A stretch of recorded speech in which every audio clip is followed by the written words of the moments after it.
Do you know how many people have joined the session?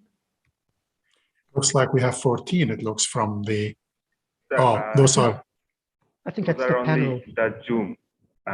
Many participants have joined in our website platform. Good morning, everyone. We are live now. So in next 5 minutes, we will start the session. Thank you so much.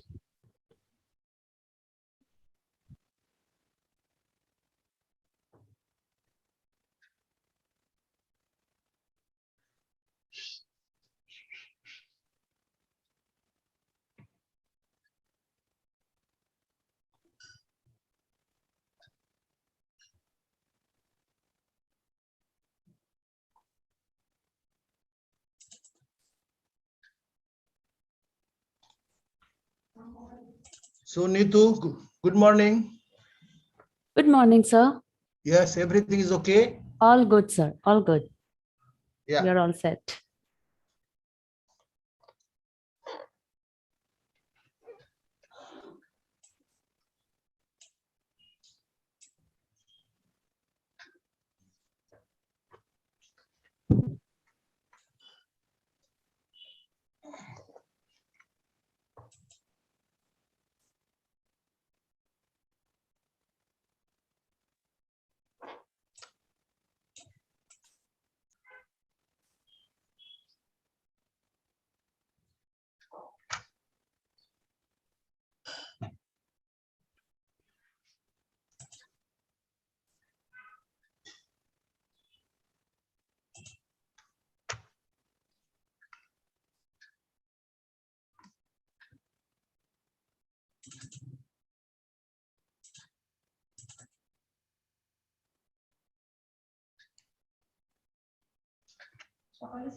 Okay, so speakers and chairs, we are going to start the session.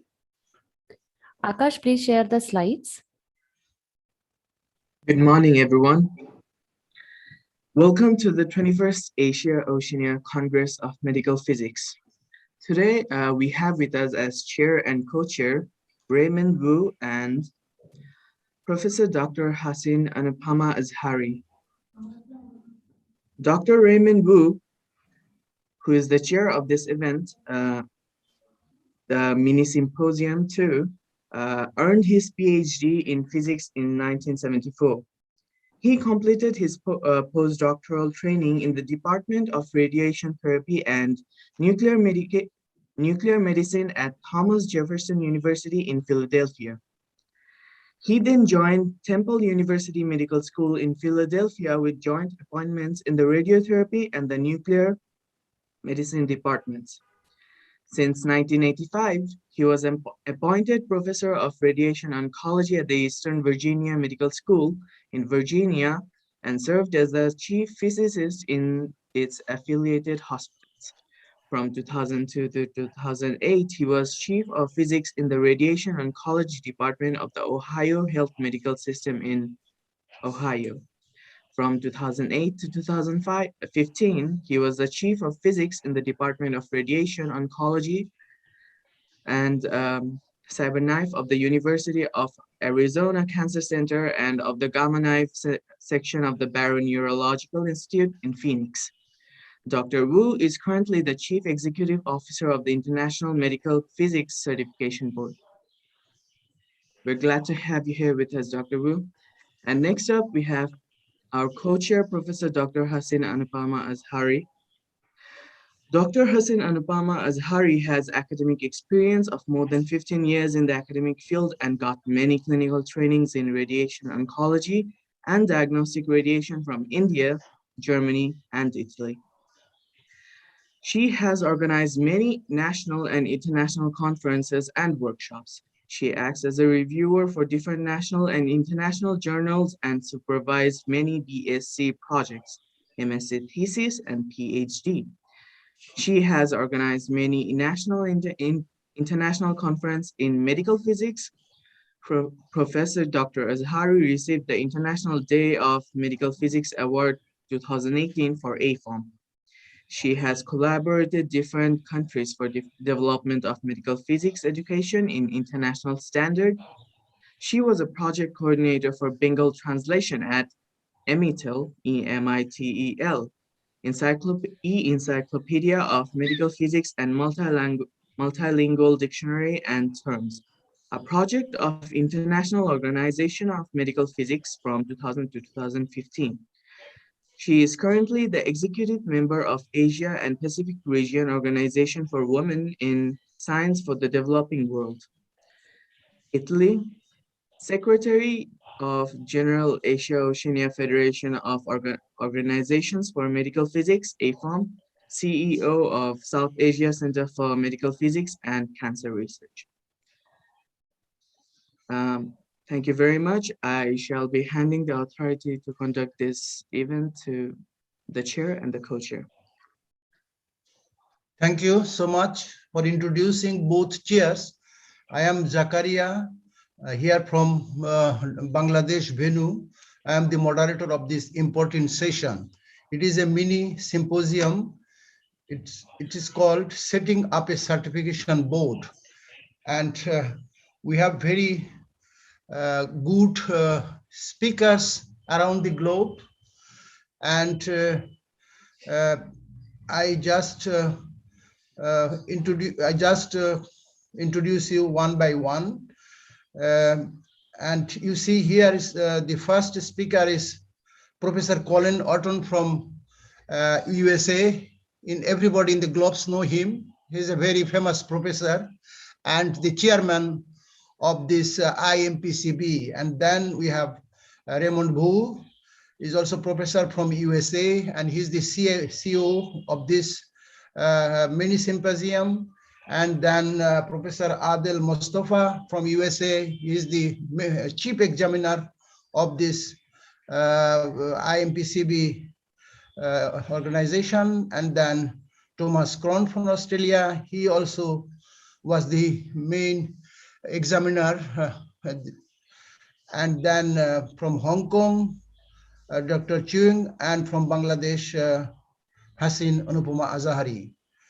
So we have also organized in Dhaka after the AOCMP-21 conference, 2 days examination, this reading examination part 1 and part 2.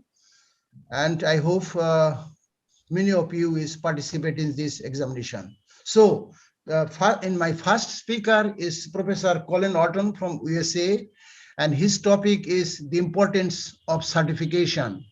Please, Professor Colin Orton.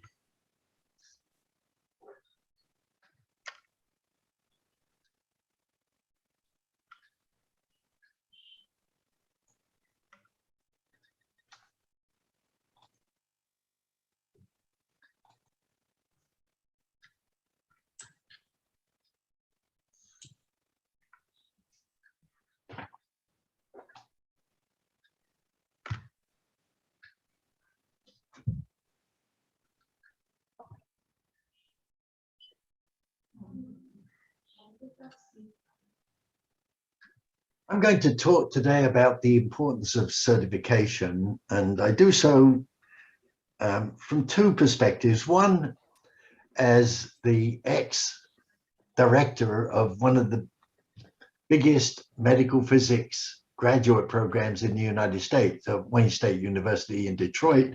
And I always told my students that as soon as they become eligible, they should sit for their board exams.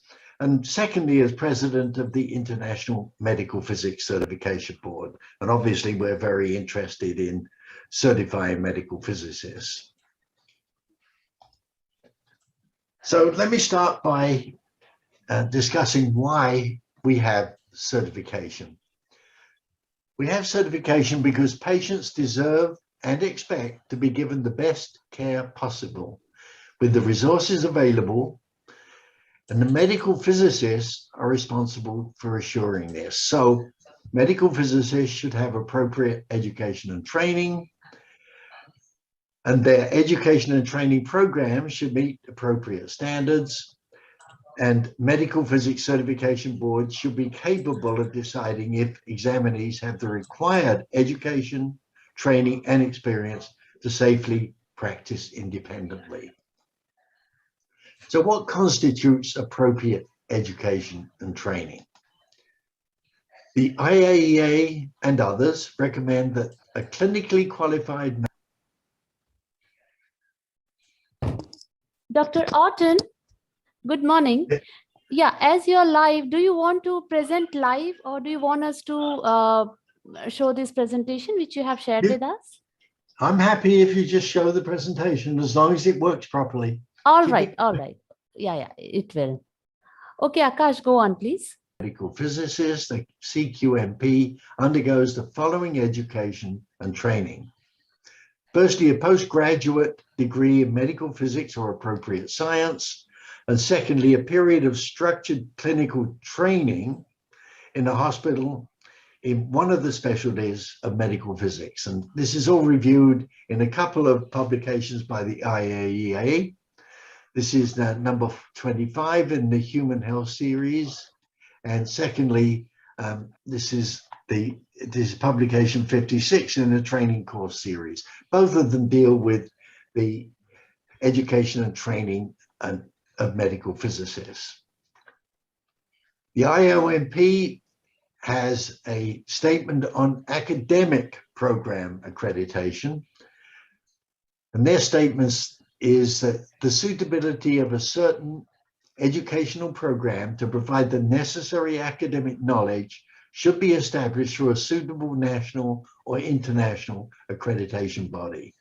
Several countries and regions in the world have established such accreditation programs, and internationally, the IOMP itself formed an accreditation board in 2017 to accredit educational and residency programs. So what is appropriate training? Medical physicists who have clinical responsibilities should have received, in addition to their education that we've now discussed, clinical competency training. And this should be carried out under the direct supervision of a CQMP specialized in the same subfield, or a qualified professional with a level of professional experience and expertise equivalent to that of a CQMP. And this has to be for an appropriate duration. So what is the appropriate duration of clinical training? The duration of clinical competency training should not be less than 2 years full-time equivalent, preferably in the form of a formal residency or an equivalent clinical training program. For those jurisdictions in which an accreditation program exists for residencies, the residency should be an accredited program. What does the IOMP say about certification? Medical physicists practicing in medical institutions or those with clinical responsibilities should be subject to professional certification. Medical physics organizations or health competent authorities should establish their own national professional certification systems to facilitate such process. In countries where establishment of such a national certification system is impractical, consideration should be made to have their medical physicists certified by an appropriate external certification body, such as the IMPCB. Certified medical physicists should be subject to maintenance of certification requirements. So let's talk about maintenance of certification. A professional competency maintenance scheme should be implemented for CQMPs. This could be in the form of recertification after an appropriate period of time and/or participation in a mandatory continuing professional development, CPD program. Such programs should include credit for attendance at accredited CPD events, like this meeting today.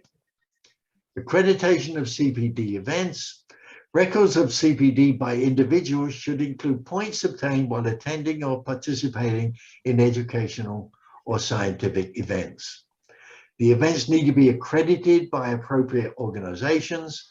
The IOMP has recently initiated event accreditation and has so far accredited 7 such events.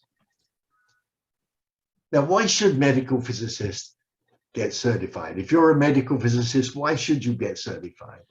In many countries, regions, in order to practice clinical medical physics independently, you need to be a CQMP, and the requirement to be recognized as a CQMP is typically board certification. There are many additional incentives for getting certified. In many countries, regulatory bodies require facilities to have CQMPs on staff to perform specific duties such as quality assurance, radiation safety, etc. Certification enhances one's importance to your institution. Of course, if they had to have a CQMP on staff to perform duties, then certification will enhance one's importance to your institution. It's very good for your job security if you're certified. It can be an incentive to increase your salary. In fact, I remember well in my institution at Wayne State University, I would go to the administrator and try to persuade the administrator or the chairman of the department that because one of my staff physicists had become certified, then their salary should be increased. And usually that worked pretty well. It can be a stepping stone to promotion. And of course, it looks great on your CT to be able to say you're certified. Well, how can all this be achieved? Countries need to establish programs to regulate who is qualified to practice medical physics independently. And ideally, this requires accreditation of educational and training programs and certification by a local, regional, or international board.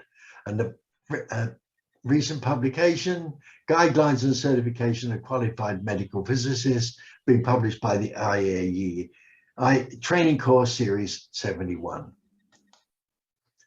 So let me summarize. It is important that medical physicists become certified.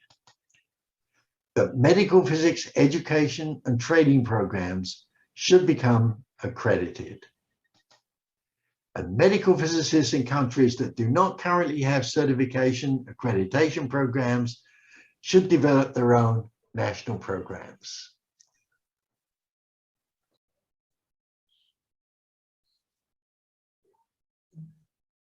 Thank you, Professor Colin. It's excellent talk.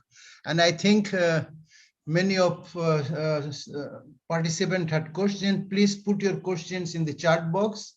And after finishing all the lectures, we discuss in question and answer session, and the participant had the possibilities to ask questions to the speakers.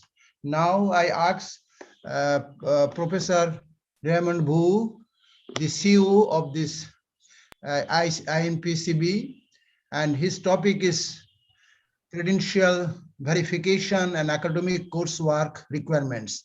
I also ask Raymond Bhu as a CEO, please give some words about INPCB to the participants. Thank you. Good morning, ladies and gentlemen. Thank you for inviting me to this important conference.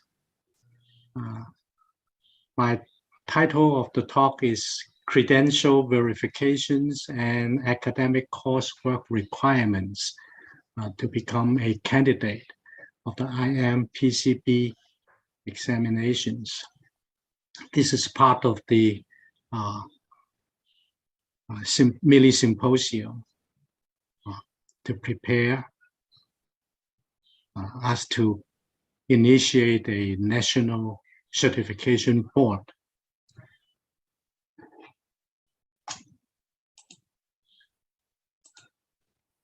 We know that radiation diagnostic and treatment process are getting more and more sophisticated.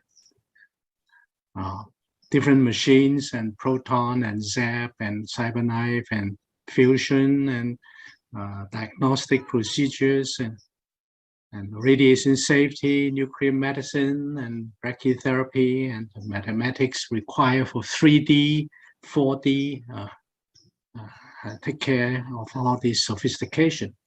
We need a lot of sophistication in knowledge.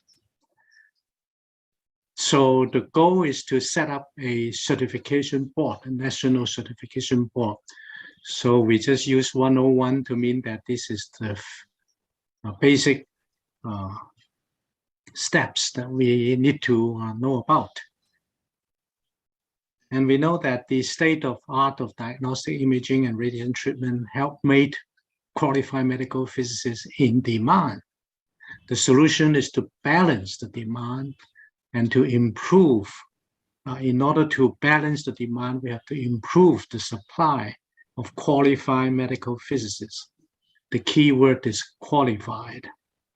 And we know that all over the world, many high-quality medical physics education programs are available. But once the students go through these programs, are they all qualified? The answer is not yet. And we can look at the recent medical physics milestones. And we know that there's this International Labour Office, ISO 08, 2008. And that where it's, later on we'll look at a little more detail. And then we have IOMP policy statements 1 and 2. Among the speakers, Dr. KY is one of the key leaders to get this through the IOMP. And now we know how should we define the clinical qualified medical physicists. And then the IAEA had worked together with many of us in many countries, particularly the Southeast Asia, particularly the Asia and Middle East, that many educational requirements have already been harmonized. And then also the IOMP policy statements clearly define that the clinical elements need to be incorporated in the training. And then now IAEA recently has the TCS 71, which I consider the purpose is to harmonize certification process.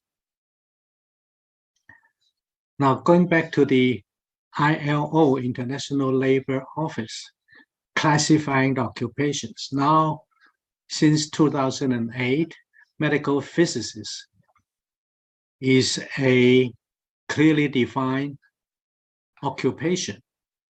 And it is still under the code 2111, the same as other physicists 2111, and which is, I think, is a very good.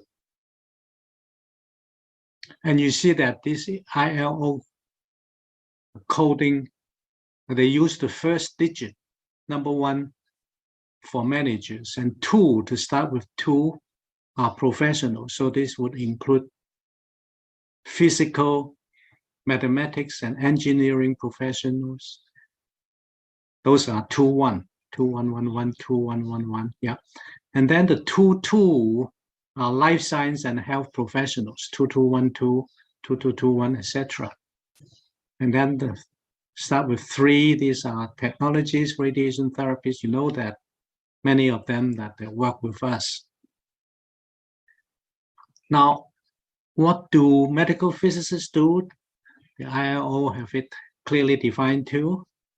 The unit group, again, 2111, physicists. So the physicist task include ABCD for many, many years. But then once medical physics becomes one of the profession considered part of the 2111, then the ILO 2008 added the task EFGH, IJK, many additional tasks. that the physicists, some of them, not everyone, would need to work and deliver. So like the E is ensuring the safe and effective delivery of radiation, ionizing and non-ionizing, to patients to achieve a diagnostic and therapeutic results as prescribed by medical practitioner. F is to, again, ensuring the accurate measurements and characterization of physical quantities and use in medical applications. Now, anyone can do measurements, anyone can deliver the radiation, but they might not be able to ensure or guarantee that this would be done correctly. And that's what medical physicists is supposed to be able to do. Many places that we count on the technologists to do the work. And of course, they might be doing it under the direction of the chief physicist or under the direction of the department chairman. They don't have to take responsibility. But for medical physicists, they do have to take the responsibilities. So therefore, IMPCB makes sure that we check all the credentials. Do they have academic work record? Do they have bachelor degree, master, PhD? The clinical experience, do they have training? And we have to have attestation letters. And then the applicants will have to declare themselves that they meet all the requirements. And then in many countries, the names are different, but we will be using English. So we want the applicants to declare what are their names or any aliases. So there's the credentialing committee or staff would review the undergraduate transcripts, covering whether they are covering core courses in physics and mathematics, and whether they have the MS degree in physics or master in the medical physics or master in engineering. And then we have to see their copy of the manuscript, the MS transcripts, and the graduation certificates. Professional training, if they are under a certified, qualified person, it needs 2 years. But otherwise, they would need longer years. And then we also would require attestation letters of the training program directors. And here is an example that someone who might not meet the core course requirements. Now, this person has 3 years in bachelor degree. Now, this bachelor degree learn about this anatomy, physiology, and science, and X-ray and therapy. But obviously, this person may be undergraduate, is in a degree of maybe medical technology or therapist or technologies. So they would not be qualified to take the IMPCB, even the part 1, until they have taken some remedial physics courses and advanced mathematics remedial courses. So the physics core courses, we have shown it in the website, include the classical mechanics, relativistic mechanics, electricity and magnetism, optics, fluid and dynamics, quantum mechanics, atomic nuclear physics, solid state physics, thermodynamics, and all these standard courses. And mathematics have the bilinear algebra, advanced calculus, complex variable, differential equation, numerical methods, etc. Now, this is a typical master degree transcript. Now here that this person had taken in the MS year that the similar courses that the previous person had taken in the 3 years' time. And a master degree, usually that after they have a strong background in physics, then they can learn all this in the 1.5 year or even 1 year time to take all these courses.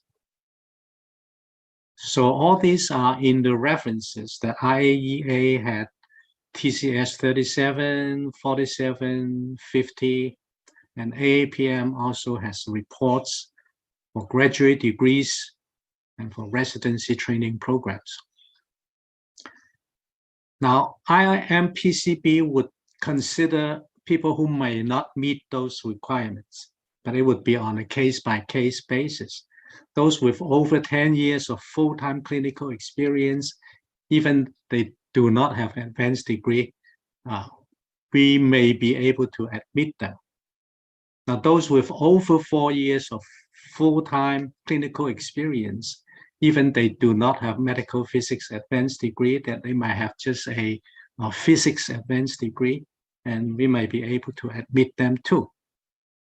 And even those do not have an advanced degree at all, we might, in consideration of other meeting other requirements, but then we would only allow them to sit part 2 after they have passed part 1.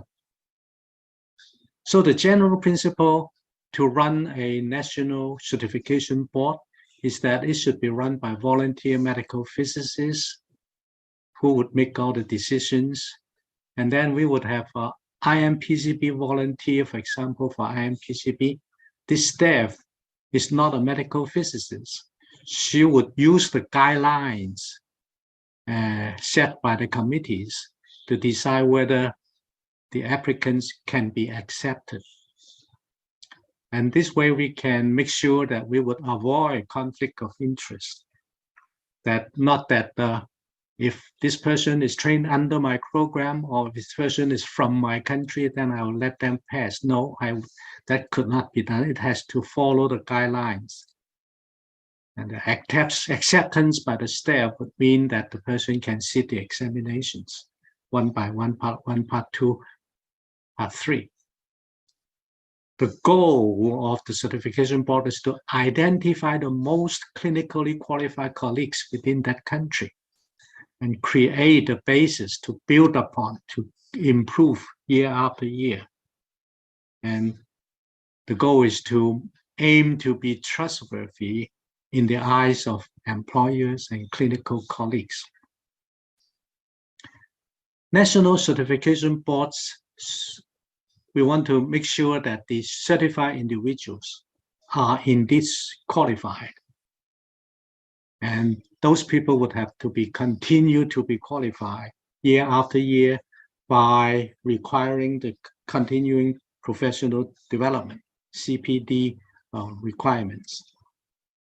And the certification board, the exams and the program should be designed for people in the profession for many years, mostly for younger generation.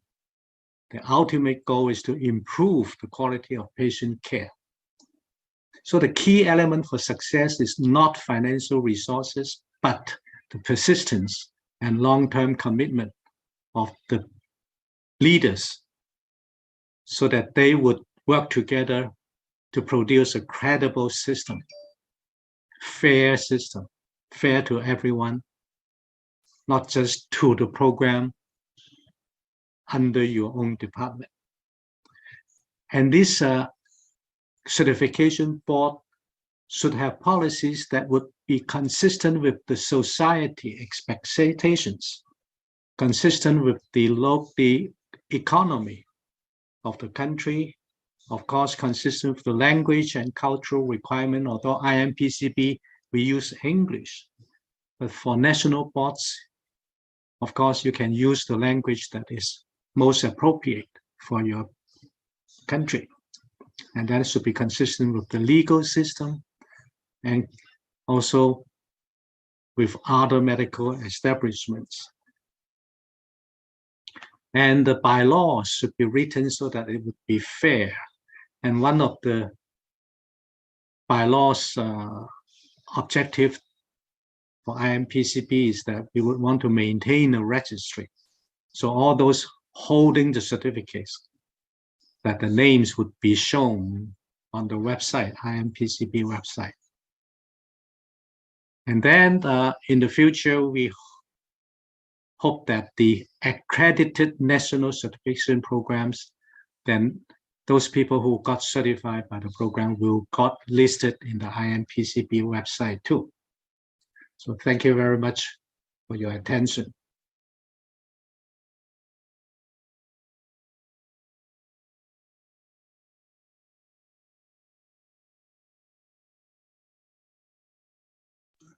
Thank you very much, Professor Raymond Wu, for this excellent presentation. We have received very, very good information for the participant as well as the candidates for future examination. Thank you once again. And the participant, when you have question, please put your question in the chat book, in the chat. Now my third speaker is Professor Adil Mustafa from USA. His title is Exam Deliveries. Please, Professor Adil Mustafa. Good day, everyone, and thank you for inviting me to participate at your conference. I am going to be talking about some of the details related to the delivery of the International Medical Physics Certification Board exams. Some details as to how the exam process goes, as well as categories and requirements for meeting the 3 parts of the examination. So this is an introduction to the paths, the examination paths that we have developed over the years. And the exams cover 3 main modalities at this point. I will be talking about those in details a little later. We're going also to make an introduction to the different exam categories within each one of those modalities. We're going to look also at the admission requirements as to what you need to prepare for when you apply for the examination, how the examination process goes, and the overall board certification timeline from the time when you apply until hopefully you will get through the whole process and get totally certified. So let me also mention here that the certification board, IBCP certification board, was actually introduced to meet the needs for medical physicists from countries where there is no national or regional certification program. There is no accredited program, and therefore we stepped in to be able to help with getting qualified medical physics into the certification process. In the application, you should submit personally this application. And in there, you should put the candidate's credentials. And through those credentials, we'll be able to establish the candidate eligibility. It takes probably a few months before the examination day when we can actually be able to give you an answer, a final answer as to whether you meet the requirements or not. The process in itself also has to be completed ahead of the examination time. We usually put a kind of a timeline, like we say, for instance, within 45 days before the exam time, which is usually set on IPCP website as well. You must pass the 3 exam parts before you get totally certified. So we will not consider you as a board certified unless you pass part 1, part 2, and part 3 of the examinations. Part 1 usually covers general physics and introductory health sciences, in addition to radiobiology. And part 2, we talk about the modalities at this point. So we actually go into the details about the specific knowledge that you have acquired during your training across the different disciplines of the particular modality. Then when you pass part 1 and part 3, then you would qualify to take the oral exam, and that requires you to, again, demonstrate professional judgment as well as the ability to operate and work under no supervision. You're really going to be on your own at this point, and therefore you need to have enough skills to be able to navigate through the process of clinical environment, the clinical environment in the modality or the specialty we are operating and working under. Currently, we are examining in 3 areas: radiation oncology physics, medical imaging and interventional radiology physics, and just recently introduced nuclear medicine physics. We have completed multiple examination sessions and times for the first two, particularly radiation oncology physics, to a less extent medical imaging. And probably next year we're going to start also offering the nuclear medicine physics track. In the future, we are considering adding the radiation protection track as well, as for those who are interested in the area of health physics. What do we test in part 2 and part 3, which are considered to be the modality exams or the specialty exams? We really want to know your competencies in fundamental modality knowledge, the basic knowledge that upon which you're going to use that knowledge to develop sufficient skills so that you can provide for the clinical needs of that particular modality and be able to operate in the clinical environment as a future independent medical physicist. Need to also master the quality and safety expectations from the modality under which you are going to be examined. The oral exam in itself, to qualify getting into the oral exam, you must pass every category in the specialty exam. The oral exam is composed of 5 categories, and you will have to demonstrate sufficient knowledge, expertise in each one of those categories. I'm going to be talking about in a bit of details later. So for the therapy physics exam, there are 5 categories.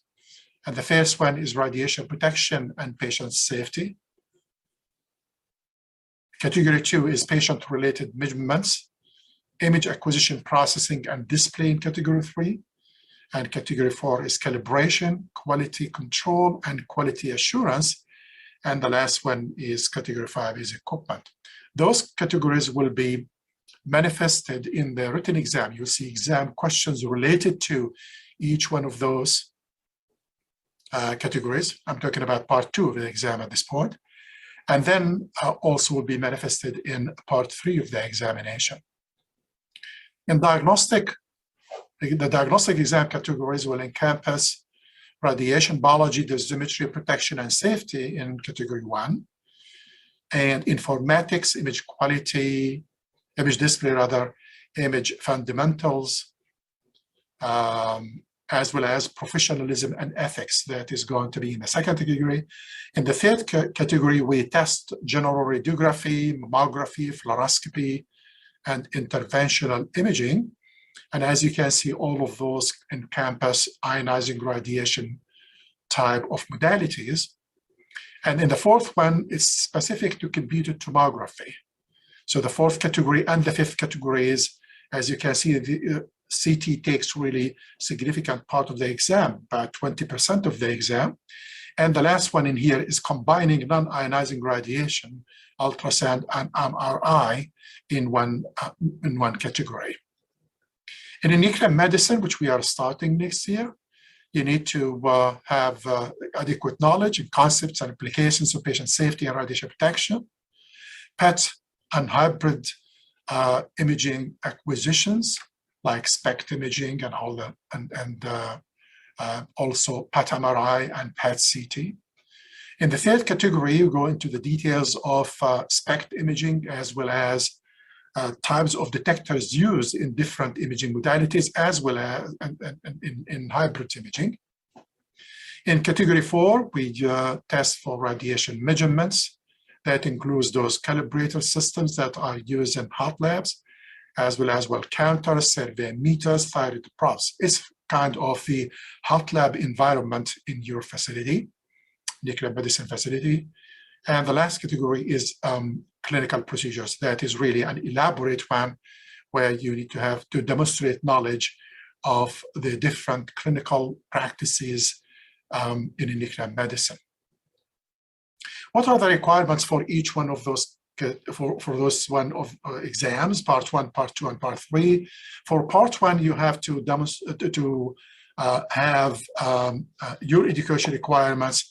You have to have a degree, a bachelor degree from accredited academic program in physics, medical physics, or an appropriate physics or engineering science. And accredited program means nationally accredited program, or internationally, of course, for that matter as well. In addition to that, you'll have to have a master's degree or PhD from an accredited academic program, similarly in physics, medical physics, or an appropriate physics or engineering science program as well. There are no professional training requirements for Part 1.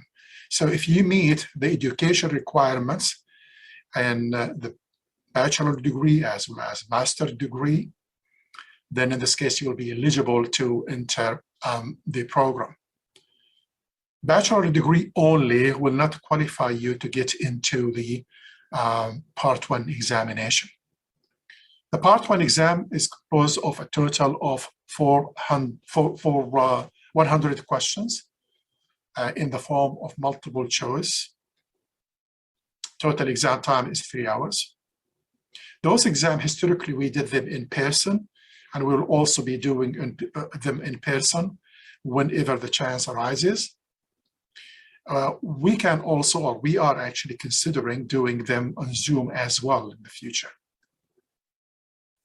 Part 2 of the exam, which is the specialty exam, eligibility is meet the education requirements of Part 1. But here we need you also to demonstrate some level of clinical training. That's a minimum of 2 years full-time training preceding the application date. And also that training should be under the supervision of a certified medical physicist or someone with equivalent professional experience in the same specialty, like a therapy, a radiation oncologist, for instance, or a radiologist with whom you work with for the 2 years period. Similarly, we have 100 questions in the exam, it's all multiple choice, and it will be taken over 3 hours. The oral exam eligibility, you must pass Part 1 and Part 2 to be able to get into the exam. There is also a minimum of 3 months after you pass Part 2 of the examination. There are 5 exam specialty categories rather, in each one of those modalities: diagnostic therapy, as well as nuclear medicine. There will be 5 categories in each one of those exams. You will be meeting with 5 examiners. Each one will examine you for 25 minutes. Total exam time is 2.5 hours. The exam results will appear within 1 month of the examination day. Currently, we are doing those exams over Zoom, and it's been really a successful attempt for the last 1.5 years or so. Whenever the chance arises, we can also do those exams in person as we did in the past. A chance for re-examination exists, so that a candidate can have 3 attempts for each exam part. Part 1, Part 2, or Part 3.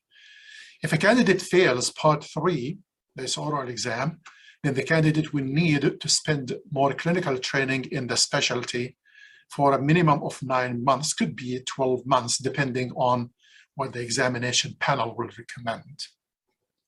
So if one fails Part 3, you cannot really get into the exam again until you prove that you did clinical training for that time period. If any part of the examination has been taken unsuccessful for 3 times, then the candidate should be required to reapply for the entire sequence, Part 1, Part 2, again, Part 3, of course. A candidate who fails to pass any part of the 3-part examination may petition the board to be re-examined in that part within 1 year from the previous attempt. The last part of the discussion in here today is just also to mention that IMPCP is also interested in developing some kind of a continuous professional program, continuous professional development program. And this will become really essential for maintenance of your certification. We are working on the plans how to implement this CPD requirement. There are some logistical issues to be addressed, and there are multiple stakeholders who are helping us with meeting this requirement. And I believe we probably within a year, it will be possible for us to present something to our board certified IMPCP candidates. And that will make it possible in this case for them to meet the CPD requirement in the future. I'd like to stop at this point, and if you have any questions or comments, I'll be glad to answer it either now.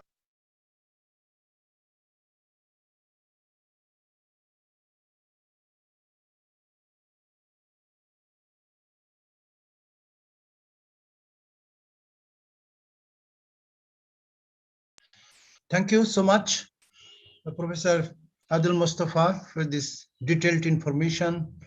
It's nice for the participant. Our fourth lecture here, the alumni program and the thoughts about CPD, delivered by Professor Thomas Kohn from Australia. Please. Thank you very much. I will be presenting this presentation live, and I will share my screen. So I hope you can see that. And I just want to check. Can you see my screen? Yes, it's okay. Wonderful. It's okay. Yeah. This conference really has been great, and the technology support has been wonderful. So I had no doubt that I will be able to actually present in person. My name is Thomas Gron, and I'm currently chairing the IMPCB Nominations and Elections Committee. As nominations and elections are sort of something which is forward directed towards the future. As such, it's probably not surprising that I'm also going to talk a bit about what is the future for people who have passed the exam and give you some thoughts about continuing professional development. And I would like to thank Adil for introducing that concept already. Just briefly to recap what IMPCB is all about, it is really about improving medical physics practice all around the world. And in countries where there are certification programs, we are accrediting these certification programs. And in countries or jurisdictions where there are no programs, we actually offer a certification of medical physicists. And this certification of medical physicists is really then leading to certified medical physicists who are on our register. You can actually look them up on our webpage, and they have then an opportunity to become alumni.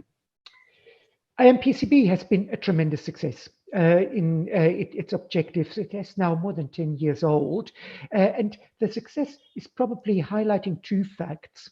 One, that there's really a need for this sort of program internationally. And as Colin Orton has sort of talked about, and Raymond Wu, the international environment with the International Labour Organization and showing medical physicists as health professionals is really asking for a certification and environment.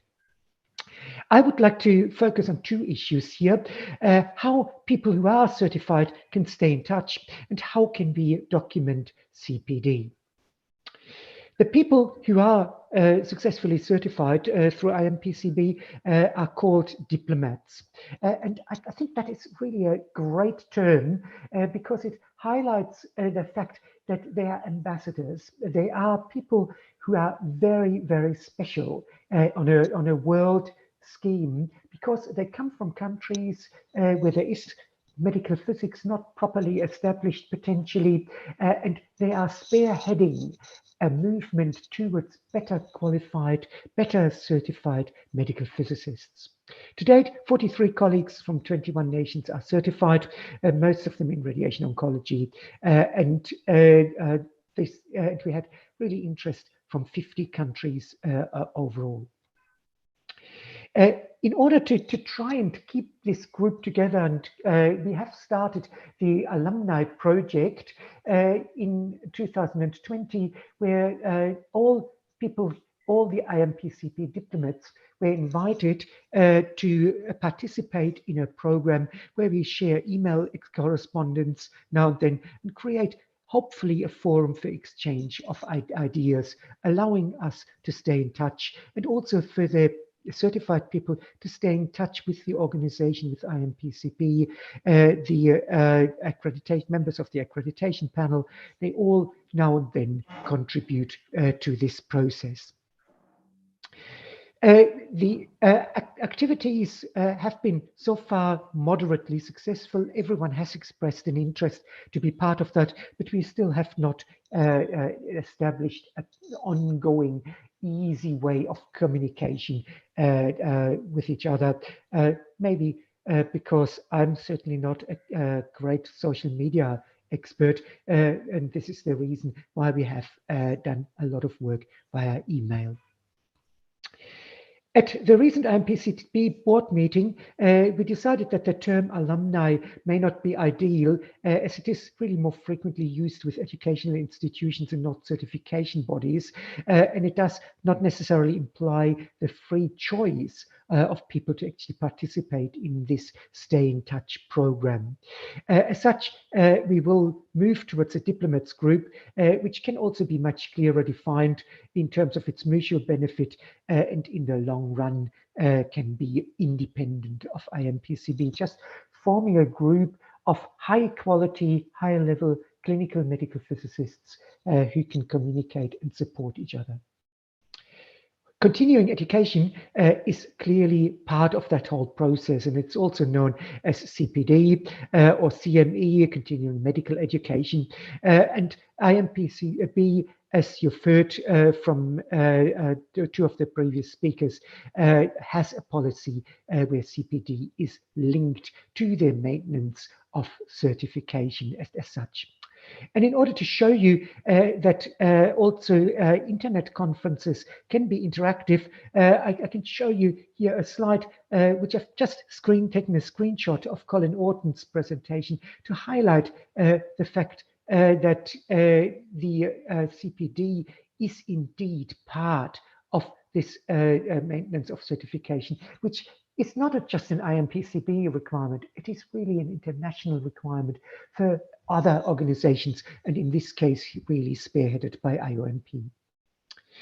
CPD is part of the guidelines for the certification of clinically medical physicists, and there are a number of useful comments in this document about that, about the accreditation of events, and about how much CPD is typically required.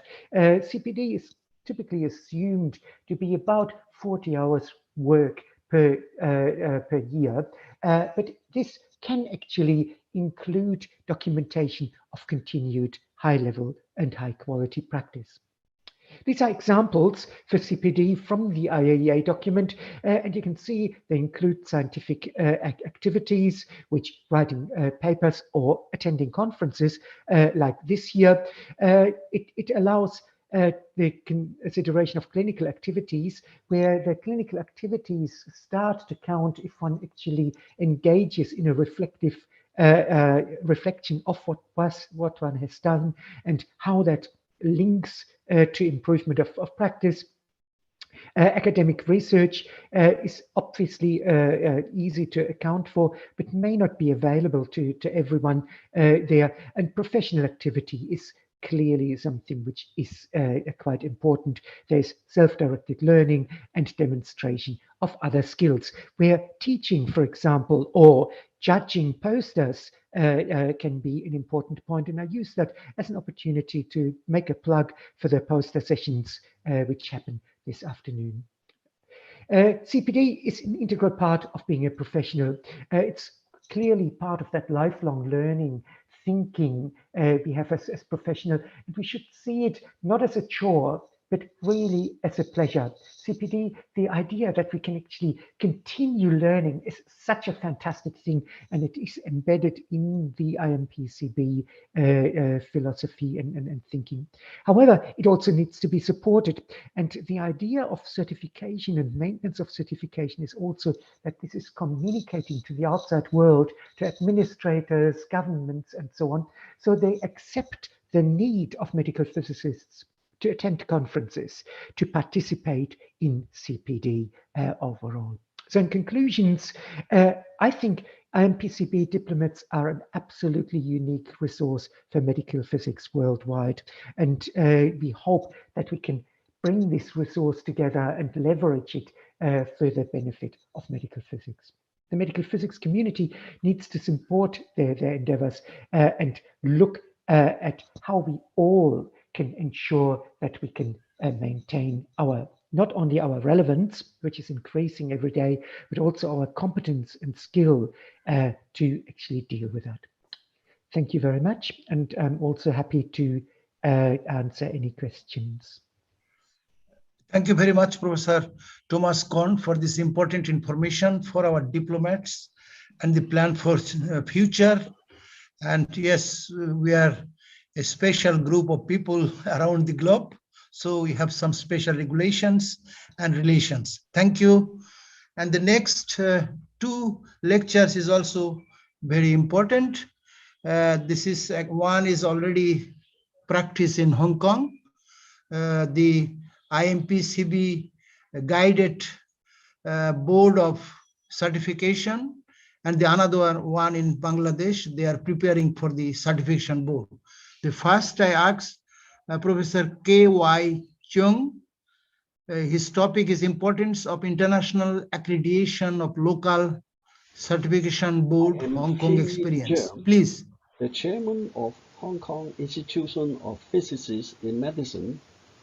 In my presentation, I shall talk on the importance of international accreditation of local certification boards based on our experience in Hong Kong. Just a short introduction on Hong Kong Institution of Physicists in Medicine. Our institution was founded in year 2011. It is a registered company in Hong Kong. Our objective is to promote the advancements and application of medical physics in medicine in Hong Kong and in the region. We have a membership of 157 in May 2021. We have external members from the mainland, Macau, Taiwan, and Korea. In year 2013, our institution has established the HKIPM Medical Physics Certification Board. The board conducts professional certification on medical physicists practicing in healthcare. The board exams are open to medical physicists practicing inside or outside Hong Kong. Up to now, the board has certified 35 medical physicists. 30 of them are certified in radiation oncology physics and 5 in medical imaging physics. The format and standard used by the board are adopted from the recommendation given in 2 important IOMP policy documents. The first one is the IOMP policy statement number 1, namely the medical physicist's role and responsibility. The second document is the IOMP policy statement number 2, which is the basic requirements for education and training of medical physicists. Our certification board also adopts the guidelines and requirements provided by IMPCB for professional certification.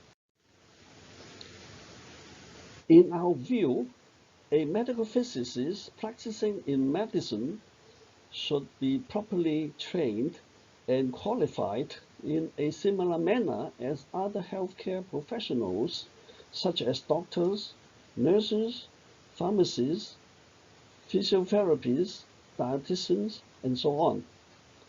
Professional certification is a formal, effective, and accepted form of assessment for qualifying a medical physicist to practice independently in healthcare. The system is recommended by international organizations, including the IAEA, IOMP, and AFORM. It is a qualifying process commonly used by other professionals of the other disciplines, such as lawyers, accountants, engineers, and other healthcare professionals to ensure high standard of their practice. It is also a recognition of the medical physicists as healthcare professionals. It also serves as a benchmark requirement for registration of professions by healthcare authorities and regulatory agencies. The HKIPM Certification Board was accredited by IMPCB in November 2015. There are several good reasons for having international accreditation of our certification board. It is a form of independent external quality audit on the local board. Such a measure is an important criterion for recognition of the board by local medical institutions, healthcare authorities, and regulatory agencies. It is also a form of international peer endorsement of the local board. As a result, the board can gain good reputation and high professional standing. The exercise can ensure that the formats, procedures, and standards used by the local board are in good order and consistent with international norms. International accreditation can motivate the medical physicists and promote their standard of practice. It also helps promoting global consistency in standard of practice of the profession. The local boards will also benefit from the accreditation. For instance, it provides useful guidance on board certification, particularly on formats, procedures, and standards, and syllabus of the certification examinations. It provides useful guidance on education and training of medical physicists. It also provides potential sources of external examiners for their internal exams. And it also can provide basis for mutual recognition between certification boards. The HKIPM Certification Board and the Korean Medical Physics Certification Board have signed an MOU on mutual recognition between the two boards in radiation oncology physics. The main purpose of the mutual recognition is to create more opportunities and a wider boundary for medical physicists in their professional and career developments. It also promotes collaboration between the two boards on certification exams and CPD activities, as well as to promote local and scientific exchanges between the medical physics communities in Korea and Hong Kong. In conclusion, international accreditation of National Certification Board by IMPCB is valuable because, one, it serves as an independent external quality audit on the national certification system, which is a measure that can raise the reputation and status of the national board. Second, it provides useful guidance on education training and certification of medical physicists. And third, it helps ensure that the standard and procedures used by the local board are in good order and consistent with international norm. This in turn helps ensure high standard of practice of the certified medical physicists. And thank you for your attention. Thank you, Professor K.Y. Chewing. This is a very nice example of a national board guided by IMPCB. I hope many countries who have not national certification board follow your example. There is another example, the experience of creating a new board BMPCB. Is lectured by Professor Hasin Anupama Azhari from Bangladesh. Hello everyone. Good morning. And it's really very thankful to the IMPCB because you have given this chance to us to give this good IMPCB participants how it goes on, how the certification and everything. I think in a developing country, Bangladesh, we have. Can you hear me? Yes. Her voice is very low. Your voice is very low. Very low. Yes. And now can you hear me? Is okay? No, ma'am, still it's very low. Can you switch on your mic?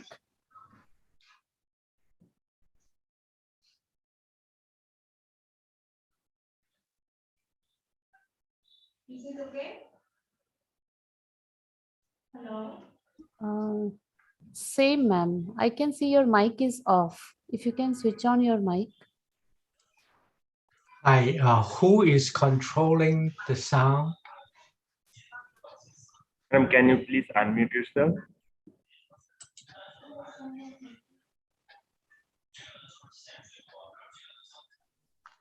Is it? No, I can't unmute.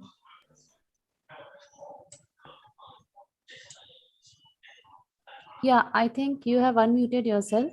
Yes. Yeah, it's perfect. It's perfect. Okay. Thank you. Sorry.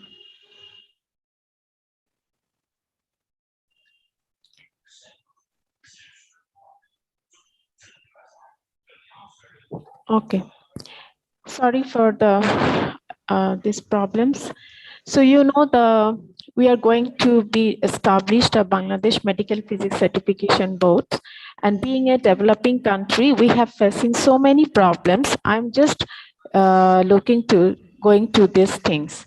So as you see, when we do our medical physics requirements, we need educations, we need residency program, individual certification, governmental support, accredited hospitals, public awareness, an accredited training center, international collaboration, recruitment policy, job opportunity, experts medical physicists, as well as expert academic faculties.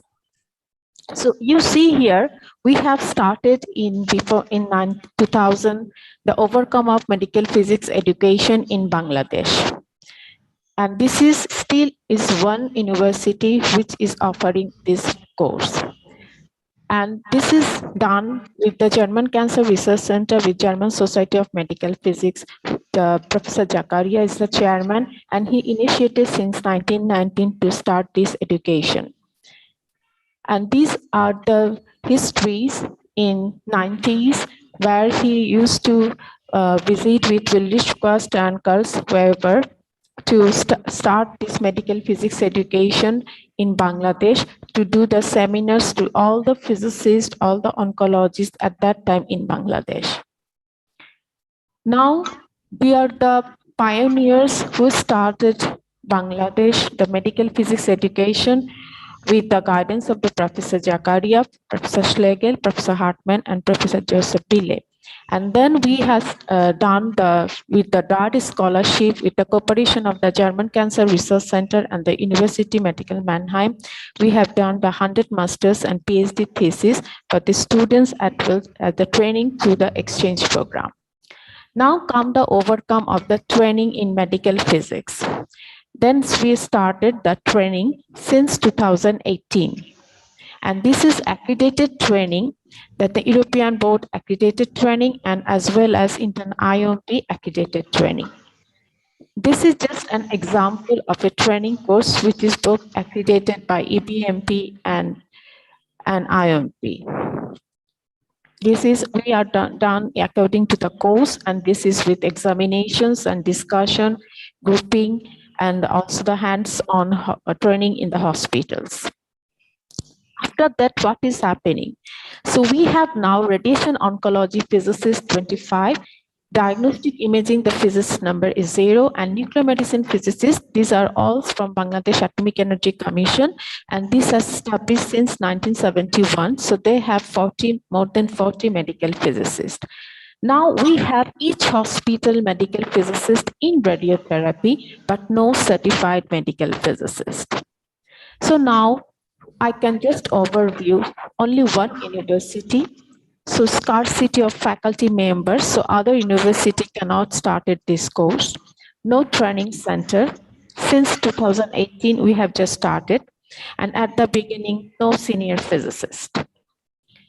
Now, the problem is no certified medical physicist, and difficult to make them understand the significance, absence of guidelines, no accredited hospitals, no council to approve medical physicists, as well as no job opportunities in public hospitals.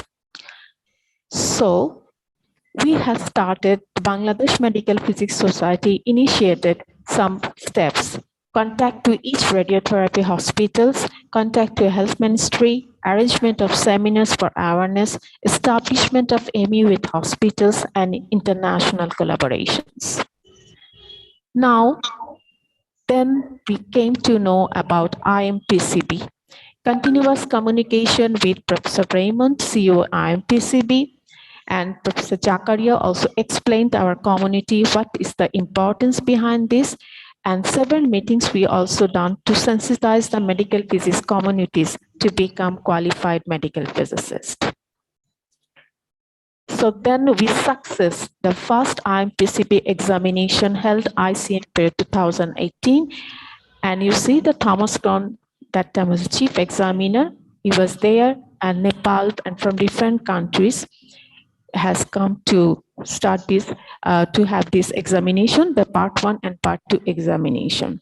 But that time also the peoples do not understand, and they would like to demotivate that there is no need of examinations.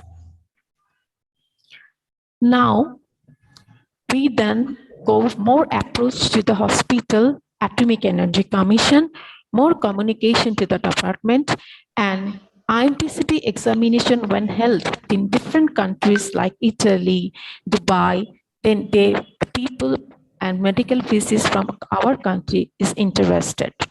Then we got the circulation of function of IMPCB bylaws, even in printed form, we given everything. Then growing interest when there is a formation of KMPCB and HKMPCB.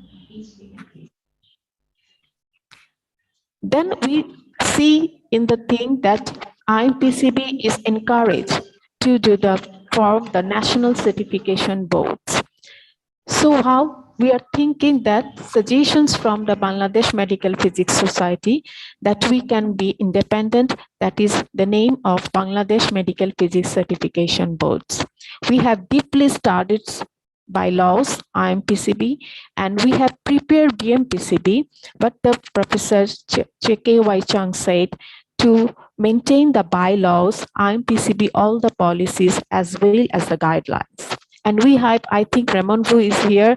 I have maybe disturbed him several times, sent him, is it correct or wrong? Is it correct or wrong? So in this way, maybe it is the how many versions we have corrected, I don't know, but we have ultimately finalized and we are now the supporting organization of the IMPCB. Now the good interesting news, we have only one IMPCB certified medical physicist in Bangladesh. Then he started communication. What did Thomas means, the alumni? And he says, and he tell all the physicists what is the importance. So now we have the second examinations and we make a group and WhatsApp group before these examinations, how to study, what things we to study. And he is the leader who had done these things. And with WhatsApp group, Professor Jakaria and he and all the peoples are now started reading, group time reading from the IMPCB examination. And not only that, the ongoing MSc students are now also interested. So you know that in Bangladesh, we have foreign expatriate like Jakaria, Saiful, Salahuddin, but we don't have the local experts who lived in Bangladesh. So we need your and IMPCB helps for certain years. And we are also communicating who are the partners of ours, like the Bangladesh Cancer Society, Nuclear Medicine Society, and Imaging Society to cooperate us. So we have applied supporting organization and it is done. Now experience to make the policymakers to understand, as there is no quality control protocol in radiotherapy, so medical physicists are quite reluctant and they have also fear of examination. And in private hospitals, they get easily chanced as there is no job for the public. So they think there is no need to be a qualified medical physicist. Now we see here in this AOS, this is my last slide. You see in this AOCMP 2021 Congress, we have bring the Ministry of Health people, Ministry of Science and Technology people, and Bangladesh Atomic Energy Commission Chairman, President Society of Doctors, and now we have make them understand and send years and years, step by step, that the need of certified qualified medical physicist and national board of the BMPCB.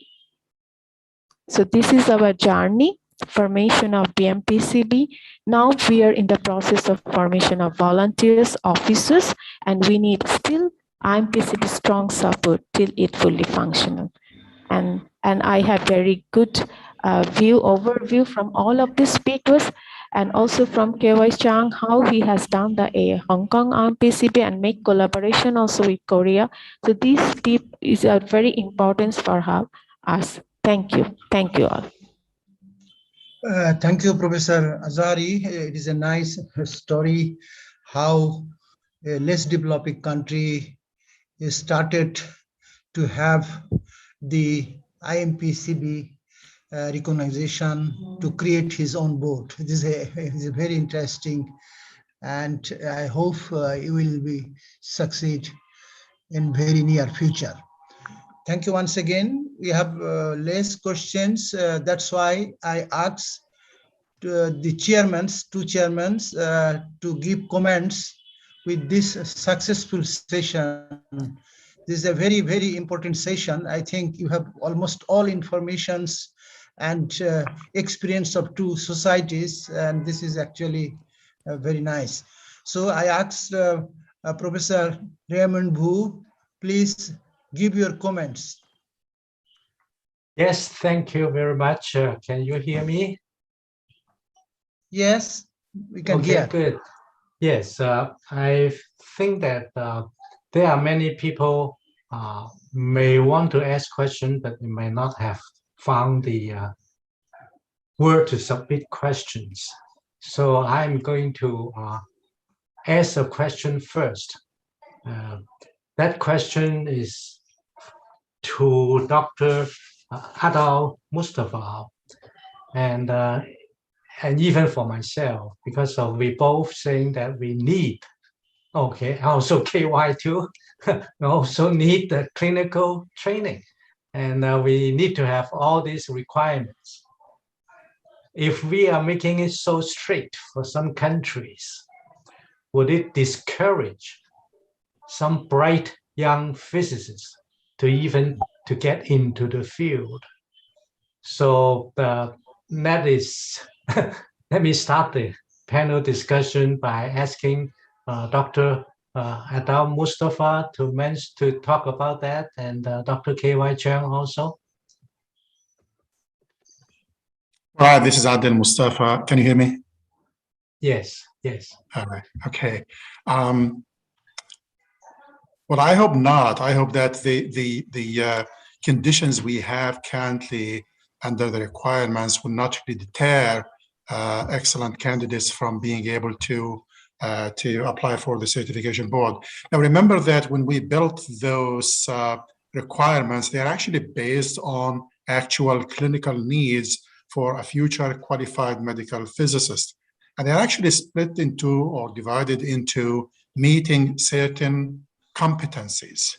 And if one is to look at the duration for each of those competencies to be addressed and to be met, it will take that much time, which is about 2 years, a minimum, as a matter of fact, minimum of 2 years to be able to qualify for trying to take the exam and demonstrate your knowledge or the candidate knowledge and skill in that particular area. In fact, bright medical physicists or bright physicists should not really shy away from trying this exam or try this training program. If you really look at other standards, clearly, if you look at the United States, for instance, and look at residency programs, those residency programs require a minimum of 2 years of accredited training in those programs and their residencies. If some countries cannot really achieve that, then in this case, we really have to look at those countries in a different way, maybe, and only if they are doing their own certification. So there may be a way, like for them to bundle certain competencies into a shorter period of time, but they still have to meet the standard. How are they going to achieve the standard? If they're going to mitigate time to achieve that standard, that'll be fine, as long as there is convincing evidence that the standard is actually being met. Yes, perhaps and KY, perhaps I can make a few comments also. We should look at the issue from two aspects. The first is you have to consider the well-being of the patients who are receiving our service. So the training has to be compatible with our responsibility and in line with other health care professionals. We don't want someone who is not properly qualified or not competent to do a certain aspect of the task in providing a service to patients. And second, medical physicists or young physicists who have graduated from university with a master's degree, I don't believe they have difficulty in going through the training program. They may not be suitable on the practical aspect, but at least theoretically, it should be fine. Now, if a medical physicist is not suitable from the practical aspect in the clinic, then it's good for him to change direction into perhaps research and development rather than clinical work. So the certification exam may, in a way, provide some kind of direction or guidance in a way. Thank you. Thank you, KY. And I noticed that Colin has turned off his video, and I know that there are some other questions coming in, but is that because of people do not know how to send questions? Indeed, that there are questions, I know, but I didn't see it show up yet. I know that Thomas in Australia, that there is actually practical part of the exams. Is that true? That is correct. Thank you, Raymond. But before I talk about the practical exam, I would just like to ask people to consider clinicians. Medical physicists are in many respects as responsible and part of the healthcare team as clinicians. No one would seriously ask surgeons not to be fully qualified and certified and registered. I think our patients, if they knew what medical physicists are and doing, I think there would be no doubt that they would ask exactly for the same high standard. And that is really what the IMPCB does. The Australian College has actually tried to emulate the clinicians' approach to practice even a bit further by asking for a practical exam. So as clinicians are asked to actually in their exam to look at patients and diagnose patients, so are medical physicists asked in their exam to, for example, imagine that they have been called to a linear accelerator after the target has been exchanged. And they are asked what to do and to actually demonstrate the practical competence. And as KY has pointed out very nicely, there are practical skills to medical physics, to clinical medical physics, like practical skills for a surgeon. And I think the Australians have tried to capture that in their practical exam. I must admit, though, that from a pragmatic and practical perspective, that is a very ambitious and very complicated process. And I'm not recommending that this is something everyone needs to do. The oral exam is certainly doing a fantastic job for that as well. Thank you, Thomas. Others panelists, would you jump in if you like to? For example, Colin always have good stories to tell. But Andrew Palmer, you're going to, go ahead, please. There is another question, Raymond, is from Akbar Ajit. Is there any matriculation protocol if the participant didn't pass the standard of credential requirement?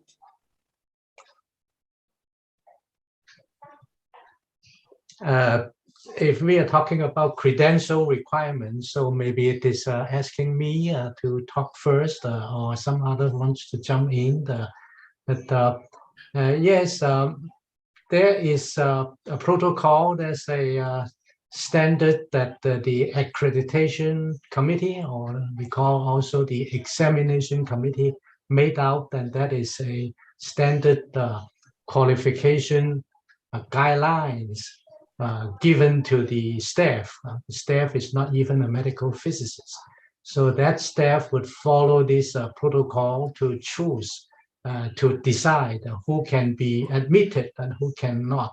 So if it is not passing these standard requirements, then it would be a case-by-case consideration by the examination committee.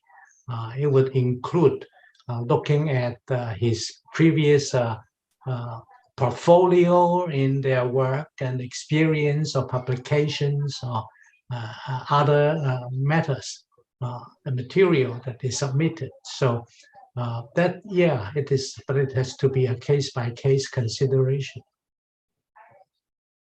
Okay. So, any comments? We have another 2 minutes, but we can extend maybe 5. Yes. Okay. I can. Oh, Adil. after you. No, please go ahead. I just wanted to talk about the matriculation. If that actually means, are there training programs or guidance for people to how to improve and work their way up into that at that level? Yes, there are many different ways. Probably the most important ones would be from IAEA and also from AAPM. And all of these are freely available. In particular, I must say the AAPM, or the American Association of Physicists in Medicine, has produced some really excellent training manuals. Mm-hmm. If I may add also that mentioning the AAPM, we just recently, about a year ago, started a new council of the AAPM called International Council. And there are 6 subcommittees under International Council addressing global training and education issues. One of those committees is called the Global Medical Physics Education and Training Committee, which has the function of helping and aiding programs like yours, like the Bangladesh Medical Physics certification program, to build their own training program, their own certification program. Something that we at IMPCP, we can't really provide as a certification board. Individuals may be, but not really a board collectively. However, the APM have created that kind of potential. So I really encourage the Bangladesh Medical Physics Certification Board to communicate with the IC of the APM and ask for probably providing some kind of sponsorship to US trained medical physicists to help with building structuring your training programs as well. Yes. They have the funds for that. Thank you, Professor Adel. We will contact. Yes, thank you. Yes, there's a good question from Ting Chuan Lee. She's asking, except for just the accumulation of CPT points, will you suggest categorizing the CPT points and the qualified medical physicist needs to accumulate and categorize them so that people can follow them easier? Any answers to that?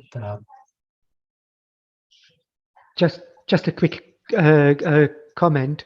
Most CPD schemes in the world do have some categorization, and they do require that points are acquired in some of these categories. In my presentation, I had shown 6 categories, which is the IAEA model, and there are others which are similar.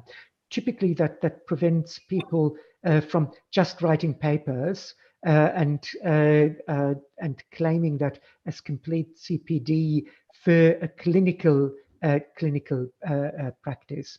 The other point which I failed to make, though, with CPD is that not every year is a good CPD year. So CPD typically is something which is stretched over 3 or 5 years and averaged over that time. It is not possible to go to an international conference every year, potentially, or it is not possible to commission a new linear accelerator every year. So the CPD requirements are typically seen over a longer period of time, which actually makes that much more manageable.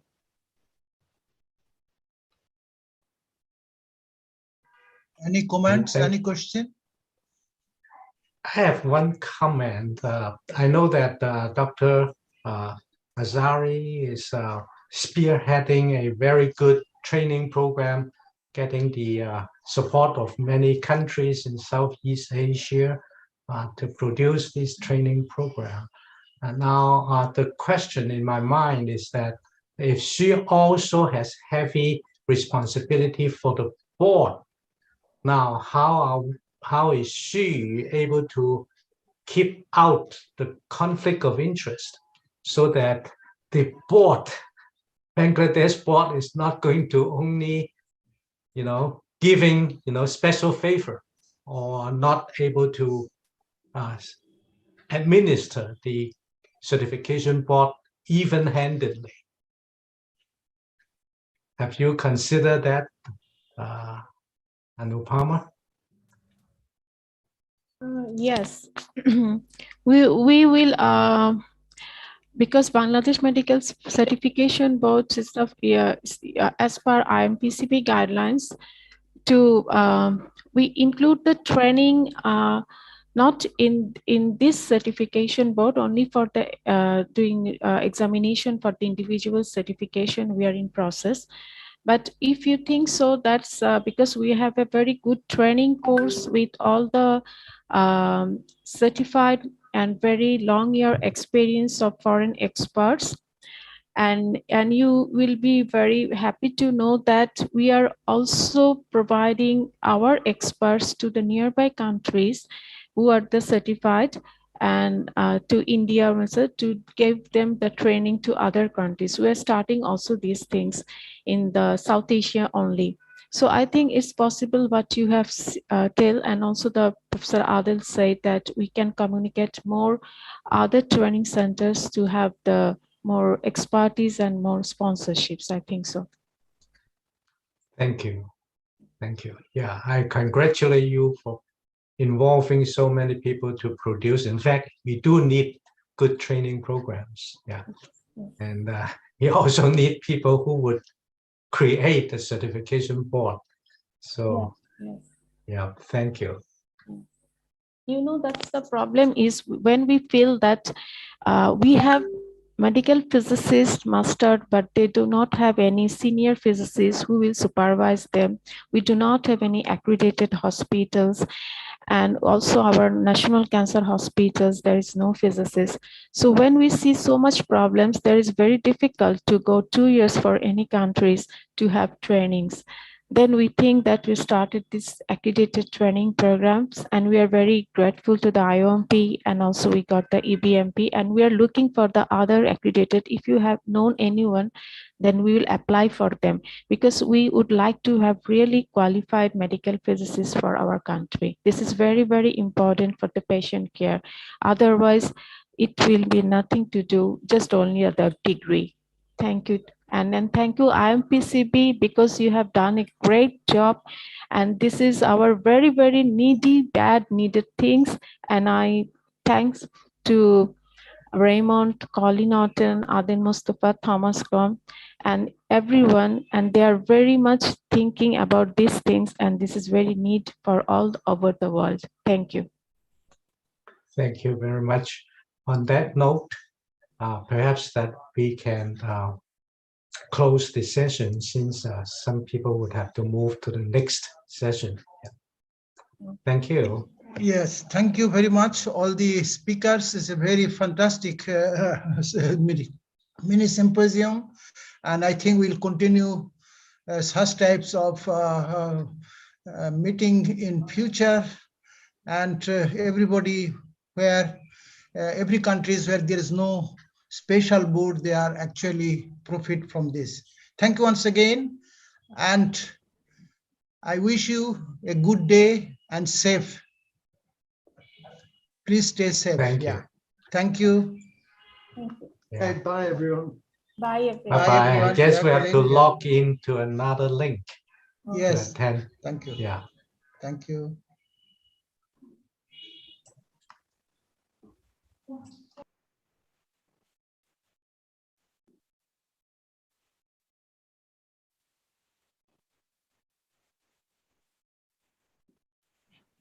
All in one way or another.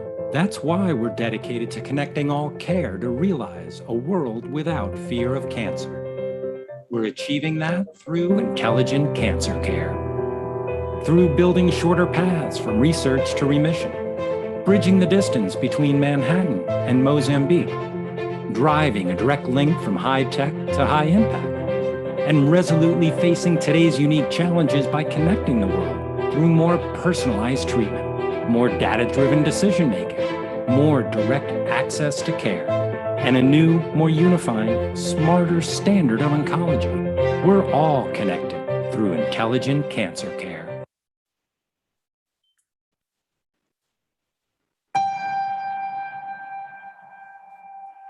We're not waiting for the future. We're creating it. Imagine radiation treatment that's easier, more efficient, and delivers therapies in record time without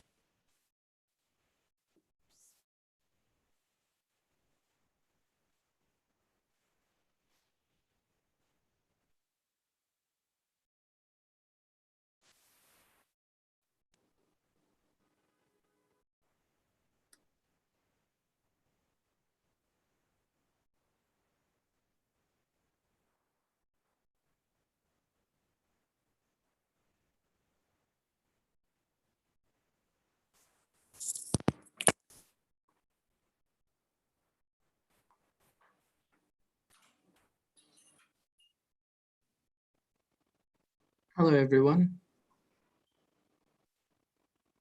Welcome to the 21st Asia-Oceania Congress of Medical Physics. Allow me to introduce you to Chair and Co-Chair, Professor Kamila Afroz Kadir and Mohammad Nahid Hussain. Professor Kamila Afroz Kadir has a PhD in biomedical physics from the University of Dhaka in 2005. She served as a Director of Biological Science Division and Chief Scientific Officer. Except cookies আসছে কোন সাইটে গিয়েছো কোন সাইটে এটা আমি ইয়ে করে দেব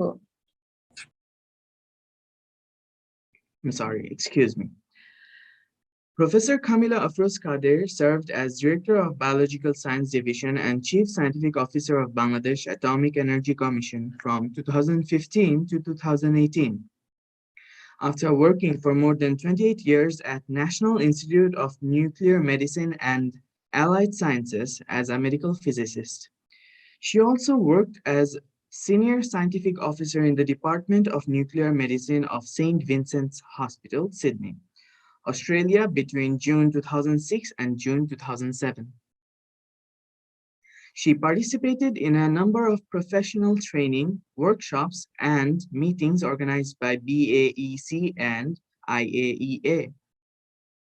She conducted 2 international workshops and 18 national workshops for nuclear medicine physicists, physicians, and technologists on different aspects of nuclear medicine. She has 48 international and national publications to her credit. Now our co-chair, Mohammad Nahid Hussain, is a treasurer at the Society of Nuclear Medicine, Bangladesh. He's also a joint secretary at Bangladesh Medical Physics Association and a member of Bangladesh Atomic Energy Scientists Association. He's also a life member of Bangladesh Physical Society and Australia Alumni Association of Bangladesh. His awards and achievements include AEI Australian Endeavour Alumni Excellence Award by Australian High Commission and Australian Trade Commission Bangladesh. He was awarded as Young Scientist Award 2014 by Society of Nuclear Medicine Bangladesh. He was also awarded by Australian government as Endeavour Executive Award at the University of Sydney, Australia. He received Taki Binesh Prize from ICTP, Trieste, Italy. Thank you very much. These are our chair and co-chair. I now hand the session over to them.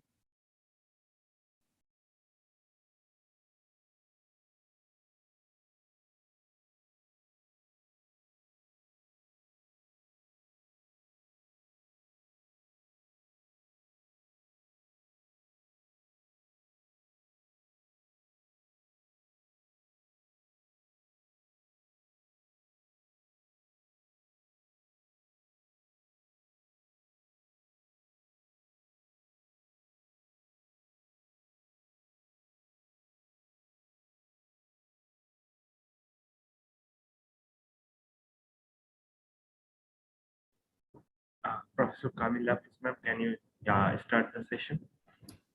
Yes. Hi everyone, my name's Ash and today I'll be presenting on our work which looks at the development of targeted radionuclide therapy for pancreatic cancer. Firstly, I would just like to acknowledge all the co-authors and the institutions listed on this slide. Now, as you may be aware, pancreatic cancer is a highly aggressive malignancy with a current 5-year survival rate of only 10% in Australia.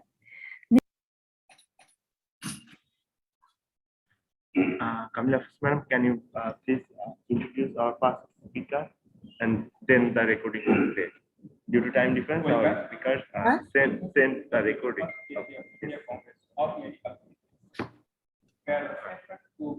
আমাকে কিছু বলছেন ফোনে বলেন একটু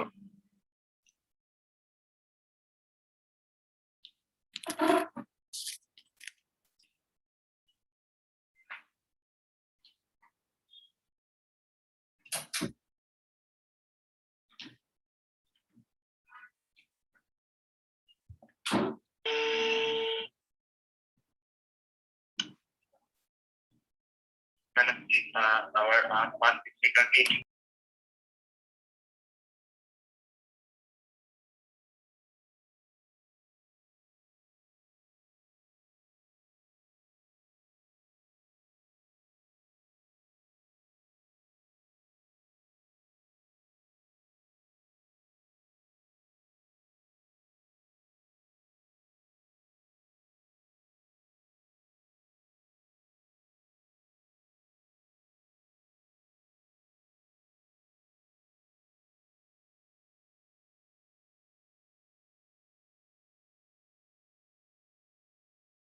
Survivals remain relatively unchanged over recent decades, as highlighting the real need to invest in therapies that are capable of targeting pancreatic cancer to improve this survival. Targeted radionuclide therapy is a molecular-based form of radiation therapy where we aim to deliver cytotoxic doses of radiation directly to the cancerous cells. We do this by having a radionuclide, which is bound to a targeting vector, and this is often an antibody or a peptide. These two are glued together using a chelator. If we use an antibody as the targeting vector, this would then form a radioimmunoconjugate, and that conjugate is designed to target a specific receptor.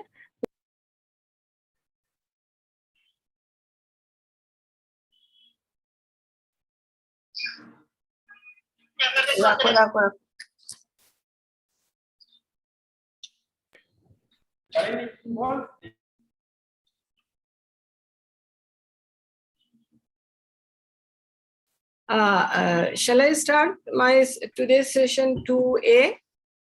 Yes, ma'am. Yes, please. Good morning. A very warm welcome of today's session 2A, nuclear medicine and radiopharmaceuticals. So, dear respected delegates and learned audience, now we are going to start our session. We are in already delay for 10 minutes. So, we just start our session with our first presenter, Hall Ashley. She is from Cancer Research Institute, Allied Health and Human Performance Academic Unit, University of South Australia, Adelaide, Australia. So I would request Hall Ashley to present her paper, which looks at the development of targeted radionuclide therapy for pancreatic cancer. Firstly, I would just like to acknowledge all the co-authors and the institutions listed on this slide. Now, as you may be aware, pancreatic cancer is a highly aggressive malignancy with a current 5-year survival rate of only 10% in Australia. And this survival has remained relatively unchanged over recent decades, as highlighting the real need to invest in therapies that are capable of targeting pancreatic cancer to improve this survival. Targeted radionuclide therapy is a molecular-based form of radiation therapy where we aim to deliver cytotoxic doses of radiation directly to the cancerous cells. We do this by having a radionuclide, which is bound to a targeting vector, and this is often an antibody or a peptide. These two are glued together using a chelator. If we use an antibody as the targeting vector, this would then form a radioimmunoconjugate, and that conjugate is designed to target a specific receptor, which should ideally be overexpressed on our cancerous cells, but minimally expressed on normal cells. This allows us to optimize the tumor control whilst reducing any potential damage to the normal tissues. One of the key factors when developing targeted radionuclide therapies is considering whether you're using an alpha or a beta emitting radionuclide. Currently in Australia, beta emitters are more widely used, particularly lutetium-177. However, the physical properties of alpha particles suggest that alpha emitters may actually be more beneficial in this application. This is primarily due to the really short range but high energy of an alpha particle, which gives it a high linear energy transfer. This high linear energy transfer allows it to cause really dense ionizations of the DNA. And of course, the more ionizations of the DNA you have, the more likely you are to induce double-strand DNA breaks, which will lead to cell death. In comparison, beta particles are a low LET particle and are more sparsely ionizing, so less likely to cause those double-strand DNA breaks. Now, regardless of whether you choose an alpha or a beta emitting radionuclide, there are several challenges in developing this type of therapy. I've got a few just listed on the slide. Firstly, you need to consider the expression of your target receptor. As I mentioned before, you ideally want to overexpress on your cancerous cells, but minimally express on your normal cells. In regards to the expression, you also need to make sure that your targeting vector is able to specifically bind to that receptor, particularly when it's in the conjugate form with the radionuclide. You also need to consider the decay chain of your radionuclide that you have selected. For some, this will be relatively straightforward, like in the case of lutetium, where there's a few beta decays as it decays down to hafnium. However, in comparison, when you're looking at something like actinium, where there's this cascade of alpha decays, beta decays, and also gamma emissions, it's more complex. Particularly in the case of alpha emitters, where there's a high recall energy, this means that the daughter radionuclides have enough energy to break off from the targeting vector. In these cases, you want to make sure that your radioimmunoconjugate is rapidly internalized by the target cell so that those daughter radionuclides will hopefully remain bound so that they don't exit the cell and traverse through the body and cause unnecessary radiation damage to other areas of the body. Therefore, the aim of our study was to develop and test the feasibility of novel radioimmunoconjugates using both lutetium and actinium as targeted radionuclide therapies with pancreatic cancer. In our work, we aim to target the cancer-specific mucin-1 epitope. We know from our previous studies that this is overexpressed in over 90% of pancreatic cancers, and its expression is also correlated with more advanced disease. We can target the MUC1 epitope using the C595 antibody. We initially bound the antibody to a DOTA chelate so that it can then bind to the lutetium and the actinium. In terms of radiolabeling, both lutetium and actinium label in fairly similar conditions. However, we do use about 200 megabecquerels of lutetium, whilst we can get away with using only 3 megabecquerels of actinium. We monitor these radiolabeling reactions using instant thin layer chromatography, where we get figures like on the side here, where region 1 demonstrates the product that we're after, so that's the lutetium DOTA C595, and region 2 is the free lutetium. Ideally, we want the ratio between these two regions to exceed 90%.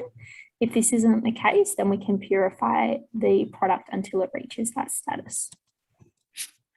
With the two radioimmunoconjugates, we then incubate various concentrations of each conjugate with 4 pancreatic cancer cell lines.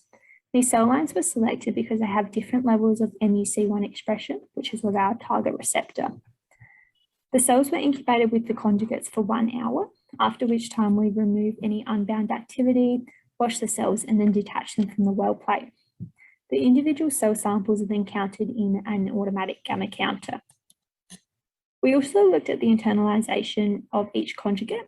In these studies, we used the same 4 cell lines as before, and we incubated those cells with a fixed amount of lutetium and a fixed amount of actinium radioimmunoconjugates. At a different time point between 1 to 48 hours, we would remove any unbound activity or supinate it. The cells were then washed, and we'd then apply an acid wash, which allowed us to strip off the surface-bound activity. The cells were then lysed, and the internalized fraction was collected, and both the surface and internalized fractions were counted separately using the gamma counter again. So these are the results from the cell binding assay. We can see that for both lutetium and actinium conjugate, there was significantly greater binding to the PANC1 cell. For lutetium, this binding was significantly greater at all concentrations, but for the actinium, it was at concentrations of 50 nanomoles or above. It was really impressive to see that there was still some binding to all the cell lines, as even if they did have low expression. They did all have some expression of the target receptor. So it was important that we were still able to see that in this study. So these figures here represent the results we could get from the lutetium internalization experiment. So initially we have the surface counts, where again we can see that there was greater surface bound into that PANC1 cell line across the 48 hours. And this also led to far better internalization counts for PANC1 compared to all the other cell lines. So it was really good at taking in that lutetium conjugate. This of course meant that PANC1 did have a greater total counts as well, which was just the sum of the surface and the internal counts. When we evaluated the percentage of internalization, again, PANC1 had a really good internalization amount. In fact, all 4 cell lines had some level of internalization within the 1 hour time point, which was really positive. And for PANC1, that percent of internalization increased to about 70% by 48 hours, which is quite an impressive number.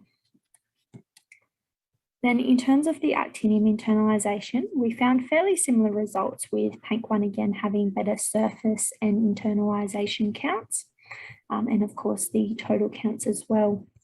The percentage of internalization was slightly lower for actinium compared to lutetium. However, the studies aren't exactly directly comparable. Regardless, we did still see internalization at 1 hour for all 4 cell lines, and then that increased to a maximum of a bit under 50% for the PANC1 cell line by 48 hours. So again, we were seeing that progressive internalization over time, which was really positive again. So in conclusion, our study has shown that there was preferential binding of both of the conjugates to the cell lines which had that higher MUC1 expression, so our PANC1 cell line. We found that the internalization in all the cell lines was rapid, and they were all able to internalize some percentage within 1 hour of incubation. But again, we found that the internalization did improve significantly when we had our cell lines with the high MUC1 expression. Both of these binding assays demonstrated that both conjugates are feasible as potential targeted radionuclide therapy agents for pancreatic cancer. And in line with that, we're now looking at investigating the cytotoxicity of each agent to see if they're actually capable of inducing cytotoxic effects in pancreatic cancer cells. So that will be interesting to see. If the cytotoxicity provides promising results, we'll then look to progress this research into animal studies, subject to funding, of course. These are just the references, and thank you so much for listening. I look forward to any questions. Thank you, Ashley, for your nice presentation.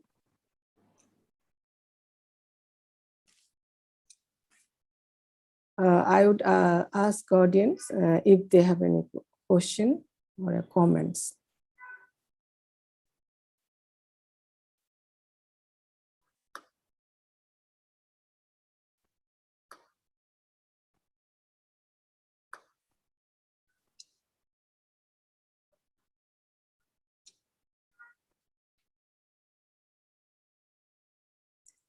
I think Nahid can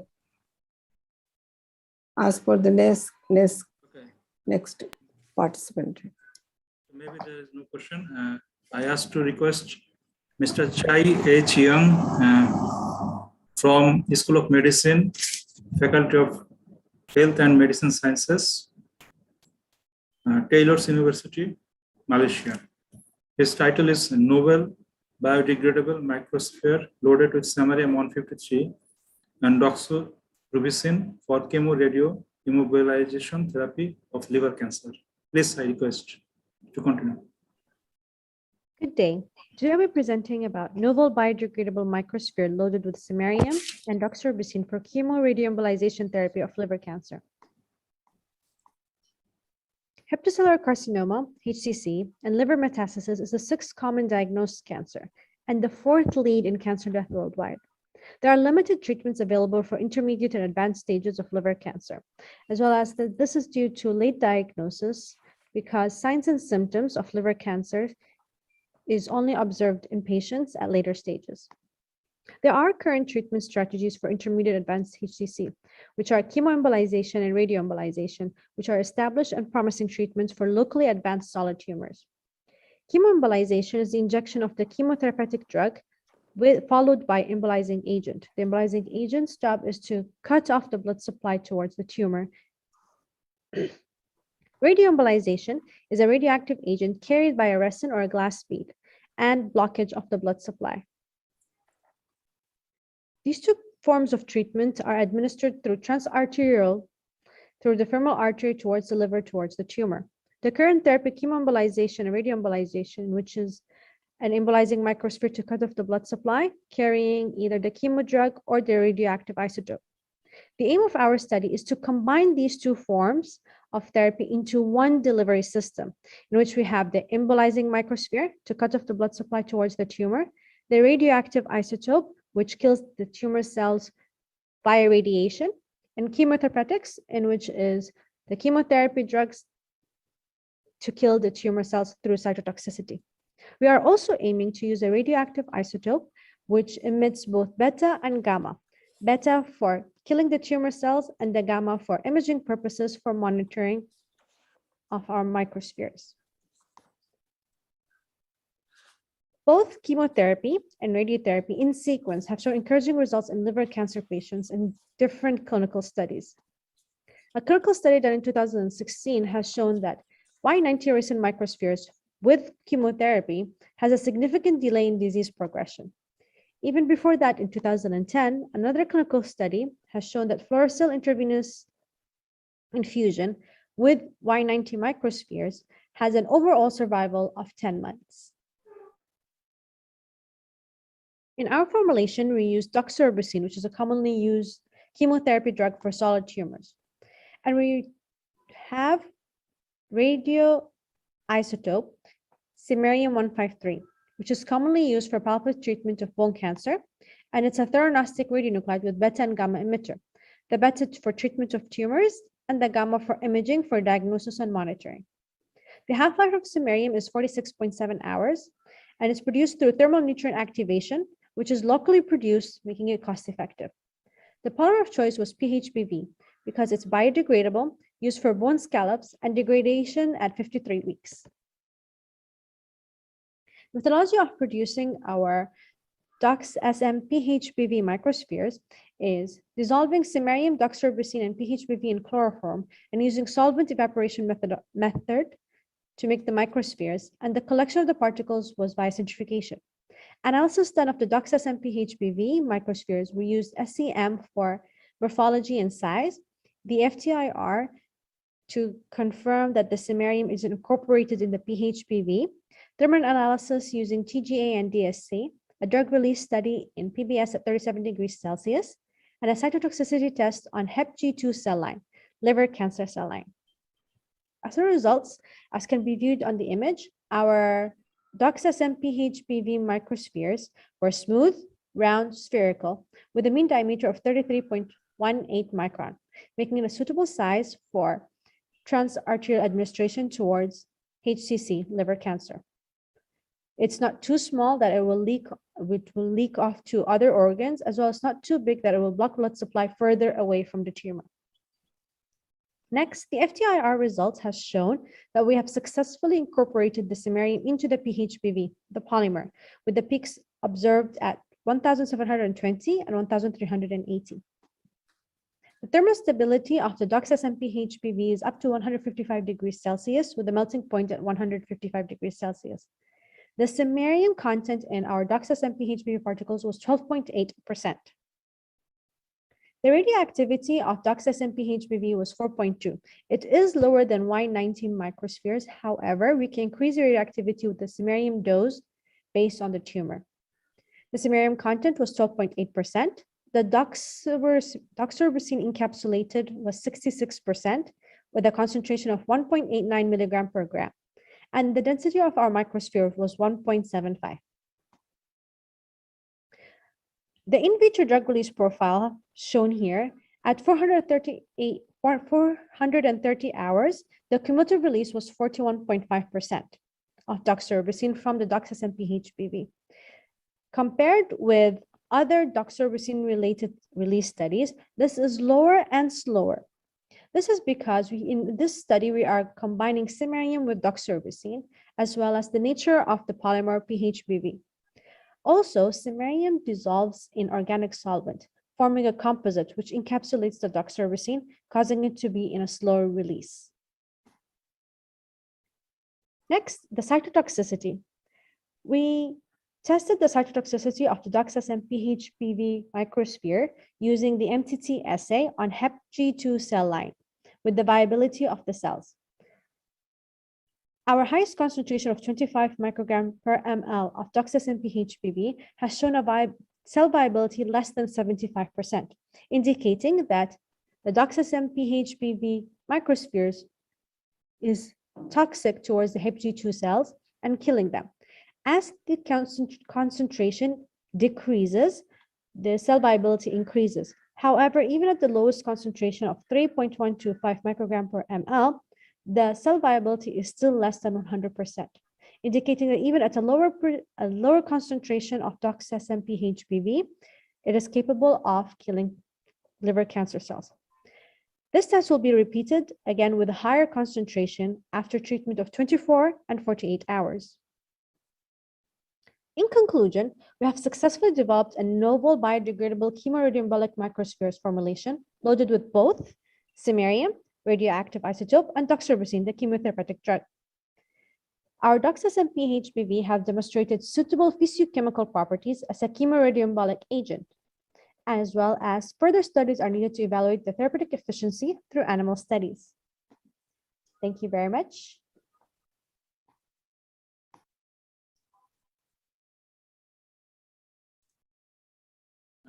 Any question?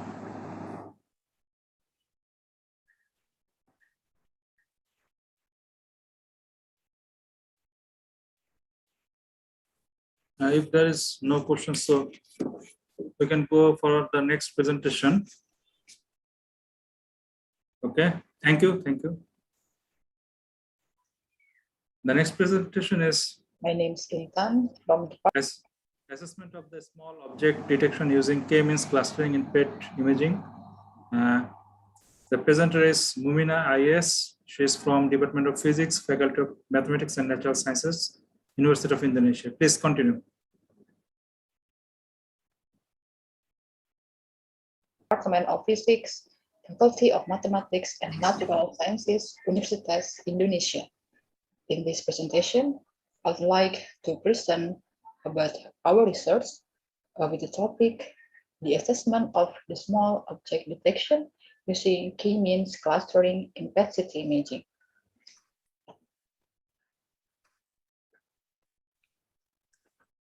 This is outline for my presentation.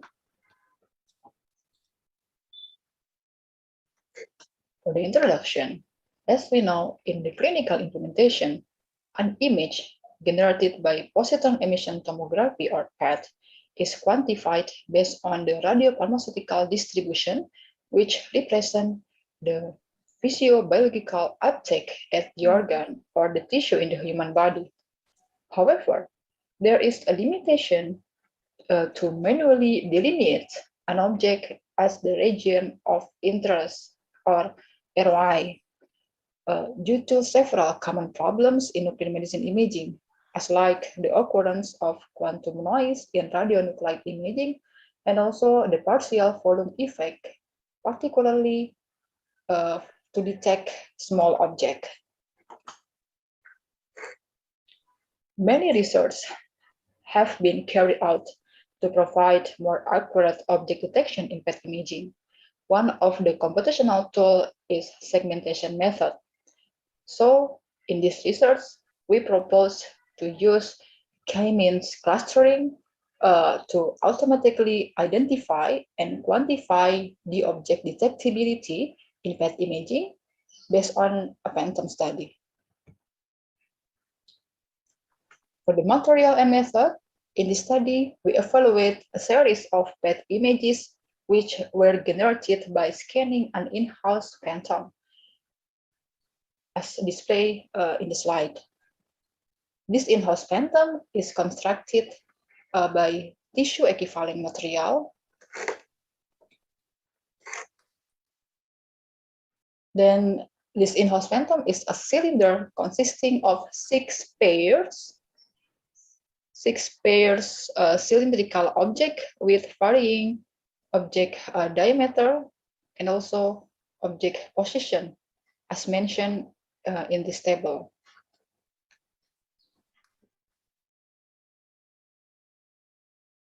For this measurement, the phantom was filled by floor FDG solution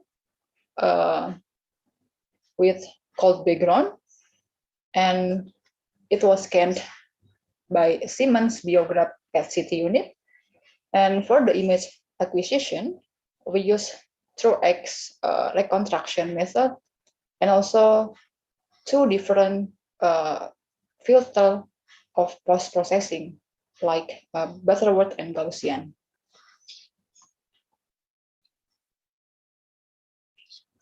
After we got the image, the reconstructed image was processed using MATLAB to develop an algorithm for image processing and segmentation.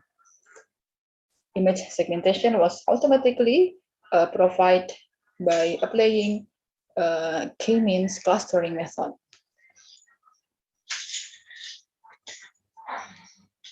And finally, we can automatically identify an object position on the image and also measure the object size or diameter. And then to evaluate the accuracy of k-means clustering, we calculate the relative deviation between the object diameter measured by k-means algorithm compared to the physical or the actual object size or diameter.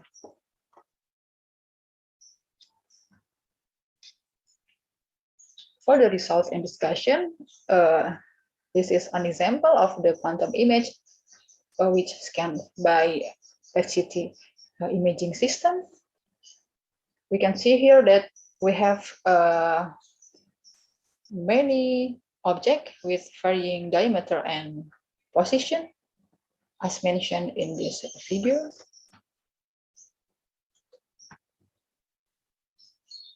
Then there are a series of images with different reconstruction and filters.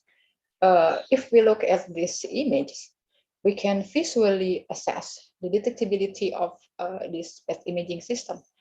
We can evaluate qualitatively each object can be visually detected.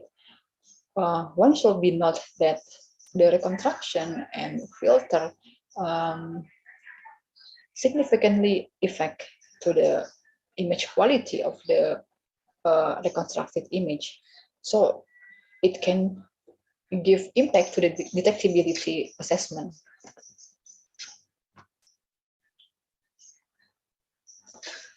The first task of the k-means clustering in this algorithm is to find and to identify the object position along the XY coordinate. The k-means algorithm can differentiate each object by making a cluster which represent the pixel intensity.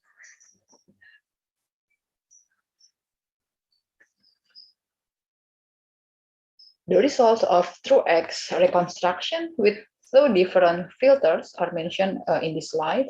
You can see here. In the left side is through-X with Butterworth filter, and in the right side is through-X with Gaussian filter. Overall, k-means provide the identification of object position and location. As displayed in this slide, we can see here.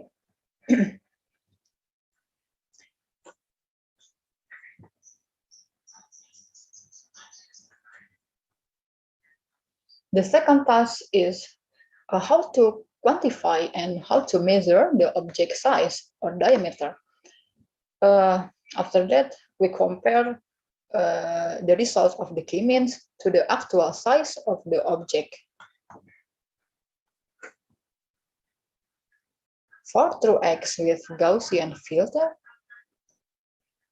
we can see here the object diameter quantified by key means clustering is 1 up to 2 millimeter larger than the physical object of the phantom. You can see here the relative deviation tends to the 0, so it represents this object size is larger than the actual size. However, in small object with diameter 4 millimeter, we can see here the relative deviation is highest. It is clearly affected by the partial volume effect at the small object. Overall, we have average relative deviation for true X with Gaussian filter is 10%.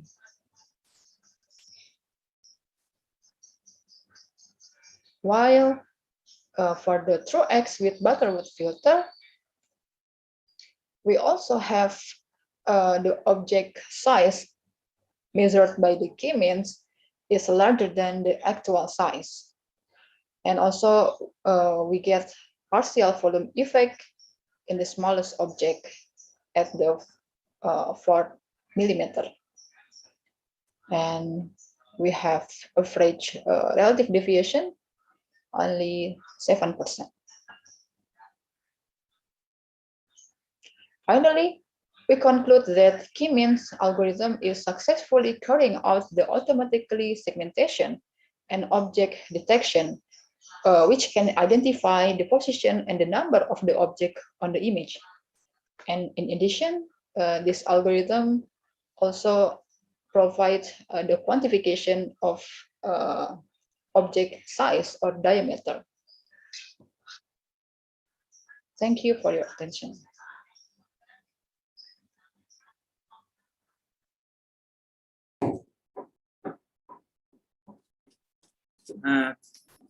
Thank you, yes, Mumina, for a nice presentation. If anybody have any questions, so please ask her. Can I ask a question, Ms. Mumina? Yes, sir. Yes, okay. You are doing this experiment with the PET imaging only, not of the PET CT fusion imaging using. For the patient image? She did. You compare this image to the algorithm. So the only PET image, not using the fusion image. Oh, for this algorithm, I only use the PET image, not the fusion image. The CT is to compare the actual size of each object. Yes, we know that the CT resolution is better than PET, maybe. So yes, absolutely. Yes, absolutely. So okay, you can also using the software to the fusion images to compare this one. So you also compare to the PET image to the CT image, also like this.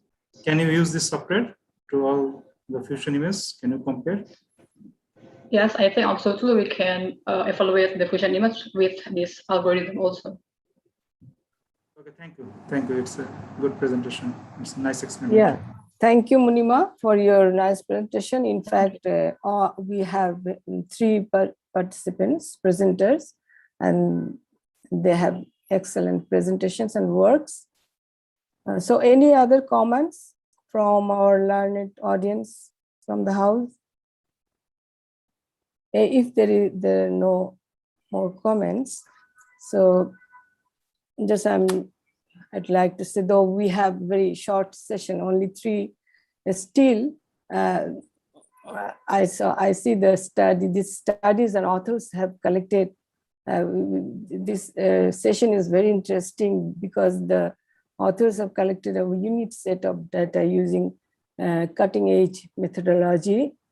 And so I hope that so many researchers will be benefited and acquired knowledge based on this their research work, and which could help for others for their further research.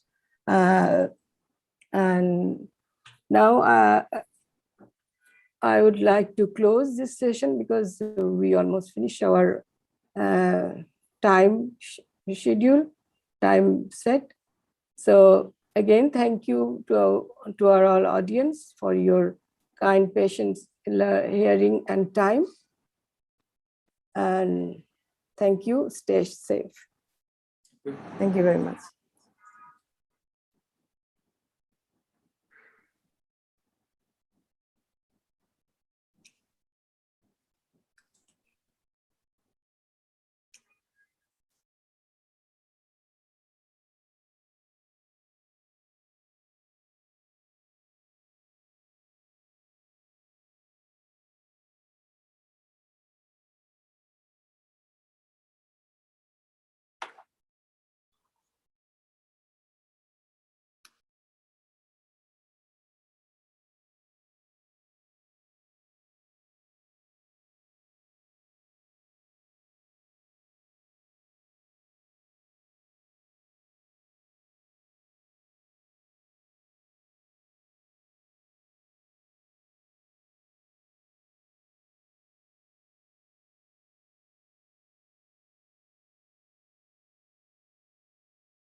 Without fear of cancer.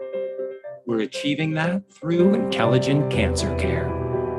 Through building shorter paths from research to remission, bridging the distance between Manhattan and Mozambique, driving a direct link from high tech to high impact, and resolutely facing today's unique challenges by connecting the world through more personalized treatment, more data-driven decision-making, more direct access to care, and a new, more unifying, smarter standard of oncology. We're all connected through intelligent cancer care.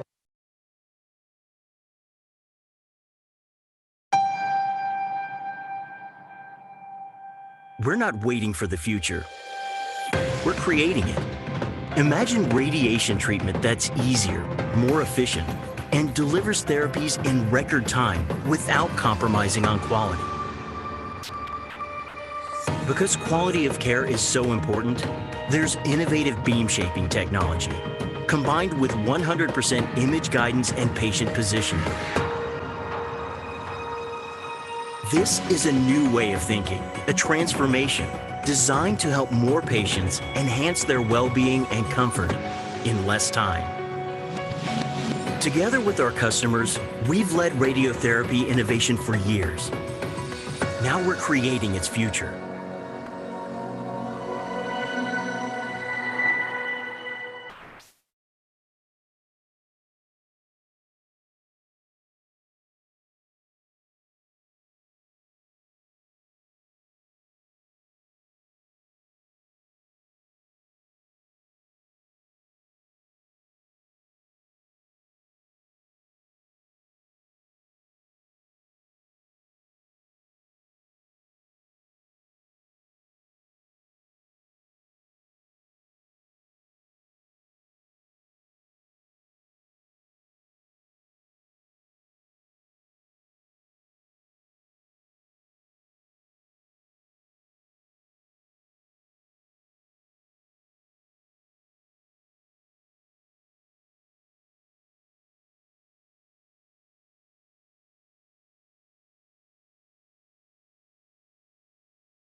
Launching a new era. PTW Beam Scan, the new water phantom. Automated, wireless, fast.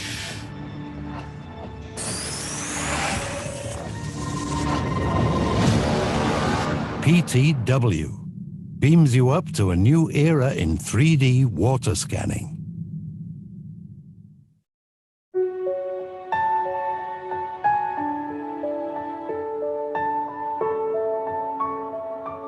I still remember that morning, the day I first set foot on the campus as a student.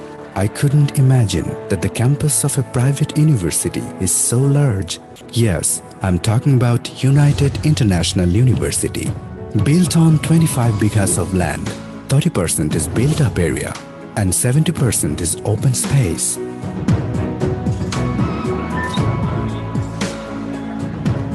There was a large corridor in front with a lot of students. I went ahead with a surprised look. As soon as I entered the class, all the new faces stared at me.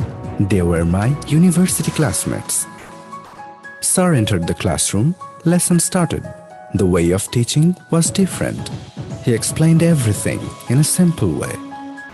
Beyond theory classes, there were associated laboratory classes on different subjects. A large number of computer labs for meeting the needs of CSE students. Circuit lab, machine lab, digital lab, microprocessor lab, communication lab. All are equipped with modern setup for producing competent EEE graduates. Civil engineer labs to prepare civil engineer students to design and build modern infrastructure. The robotics lab is the place for innovation and discovery in this era of fourth industrial revolution. In Advanced Intelligent Multidisciplinary Systems Lab, researchers are exploring the application of IT in multifaceted domains including health sector. Center for Energy Research, CER, is dedicated to the research in producing clean energy. It is thus helping the country to combat against effects of climate change. It has modern servers and data centers of international standard to keep the campus live online without interruption for a second.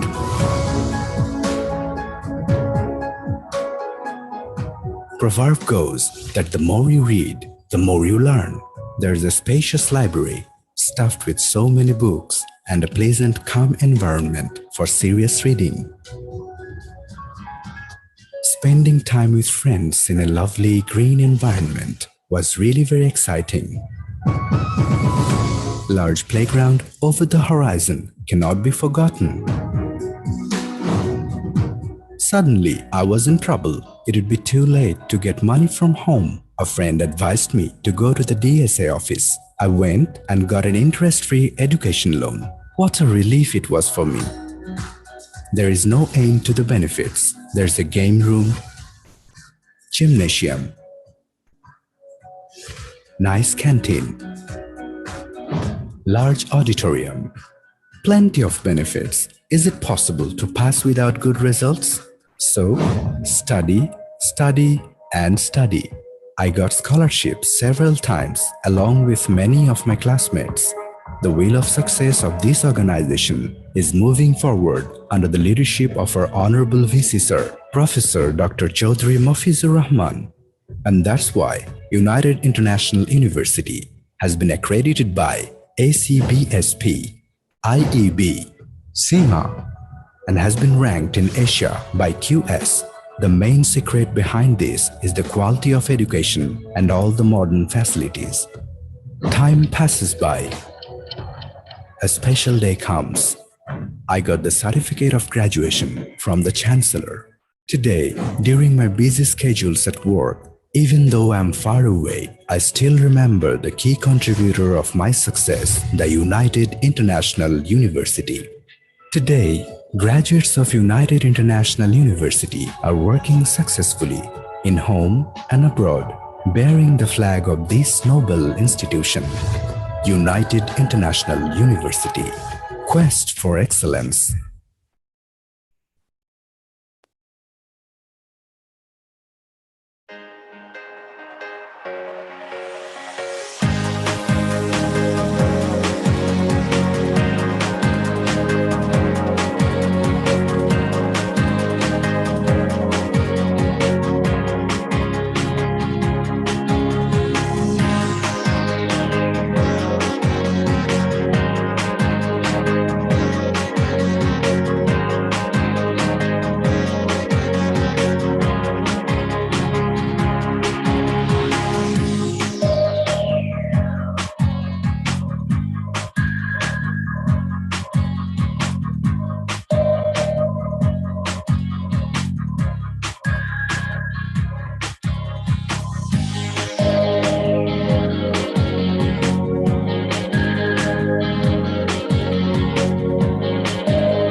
Cancer touches us all in one way or another.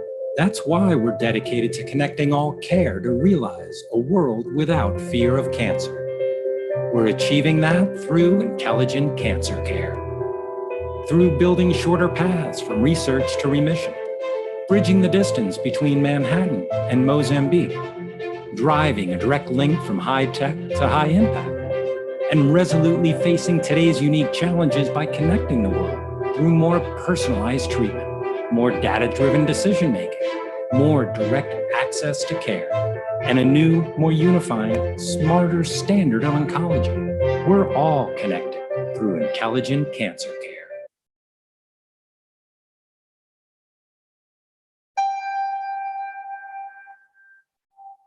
We're not waiting for the future. We're creating it.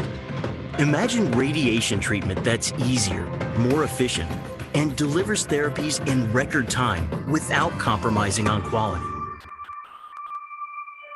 Because quality of care is so important, there's innovative beam shaping technology, combined with 100% image guidance and patient positioning.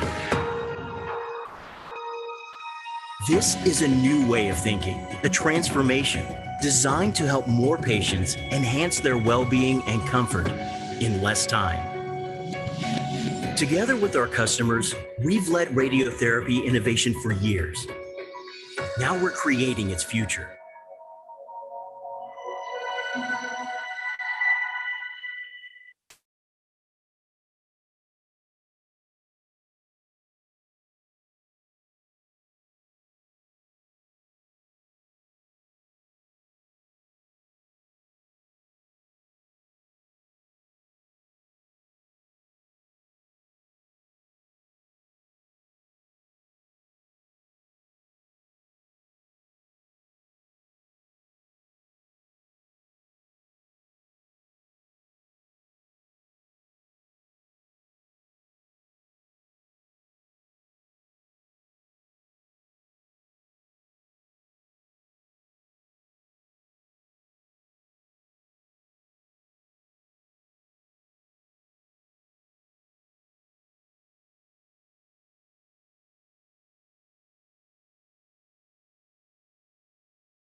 Launching a new era. PTW BeamScan, the new water phantom. Automated, wireless, fast.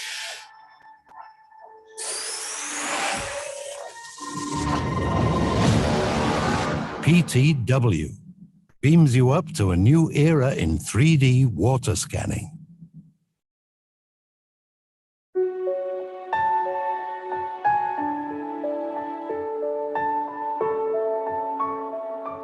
I still remember that morning, the day I first set foot on the campus as a student. I couldn't imagine that the campus of a private university is so large. Yes, I'm talking about United International University. Built on 25 bighas of land, 30% is built-up area and 70% is open space.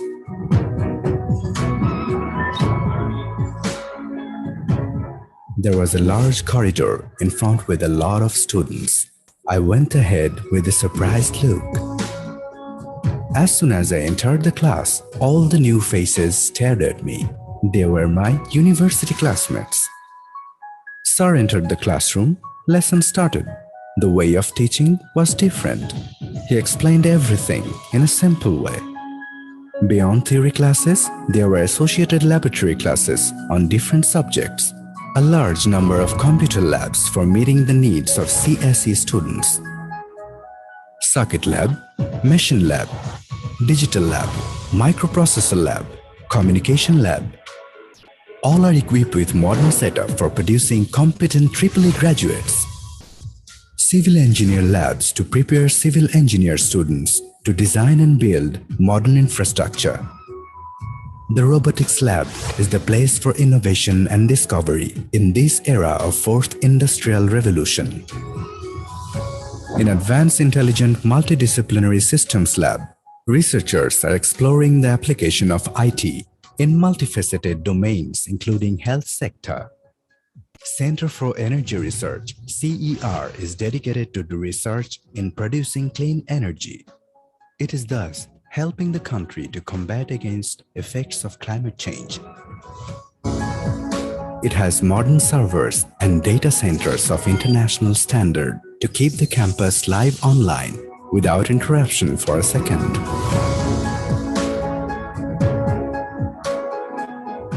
Proverb goes that the more you read, the more you learn. There is a spacious library stuffed with so many books and a pleasant, calm environment for serious reading. Spending time with friends in a lovely green environment was really very exciting. Large playground over the horizon cannot be forgotten. Suddenly, I was in trouble. It would be too late to get money from home. A friend advised me to go to the DSA office. I went and got an interest-free education loan. What a relief it was for me. There is no end to the benefits. There's a game room, gymnasium, nice canteen, large auditorium, plenty of benefits. Is it possible to pass without good results? So, study, study, and study. I got scholarships several times along with many of my classmates. The wheel of success of this organization is moving forward under the leadership of our Honorable VC Sir, Professor Dr. Chaudhry Mafizur Rahman. And that's why United International University has been accredited by ACBSP, IEB, CIMA, and has been ranked in Asia by QS. The main secret behind this is the quality of education and all the modern facilities. Time passes by. A special day comes. I got the certificate of graduation from the Chancellor. Today, during my busy schedules at work, even though I'm far away, I still remember the key contributor of my success, the United International University. Today, graduates of United International University are working successfully in home and abroad, bearing the flag of this noble institution. United International University. Quest for excellence.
Cancer touches us all in one way or another. That's why we're dedicated to connecting all care to realize a world without fear of cancer. We're achieving that through intelligent cancer care. Through building shorter paths from research to remission, bridging the distance between Manhattan and Mozambique, driving a direct link from high tech to high impact, and resolutely facing today's unique challenges by connecting the world through more personalized treatment, more data-driven decision-making, more direct access to care, and a new, more unifying, smarter standard of oncology. We're all connected through intelligent cancer care.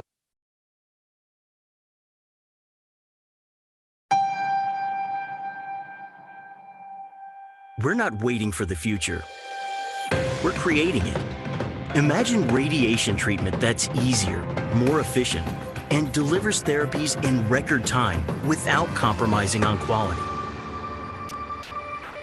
Because quality of care is so important, there's innovative beam shaping technology, combined with 100% image guidance and patient positioning.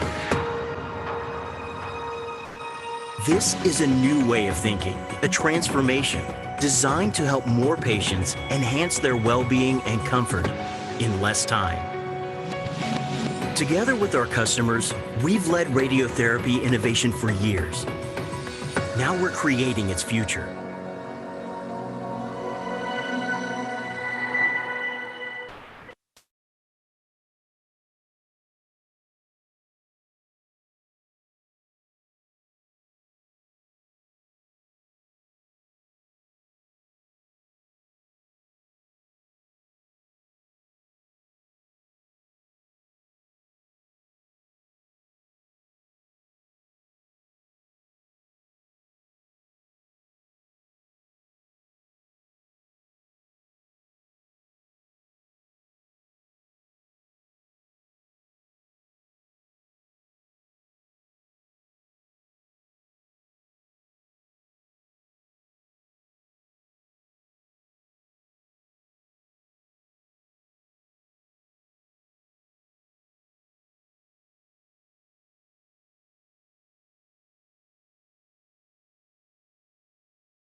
Launching a new era. PTW Beam Scan, the new water phantom. Automated, wireless, fast.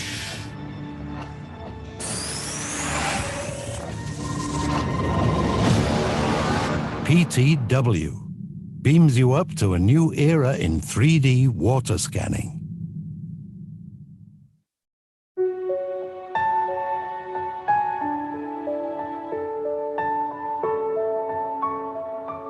I still remember that morning, the day I first set foot on the campus as a student.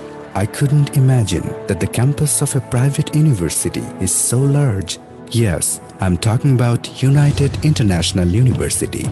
Built on 25 bighas of land, 30% is built-up area and 70% is open space.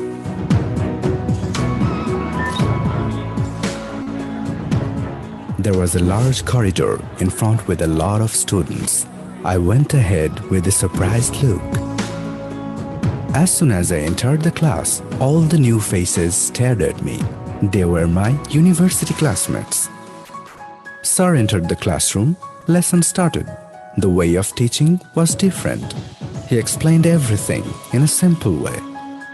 Beyond theory classes, there were associated laboratory classes on different subjects, a large number of computer labs for meeting the needs of CSE students. Circuit lab, machine lab, digital lab, microprocessor lab, communication lab. All are equipped with modern setup for producing competent AAA graduates. Civil engineer labs to prepare civil engineer students to design and build modern infrastructure. The robotics lab is the place for innovation and discovery in this era of fourth industrial revolution. In Advanced Intelligent Multidisciplinary Systems Lab, researchers are exploring the application of IT in multifaceted domains including health sector. Center for Energy Research, CER, is dedicated to the research in producing clean energy. It is thus helping the country to combat against effects of climate change. It has modern servers and data centers of international standard to keep the campus live online without interruption for a second.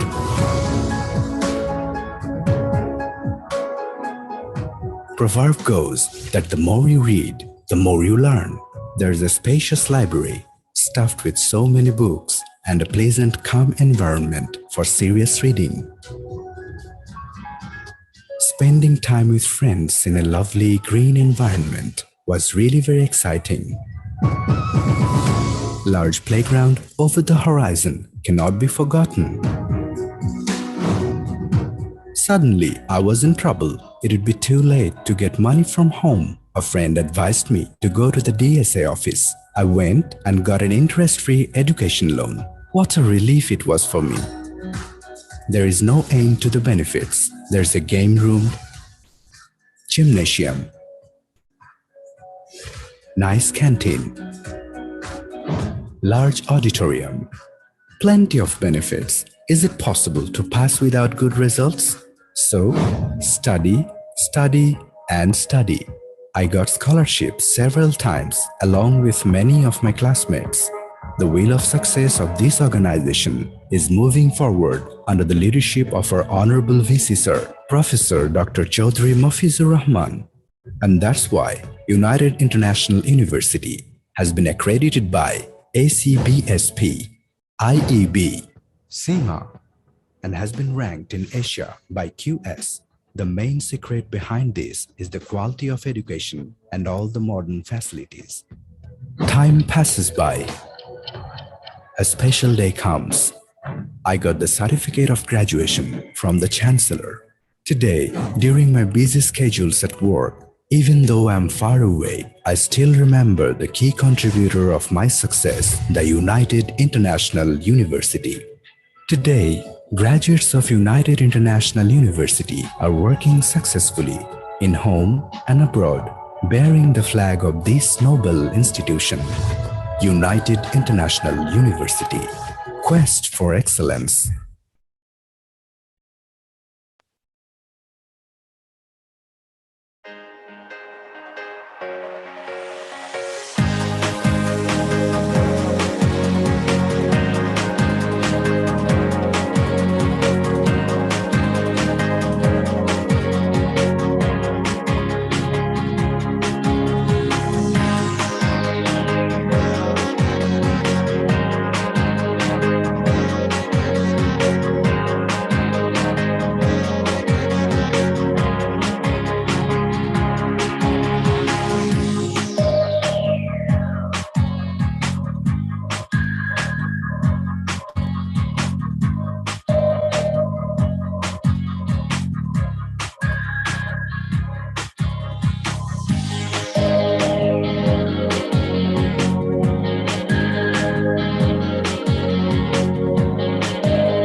to connecting all care to realize a world without fear of cancer. We're achieving that through intelligent cancer care. Through building shorter paths from research to remission, bridging the distance between Manhattan and Mozambique, driving a direct link from high tech to high impact, and resolutely facing today's unique challenges by connecting the world through more personalized treatment, more data-driven decision-making, more direct access to care, and a new, more unifying, smarter standard of oncology. We're all connected through intelligent cancer care.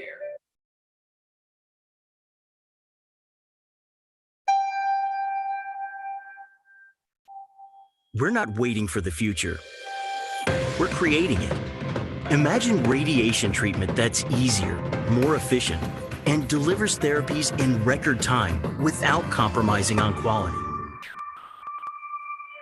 Because quality of care is so important, there's innovative beam shaping technology, combined with 100% image guidance and patient positioning. This is a new way of thinking, a transformation designed to help more patients enhance their well-being and comfort in less time. Together with our customers, we've led radiotherapy innovation for years. Now we're creating its future.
Launching a new era.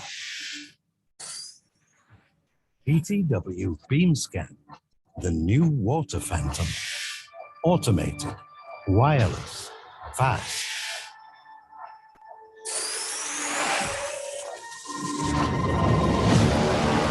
PTW beams you up to a new era in 3D water scanning.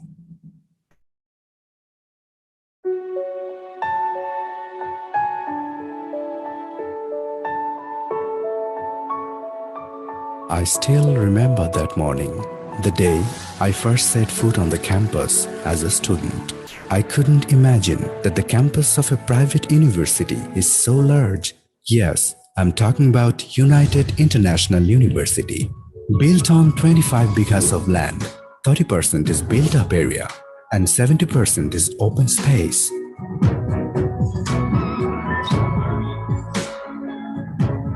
There was a large corridor in front with a lot of students. I went ahead with a surprised look. As soon as I entered the class, all the new faces stared at me. They were my university classmates. Sir entered the classroom, lesson started. The way of teaching was different. He explained everything in a simple way. Beyond theory classes, there were associated laboratory classes on different subjects, a large number of computer labs for meeting the needs of CSE students.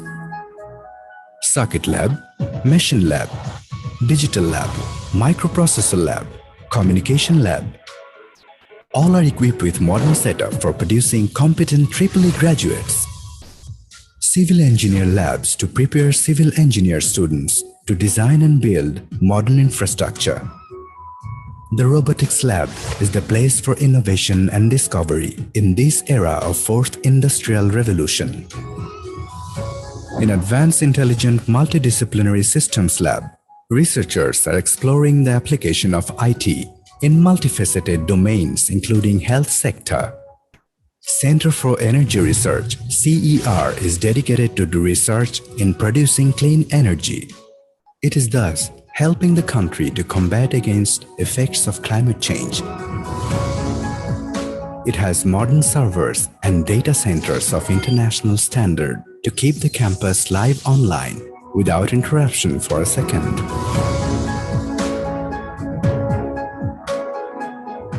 Proverb goes that the more you read, the more you learn. There is a spacious library stuffed with so many books and a pleasant, calm environment for serious reading.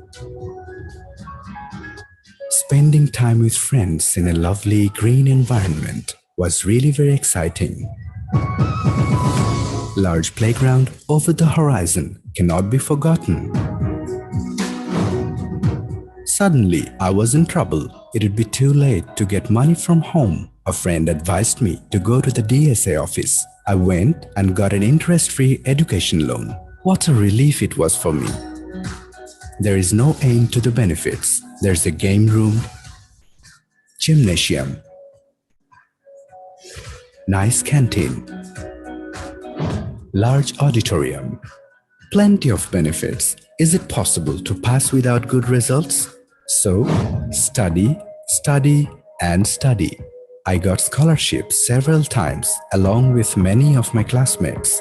The wheel of success of this organization is moving forward under the leadership of our Honorable VC Sir, Professor Dr. Chaudhry Mafizur Rahman. And that's why United International University has been accredited by ACBSP, IEB, SEMA, and has been ranked in Asia by QS. The main secret behind this is the quality of education and all the modern facilities. Time passes by. A special day comes. I got the certificate of graduation from the Chancellor. Today, during my busy schedules at work, even though I am far away, I still remember the key contributor of my success, the United International University. Today, graduates of United International University are working successfully in home and abroad, bearing the flag of this noble institution. United International University, Quest for Excellence.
Cancer touches us all in one way or another. That's why we're dedicated to connecting all care to realize a world without fear of cancer. We're achieving that through intelligent cancer care. Through building shorter paths from research to remission, bridging the distance between Manhattan and Mozambique, driving a direct link from high tech to high impact, and resolutely facing today's unique challenges by connecting the world through more personalized treatment, more data-driven decision-making, more direct access to care, and a new, more unifying, smarter standard of oncology. We're all connected through intelligent cancer care.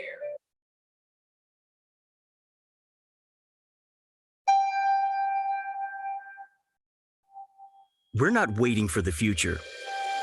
We're creating it. Imagine radiation treatment that's easier, more efficient, and delivers therapies in record time without compromising on quality. Because quality of care is so important, there's innovative beam shaping technology, combined with 100% image guidance and patient positioning. This is a new way of thinking, a transformation designed to help more patients enhance their well-being and comfort in less time. Together with our customers, we've led radiotherapy innovation for years. Now we're creating its future.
Launching a new era.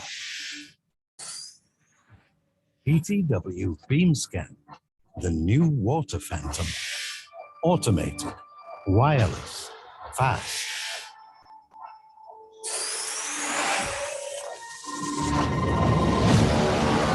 PTW beams you up to a new era in 3D water scanning.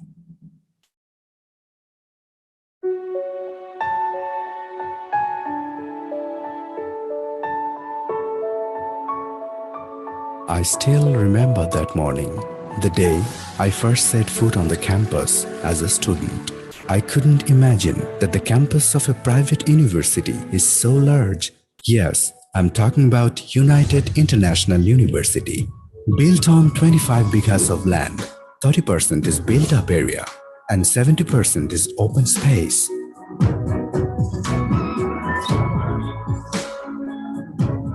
There was a large corridor in front with a lot of students.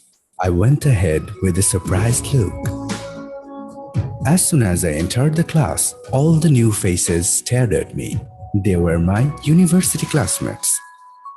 Sir entered the classroom, lesson started. The way of teaching was different. He explained everything in a simple way. Beyond theory classes, there were associated laboratory classes on different subjects, a large number of computer labs for meeting the needs of CSE students. Circuit lab, machine lab, digital lab, microprocessor lab, communication lab. All are equipped with modern setup for producing competent EEE graduates. Civil engineer labs to prepare civil engineer students to design and build modern infrastructure. The robotics lab is the place for innovation and discovery in this era of fourth industrial revolution.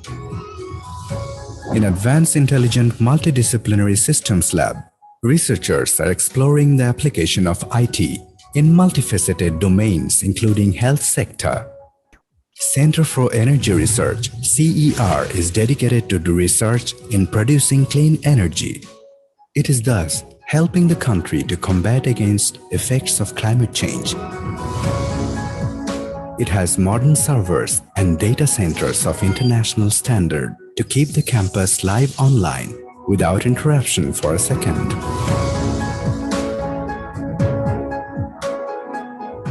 Proverb goes that the more you read, the more you learn.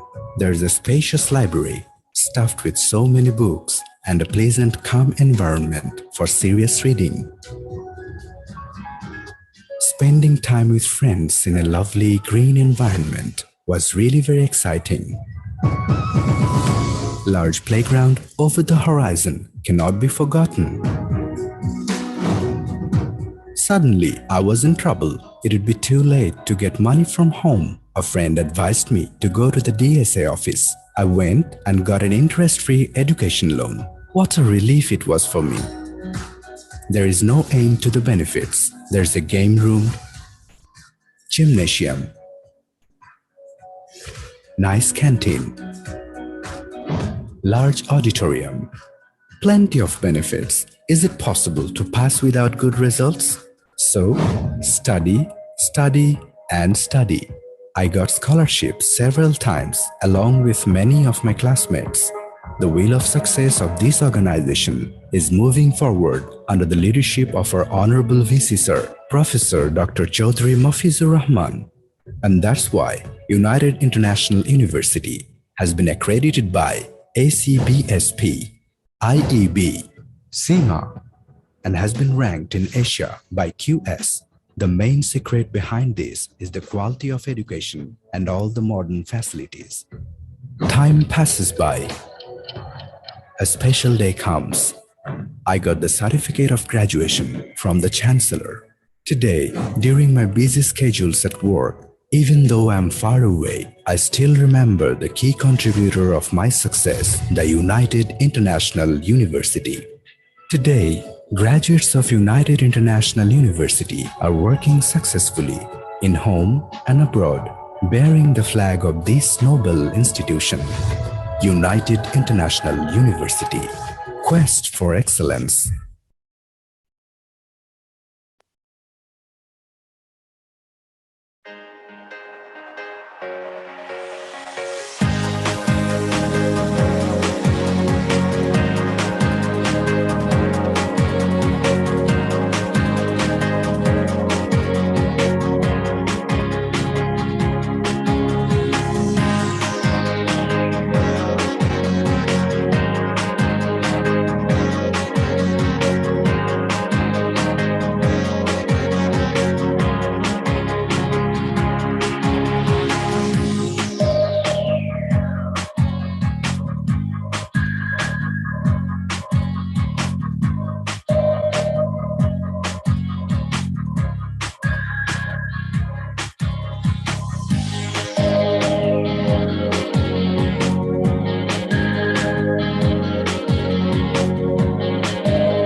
Cancer touches us all in one way or another.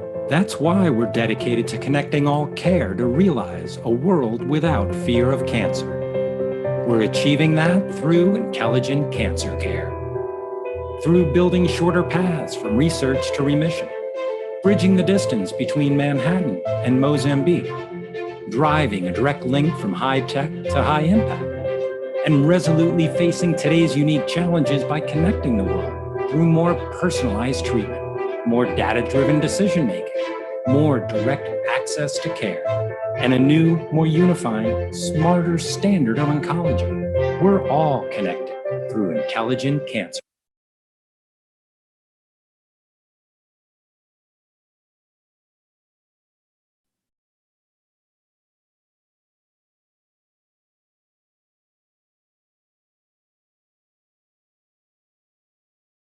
Hello, everyone. Good morning, good afternoon, or good evening. Welcome to the 21st Asia-Oceania Congress of Medical Physics. This is the plenary session 2 in Hall A. Here we have, allow me to introduce you to our chair and co-chair, Dr. Leonard Wee, and co-chair, Professor Dr. K. Joseph Maria Das. Dr. Leonard Wee is a clinical data scientist and medical physicist from Maastricht University. He has had education from University of Oxford and the University of Western Australia. From 1993 to 1998, he has done BSc in physics and then BE honors material engineering from 1993 to 1998. Then from 1999 to 2002, PhD in physics and material engineering. Then from 2012 to 2014, postgraduate diploma, evidence-based healthcare.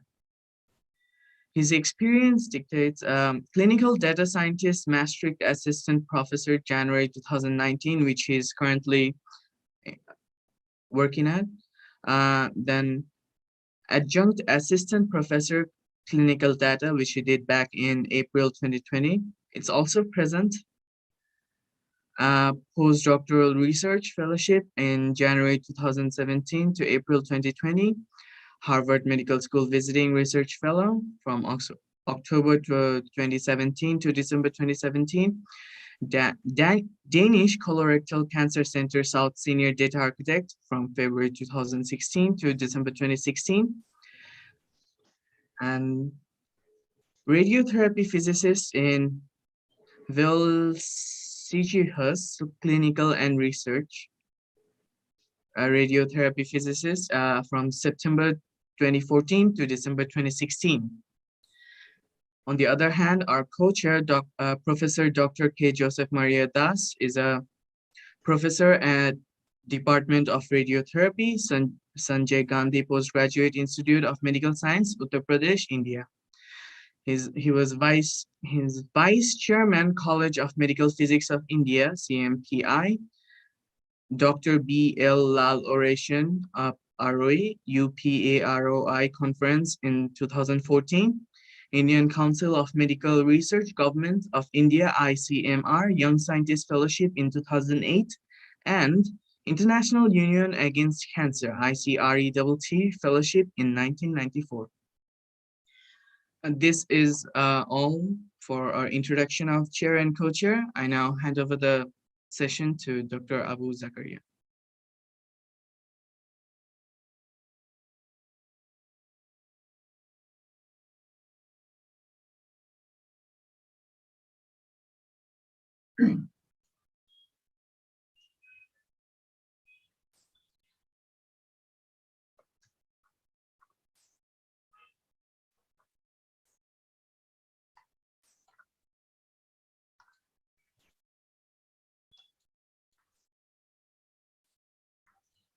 So,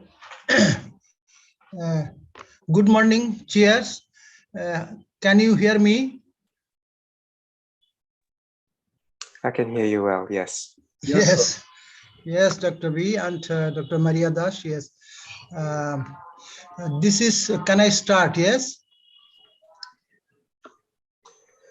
Yes, certainly. Please go ahead. We are seeing your slides at the moment. You may start your presentation. Thank you. My topic is expanding the medical physicist curricular and professional program to include artificial intelligence. You see, I'm just talking on behalf of the Working Group for Artificial Intelligence, the European Federation of Organization for Medical Physics. This is my first slide. It is a publication in Physica Medica. We have finished our... Dr. Zakaria, I'm sorry to disturb you. We are still seeing your slide deck. We are not actually seeing your slide presentation. We are seeing your slide layout.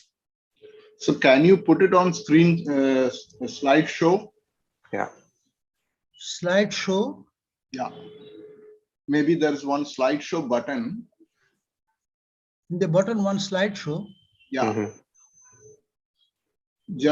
Just on the corner left hand, beyond the Zoom window, the first one. I can see only the live. Sir, you can press that first button on top left also, one beginning, and it's written in German, I guess. Yes. Just below the window icon, Microsoft window icon. Yes. If you can just click that.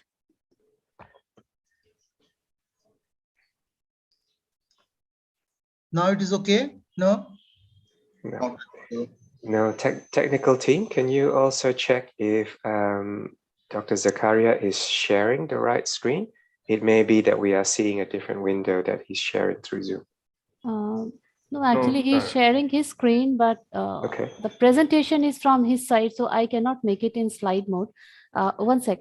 So can you just see that icon where the green arrow button is shown just below the start and menu? Can you see on top there is start and menu? Just below the Microsoft icon, there is a green button. Microsoft, I could just a moment.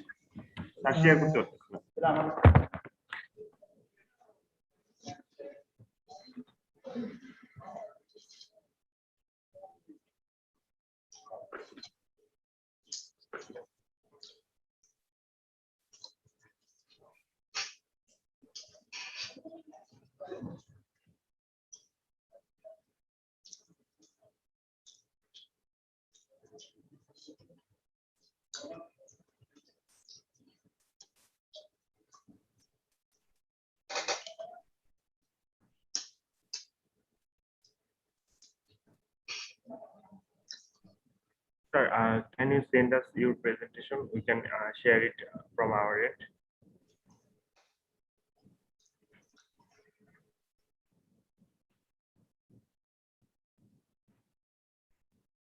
Hello, Professor Zakaria, sir. Yes. Can you send us the presentation so that we can share it from our end? And I you sent just presentation, yeah. To my mail. Then I will share the screen and you will just talk. I think till then we can move to the next presentation. Yes, please you go to the next presentation. Next speaker, yes, sir. Yes, let's do that. That's a good suggestion. Tech So team, can you please play the next one? Yeah. Yes, thank you, tech team. Can we please have the presentation of Muhammad Hassan Karita? So dear attendees, please give us your patience while we are solving the minor technical issues in the background. So as not to lose time, let's move onwards. If my co-chair, Professor Maria Das, agrees, let's move on to the second speaker of the session, and we will come back to the first speaker soon. The second speaker of this session is Muhammad Hassan Karita. The title of the presentation will be Contribution of Medical Physicists During COVID-19 in the Middle East. Technical team, if we can have the presentation of the second speaker on screen, please. Yes, lovely. I am seeing the slides in slideshow mode. So Dr. Muhammad Hassan Karita, the floor is yours. Please proceed. Good morning, good afternoon, good evening, wherever you are. This presentation about the contribution of medical physicists during COVID in the Middle East. My name is Hassan Karita. I am the Assistant Executive Director for OHS, medical physicist. I am as well the MIFOM Secretary General. I would like to start my presentation by shedding some lights on the recently published book, just 18th of March, under the title Medical Physics During the COVID-19 Pandemic. And this book already mentioned by Dr. Huda during her first presentation in the conference. And the book is a response for the COVID virus, which have reached and affected and impacted all aspects of our lives. The book explores how COVID pandemic has affected clinical practice, education, research in medical physics, and how colleagues on the front line dealt with this unpredictable and unprecedented pandemic. The book tackles key questions such as how did medical physicists respond to this situation? What innovative strategy were taken, and how effective were they? And how medical physicists preparing for the future? The focus was on different experiences of medical physicists in different regions of the world, specifically Asia Pacific, Middle East, Europe, Africa, North and Latin America, with over 91 contributors from 39 countries. The book is very important. It has many features. I could mention that this is the first book to cover the impact of COVID on the field of medical physics. The book is edited by two experts in the field, two renowned medical physicists, with chapter contributions from subject area specialists around the world. It has global and broad coverage ranging from the impact on teaching, research, publishing, with a unique perspective from journal editor, student, and trainee. The reason I started my presentation with shedding some light on this book, because this presentation is the work or the contribution of the medical physicist in the Middle East to this book. It's chapter 9 of this book about medical physics during COVID-19 pandemic in the Middle East. And the contributor to this work is Huda Nuaimi from Qatar, Muhammad Hassan Kharita from Syria, Mishari Naimi from Kuwait, Rifat Al-Mazrou from Saudi Arabia, Rabia Hamoud from Lebanon, and Zain Al-Bala from Lebanon, Zakia Al-Rahbi from Oman, Hanan Dosari from Kuwait, Ismail Abu Awad from Palestine, and Ibtisam Al-Maskari from Oman. As I said, this book, chapter 9 of this book is about the contribution from the Middle East region, which is presented in this presentation. The role in combating the spread of this virus started with MIFOM as a regional organization for medical physics, where MIFOM emphasized the importance of protection of staff and patient through information in their website, newsletter, direct communication with counterpart. Of course, we represent 12 countries: Bahrain, Iraq, Jordan, Kuwait, Lebanon, Oman, Palestine, Qatar, Saudi Arabia, Syria, United Arab Emirates, and Yemen. Of course, through this communication with our counterpart, MIFOM emphasized the importance of protection of staff and patients, in addition to cooperation with physicians for better diagnosis and treatment of COVID patients. So the work on this chapter started with the contribution of every national society being uploaded on the MIFOM website. These contributions were summarized, in this chapter about the Middle East. The chapter addresses all the activity related to all aspects of medical physics, health physics, radiation safety in the three different main fields of radiology, radiotherapy, and nuclear medicine during COVID pandemic, with some example from different MIFOM member country. The activities cover QC for new and existing equipment in radiotherapy, nuclear medicine, and diagnostic radiology. It covers also workplace monitoring, personal dosimetry, radioactive waste management, shielding calculation and survey of facility, and quality control testing of lead apron, in addition to calibration of equipment. The photos I intended to have in this chapter is just a screenshot from MIFOM website where this contribution are uploaded on this website, and with some title I intentionally included in this presentation. So I could start with MIFOM recognizing the fight against COVID-19 and the role of medical physicists. So one of the initiatives was by MIFOM XCOM, they decided to give a special MIFOM award, the MIFOM Award for Best Medical Physicist during COVID-19, as a recognition for exceptional good work during this crisis. This award recognizes and celebrates individuals who played a crucial role during the corona pandemic. And you could see in the screenshot, this is the certificate which was given, special award, and the winner of this award were listed on this website. Staying with the MIFOM committee, so that was the work of the award and honor committee. This is the MIFOM Women Committee, Women in Medical Physics Committee as well. They were very active.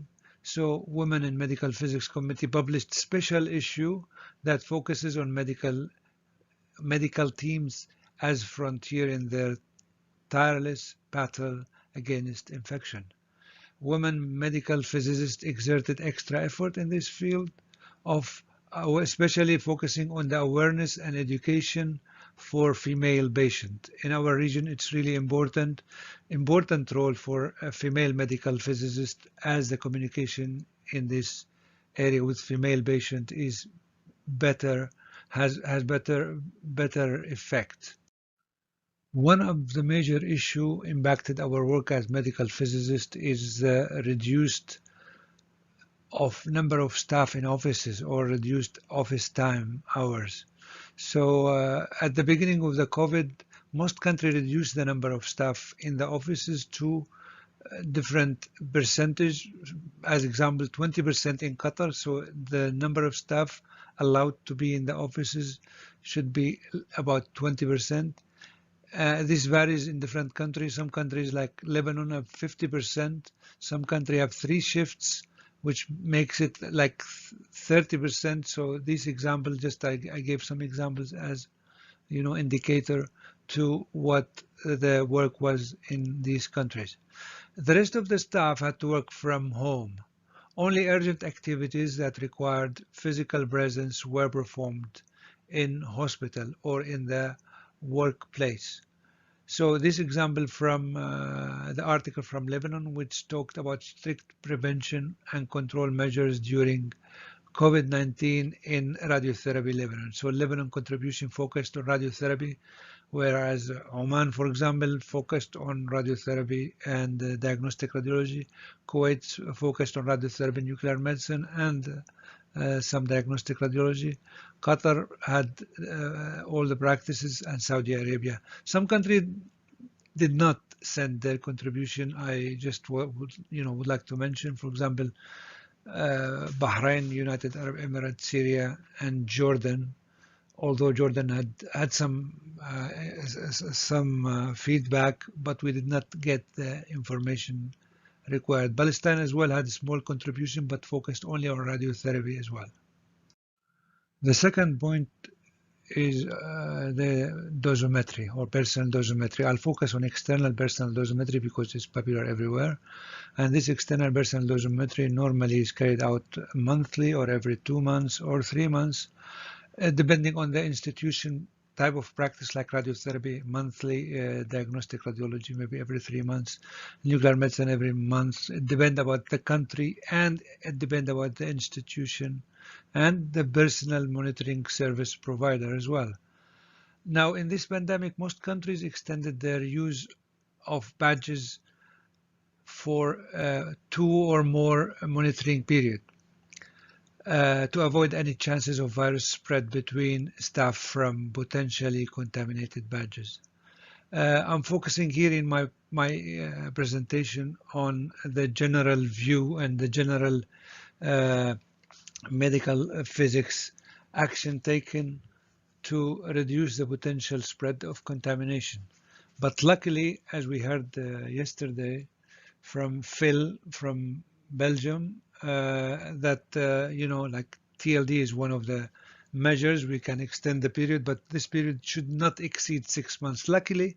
Luckily, we did not exceed the 6 months mentioned by Phil, because most countries has either 2 or 3 months, and the maximum is 3 months period, and they extended it for twice only, so 6 months period. So luckily, we are within the European criteria as mentioned by Philip yesterday.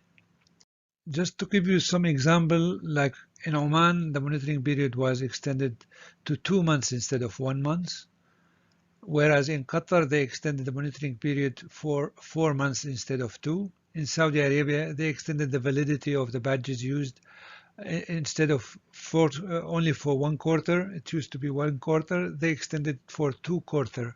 So during the pandemic, which started like officially in March, so they extended the use of badges to cover April, May, and June as well. So 6 months. That's the extreme. This is done with arrangement with the Saudi Nuclear Radiological Regulatory Commission to allow them to do this. So most countries had to do some arrangement with the regulator. As well, with personal dosimetry, staff in general were extremely cautious to ensure that any potential contaminated badges would not be a medium of virus spread from the hospital to the staff or from the staff to the hospital, either way. So they took all necessary precaution using masks, gloves, sensitizers in the collection of the old and delivery of the new badges. One more precaution was all used badges were stored for at least in some example, for 1 week before reusing them, and the worker were supplied with new badges which was stored already for some time to make sure that it's clear and clean of any contamination, viral contamination, I mean. In diagnostic radiology, the pandemic has a significant effect on patients. So there was an increased fear observed and some stress as well among patients, so who were afraid of going to have to undergo diagnostic procedure because of the fear of contamination. So there was some delay, some disruption to the service, diagnostic radiology meaning. The medical physicist performed all essential quality control tests for all X-ray units, only the major ones like the annual one and the important ones. Acceptance tests also for QC for new equipment, because a lot of new equipment were ordered specially to treat COVID patients, because of the workload increase due to these patients. So this has to be done as soon as possible, and it has to be done in the field, in the hospitals, to make sure it's running as soon as possible. In Kuwait, staff were divided into 2 groups, working alternately. That means 2 shifts, for example, and the 2 shifts did not have any contact to make sure there is no spread of viral contamination or this coronavirus contamination from one shift to another. In Qatar, the medical physicists working in diagnostic radiology had more spare time, so they revised and update their QC manuals. They created new electronic QC forms to minimize any mistakes by the workers, by the medical physicists. In Oman, they generate and update and reviewed hospital policies and procedures related to radiation safety, including quality control of various imaging modality. In Saudi Arabia, they participate in two projects, one on establishment of national diagnostic reference level, and the other one on implementation of a project about testing and calibration of radiology monitors. Staying with diagnostic radiology and just covering the radiation safety aspect, so routine safety assessment and workplace monitoring of existing radiation facility were postponed. This is not considered as a priority in some way from country, except for those new facility dedicated for COVID or specially established or opened for to cover COVID patients, in which the QC in which survey, safety assessment, and workplace monitoring has to be carried out at the start of the facility commissioning. Also, QC test for lead apron was carried out in isolated X-ray rooms with extra care to protect staff collecting and testing these lead apron. So extra care has to be carried out to make sure people are not, staff carrying out this work is done in isolated places and with minimum contact of other workers. In most country, medical physicists maintained all its normal services in nuclear medicine department, including PET CT, SPECT CT, SPECT, and gamma cameras, as well as those calibrator and multi-channel analyzer, etc. All the equipment were maintained and the services were not disrupted, and business as usual in most countries. This is the example from Qatar. A medical physicist drafted as well new QC manual based on NEMA and IA guideline in order to set local quality control testing norms and references. In most countries as well, radioactive waste management program in nuclear medicine department was performed continuously, so no stopped, as planned, with extra care to protect staff collecting and storing the waste packages. So business as usual, because we couldn't leave the waste, radioactive waste lying around. So this is a priority. Work has to be carried out, but care has to be taken into account to make sure that staff are protected. In Kuwait, medical physicists obtained accreditation, a BET accreditation certificate. They renew ACR accreditation for SPECT CT, renovate and upgraded radioactive waste storage facility, and performed acceptance QC testing for a newly established or newly installed gamma camera. In Saudi Arabia, similarly, they implemented the requirement to obtain the American College of Radiology ACR accreditation for nuclear medicine for 5 gamma cameras, 2 PET CT system, and they uploaded all the required information on the ACR website as part of the requirement for this ACR accreditation. In radiotherapy, on the other hand, for example, in Qatar, medical physicists were divided in 2 groups, working in 2 shifts, one in the morning and one in the afternoon, without any swabbing or contact between the 2 groups. This is to minimize the spread of spread of virus between the 2 groups. In case one is contaminated, the other one will be free of contamination, and they can cover the job.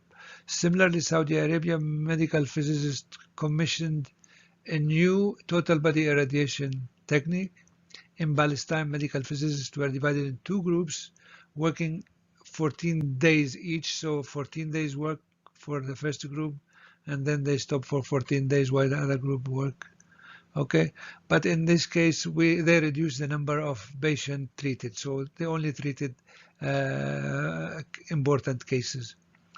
The use of newly delivered radiotherapy dosimetry equipment was postponed due to the postponement of the medical physicist training by the specialist, because this was postponed, so the use of the radiotherapy dosimetry equipment as well was postponed. And the photo from Palestine and the article is on their website. In Oman, medical physicists were divided in 2 groups, working every 3 days, so 3 days by 3 days, and that's to reduce the possibility of spreading the infection. Acceptance quality control test for the new HDR source was carried out, so this is important. And in Kuwait, physicists were divided into 3 groups. Each group worked at some specific days of the week to minimize the risk of infection. All necessary monthly quality assurance were performed on weekend. In Lebanon, a large department with many medical physicists work into 2 shifts, and each one work every other week, whereas small departments continue as usual. They don't have enough medical physicists to have 2 shifts. Only urgent cases were appointed as new cases, so treatment that could be postponed were rescheduled for a later time. Activity in radiotherapy department were reduced by almost 50%. So most countries in the region for education and training, they opted for the online courses and online meetings, online training courses, online platform like webinar with the IOMB, with the IAA, with all important organization, international and regional. This photo is one of the celebration. It was the first webinar, MIFOM webinar on the International Day of Medical Physics, IOMB, IDMB 2020. And some countries as well, like Qatar, they have agreement with the regulator to extend the validity of the radiation license automatically for 6 months, to enable staff to continue practicing as usual without the need to attend these mandatory training courses. So by this extension of 6 months, we did not have to have any training courses during this 6 months. So just to reduce contact. In Palestine as well, this is one example, medical physics training by the application specialist were postponed until the pandemic subsides. So whereas the research and publication, working from home was ideal and gave, to give the medical physicist an opportunity to perform several activities related to research and publication. So, for example, Oman medical physicists submitted a research proposal on developing a new method to identify COVID-19 patterns using artificial intelligence and radiometric technique. They also participate in several virtual conferences and conferences platform. Qatar medical physicists as well, they have a lot of time as well. They focus on publishing paper from carried out research projects. So they published 8 papers and participated in 5 virtual conferences. In Saudi Arabia as well, the medical physicists published 1 paper and presented 3 abstracts in virtual meeting and participated in collaborative project on the evaluation of decontamination and reuse of masks and its 3D printed equivalent. So this is one of the activity done by the medical physicist, printing face mask for using 3D printing, as well as developed a social distancing electronic device, which is really a nice one, and contributed to the establishment of the National Diagnostic Reference Level. In conclusion, I could say that medical physicists in the Middle East region played a significant role during this unprecedented time, fighting this COVID pandemic by sustaining their essential role to healthcare system and optimizing the preventative effort to control this pandemic. This work, without the contribution of my colleagues here, would not have been possible, and this chapter in the book would not have been possible.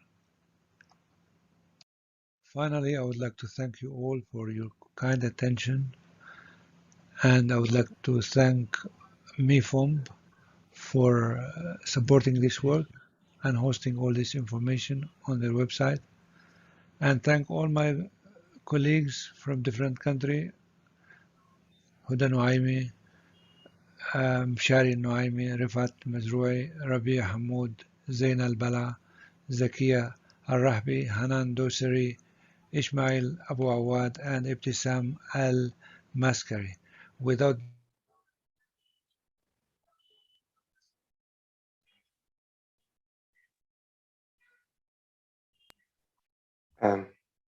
Okay, I think Dr. Zakaria has accidentally cut off the previous speaker there. Dr. Zakaria, I'll get you to hold on for 1 second. I'd like to thank Dr. Hassan for his very nice presentation from himself and from his co-authors. A very noble and very commendable effort to maintain services through this difficult time. In the interest of time, and also we had some small delays with technical issues, I don't see any questions, but if there are any questions, please post them in the online chat. Perhaps the speaker can come back to you in a minute. But let's quickly now, so as not to lose more time, to go back to the presentation that was supposed to be the first speaker of the day. That is Dr. Zakaria, Medical Physics Curricular and Professional Program to include Artificial Intelligence. Dr. Zakaria, please, the floor is yours.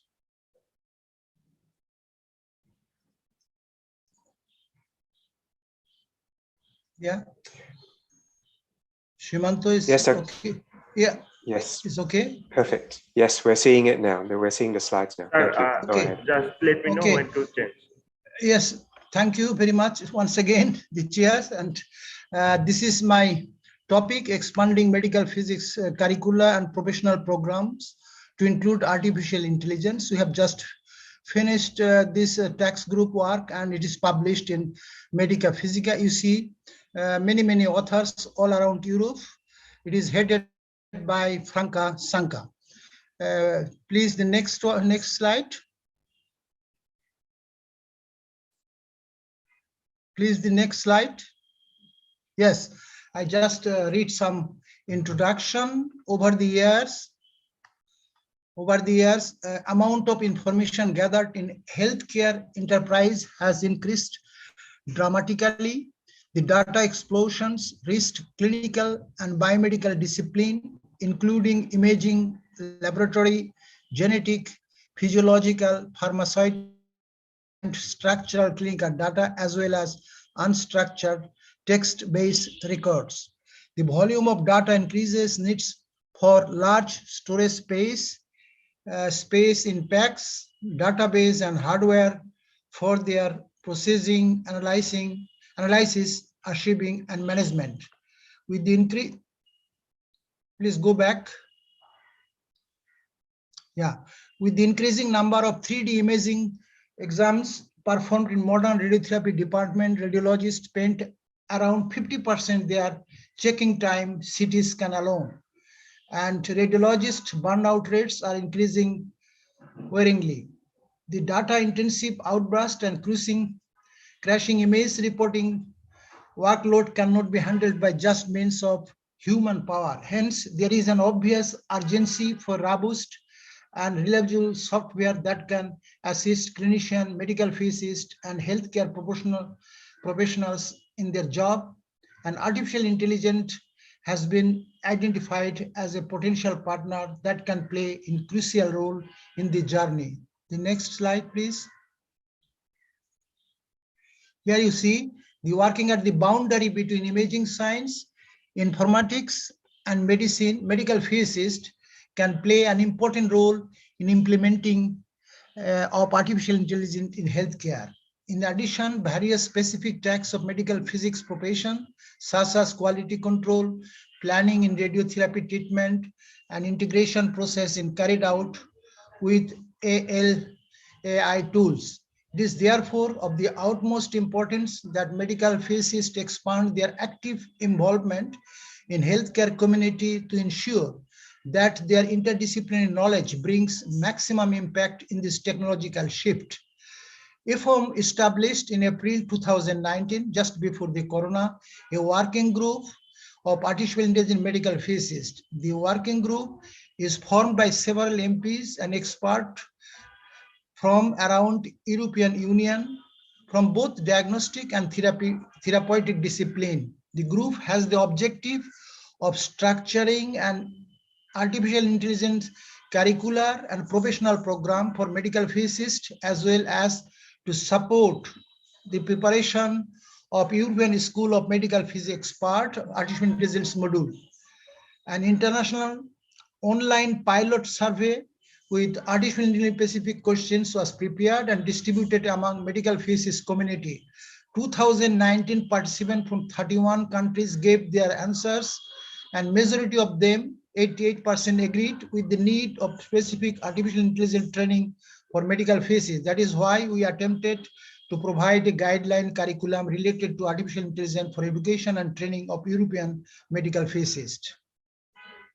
Next one, you see here the structure of the curricula. There is a basic and advanced. It's divided to a basic and advanced. You see the basic training level is to introduce medical physicists, the pillars of knowledge, development, and application of artificial intelligence in context of medical imaging and radiotherapy.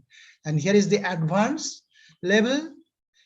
Instead aims to building knowledge acquired in basic and compromises common topics to three current main subspecialty: diagnostic and interventional radiology, nuclear medicine, and radiotherapy. Once again, you see the proposed curricula, basic level and advanced level. Please, the next one.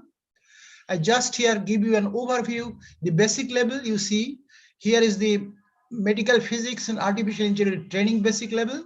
You have introduction, technology, implementation, application in clinical practice, big data and enterprise imaging, and quality regulation and ethics issue. And everything here is the curricula. You see here roles, competence, and education of medical physics. Here you see the technology, medical imaging analysis, and basic machine learning and deep learning in imaging. You see the other, for example, big data and enterprise imaging. What is enterprise imaging? Imaging biomarkers, radio mix is also important. And then see here the regulatory and ethical, for example, the ethical challenges in artificial intelligence in general and in healthcare. This is actually the basic level. Just the next one. Please, the next, yeah. You see here the training in advanced level, and the common items of subspecialties you see here, all are the commons in every subspecialty. We have three subspecialties: is diagnostic and intervention radiology, nuclear medicine, as I told you, and radiation oncologist. And here also some attempt will be done in future biophysics, physiological measurement. And here is the common for all subspecialties, which is common advanced quality assurance on artificial intelligence devices performance, artificial intelligence for image generation and restoration, including reconstruction, denoising and artifacts reduction, imaging processing, including localization, registration, segmentation, quantitative analysis and classification, artificial intelligence protocol optimization and radio protection, artificial intelligence for workflow optimization and automation and biomarkers and radionomics framework and regulatory. And then you see the every subspecialist here, you know, every from starting all imaging modalities, and here nuclear medicine, all modalities including PET and MRI, and then radiotherapy is all modalities including VMAT, IGRT, SBRT. So the next slides. It is actually the learning outcomes is very important. This is the syllabus. I just put it in my last slides, and you see how the outcome is defined. A common methodology for both levels, learning outcome for training program are established, identifying current and potential tasks that medical physics can involve with respect to artificial intelligence in their work settings. You see the learning outcome are statements that describe three aspects. Yeah, it is in the EU format. It is the knowledge, skills, and competence. Yeah, the knowledge, KSC, that the student should acquire when successfully completing training at each of one of the parts. Here, knowledge, how can we define the knowledge? Facts, principle, theories, and practices. And in skill, ability to use knowledge and know how to complete tasks and solve problems. It is cognitive skills, logical initiatives, and creative thinking, and practical skills, use of methods, materials, tools, and instruments. And the competence, it is responsibility, management, and autonomy. This is the learning outcome.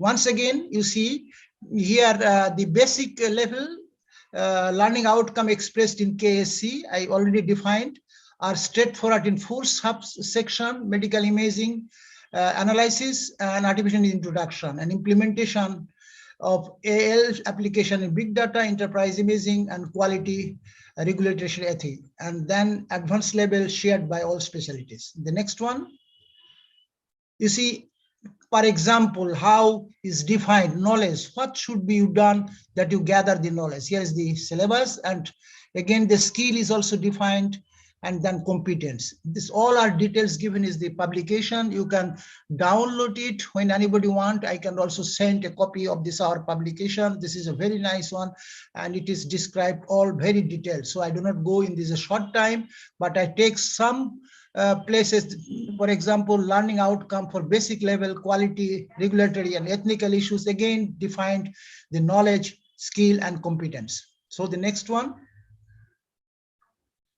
So here is the curricula, the basic level. Once again, I have shown my last slides. These are the important tense pillars. What the learning were translated in syllabus is a more traditional format, including topics and potential practice. And what you see here, I have just defined earlier.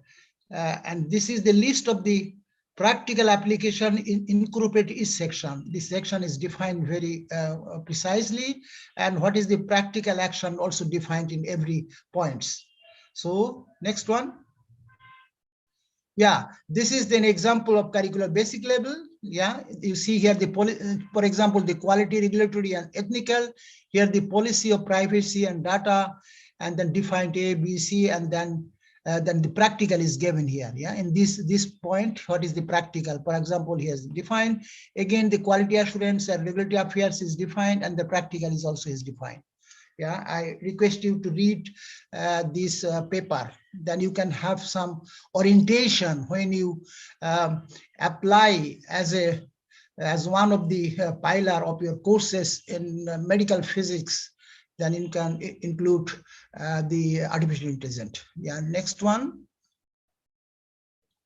So here is the advanced course. It's just similar to the other course, but in advanced course, you see the practical is not exclusive defined, but these are all practical things. The practicals are not explicitly represented in the advanced because the advanced level is entirely related to the practical. So here is the basic, here is the advanced course, how it's defined. And these are also practical oriented. The next one. So once again, the example advanced level, I told you, common to all special subject here, again defined and all details. I cannot read it.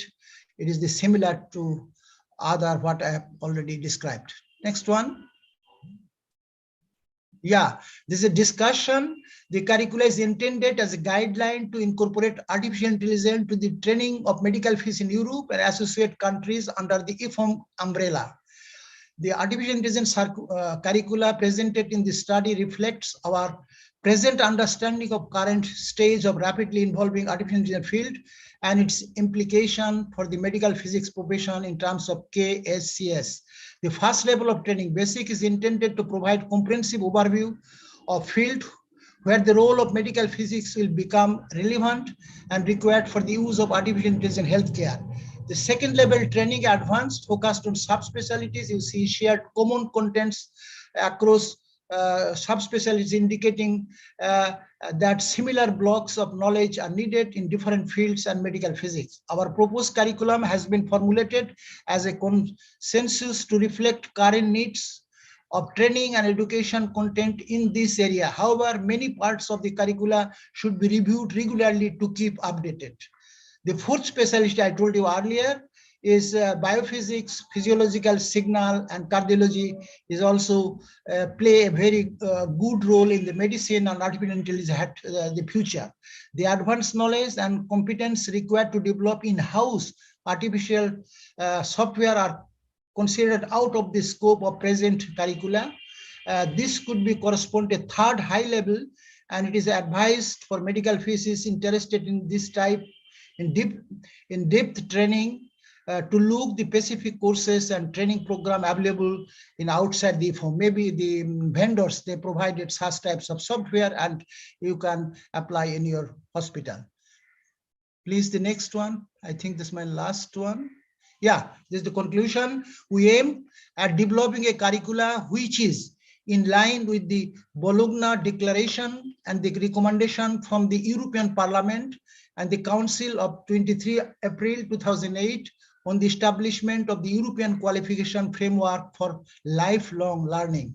The curricula is the first attempt to create guidelines to extend the education of medical physics in Europe on the emergence of artificial intelligence healthcare.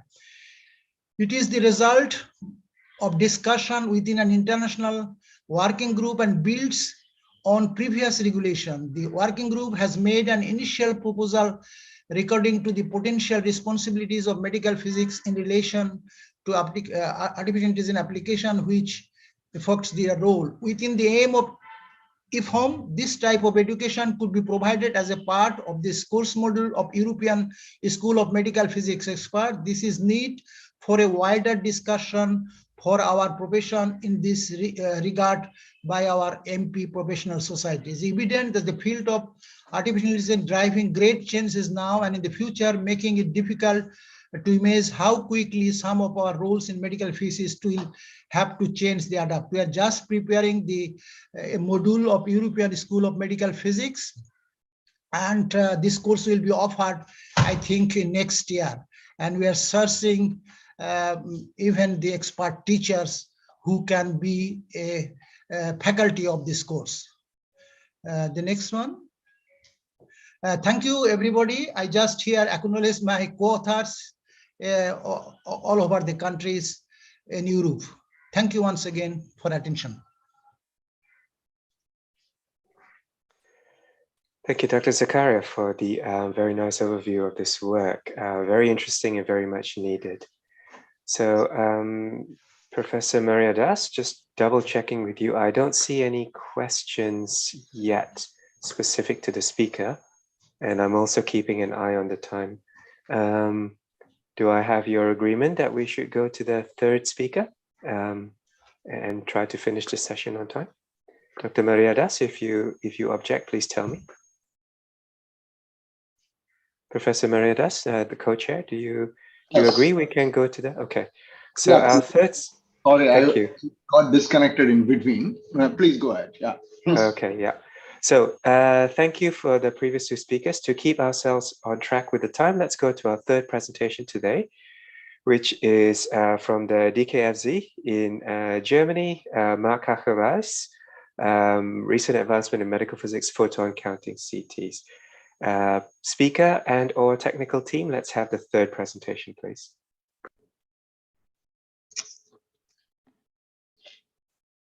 Yes, hello. My name is Mark Hacherweis. I'm from the German Cancer Research Center in Heidelberg, and I'm happy to be invited here to give this plenary lecture on photon counting CT, so on recent advancement in medical physics. And to start off, I basically want to show you what the differences are between conventional energy integrating detectors and photon counting detectors. What you see on the left-hand side is an energy integrating detector. So you have these scintillators here. So these are pixel blocks, with a layer in between. So this black thing would be a reflective coating in the X-ray that goes into the pixel and interacts with that scintillator, would convert the X-ray energy into visible light, and the visible light photons are then guided to those photodiodes at the bottom. A typical material would be gadolinium oxysulfide for such detectors. What happens if you receive a single photon, this will give you a signal in the detector that is illustrated down here, and you see the time axis. That's the x-axis of this plot. Since many photons arrive simultaneously, all these signals from each single photon, they will basically overlap and add up together. So what you measure is basically the sum of all signals. Since each signal is proportional to the energy of the incoming X-ray photon, this would basically be called energy integrating detector, what you receive here. On the right-hand side, you see a photon counting detector. In contrast to the energy integrating detector, it's a direct conversion. So the X-ray photon is directly converted into a charge cloud in this semiconductor. Cadmium telluride is a typical material. And you have these electrodes here with a voltage of about 1000 volts in between. And so the electrons in the electron holes, they will basically be attracted towards those electrodes and give also an electric signal. The difference to the energy integrating detector is that these electric signals generated by the photon counter, they are basically much smaller in time, much shorter in time. So you can distinguish each single photon arriving at the detector, so you are able to count those photons. And that's the decisive difference. And that's what I want to point out during the next 20 minutes. So why is this so important for us? Actually, photon counting has been in discussion for quite a while for CT, actually for at least 15 years. But just recently, at last week's RSNA, Siemens introduced the world's first photon counting CT. It's called the Alpha system, Neotome Alpha. You see a picture here. Inside, it's a dual source CT system, but it's equipped with 2 photon counting detectors. So that's important to know. In order to get basically an overview for you what kind of systems there are for all these vendors this year, I put up this table, and you can see the different vendors on the left side. You can see their CT systems and how many detector slices and so on they have, and further information. So I'm not going to read all that to you right now, but you might want to look it up once you basically watch this video again, or you get the PDF of this PowerPoint if you like. So at the very bottom, you can see that the first photon counting system has arrived, and that's the Neotome Alpha, with a couple of details that you can basically take from this table. So let's come back to this slide here. What I didn't explain, what you see up here, these gray bars, this is the anti-scatter grid. It's much higher than what I'm able to draw here. Actually, the anti-scatter grid is about, let's say, 20 or 30 times higher than the pixel size, okay? On the right-hand side, you see that these electrodes are much smaller than what you see with the photodiode on the left-hand side. The reason is you have to make these electrodes much smaller in order to avoid that many signals pile up together to a common signal. So this would be called the pileup problem. By making the pixels smaller, you can avoid the pileup problem as good as possible. Energy integrating always has this pileup problem, right? The smaller pixels make a better spatial resolution, and we will come back to that in a moment. You also see that these photons, these signals, they differ in height, and the height is proportional to the energy of the incoming X-ray photon. So if you have a certain number of thresholds built into each detector pixel here, you can discriminate the height or the voltage produced by the signal, and therefore bin those photons into different energy bins. So this detector here would basically have 4 different energy bins. This means you can distinguish the energy. You can do spectral imaging, similar to what you did in dual energy CT. But here you could have, for example, 4 bins. Another fact that you see, there's electronic noise on the detector. You see it down here. While you keep on measuring the electronic noise with the energy integrating detector, because you don't have these thresholds, you would set the lowest threshold of the photon counter to be above the electronic noise floor, and therefore not to measure electronic noise. So with these 4 bins, You would imagine an X-ray spectrum to be cut into, for example, 4 equidistant pieces very nicely. In realistics, however, those spectra overlap significantly, so the detector is not ideal. So not the way you would immediately think of how a photon counting detector would produce its spectra. Why is the detector, the detected spectrum for all these 4 pins not ideal? So ideally, you would imagine a photon coming in, having these electron hole pairs being registered by 1 electrode. This gives you a perfect signal, right? But in fact, what can happen is that this photon might scatter. So it just releases some of its energy in this electrode number 2 and some other parts of electrode number 1. So it's being registered as 2 different photons at the wrong energy levels. So this deteriorates the detected spectrum. Another effect might take place if the interaction takes place here and the electrons, they spread over 2 electrodes. So you would get a similar situation. You would register 2 photons instead of 1, and the sum of the 2 energies would be the original energy of the photon you would have liked to register. So the spectrum is far from ideal, but nevertheless, and this slide is quite old, actually, you can get at the same dose level, you can get much better images with a photon counting detector than with an energy integrating detector. So we did this in my lab with this phantom in this detector, but you can do the same things with the real photon counting systems as well. Since this Neotom Alpha scanner is pretty new, I cannot show you any images from it. So actually, it's just being installed in Mannheim, our collaborators, where we are going to work with. And what we had in my lab is basically the Somatom Count, which was a kind of prototype being equipped with such a photon counting detector. And the results I'm going to show you refer to this Somatom Count system here. So inside, it's also a dual source CT system, but only one of the detectors is photon counting, and in this system, the other one is energy integrating. And it has these smaller pixels, which can be read out in different modes. UHR mode is very small pixels, macro mode is whatever, 4x4, 2x2 UHR pixels, and this would be for comparison a conventional CT detector size. So you see the pixel size of the CT detector. And those values here refer to the size in the ISO center, not at the detector itself. So with the new system, basically the detector layout, pixel layout is a bit different. So you would have the anti-scatter grid around being 6 of these macro or quantum plus pixels. And each of these quantum plus pixels is again divided into UHR pixels. So this would be 24 UHR pixels. And those numbers refer to the number of bits you would theoretically be able to read them out. So this is UHR mode. This is the quantum plus mode, or which would be the macro mode of the system we are measuring with. And this would be for a comparison, an energy integrating detector. So 2 energy integrating pixels would look like, let's say 6 quantum plus pixels or 24 UHR pixels, just to give you a reference. So what are the advantages? First of all, we don't have these reflective gaps between the detector pixel, which means we have a higher sensitivity geometrically. Less dose. We don't have the electronic noise, which means we can go down with the dose even further, lower MAS values, or even less noise for obese patients. The system is counting. This it makes up that the Swank factor is ideal. We have this iodine effect. You will see it in a moment. We have the energy bin weighting. If we measure 4 energy bins, we can think of how to put them together to get a conventional X-ray image, a grayscale image, for example. So this is a statistical weighting that you can be using. One has the smaller pixels, which of course gives higher spatial resolution, but it also gives the small pixel effect. And we have spectral information on demand.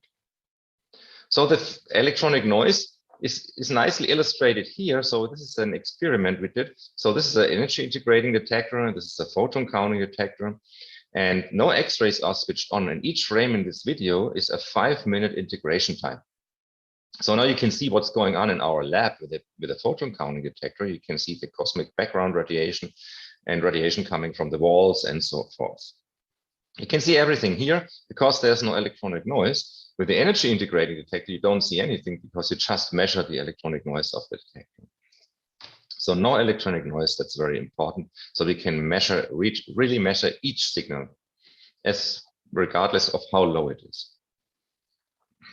Since the detector of the energy integrating detector is measuring proportional to the energy, it's basically summing up the number of photons coming in their energy.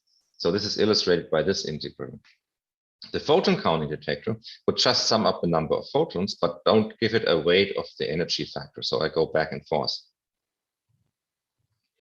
So the difference, if I now plot the detected spectrum of the system, so that it's spectrum like the detector sees it, you will see these two spectra that are plotted here are shifted a little bit to the right with the energy integrating detector, and they shift a little bit to the left with the photon counting detector.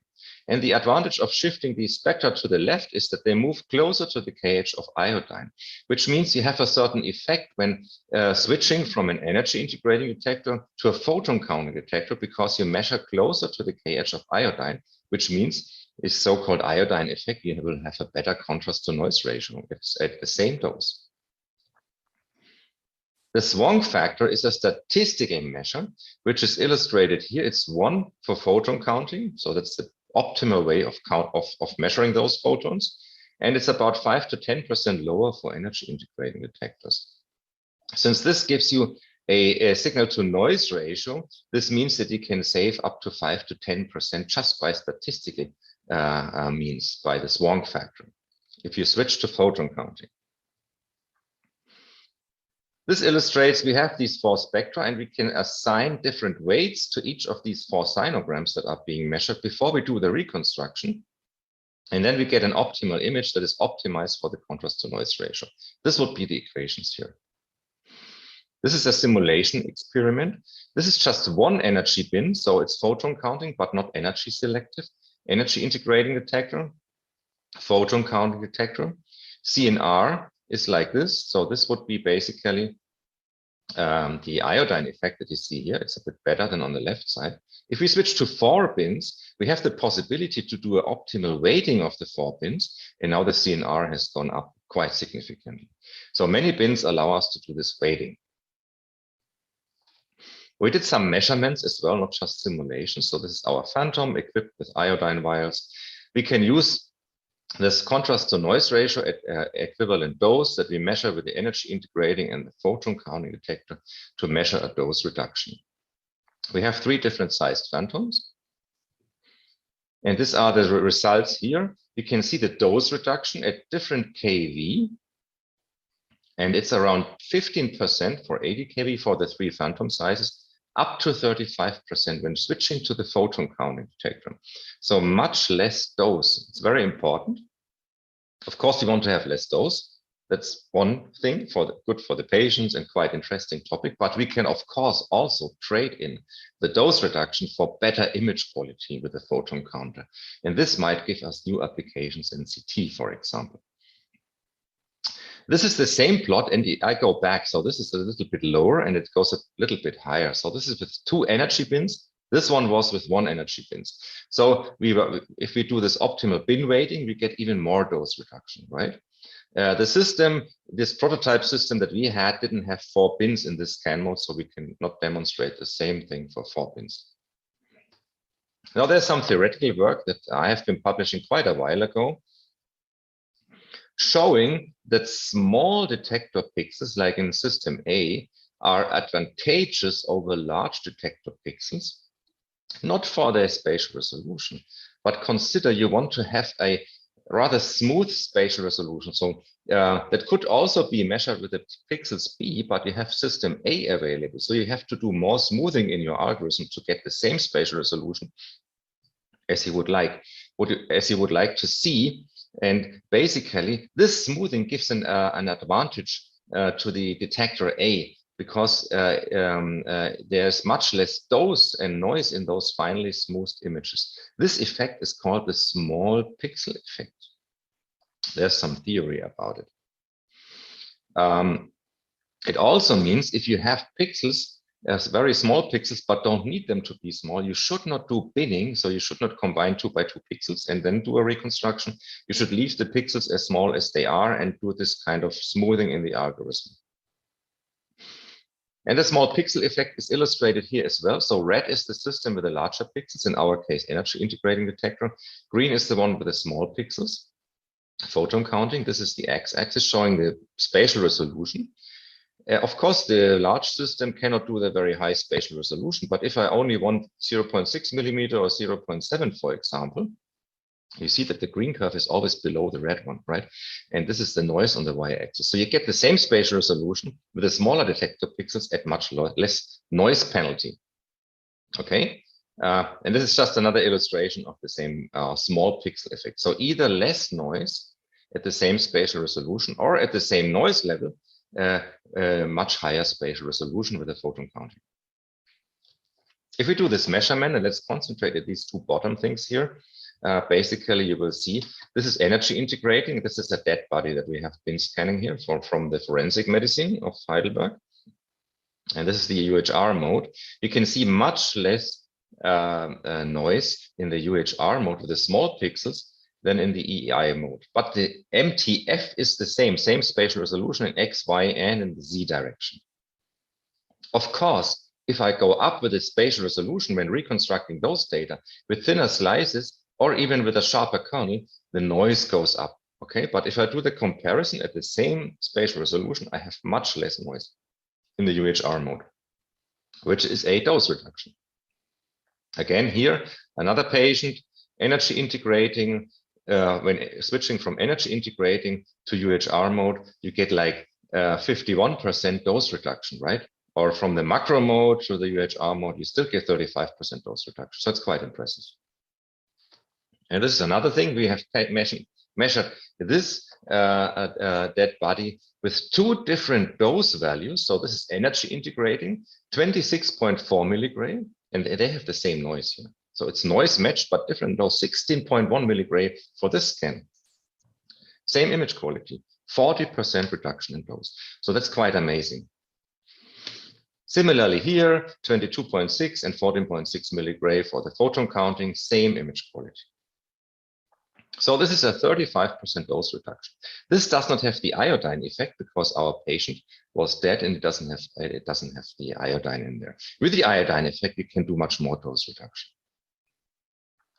This is illustrated here in our phantom experiments. So this compares the ultra high resolution mode of the photon counting prototype that we were using versus its macro mode, which is doing this 2x2 binning for the different phantom sizes. So it's photon counting versus photon counting. So this illustrates just the small pixel effect.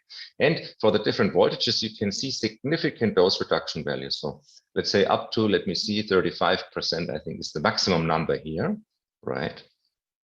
But if we now compare the photon counting with the small pixels versus the energy integrating, and we look at the iodine inserts of our phantom, so now we have both effects combined, you can see dose reduction values of over 60%, so which is quite amazing.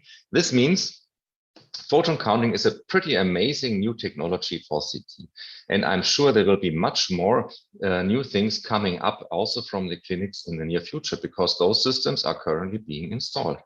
So the potential advantages of photon counting is that you can have everything retrospectively on demand. You can decide whether to reconstruct with a high or low spatial resolution, whether you want to use these energy bins for dual energy imaging, and you have the higher spatial resolution, which is of advantage for the smaller pixels. Okay, you have less noise and less dose, and because of energy bin rating, no electronic noise, you have the swarm factor, and you have the small pixel effect, and you have the spectral information on demand. I didn't show much about spectral information today, but this actually gives you similar images as with dual energy imaging, but you don't have to decide before you do the scan whether you want to use the spectral information.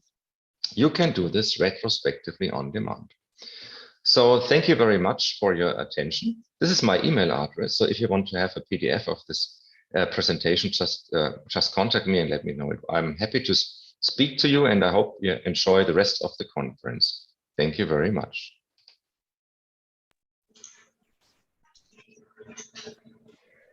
Thank you, everyone. Thank you to all the speakers for their live sessions or their pre-recorded. I think we have a couple of questions here. Perhaps I will ask Dr. Zakaria if you could have a look at the questions in the chat. Perhaps you could respond to those persons. They've given you their email addresses so you can respond to them. But otherwise, I think we are just over the time limit for our session, and I'd like to give the honor to my esteemed co-chair, perhaps, to officially close the session and thank our contributors and speakers and attendees. Over to you, Dr. Maria Das. Yeah. Thank you, Leonard, and all the speakers, as well as Jakaria sir. Thank you very much. Already we are late, so the question and answer sessions would be answered through the emails. Thank you very much. Thank you. To see you once again, Dr. Maria Das and Dr. V. Yes, actually it is an attempt to have this curricula, and we give an European Union school, expert of medical school, some courses, course you can take part, and that you decided whether you can take this course in your medical physics curricula. This is depend upon the capability and depend upon the time and the number of teachers. But you know, I have given very precisely the artificial intelligence will be a great importance in medicine, and medical physics just sit in the border of techniques and medicine, so they should have the knowledge for the future medicine. That's why, but we just at first attempt, and it is your consideration whether you can take part in your course or not. And Professor Maria Das, you are actually in Indian College of Medical Physics. How do you think? So exactly, thank you very much. You articulated very well that this is the need of the hour, and artificial intelligence has to be part of the curriculum. So we will internally discuss and try to see how much we can do that. Yeah, we'll be happy to look into it. Dr. V is also a very good expert in artificial intelligence. Maybe he can give some comments. Yeah, I'll just make a quick comment, because as Professor Maria Das says, we are well over time. But there are good points raised by Professor Martin Ebert and Jeannie Wong from Malaysia there. So I'm working closely with the EFOMP. I think at the provocation of many medical physicists in the developing countries, the concern that we have is not only how much time we can fit this kind of training into our very heavy medical physics workloads, but the concern that I have is also that the European syllabus is very much tuned towards European resources and European medical physics training. This is not the same for South Asia or South America or Africa. And I have a worry that trying to wholesale adopt the EFOMP without fine-tuning it to your own local situation might not be a recipe that works. So we know that the EFOMP, and we congratulate them for a very amazing piece of work, but I would really like to hear from physicists in the South Asia, South America, and Africa regions how to fine-tune it to match with the level of experience and training that medical physicists in these countries, not European countries, but in these countries, what are their learning needs? And one of the big things that we're talking about is, do we need a primer textbook? Just a basic textbook to at least be a smaller stepping stone before you try and sign up for something like the basic and the advanced EFOMP courses.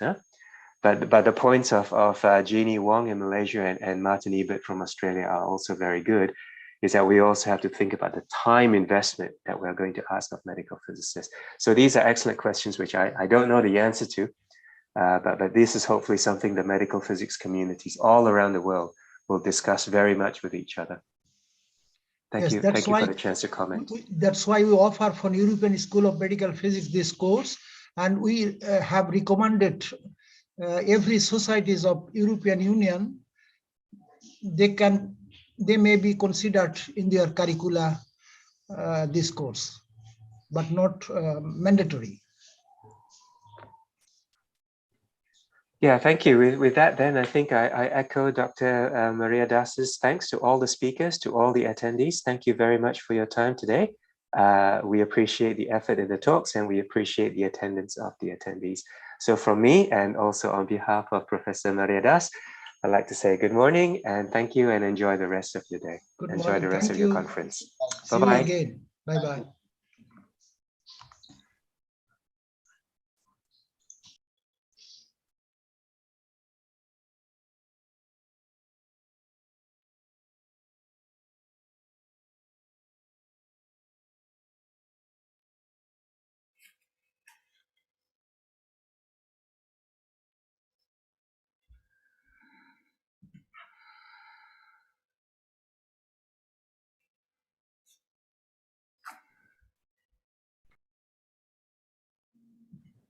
Please play the sponsors promo video till 2 p.m.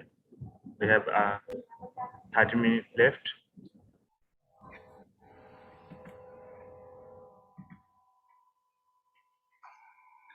Good morning. Hello, good morning, madam. We have 13 minutes left. We'll start them.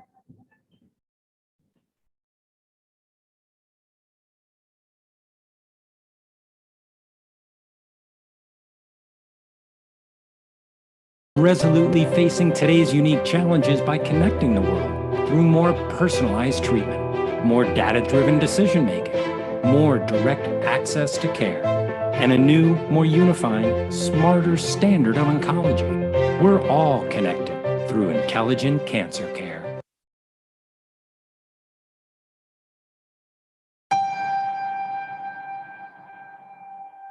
We're not waiting for the future. We're creating it. Imagine radiation treatment that's easier, more efficient, and delivers therapies in record time without compromising on quality. Because quality of care is so important, there's innovative beam shaping technology, combined with 100% image guidance and patient positioning. This is a new way of thinking, a transformation designed to help more patients enhance their well-being and comfort in less time. Together with our customers, we've led radiotherapy innovation for years. Now we're creating its future.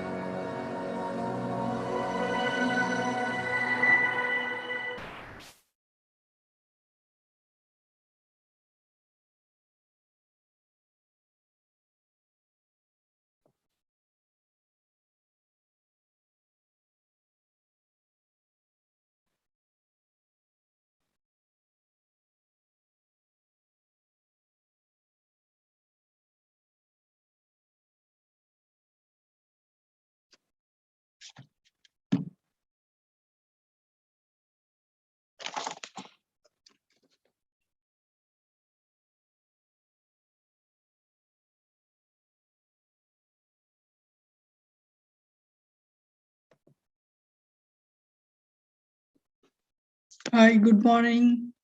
Good evening. Good morning. Good morning. Hello, madam. We have 10 minutes left. We'll start sharply at 2 p.m. Bangladesh time.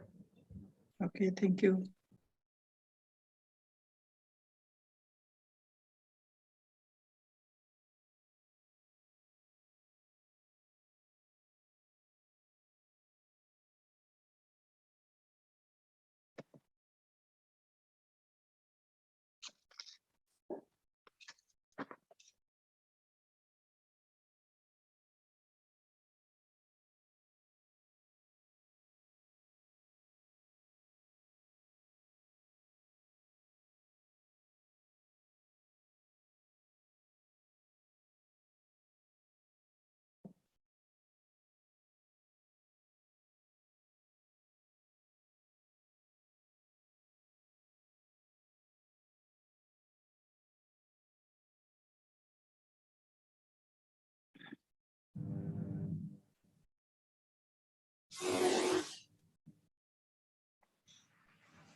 Launching a new era.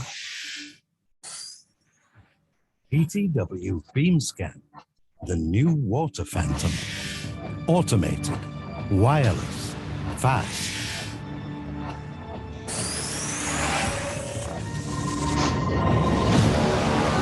PTW beams you up to a new era in 3D water scanning.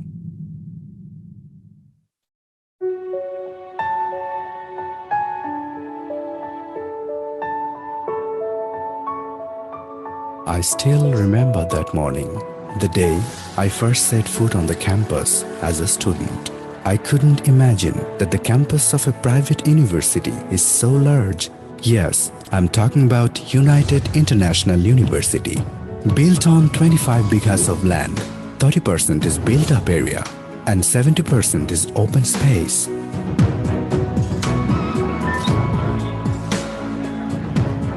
There was a large corridor in front with a lot of students. I went ahead with a surprised look. As soon as I entered the class, all the new faces stared at me. They were my university classmates. Sir entered the classroom. Lesson started. The way of teaching was different. He explained everything in a simple way. Beyond theory classes, there were associated laboratory classes on different subjects. A large number of computer labs for meeting the needs of CSE students. Circuit lab, machine lab, digital lab, microprocessor lab, communication lab. All are equipped with modern setup for producing competent EEE graduates. Civil engineer labs to prepare civil engineer students to design and build modern infrastructure. The robotics lab is the place for innovation and discovery in this era of fourth industrial revolution. In Advanced Intelligent Multidisciplinary Systems Lab, researchers are exploring the application of IT in multifaceted domains including health sector. Center for Energy Research, CER, is dedicated to do research in producing clean energy. It is thus helping the country to combat against effects of climate change. It has modern servers and data centers of international standard to keep the campus live online without interruption for a second.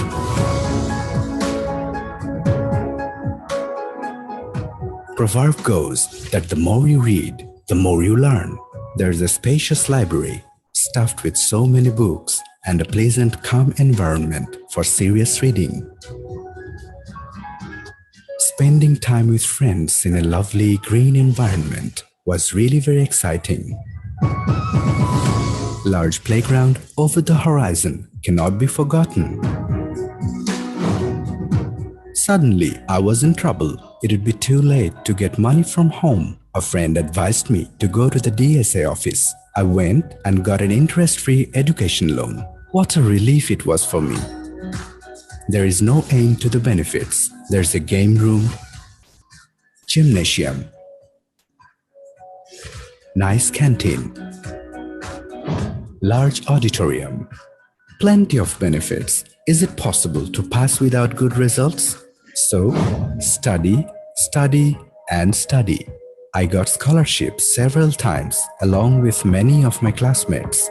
The wheel of success of this organization is moving forward under the leadership of our Honorable VC Sir, Professor Dr. Chaudhry Mafizur Rahman.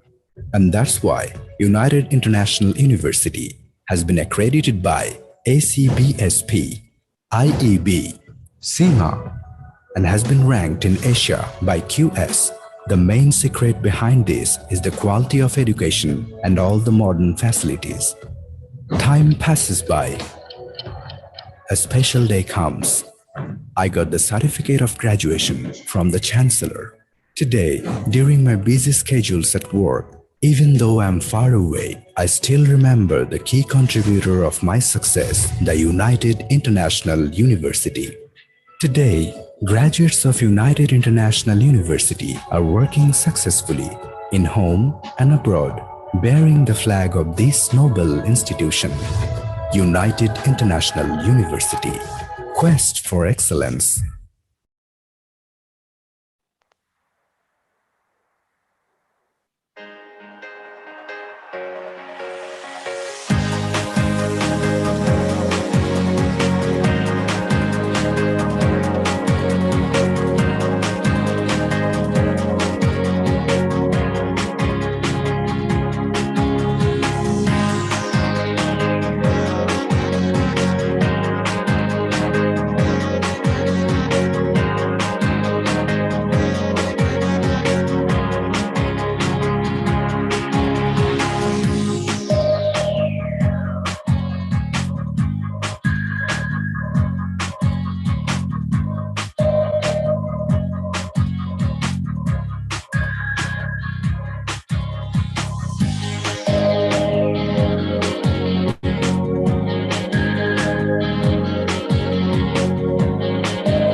Hello, everyone. Good morning, good afternoon, or good evening. Welcome to the 21st Asia-Oceania Congress of Medical Physics. This is the third parallel session in Hall A. It's about brachytherapy. With us, we have Chair and Co-Chair, Dr. Parveen Akhtar Banu and Dr. Natasha Milikovic-Skalonia. Dr. Parveen Akhtar Banu is a senior consultant, clinical oncologist and advisor at Labelle Cancer Hospital. Her work experience includes Delta Hospital, where she worked as a chief consultant and clinical oncologist from October 1994 to September 2021. Ahvaz Medical University, assistant professor radiation oncology in Iran, May 1986, February 1993. Her education, board certified in radiation oncology, Shiraz Medical University, Shiraz, Iran, December 1985, and MBBS from Sher-e-Bangla Medical College, Borishal, Bangladesh in June 1978. She has had experience and training from Radiation Oncology Department, Tata Memorial Hospital, Mumbai, India, 1996 to October 1996. Clinical Exchange Program, 1 week, November 1999. UTMD, Anderson Cancer Center, Houston, Texas in USA.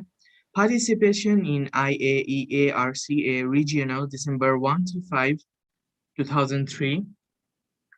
And participation in ESCRO Workshop, London. Participated in ASCO, ESMO, ECCO, ESTRO, and many other regional international conferences during the last 20 years. On the other hand, our co-chair, Dr. Natasha Milikovic, is the head of Department of Medical Physics and Engineer and authorized representation for radiation projection, Sana Klinikum Offenbach in Germany.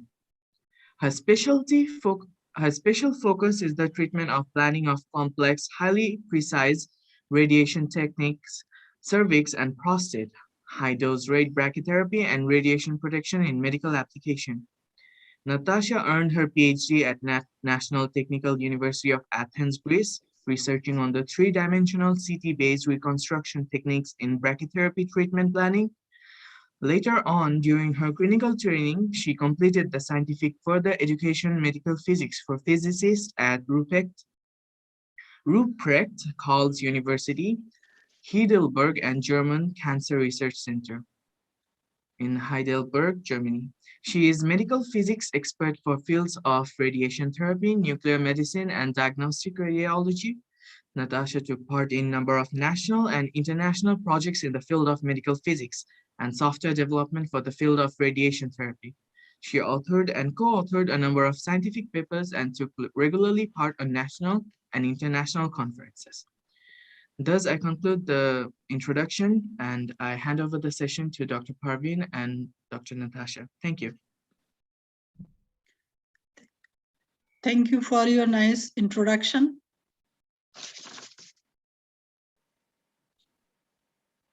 Thank you. You're welcome. welcome. Good afternoon. Thank you for your nice introduction. Thank you, AOCMP organizer committee, for giving me the opportunity to chair the session with co-chair Dr. Natasha Milikovic-Skalonia from Germany. And I welcome all the attendees in this conference, this brachytherapy session. We have 6 presenters. First 2 speakers are allocated 20 minutes time each, and subsequent speakers have 10 minutes time each person.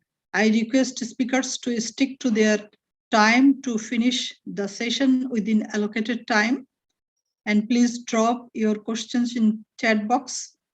Now I am giving to Dr. Natasha Milikovic-Skalonia for introducing first presenter. Thank you. Thank you very much, Dr. Banu. It's my pleasure also to be here with all of you today, and special thanks to Professor Asghari and Professor Zakaria for inviting me here.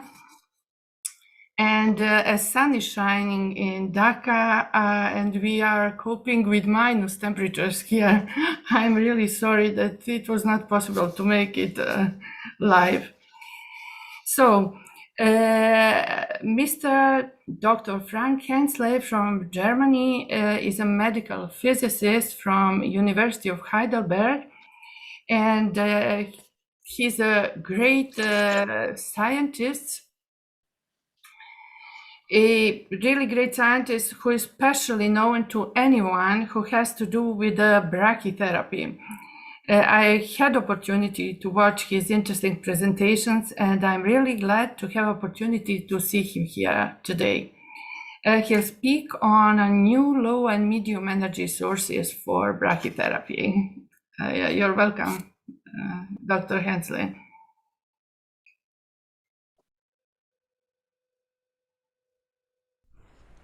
Good morning, everybody. First, I would like to thank the organizers for the invitation to present at this exciting conference. Today, I want to speak about the use of low and medium energy sources in brachytherapy.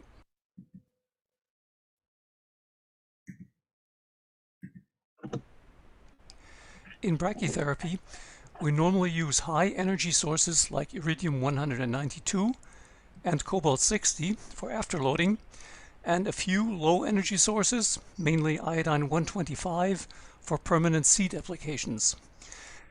In the recent years, there have been a number of developments which are investigating the use of low and medium energy radionuclides, and a second line of new development which uses low energy X-ray sources called electronic brachytherapy. The table on the left shows the low and medium energy radioactive sources. These have mean energies in the range of 40 to 120 keV, and most of them have half-lives between 30 days and 3 years, and are therefore suited for afterloading. The most important of these is probably ytterbium-169 with a mean energy of 63 keV and a half-life of 32 days. On the other side, cesium-131 has a half-life of 9.7 days and is therefore a candidate as a seed for permanent implants. The frame on the right side shows a number of X-ray sources which have been developed for use in brachytherapy and intraoperative radiotherapy. Probably the best known of these are the Interbeam system by Zeiss, which is mainly used for breast irradiation, and the miniature X-ray source Zoft, which is designed to replace an afterloading source. There are several more systems like the Papillon system and the VOMED system, which also have breast applicators similar to the Interbeam. And there are the Xtrol 100 and the SRT Census Healthcare system, which together with the VOMED and the Papillon can also be used, for instance, to treat rectal cancer. The Astea system by Elekta is specially designed for skin irradiation.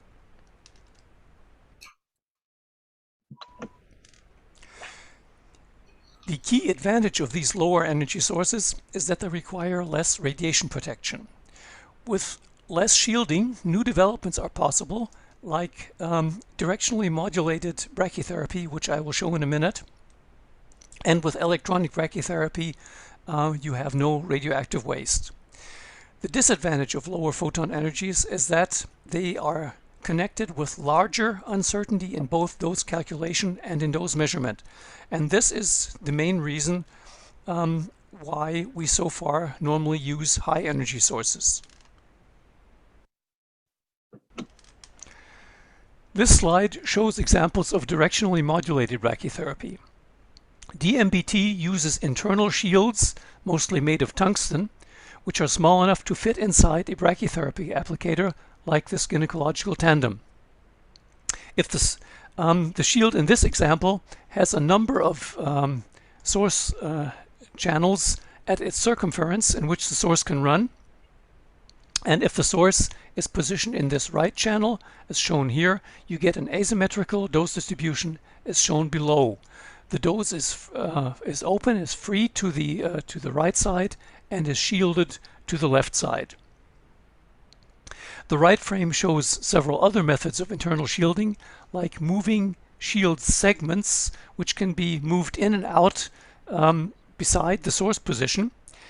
Or this example down here shows a shield with a sparing, which can be rotated in front of the source and then gives the radiation free in this direction.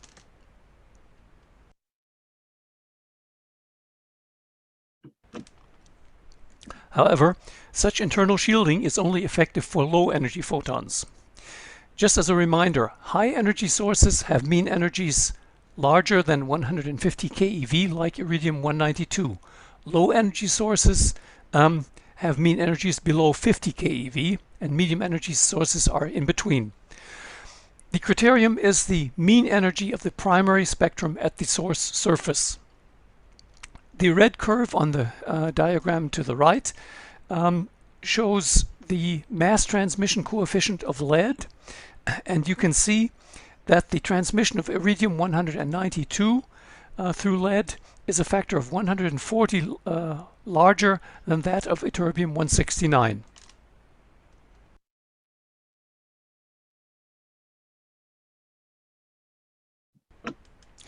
The disadvantage of the low photon energies are the larger uncertainties in dose calculation and dose measurement. The reason for this is the larger energy and material dependence of dose deposition at lower energies. These diagrams show the mass transmission coefficient for lead and carbon, carbon as an example for a tissue-like material. And they show the composition of mu out of the different interaction processes of photons with matter. Below 100 keV, photon interaction in tissue or water increasingly is dominated by the photoelectric effect, the red line in this diagram here, and the photoelectric effect has a strong energy and material dependence. Therefore, for heterogeneous materials, TG43 calculations in pure water become incorrect. To calculate for low energies, one therefore needs the new model-based calculation algorithms which are currently being implemented in planning systems.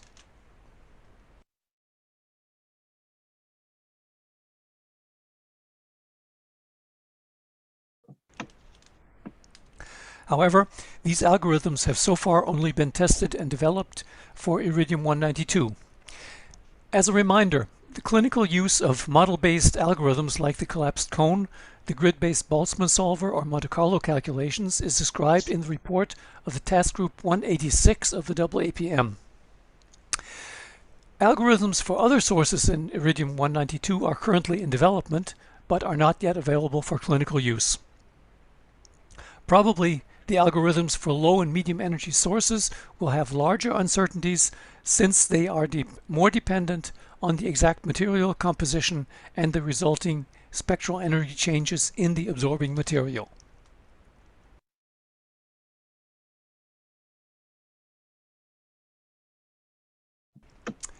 And I also want to remind that the model-based algorithms require extended commissioning before they are used clinically. The procedure is described in two reports by the Working Group on Model-Based Dose Algorithms. The problem with commissioning is that no measured dose distributions exist for comparison, except the dose distributions in water described by TG43. Therefore, the first step in commissioning is to calculate dose distributions in water and compare them with TG43 data. You can do this using your own clinical source. If this yields identical results, you can proceed to CT-based calculations. Since there is no possibility to check the correctness of these calculations, except maybe by Monte Carlo calculation, the working group has developed a set of benchmark plans which you can download from the internet from the website of the MD Anderson IROC Center and use this data and to replan them on your own system. The data sets include all the CT data and all the applicator data. Now, since your clinical source may be different from the one used in the benchmark, or your model, the model in your planning system may be incorrect, the benchmark plans are calculated for a so-called generic source. This is a completely computer-generated source which, for instance, contains no geometrical uncertainties. You can also download the source from the internet, from the TG43 databases, and introduce it into your planning system. And this source is used for your first commissioning calculations. If these calculations yield good results, you can proceed to test plans with your own source, first using the benchmark CT data. And if this yields identical results, you can proceed to using your own CT data. But since here you have no comparison for correctness, you can only check the calculations for reasonable results, and then you should document any suspicious findings and use this in your for future considerations. The same sort of commissioning procedure will be necessary for low and medium energy sources.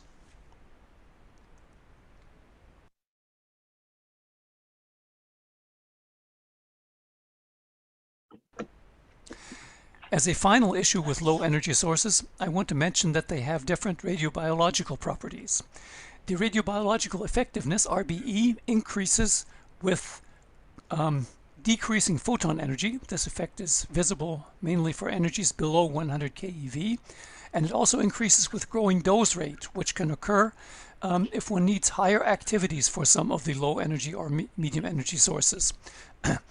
So in some cases, one may need different prescription doses to achieve the same therapeutic effect as with another different radionuclide.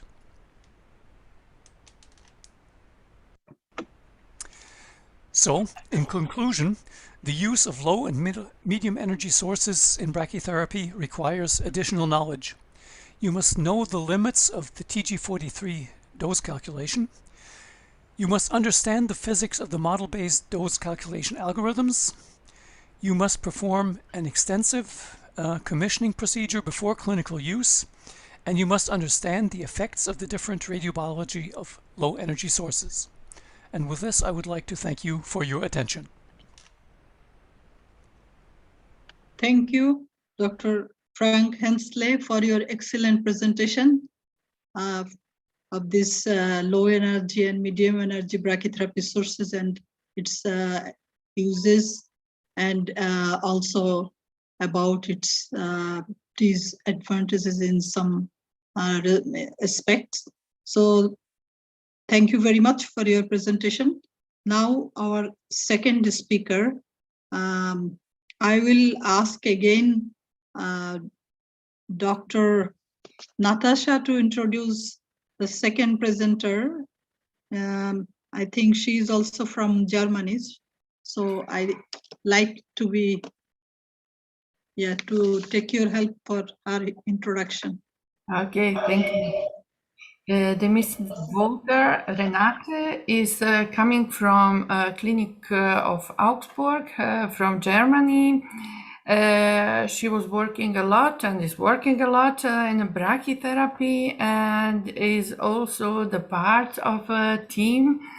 As I saw the last day, that was already in Bangladesh, and helped in a few hospitals to establish some of these procedures. So welcome, Ms. Walter, and please proceed with your nice presentation, the mind, the gradient, which is very important topic in brachytherapy. Good morning, good afternoon, good evening. My name is Renate Walter from the University Hospital Augsburg, Germany. My presentation title is Mind the Gradient, and I want to thank the organizers for giving me the opportunity to share the thoughts on the gradient in brachytherapy. I'm working as a clinical medical physicist in a radiotherapy department, and I have got no research experiences. My work experience is on EBRT treatment planning, QA, radiation protection, acquiring new equipment, implementing new techniques, but my main focus is on brachytherapy. So I am participating in the Jack Astro Head, Neck and Skin Working Group. So the motivation for this theme is that certain skin tumors, e.g. mycosis fungoides, lymphangioses, are treated with flat brachytherapy. The treated area is compared to other brachytherapy treatments very large, e.g. 20 by 20 centimeters, but it can even exceed this. So in the working group meeting, physicians were talking about side effects. They didn't expect it. So the question came up, how will the adjacent tissue be affected by the therapy and may side effects provoked? And the physicians, they need an answer or an idea optimally in advance to choose the right or best treatment for the patient. And we, as physicists, should give them an idea. So how does dose or fluence changes by distance? In Western Europe, we all use treatment planning systems for brachytherapy according to the TG43, and usually we do this in combination with an image data set of the patient. And outside of the treatment planning set, without any patient data, we think of the inverse square law. But is the inverse square law always the best description for what is going on when we look distant from the sources? And might be there a thumb rule when the inverse square law doesn't fit. So let's see if we can find thumb rule. Therefore, I picked out the formula for the primary energy fluence. And we see there a term which is describing the surface geometry. So if there is no absorption or attenuation for a point source, the same amount of energy is distributed on an encompassing spherical surface growing with R by the power of 2. And for small distance, we all know that this geometrical factor is predominating the attenuation, and so we are led to the inverse square law. In our plants, we see now clinical day life, the dose distribution looks sometimes like a sphere, or it looks like an ellipsoid, or the dose distribution looks like a pillow, or maybe like a thick sheet. But all these different isodose surfaces belong to one plane, and you see that the green spherical isodose surface is the 5% isodose, the ellipsoidic one is the 25% isodose, the yellow, more pillow-shaped is the 50% isodose surface, and what's looking like a thick sheet is the 100% isodose surface. So here we see the same plan in a transversal view.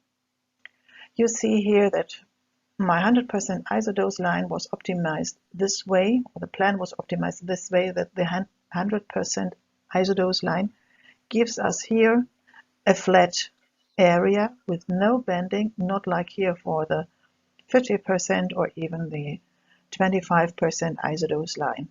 Due to the zoom factor, you don't see the 5% isodose line.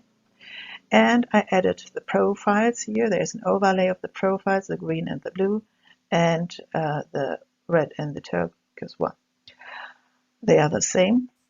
So on the left-hand side, you see here the green one, which is perpendicular to the area, and the turquoise one is coming out of the edge, pointing out of the edge.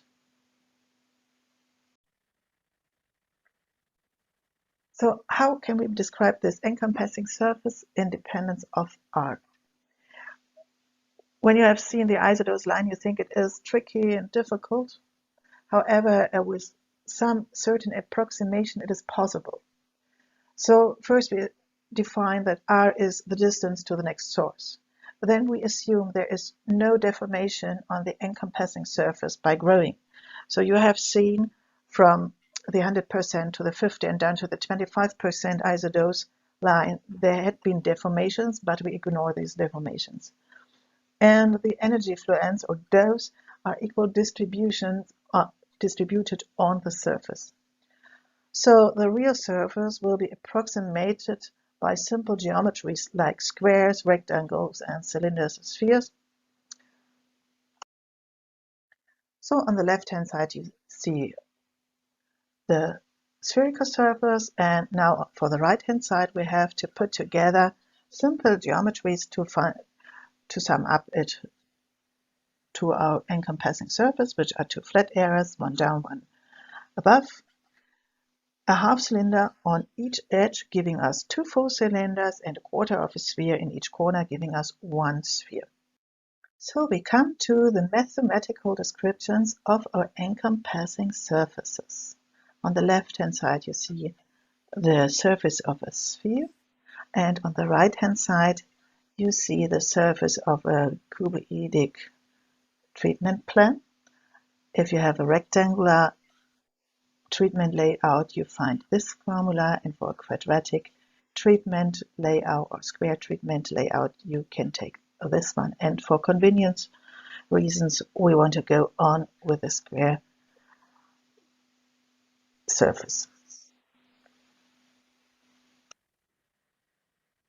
So here you see the formula I showed you in the beginning, and now we exchanged this term by the other encompassing surface.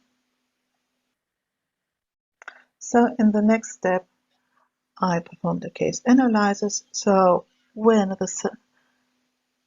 both flat areas give us an area which is larger than the sum of the cylindric and spherical area, the dependence of R is almost neglectable.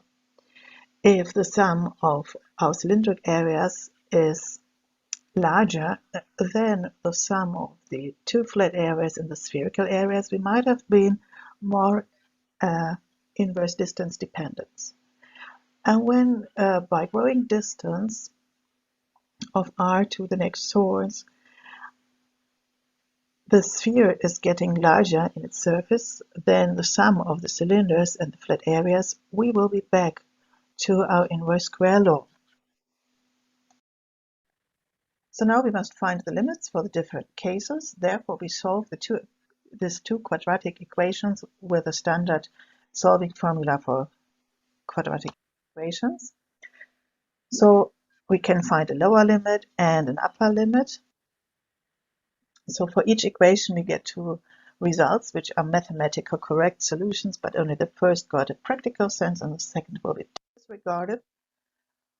So this leads us to approximately when the distance R is less than 14% of the edge length of quadratic treatment layout, our geometric dependence of R might be neglectable and we are in a near field.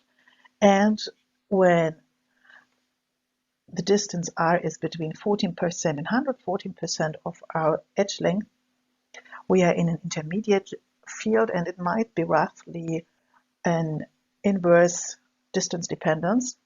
And when the distance R is larger than 114%, we are in the far field and back to our inverse square law. So I think we can formulate this as a thumb rule for flaps to give it to our physicians. And this would mean if our quadratic treatment layout has got an edge length of 3 centimeters, the R dependence is neglectable up to less than 5 millimeters. And since we are usually using a flap thickness of 5 millimeter between source and skin, we are still inside the flap material, but we are already in almost 3 centimeter tissue depth when we are back to our inverse square law. The situation looks a little bit different when we look onto a quadratic treatment layout with an edge length A of 12 centimeters.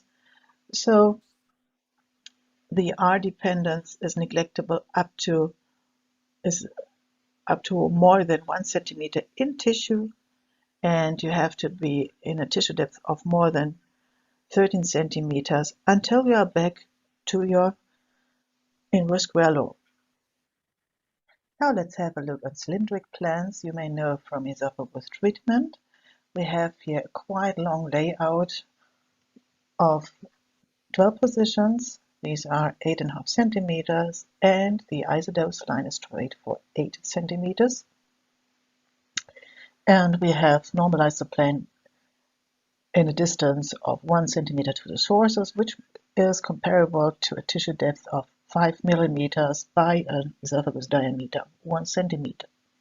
I drew here a profile line starting in 5 millimeter distance from the next source, perpendicular to the treatment layout. You see the line here, and maybe you can recognize this here when we are at 5 millimeter profiling. This is 10 millimeter distance to to the next source. We have got a dose shortly below 2 gray. And when we go into a distance of 20 millimeter from the source, which is 50 millimeter on our profile, so we are a little bit less than 1, so it is roughly only the half and not the fourth. So again, here we do not, this profile line is not following the inverse square law. So again, we try to describe this and approximate the surface by 2 half spheres, one on top, one down, and one cylinder of the length L, giving us this area here. So again, we perform a case analysis, and we can say if R is smaller than 50% of the cylinder length, 2PRL is the term which is predominating our surface. And we have got an inverse distance dependence, and we are in the near field. And the other case is that R is larger than 50% of the cylinder length L, and we are in the far field, and we are back to our inverse square law.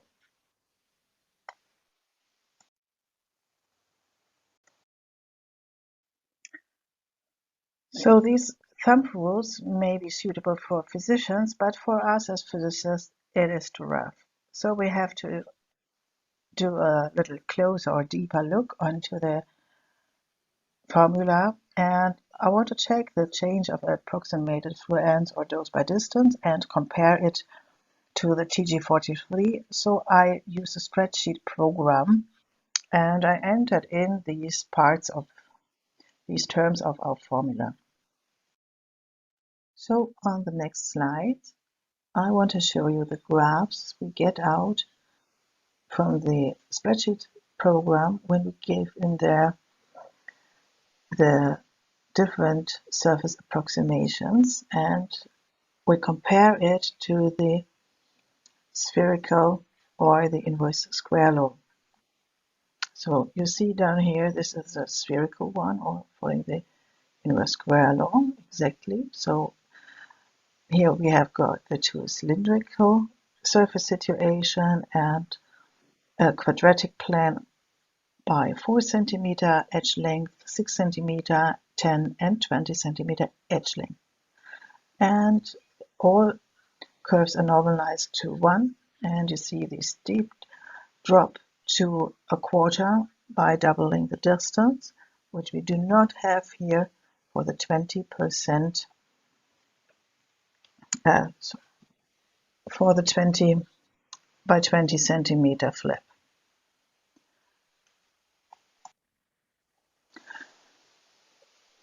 But only in the close vicinity it is said that this surface-dependent term in the equation is predominating the attenuation part, and we see there is a lot of going on in a greater distance to our sources. So Let's now apply the attenuation coefficient and compare. So here we have got the line we saw already on the previous slide with no attenuation coefficient for the 20 by 20 plan layout. And this solid line shows us how it looks like when we apply the attenuation coefficient. And you can here see the same for a 10 by 10 quadratic plan or the 4 by 4 quadratic plan and a spherical plan. And in your spreadsheet program, you can easily change the linear attenuation coefficients from water to the one of air. So the dotted line gives us the curves when an attenuation coefficient for air is applied, and the solid lines shows us the attenuation coefficient for water. I have chosen 0.4 megavolt, which is quite close to the iridium energy. And of course, I've normalized it to 1 centimeter. If you're interested in, you can choose a linear attenuation coefficient for another energy, in example 1.25 MV, which is close to the energy of cobalt-60. And you see that the curves are not very different.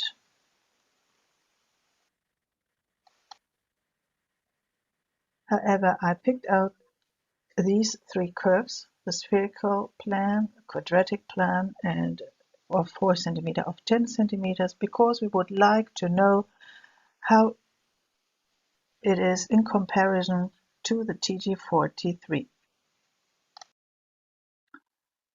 Since we use Elekta equipment, we use the flaps from Elekta, which are made of silicone spheres which are all connected together. And I made plans with one sphere, a plan with a flap size of 4 by 4 spheres, and one plan with a flap size of 9 by 11 spheres, you see here. And I got out a dose profile from there.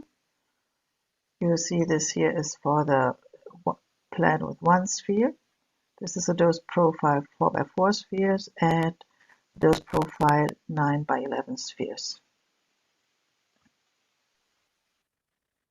So giving in the dose I got out of my planning system into the spreadsheet program, I can easily compare the TG43 results, which you see here in the dotted line, with a solid line coming up from my approach.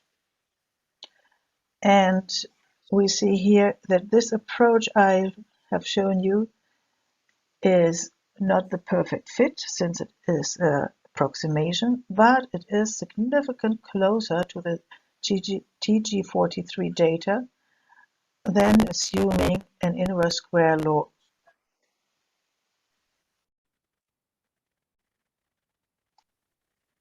So let's do the same for the cylindrical plan. You see here the plan, and we have got here a profile there. And again, I gave in the profile to my spreadsheet, and you see here again the dashed lines for the TG43 data, which are very close, or my approximation again is very close to the TG43 data, no perfect fit again, but significantly closer than the inverse square law. So I come to my conclusions. The inverse square law is too rough in the close vicinity of large treatment layouts. Inverse surface dependence is closer to TG43 for large areas or long sleeves. Prediction of dose fall-off prior imaging and planning can be improved by this. Suitable thumb rules for physicians can be derived. So what I have shown you in my presentation was only for flat areas or straight layouts without any bending. So when you agree with my approach, you can now easily derive a situation where a flap is bended. So the profiles perpendicular to the flap are different and depending if it's pointing inward or outward. So feel free to practice it yourself. So this had been my references, and thank you for your attention. Thank you, Walter, Renata, for your in-depth presentation. And if Dr. Natasha has any comments, she is willing to, or after finishing all the presentations you do want to. I can't hear you. I don't know if we have any questions. Yes. Do we have any questions? No, I just wanted to know if you have any comments, or we will continue. Then we can continue. I find this was very, very interesting topic, and as Dr. Walter told, we can really continue to test it also on another kind of surfaces, but I believe this has a very good future as improved DD43 system. Thank you very much. So we will go to next presenter. Next presenter is Shraddha Srivastava from India. Impact of dual time deviation constraint on dosimetric parameters in interstitial brachytherapy of cervical carcinoma using IPSA technique. Shraddha Srivastava, please. Hello everyone, my name is Shraddha Srivastava. I am an associate professor and medical physicist at King George's Medical University, India. I'm here to speak about the impact of dwell time deviation constraint on dosimetric parameters in interstitial brachytherapy of cervical carcinoma using inverse planning simulated annealing technique. That's the overview of presentation. Inverse planning simulated annealing technique has been used in cervical cancer to arrive at an optimal solution, which meets dose objective parameters for both CTV and organs at risk by finding a suitable combination of dwell positions and dwell time. As a result of IPSA-optimized treatment plans, there is occurrence of large dwell times within individual catheters when compared to other dwells in the same catheter. This could lead to localized hotspots and, more importantly, to underdosage of the CTV and overdosage of the OARs in case there is displacement of catheters due to anatomical changes. Now, the use of dwell time deviation constraint in the IPSA optimizer of treatment planning system can restrict the dwell time deviation in each catheter to limit the potential hotspots around the individual dwell positions. The purpose of the study was to evaluate the effect of dwell time deviation constraint on dosimetric parameters in IPSA-based HDR interstitial brachytherapy of cervical cancer patients. In this work, we retrospectively studied 8 patients with 16 CT datasets of mucopolysaccharides implants in cervical cancer. The HRCTV and organs at risk were contoured in TPS using Gyney-Jacastro guidelines. Now, these patients were planned for 24 gray in 4 fractions using the IPSA technique at TTDC values of 0.2, 0, 0.4, 0.6, 0.8, and 1 respectively. The plans at these different DTDC values were compared in terms of target coverage, OAR doses, homogeneity index, conformal index, modulation index using the DVH. The dosimetric parameters that were evaluated were the percentage of HRCTV volume covering 100% of dose, the dose received by 90% and 100% of HRCTV volume, the percentage of volume covering 150% and 200% of dose, the dose received by the 2 cc, 1 cc, and 0.1 cc volume of bladder and rectum, the homogeneity index, the conformal index, the modulation index, and the treatment time. Now, the planned modulation index was defined as the maximum deviation of dwell time from the average dwell time for each catheter, normalized to maximum dwell time for the treatment plan, averaged over all catheters in that plan. So, the Tmax I is the maximum dwell time in the catheter I. The T average I is the average dwell time for catheter I. Tmax is the maximum dwell time for the plan, and N is the total number of catheters.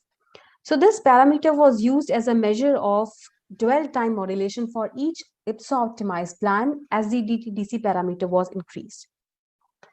This slide shows the IPSA optimization window, where the dose objectives have been defined for the OARs and the target. The plan has been optimized keeping the DT-DC value of 0, where 0 represents the unconstrained IPSA optimization. Once the optimized plan that meets the dose distribution criteria is obtained, we increase the DT-DC value in steps of 0.2 up to the value of 1, where 1 represents the extremely constrained plan. This figure shows the target coverage of a patient with MUPET implant at 3 different DT-DC values.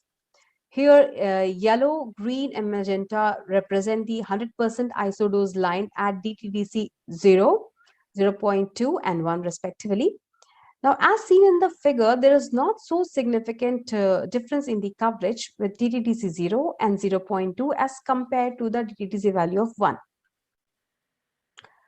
This figure shows the dwell time distribution of a patient at DT-DC 0, 0.2, and 1.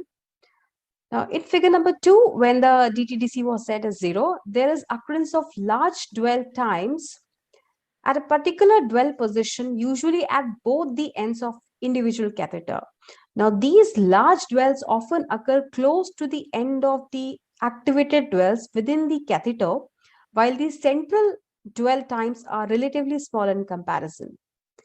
In figure number 3, the dwell time at a particular dwell position has reduced and it got distributed to other dwell positions in the individual catheters. In figure number 4, when the DT-DC was set as 1, there is a homogeneous distribution of dwell times across the catheters, and there is no such dominating dwell time at any dwell position within the catheter. After the data analysis, we found that there was a decrease in the percentage of HRCTV volume covering 100% of the dose, as well as the dose received by the 90% and the 100% of the HRCTV volume when the DT-DC values were increased from unconstrained plan to the extremely constrained plan. Also, there was a decrease in the hotspot volumes, particularly at DT-DC value of 0.2.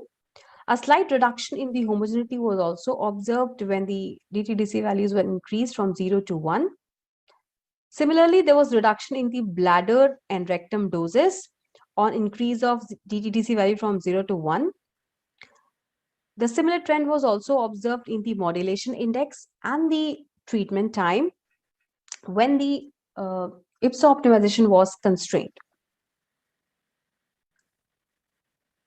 Now, the HRCTV V100 values, they got decreased by 1.54% at DT-DC value of 0.2 and by 8.11% at DT-DC value of 1 with respect to the unconstrained plan. There was a significant decline in the hotspot volumes also, that is V150 and V200 at DT-DC value of 0.2. The percentage reduction of 1.70% and 10.13% was also observed at DT-DC value of 0.2 and 1. There was reduction in the OAR doses and it was optimal and acceptable at the DT-DC value of 0.2, as any further constraint would reduce the OAR dose but at the cost of decreasing the CTV coverage. A decrease in the modulation index by 35.3% and 84.69% was also found at DTTC value of 0.2 and 1.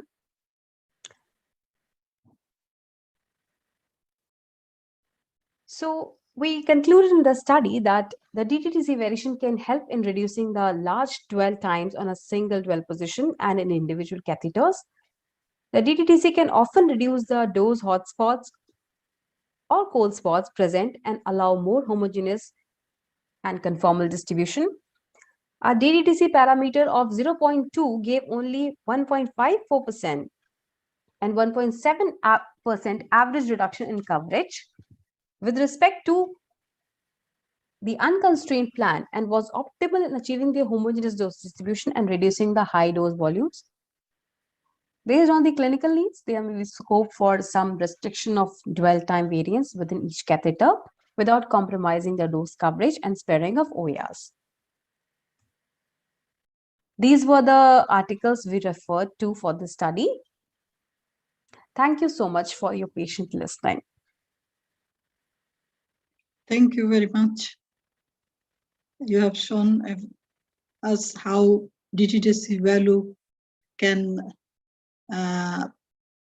reduce or increase our dwell time position of the sources and influence our treatment outcome, especially toxicities, OAR, doses.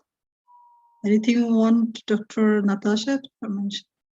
Yeah, I just wanted to say that it is a great, really tool to use, especially in the cases where one really needs a very nice homogeneity without present hotspots, even within a PTV, and it should be regularly used. Thank you very much. Thank you. Our next presenter is Abdul Sattar Khalid from Qatar, a retrospective study on the dosimetric effect of not applying a shift in variant ring applicators for high-dose red cervix brachytherapy treatments. So Abdul Sattar Khalid, please come forward with your presentation. Thank you, Dr. Parvin, for the introduction. Just want to check, can you see my screen? Yes. Give me one moment. Okay, so my name is Khalid. I'm a medical physicist. Okay, so now okay, fine. Okay, sorry. My name is Khalid. I'm a medical physicist in Qatar in the National Center for Cancer Care and Research. I work here across dosimetry, treatment planning, and I do a little bit of brachytherapy. So I did a study here just to see the effect of if we were to mistakenly not apply the unknown shift in the ring applicator to see what would happen to our cervix patients.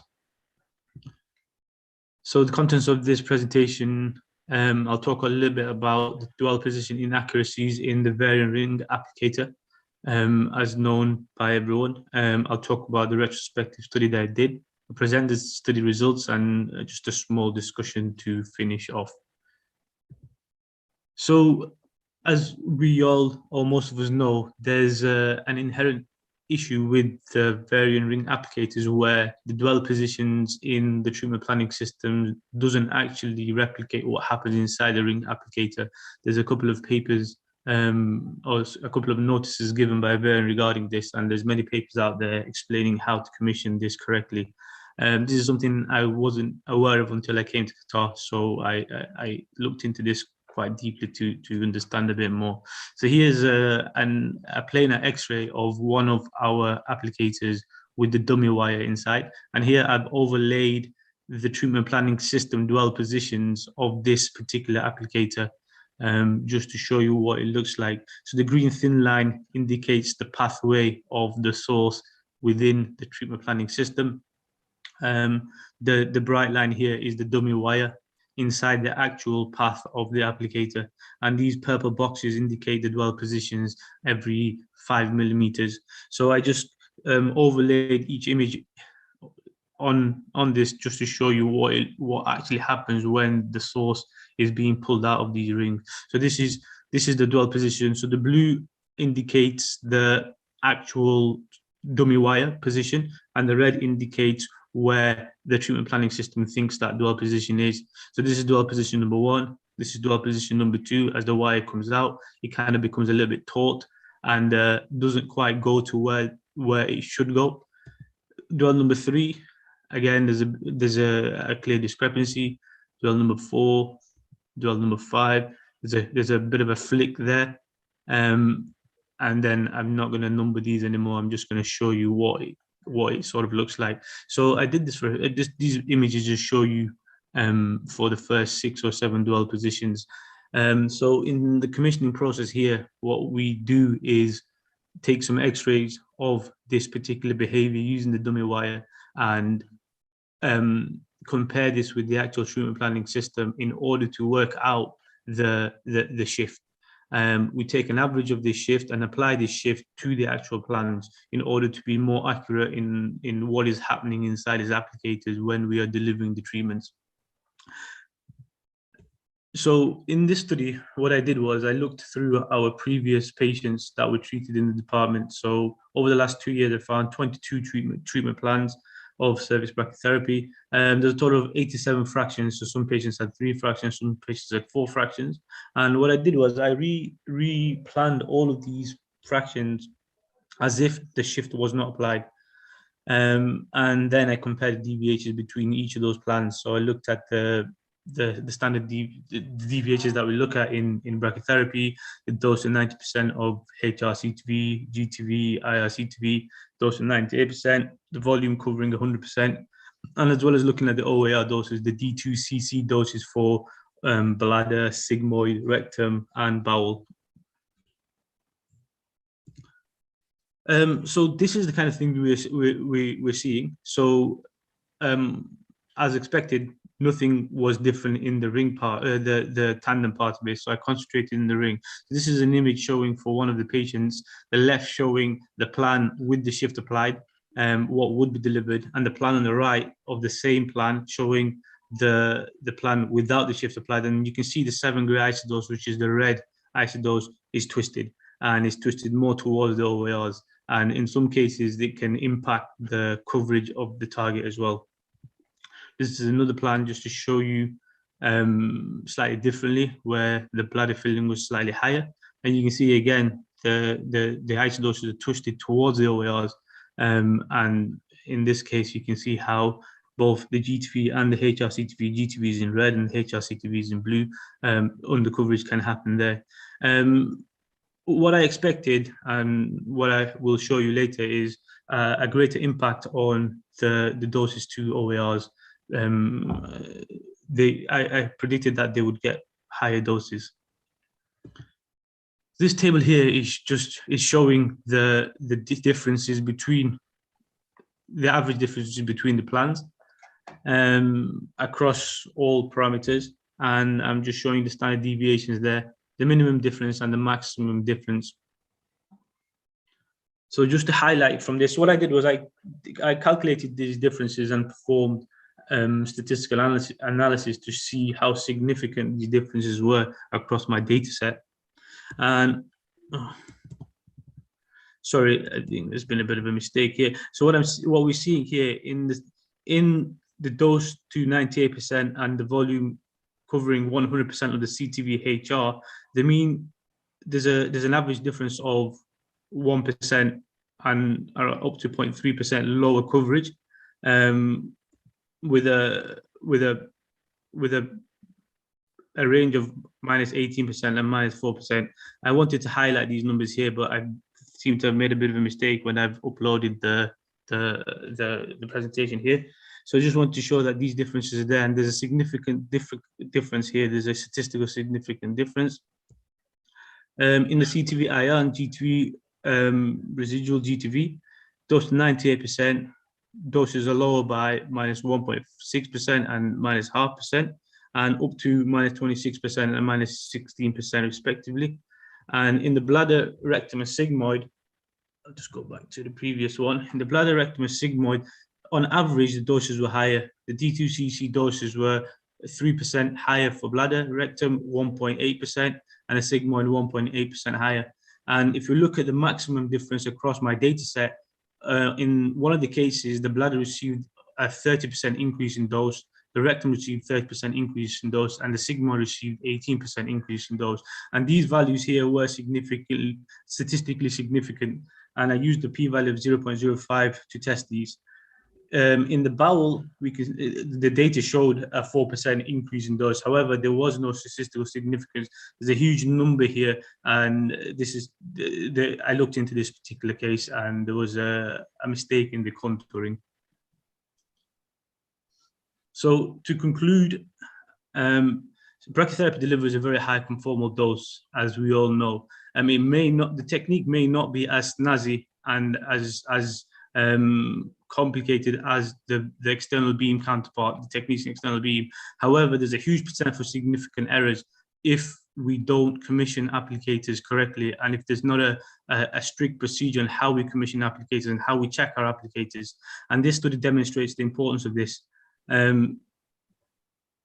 Sorry, that's the end of my talk. Thank you very much. Thank you very much, Dr. Khalid, for your important finding and your good work. Any comment from Dr. Natasha? I would like to tell first really to emphasize that these topics are extremely important, and thank you very much for your beautiful presentation. I wanted to ask a question. Are you using the library model of an applicator? Yes, we are, Natasha. We are using library applicators here. So the similar things are happening also with Elekta applicators. And what is possible really is that you make really for the path, at least source path, also your own model and import it to the applicator. It would be just very, very interesting if you show once again, only at the beginning, you show the differences in a real position and a library position of a source. Could you tell us what is the highest difference between the two positions of a real and the yes, so on this particular, so let me see if I can share my screen one more time. Yes. So in this particular ring was a 26 millimeter ring, and on dwell number 5, so dwell number 4, you can see here there's up to a 0.7 cm shift, a difference in the shift. And we saw a similar thing for our 30 millimeter rings as well. And we have several types of rings here. We have both institutional rings and non-institutional rings, and we saw the same behavior in those. And I completely agree with you with what you say about replicating the actual source path. In my previous institute, I used Nucleotron, and we were able to actually use our own source path. However, here I have very limited knowledge with the variants. So as I find my feet, I'm trying to learn a bit more on how I can actually do this. I don't know if I can, and my colleagues here aren't entirely sure if it's possible as it is with the Elekta ones. Thank you very much for emphasizing these problems. This is really something that one should always take care about. Thanks a lot. Thank you. Thank you. Our next speaker is Joel Khandakar from Bangladesh. He will talk about dose comparison between TG43 and TG186 behind a small air cavity. So, Madam, sorry to interrupt. Due to unavailable circumstances, Joel Khandakar will not be able to present. Instead of him, his co-author, Renata Walter, will present. So welcome, Walter, Renata, to give the presentation. So, can you hear me and see my presentation? Yes, it's there.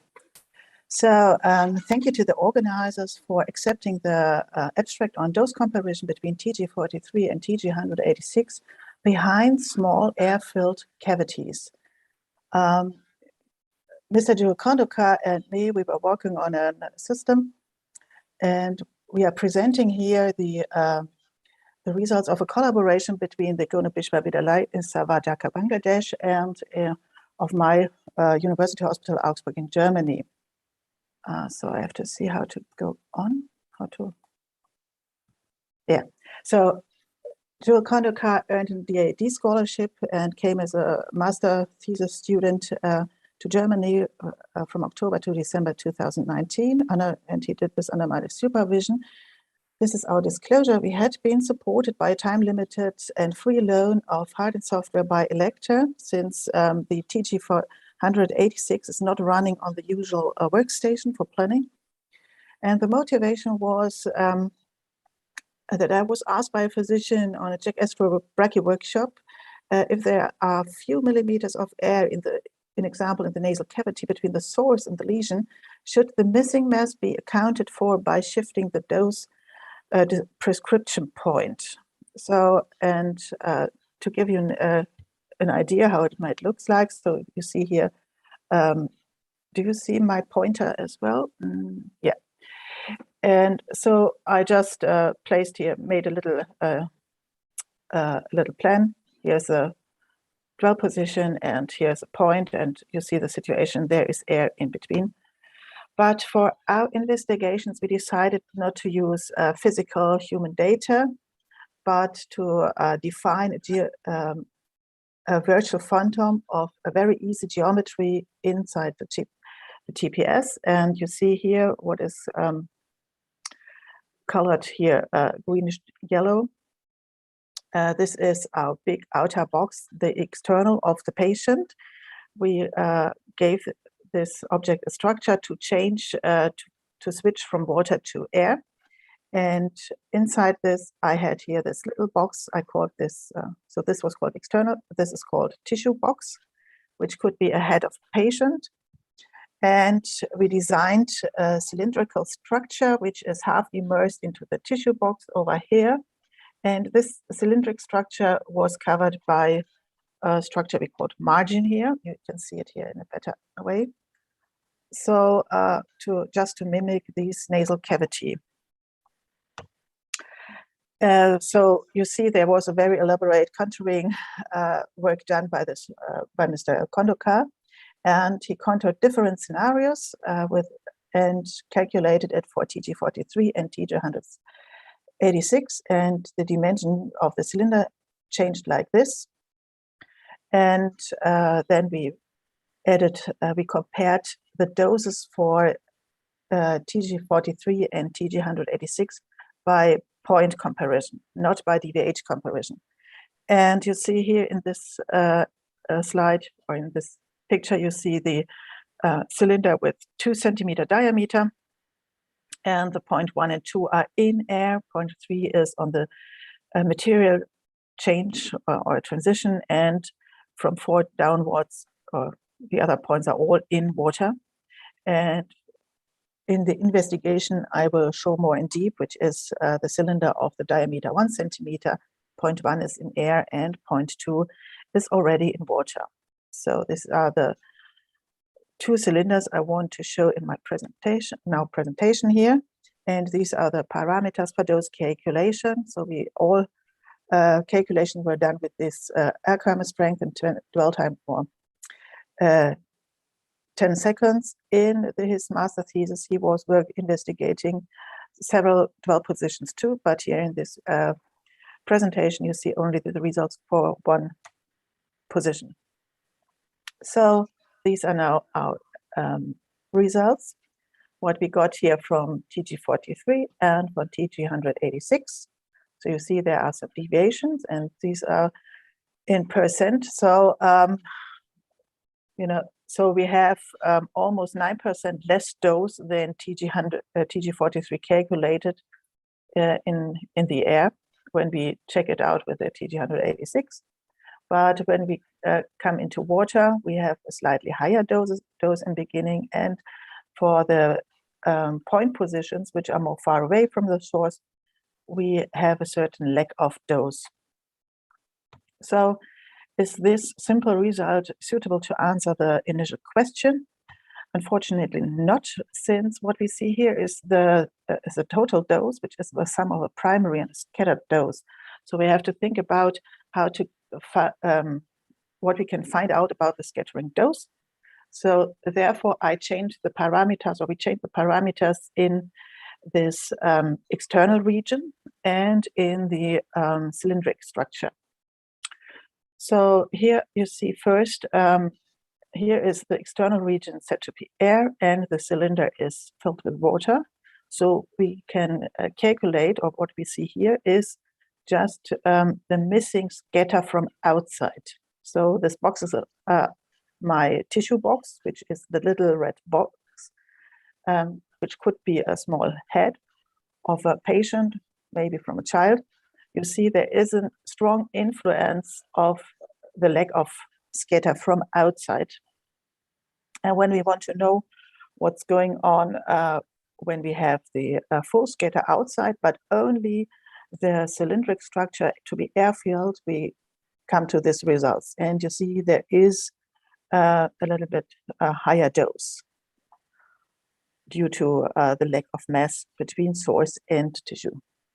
But finally, when we treat nasal cavity, we have the overall effect. However, we can compare it. So here we have outside this our patient structure or our tissue box, we have air, and in the cavity we have air. We got these results. So taking outside air and in the cavity water, we got this results, and these are the results from outside water and in the cavity air. So when we sum up these both columns here, we should come to results which are almost equal or equal to this column. And so we find at least 4 points where we got very equal, and the others are pretty close. So I think our calculation is consistent. And now let's have a quick look what we saw when we in other cylinders. In example, the cylindric structure of the diameter 2 centimeter and length of 3 centimeter. And we check out here what we got for external is taken to be air, and inside the cavity air as well. And so when you see these two different, or compare these two different cylindric structures, you see again, we have a strong deviation in the air, of course, but it doesn't matter because this is air, no tissue of patient. Here in the transition zone, where's my, you see it is due to the algorithm very difficult to give a correct calculation. So it is, it was just to be consistent with all the other calculations that we kept that point. But for these sort of calculations, it's better to go away from points where the material is changing. And when we see here, we are now in water again for the, we have a small deviation, and where we here are in water for the cylinder with a smaller, with 1 centimeter diameter, we have not that big deviation. However, you see here, there is the influence of the lack of scatter from outside. So I come to my conclusion, a broad rule, which physicians would like to have, something like 5% of the distance of source to tissue is, you can just shift your prescription point. This is not possible due to the component of scattering, which might change from patient to patient, and how you define your imaging. So I think the size of your imaging might have an influence on that. But for small cavities, the dose increase seems almost negligible. So we have been below 2%. The different cylinder sizes do not have a clear effect on that, and but when you want to work with the TG186, very correct contouring is necessary. Thank you for your attention. Thank you very much, Walter Renata, for your nice work. And interesting finding also. Yeah, thank you very much. Any comment, Dr. Natasha? Thank you very much. Once again, it is emphasized how important would it be that we start all taking the tissue heterogeneities in account also in brachytherapy, as we are doing in external therapy. And there are a lot of systems at this moment that are already implementing or already implemented this. So I'm looking for that in the future. I hope much more such studies would be made in following months. Thanks. I just asked everyone, sorry, to put the questions in the chat, then we'll try to read at least some of them at the end, if there is a time. Thank you. Thank you very much. Now our final and last presenter, Mohammad Shahidul from Bangladesh. High dose rate brachytherapy machine installation and quality management. Madam, please, Shahidul. Sorry, he is not present and he is also not unable to present his items. So I would like to request you to conclude the session. Okay. If there is any question, we invite any question from the floor, from the attendee. There is a question, nice question from Dr. Hensley to Dr. Khalid. You showed mean deviations between those distributions with the correct and incorrect position. Could you tell us what the largest and smallest were and which you observed? Yeah, sure. Just give me one moment.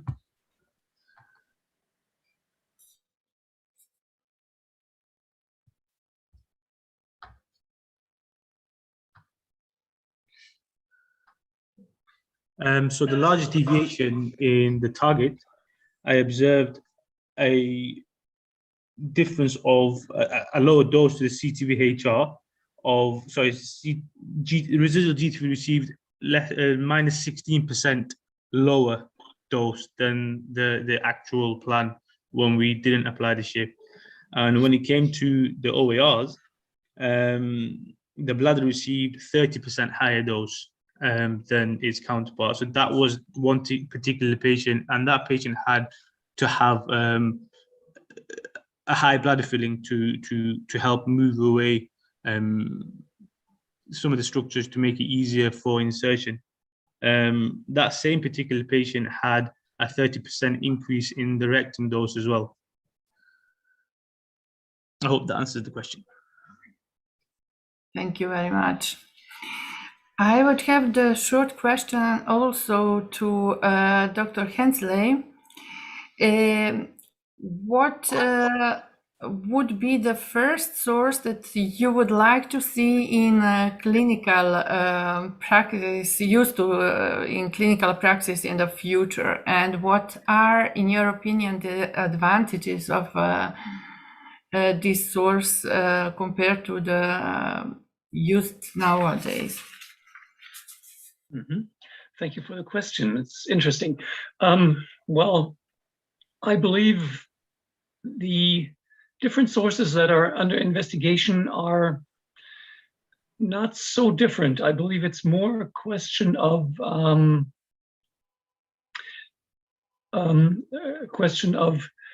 how they can be technically constructed, or what you can make a source of technically that will give priority to any of the isotopes. Generally, it's a balance that you need to make. Ytterbium has quite a low energy, so it's excuse me. So it is very suitable for the internal shielding, the things that I showed. I believe that the main the purpose that is really interesting physically is the directionally modulated brachytherapy, where you can better shape the dose distributions with internal shields.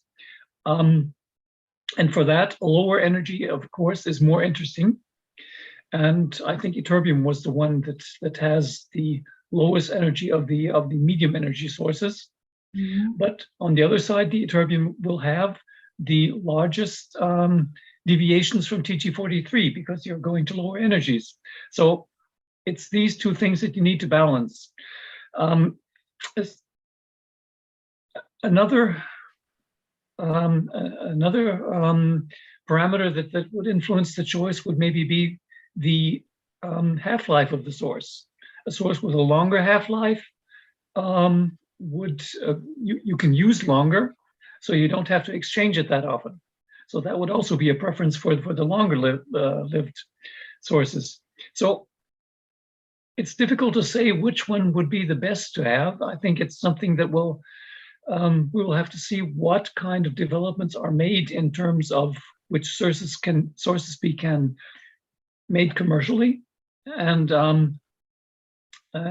also can we select for sources with possibly longer half-lives that we don't have to exchange that much.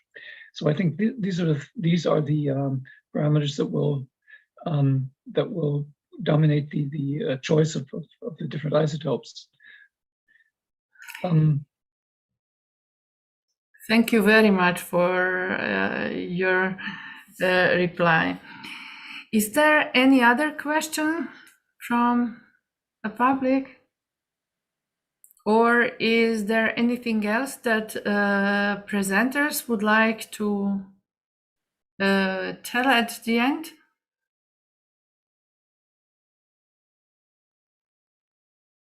So, Dr. Yes, I don't think any more question is there. So I want to thanks Dr. Hensley and thanks to all presenters for their substantial and important presentations.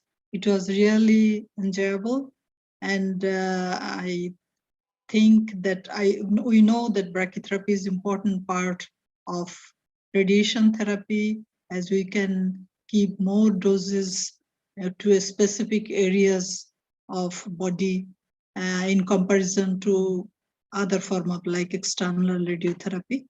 But one should be very careful of avoiding giving extra doses to the OAR. So all the presentations are very nice.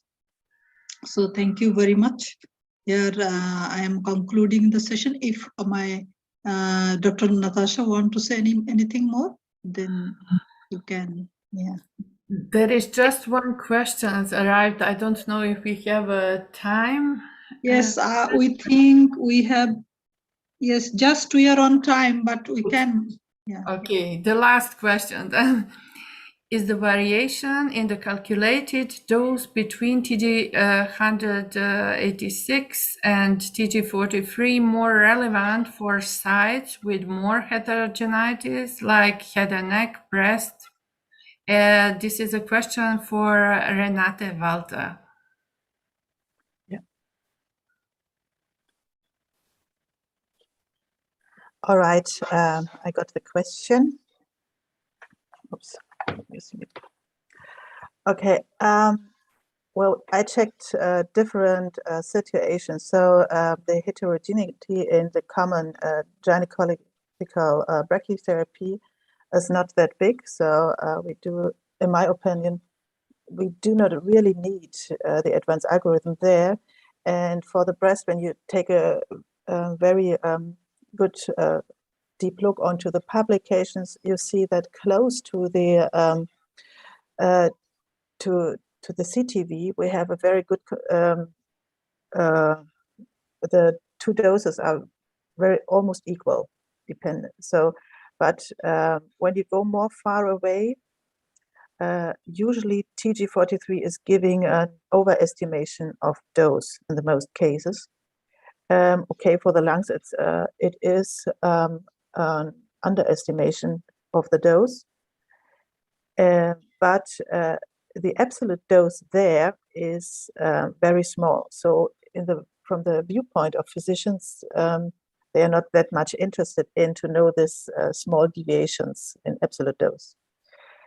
However, we want to try to achieve or to buy this TG486 because I think, especially when you want to treat areas deeper inside the head and neck area, like tongue base, it would be very helpful because you have not only air close to the treatment or to your CTV, but you have bones and the normal tissue you can take as water. So you have a stronger heterogeneity there.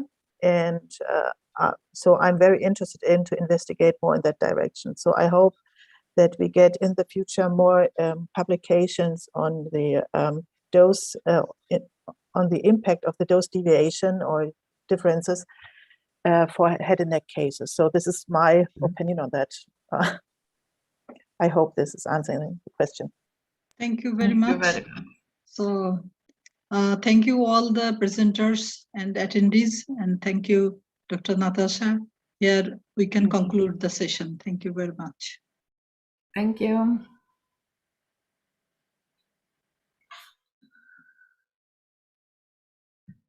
Thank you so much, madam. Thank you.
Way or another.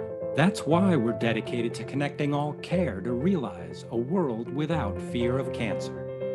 We're achieving that through intelligent cancer care. Through building shorter paths from research to remission, bridging the distance between Manhattan and Mozambique, driving a direct link from high tech to high impact, and resolutely facing today's unique challenges by connecting the world through more personalized treatment, more data-driven decision-making, more direct access to care, and a new, more unifying, smarter standard of oncology. We're all connected through intelligent cancer care.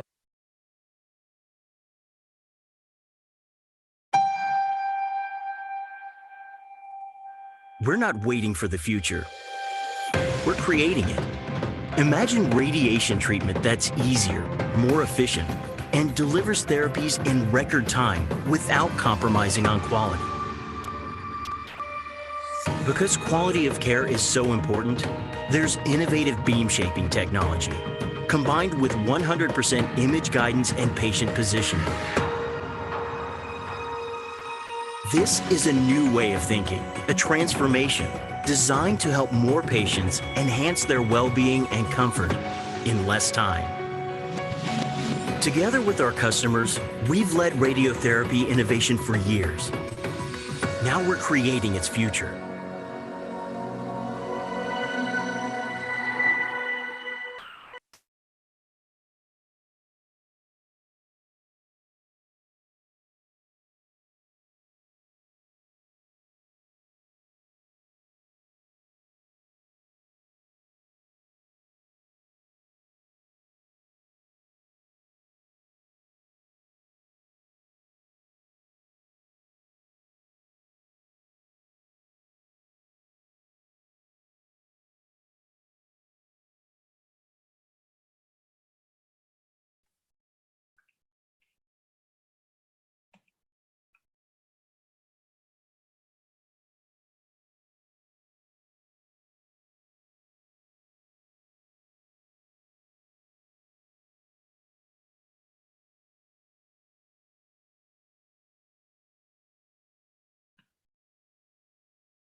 launching a new era.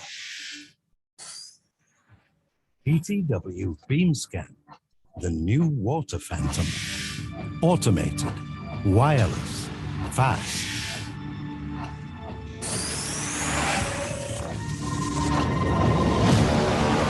PTW beams you up to a new era in 3D water scanning.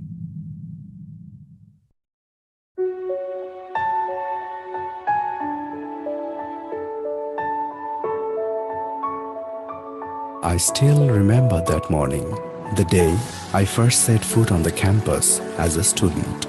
I couldn't imagine that the campus of a private university is so large. Yes, I'm talking about United International University. Built on 25 bighas of land, 30% is built-up area and 70% is open space.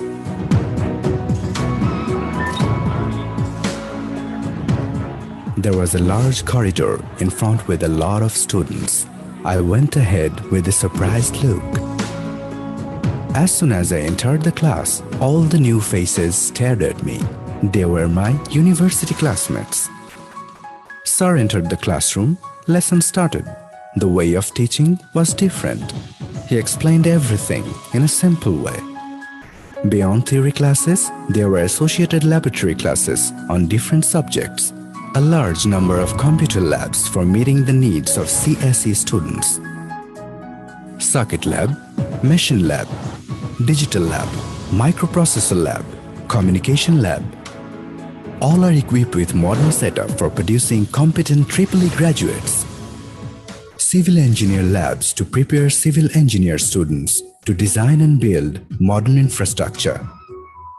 The robotics lab is the place for innovation and discovery in this era of fourth industrial revolution. In Advanced Intelligent Multidisciplinary Systems Lab, researchers are exploring the application of IT in multifaceted domains including health sector. Center for Energy Research, CER, is dedicated to the research in producing clean energy. It is thus helping the country to combat against effects of climate change. It has modern servers and data centers of international standard to keep the campus live online without interruption for a second.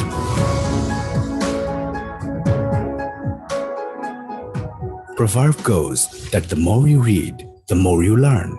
There is a spacious library stuffed with so many books and a pleasant, calm environment for serious reading. Spending time with friends in a lovely green environment was really very exciting. Large playground over the horizon cannot be forgotten. Suddenly, I was in trouble. It would be too late to get money from home. A friend advised me to go to the DSA office. I went and got an interest-free education loan. What a relief it was for me. There is no end to the benefits. There's a game room, gymnasium, nice canteen, large auditorium, plenty of benefits. Is it possible to pass without good results? So, study, study, and study. I got scholarships several times along with many of my classmates.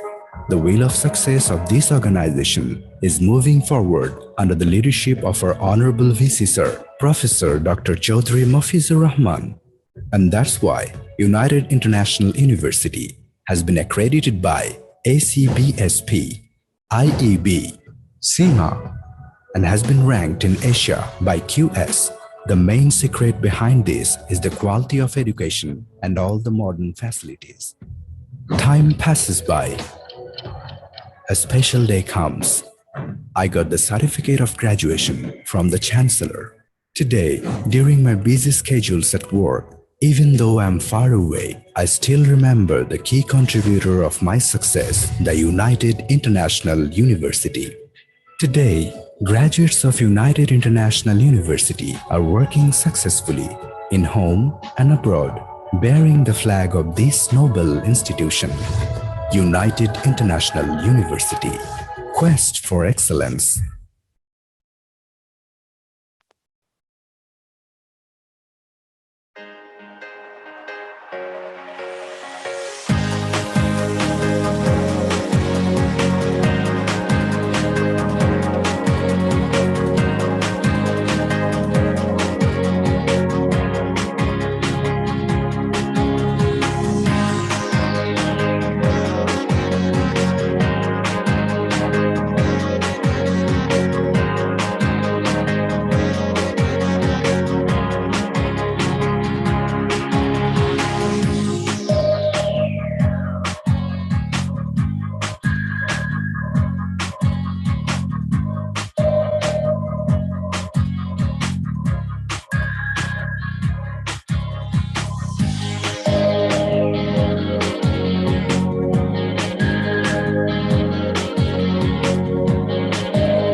Cancer touches us all in one way or another. That's why we're dedicated to connecting all care to realize a world without fear of cancer.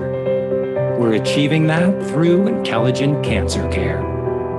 Through building shorter paths from research to remission, bridging the distance between Manhattan and Mozambique, driving a direct link from high tech to high impact, and resolutely facing today's unique challenges by connecting the world through more personalized treatment, more data-driven decision-making, more direct access to care, and a new, more unifying, smarter standard of oncology. We're all connected through intelligent cancer care.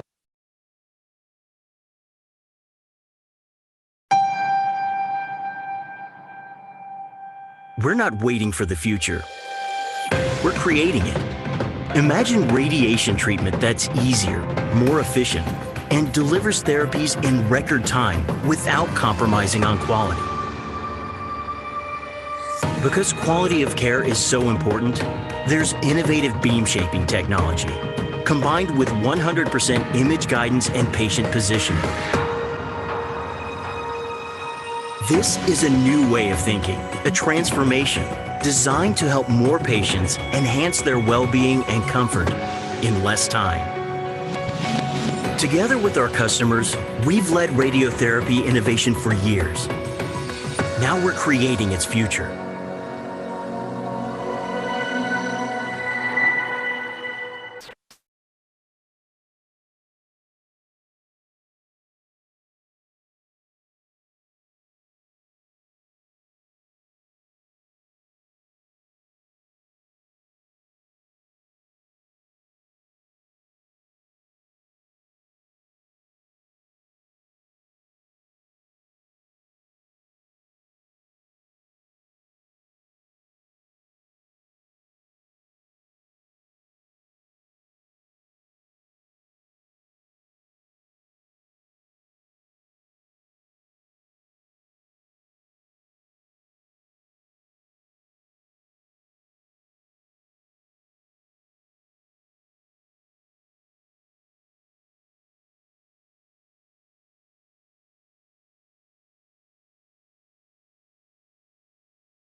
Launching a new era.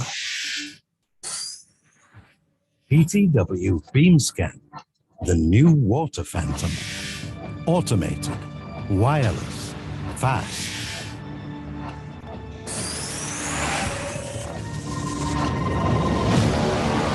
PTW beams you up to a new era in 3D water scanning.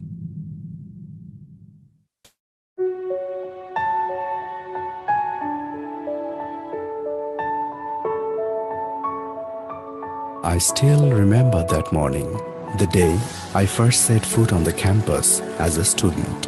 I couldn't imagine that the campus of a private university is so large. Yes, I'm talking about United International University. Built on 25 bighas of land, 30% is built-up area and 70% is open space.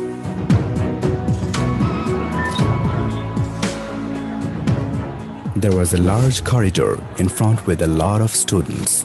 I went ahead with a surprised look. As soon as I entered the class, all the new faces stared at me. They were my university classmates.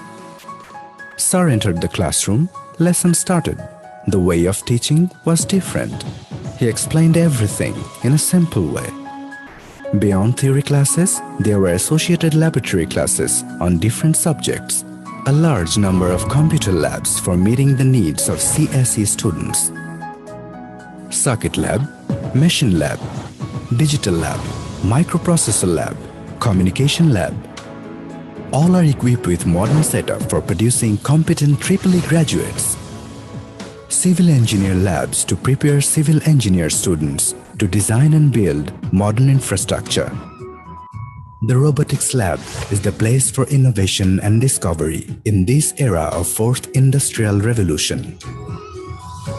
In Advanced Intelligent Multidisciplinary Systems Lab, researchers are exploring the application of IT in multifaceted domains including health sector. Center for Energy Research, CER, is dedicated to the research in producing clean energy. It is thus helping the country to combat against effects of climate change. It has modern servers and data centers of international standard to keep the campus live online without interruption for a second.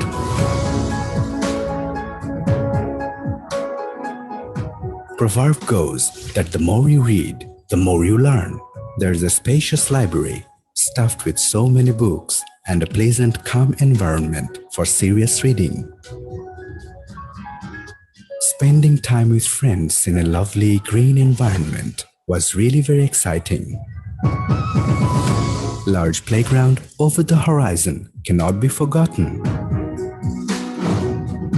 Suddenly, I was in trouble. It would be too late to get money from home. A friend advised me to go to the DSA office. I went and got an interest-free education loan. What a relief it was for me. There is no end to the benefits. There's a game room, gymnasium, nice canteen, large auditorium, plenty of benefits. Is it possible to pass without good results? So, study, study, and study. I got scholarships several times along with many of my classmates. The wheel of success of this organization is moving forward under the leadership of our Honorable VC Sir, Professor Dr. Chaudhry Mafizur Rahman. And that's why United International University has been accredited by ACBSP, IEB, CIMA, and has been ranked in Asia by QS. The main secret behind this is the quality of education and all the modern facilities. Time passes by. A special day comes. I got the certificate of graduation from the Chancellor. Today, during my busy schedules at work, even though I'm far away, I still remember the key contributor of my success, the United International University. Today, graduates of United International University are working successfully in home and abroad, bearing the flag of this noble institution. United International University. Quest for excellence.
Hello.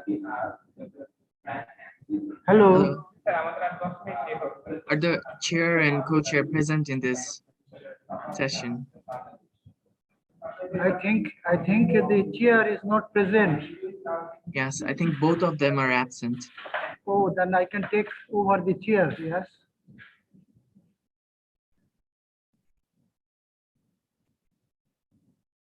Both of them is absent. Yes.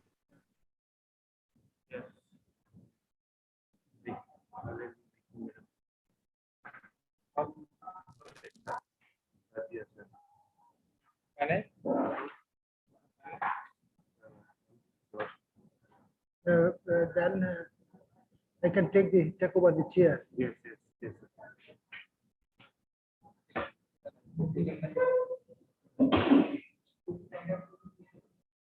Proposal then.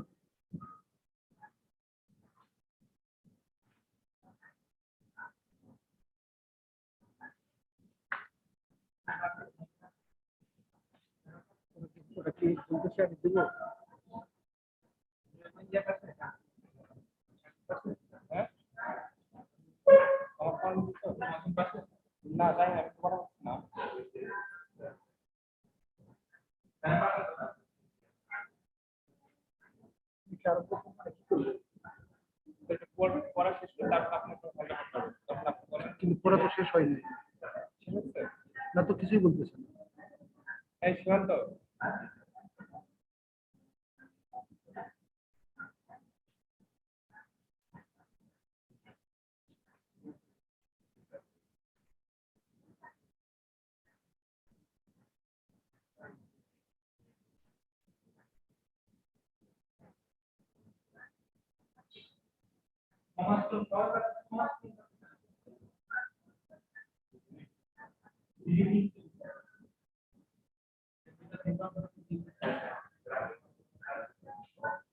Thank you very much. I had mistakenly.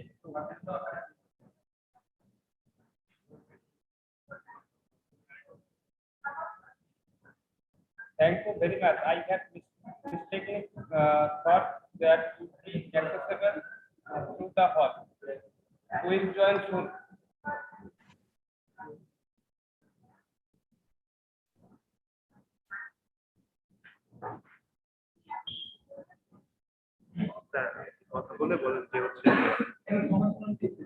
Yeah, hello.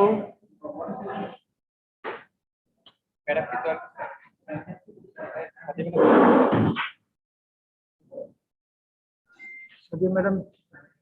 Hello once again.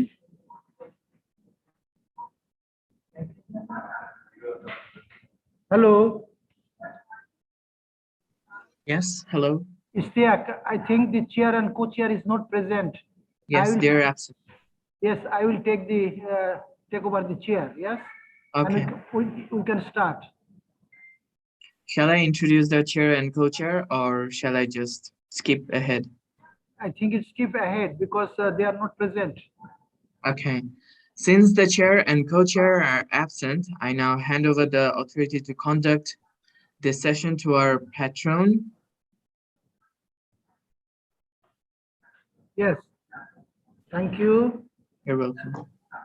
So we can start this parallel session, dosimetry and quality assurance.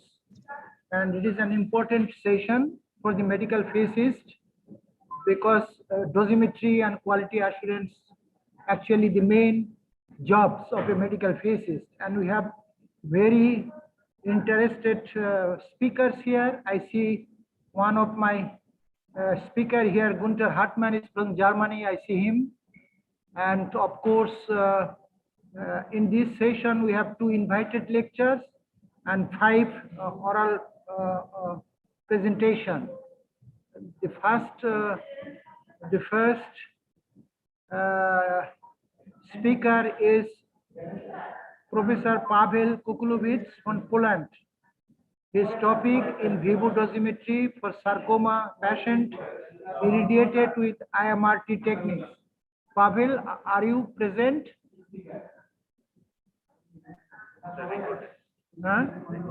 Recorded, please. Please play the recorded from Pavel Kokolovich.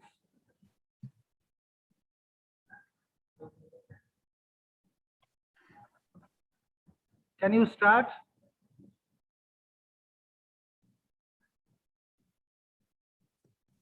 Words. Pavel is also Kukolovich. I'm the head is present. of the physics Yes. department at Maria Skłodowska-Curie National Research Institute of Oncology in Warsaw, Poland. The title of my talk is In vivo dosimetry for sarcoma patients irradiated with IMRT techniques, IMRT or VMAT techniques. This work is done mostly by Agnieszka Walewska, my PhD student today. She is Doctor of Philosophy.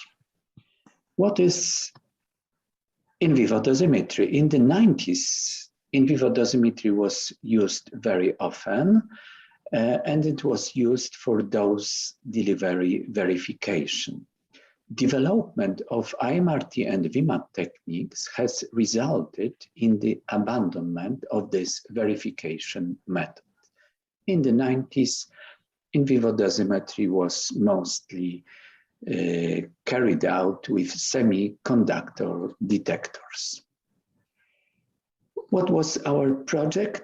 When we got GAV-chromic films, we understood that it's very likely that it's possible to measure the dose, in vivo dose, with GAV-chromic films, especially if bolus is used for a patient. For sarcoma patients, we always use bolus, and the treatment is very complicated, so we wanted to know how precise, how good is our treatment. That's why we decided to prepare the in vivo dosimetry for this group of patients with GAV-chromic films. What is GAV-chromic films? It's self-development. Film consists of 28 micrometer thick monomer active layer coated between two thin layers made of material equivalent to soft tissue. What is important, the film has a response that is nearly independent of X-rays energy, and it can be cut into small pieces so we can place the film, such a small film, at any place, and we can measure the dose at any place. Disadvantage is that the procedure of measurement is quite complex, and physicists who is doing that measurement should be very skilled physicists. How to prepare GAV-chromic detectors? First of all, we have to measure the calibration curve, and we measure it with 6 MeV X-ray. We irradiated small pieces of GAV-chromic films with 8 doses between 0 and 10 grays. We scan them in 3 different colors, green, red, and blue. Because the so-called triple channel method is used, you can find it in the literature how to use this method. When we measure for our patients doses with GAV-chromic films, we rescale our scaling curves just by measurement of doses for 0 and 5 grays, and we just move a little bit our calibration curve to make our measurements more precise.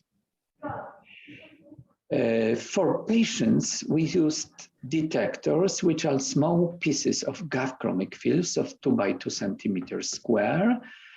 However, the signal which was measured for each point and each patient was the signal read in 1 by 1 centimeter square. It's average value of that signal. We performed our study for 21 patients, as I mentioned before, with sarcoma tumor. irradiated with 6 MeV on true beam accelerator with IMRT or VMAT techniques. The plans were prepared in Eclipse treatment planning system. Always 5mm bolus was used. It was the short irradiation 5 fractions by 5 grays, and the dose was prescribed to the mean dose to the PTV. Here you have the example of the dose distribution. Usually the tumors were very bulky, so really treatment is not simple. Setup is very important, and very often we had to repeat setup many times. What is in vivo dosimetry is just comparison between the reference dose and the dose measured with any detector. In our case, with GAF-chromic films. What was the reference dose? Reference dose was obtained from TPS. At the point, at the center of GAF-chromic film, we put the square of 2 by 2 centimeter in the treatment planning system, and we read the doses each millimeter in that square. So for 1 point, we got 441 doses. Next, we calculate the dose in the square 1 by 1 centimeter. We had many such squares in the 2 by 2 centimeter square. And the dose, which will be compared to measurement dose, is the mean dose over all these 1 by 1 centimeter square doses. And the standard deviation of these doses is treated as uncertainty of getting the dose from the treatment planning system. So you can imagine that that procedure was very tedious, very time consuming. However, Agnieszka was really very patient with getting the data for her PhD. We also check the uncertainty of GAF-chromic detectors with very small setup, 10 by 10 field, 6 MeV. We delivered 5 grays many times to our small pieces of GAF-chromic films. The dose was always monitored with ion chamber. And what we got, that standard deviation for one film was 1.1%. For 2 films, it was 0.8%. Why for 2 films? Because for each patient at each point, we placed 2 films on each other. So the final dose we got from in vivo dosimetry was the average of 2 films measurements. Well, in budget of uncertainty, we have the treatment planning system calculations uncertainty, which was estimated by us as 1.5%, uncertainty of reference dose reading. And of course, that depends on the gradient of doses in the vicinity of the point of measurement. So it can be smaller or larger. For 94% of cases, that uncertainty was smaller than 2.6%. However, you should realize that for some points it was much larger. And of course, film measurement, as I told you before, it's 0.8% average of 2 films. So in total, we can calculate the uncertainty with that formula given in this slide. And for all small gradient points, the uncertainty was smaller than 3.5%. So when we took the K equal to 2, we have 7%. And we think that that's acceptable result for in vivo measurement. It's not worse than for semiconductor in vivo dosimetry made many years ago. So that convinced us that GAF-chromic film can be used for monitoring of doses delivered to patients.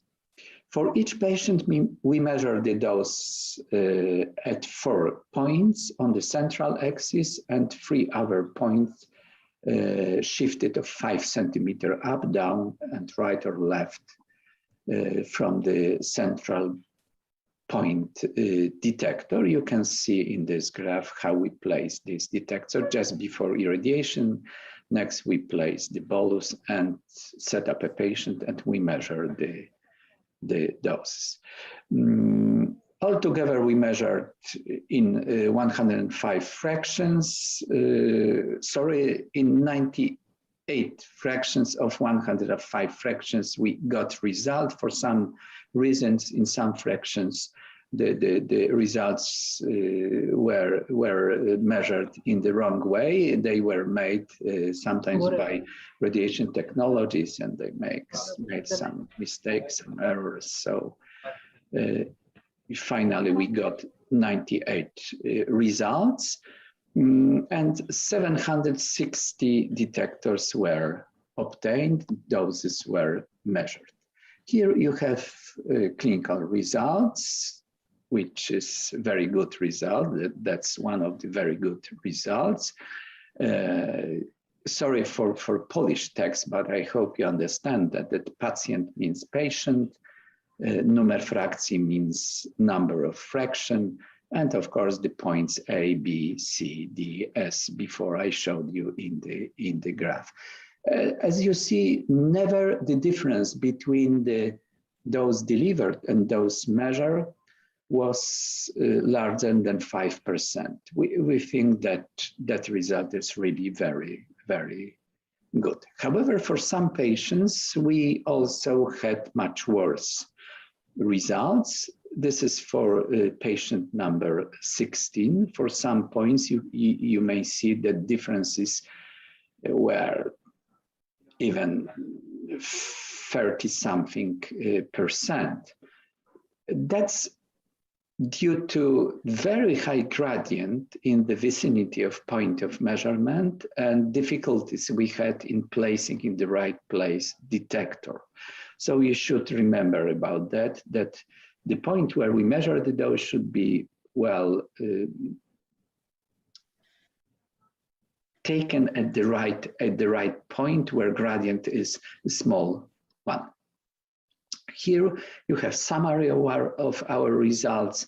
As you see, for some points we got big difference between measurements and calculations. However, in general, these differences were very, very small one. In more than 95% of cases, the differences were smaller than 7%. So surely the treatment could be accepted. What was interesting, in 98% of cases, the difference between measured dose and calculated dose was larger than 0. We concluded that we underestimated a portal dose because many times very often we had repeat the setup control, and after each setup control, of course, the dosimeter got some dose. So that has to be improved in our procedure. We also were interested in reproducibility of irradiation, how similar are doses delivered in each one of the 5 fractions, and we got really very good results. We calculate that reproducibility with that formula. It's just the difference between the measurement obtained in 1 fraction and mean value of measurement over 5 fractions divided by expected dose calculated from treatment planning system. And as you see, it's almost always smaller than 2%. Close to 90% of points we got that results, and we were very happy with that result because it's really difficult technique of irradiation of these patients. As I mentioned before, the tumors are very bulky. The position is not convenient for the patients. Patients are set up many times, very often, so it's really complicated treatment. In summary, we think that GAV-chromic films may be used as in vivo dosimetry if bolus is used. The uncertainty of the method with K equal to 2 is smaller than 7%, so it's acceptable for in vivo dosimetry. However, we should remember that some larger errors are obtained for points where dose gradient is large. And the reproducibility of irradiation was very good. That was surprising for us because we expected much worse result. Well, we should also emphasize that the method is quite time consuming, so it cannot be used in that form for all patients. It has to be some work done to improve the method itself. And it's not easy. The physicist who prepares that technique, who is involved in application, should be very skilled physicists. What is important, especially what is important, predicate of the reference dose should be automated. And that's all what I wanted to tell you. Thank you very much for your attentions. Of course, thank you, organizer, for inviting me for that online conference for me online. I'm in Poland, in Warsaw. You are very far away from me, but you can listen to me. I'm very happy with that. And what I want also to emphasize is I'm very impressed how radiotherapy is developing in Bangladesh, how quickly it's developing in Bangladesh. My congratulations. So that's all. If you have any questions, organizers have my email address. You can send me email. I hope I will be able to answer your questions. Thank you, Professor Pavel Kukulovich. Yes, I am in the venue here and everything is organized very perfect. We have a hybrid conference. Somebody is present here, other is there online.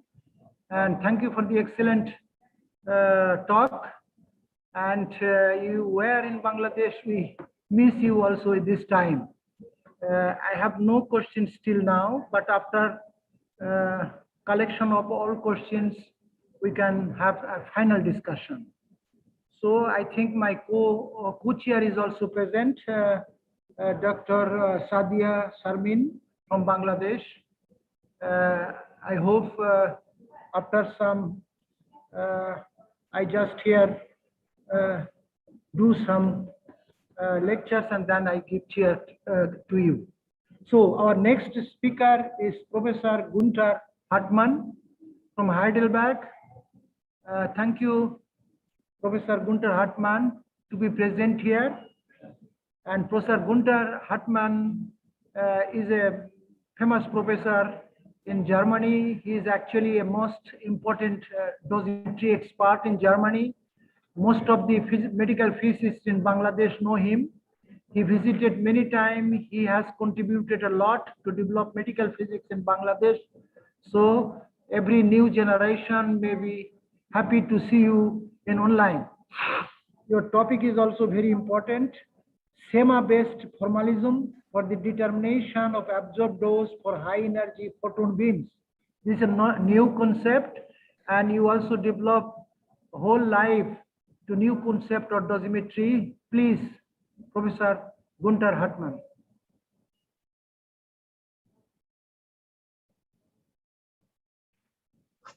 Dear participants of the Asia-Oceania Congress of Medical Physics. First of all, I want to congratulate the Bangladesh Medical Physics Society that they are hosting this Congress. Some of you may know that I was already 20 years ago for the first time here in Dhaka in Bangladesh, contributing to the development of medical physics and radio-oncology. And now I'm really impressed what a huge development this Medical Physics Society has made. Now, I want to come to my talk, which is a suggestion for a new determination of absorbed dose, a new formula, which is based on the quantity of CMR. Though the motivation is why and when this suggestion may be really useful, I will go directly to the formula to determine absorbed dose from a measurement with an ionization chamber or any other detector.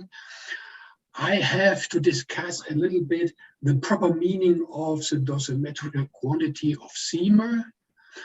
I want to discuss pros and cons of this suggestion. I will give some examples of application and I will give some conclusions.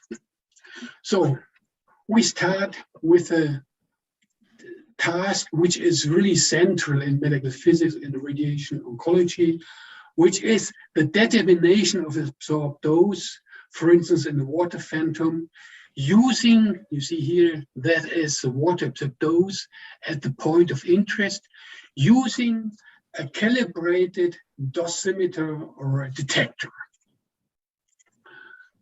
There are different purposes of dose determination, and the question is, do we really need an improvement for such purposes?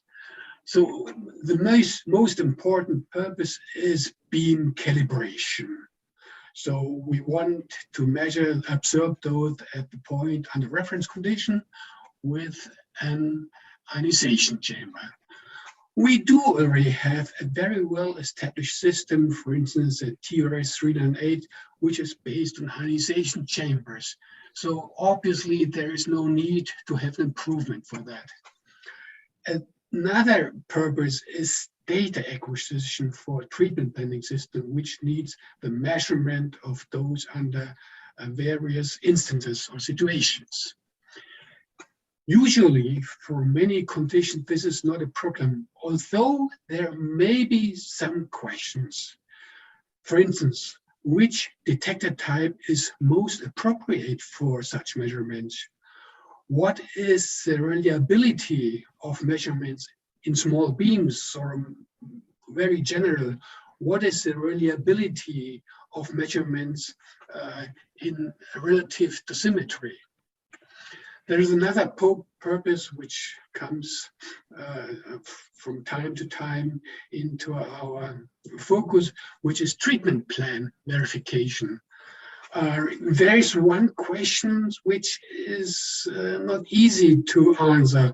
What happens when measurements are done with solid phantoms? I give an example of measurements. Here we have the water absorbed dose within a water phantom. This is the real absorbed dose without any detector. Now, if we measure the absorbed dose with a semiflex chamber, we will get such a result. Of course, dose in the air of the semiflex chamber is a little bit smaller due to the stopping power ratio of air, which is smaller than that in water.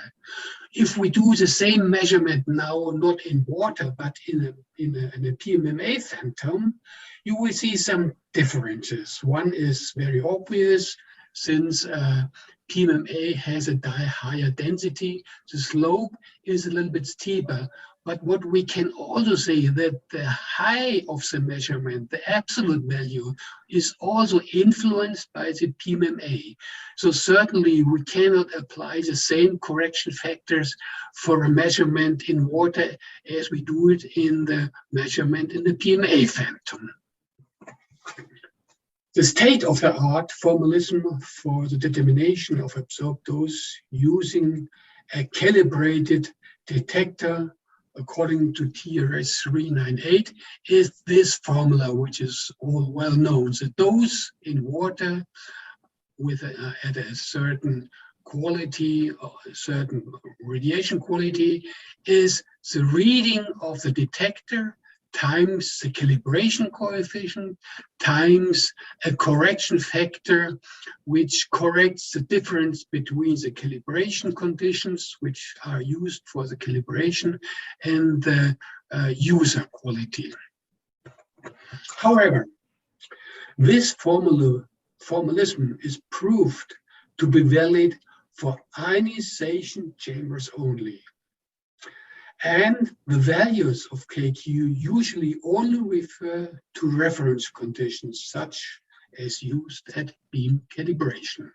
The question therefore arises, what to do in other cases? For example, at non-reference conditions, or with the detectors other than ionization chambers. When can we use the same formula? Obviously, we cannot use the same formula. So there is a new suggestion to overcome this problem, which has recently been published, and this is a reference for this publication. Again, this is the state-of-the-art formula. The dose in water is the reading times the calibration coefficient times the quality correction factors.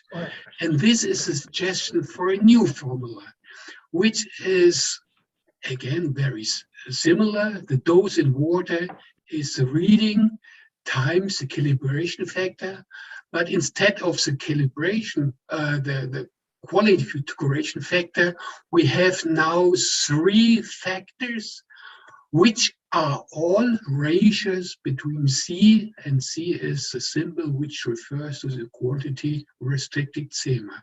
So we have here three factors which are all CEMA ratios.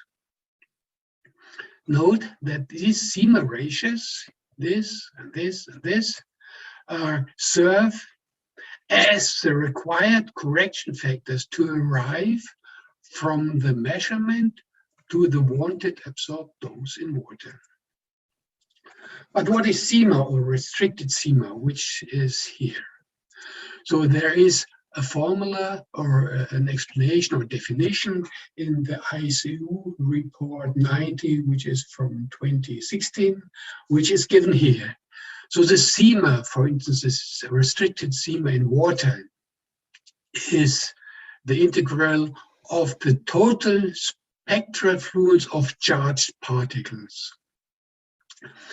Then we have the restricted electronic mass topic power, and we have to do this integral. And there's another term, an additional term, which is called the track N term, which refers to those contribution in the volume of interest from charged particles which stopped within the volume of interest and come to rest. Subsequently, we do not care the track N term, it's only 5%, and we use a shorthand notation of restricted CEMA, which is given here. So this is essentially the fluence, the electron fluence weighted by stopping power. So this means if we know the electron fluence in the volume of interest, we can derive the CEMA. There are two very essential properties of restricted CEMA. The first one, that the value of restricted CEMA in a volume is almost equal to absorbed dose in that volume, which is shown here. And due to this equivalence, it follows that the essential determinants of absorbed dose are the electrons, the primary or secondary, and the energy distribution in volume of interest. So once we know the fluence of the electrons in and volume of interest, and we have this information, we can directly derive the absorbed dose from this information. I want to show some examples of distribution of CEMA in an air cavity which is placed in water. So we have here the cavity, which is 5 millimeter in diameter, and the height is 5.5 millimeter. And you have here a frame of view which is seen on the next page. So here we have the absorbed dose, the distribution of absorbed dose in water without the cavity.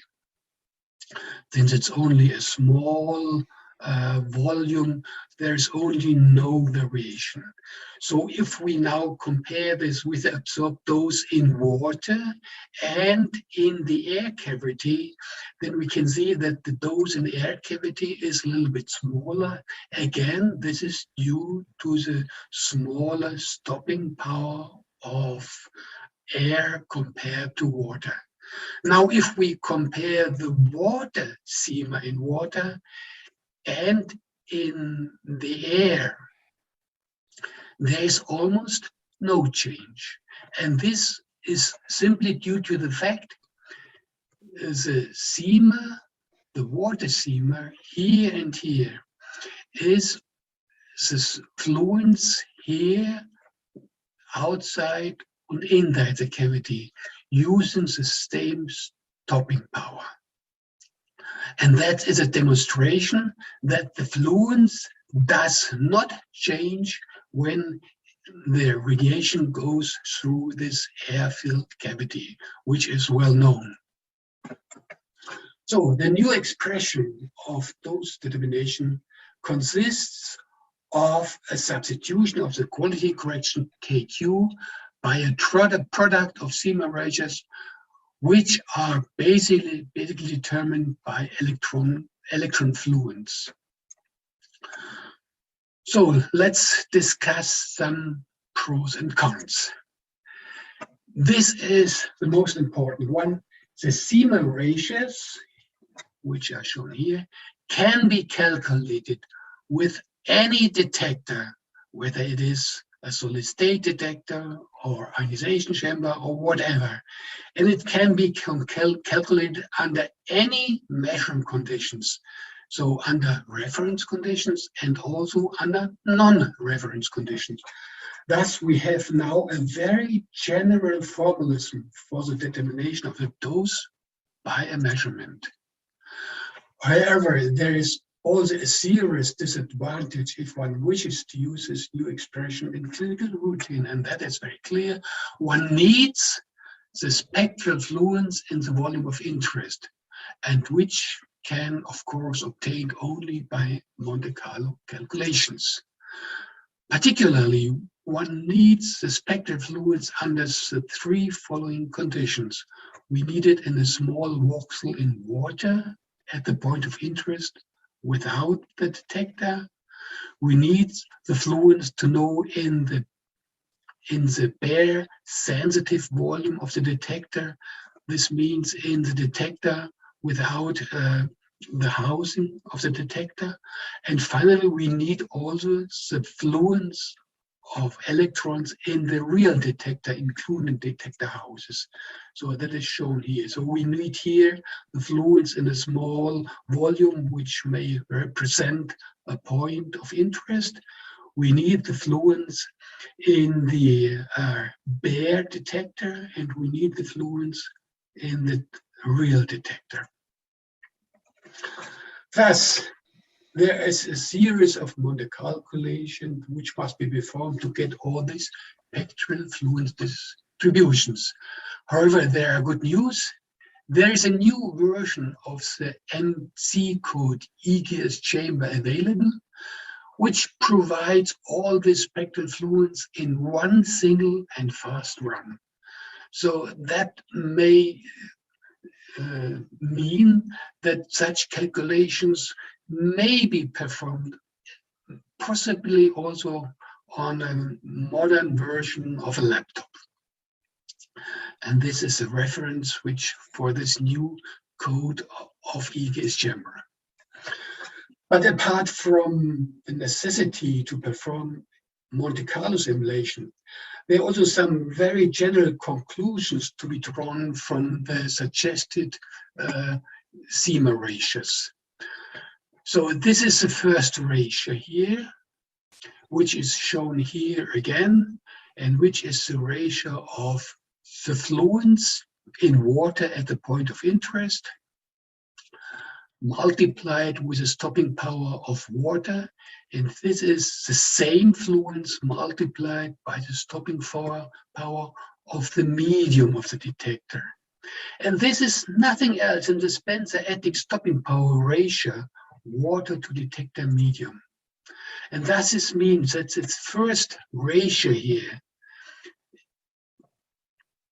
is the Spencer-Attic stopping power. And it means that this ratio is to be used also if other detectors, such as a diamond detector or a silicon detector, are employed for dosimetry. So the next ratio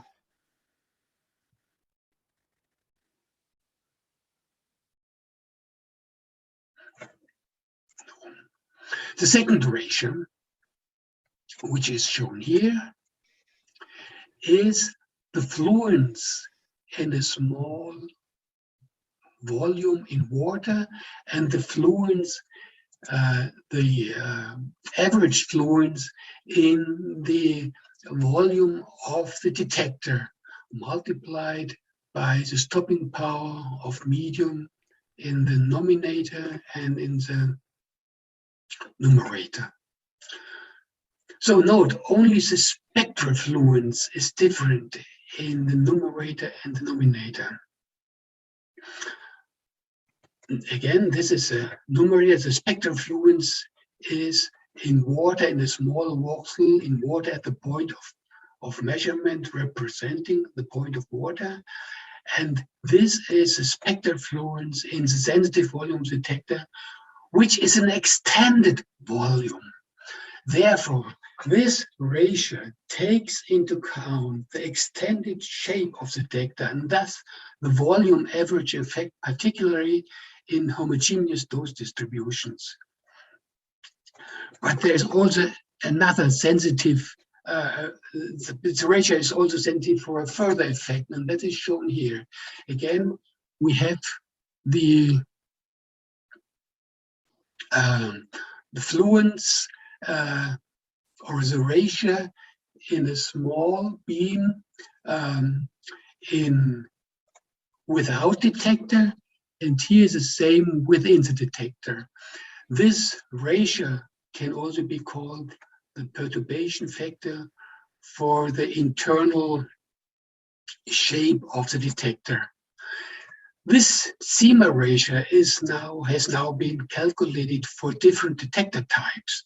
So for a semi-flex chamber, for the pinpoint chamber, 1.23, for the 3D chamber, also the rose chamber. Now see that the same values for the silicon detector of these two types and the micro-diamond detector are much more smaller than the CMA ratio for the air-filled chambers.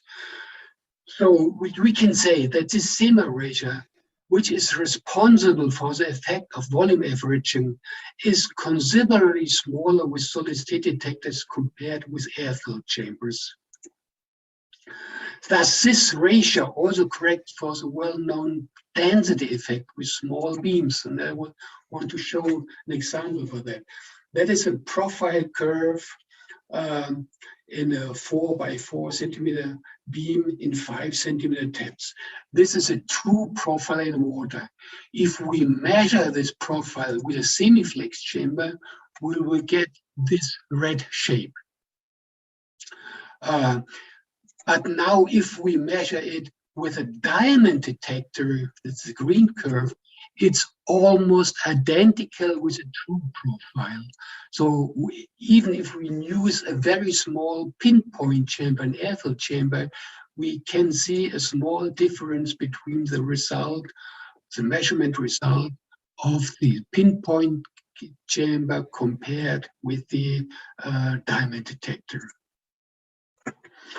There are further very general conclusions from the CMA-based approach, which are applicable, for instance, for relative measurements, for measurements in solid phantoms, or for the backscatter effect of electrons in silicon or diamond substrate. However, there is no time to discuss this in more detail. I come to the summary. The CMA-based approach for the determination of the dose can be applied with any detector and under any measurement condition. Thus, we have a general formalism for the determination of the dose by measurement. However, knowledge of the central charge particle fluence distribution is a prerequisite for applying the CMA-based formulation for dose determination. However, this can now be accomplished quite elegantly with a new code of EGS chamber. The CMA-based approach can help to understand the specific behavior of a detector, including solid-state detectors, in a given measuring conditions as a result of specific detector properties and design. So this is useful, particularly at non-reference conditions. And an example is a considerably smaller value of the volume correction factor of solid-state detectors in unhomogeneous dosage regions, for instance, also in small fields, compared with air chambers. So thank you for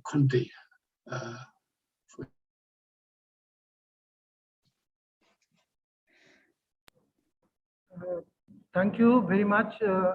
Hello. Professor, yes, thank you very much, Professor Hartmann, for your excellent presentation to this new methodology of determination of absorbed dose. It is a general formula, and you can apply anywhere for any chamber in any condition. This is very good for the medical physics.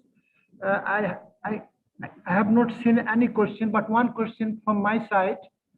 Is this new formalism will be taken in the next protocol like IAEA TRS 398 or some German DIN protocol? Can you hear me? Yes. Okay. Okay, I want simply ask you or answer your question in the following way. I think it's still too early to say that this can be used as a substitute for existing protocols, because these existing protocols are so well established and so well proven. So one should be very careful to move away from such things. But there is still the problem in dosimetry under non-reference conditions. Yeah. And there are so many questions and problems, and I think this CMA-based approach can really help to understand or to give answers to the situation in a really convincing way. The next question, whether this has some influence in our protocols in Germany, there is an attempt, or there was an attempt to make some way an upgrading of a very general and basic protocol, but this has stopped. You may know that we have some problems in Germany with our national institutions for dosimetry.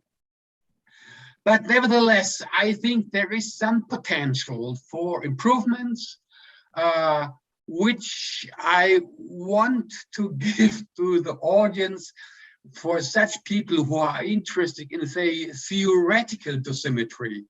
And we have here a new tool which can be applied, which of course needs the performance of Monte Carlo calculations.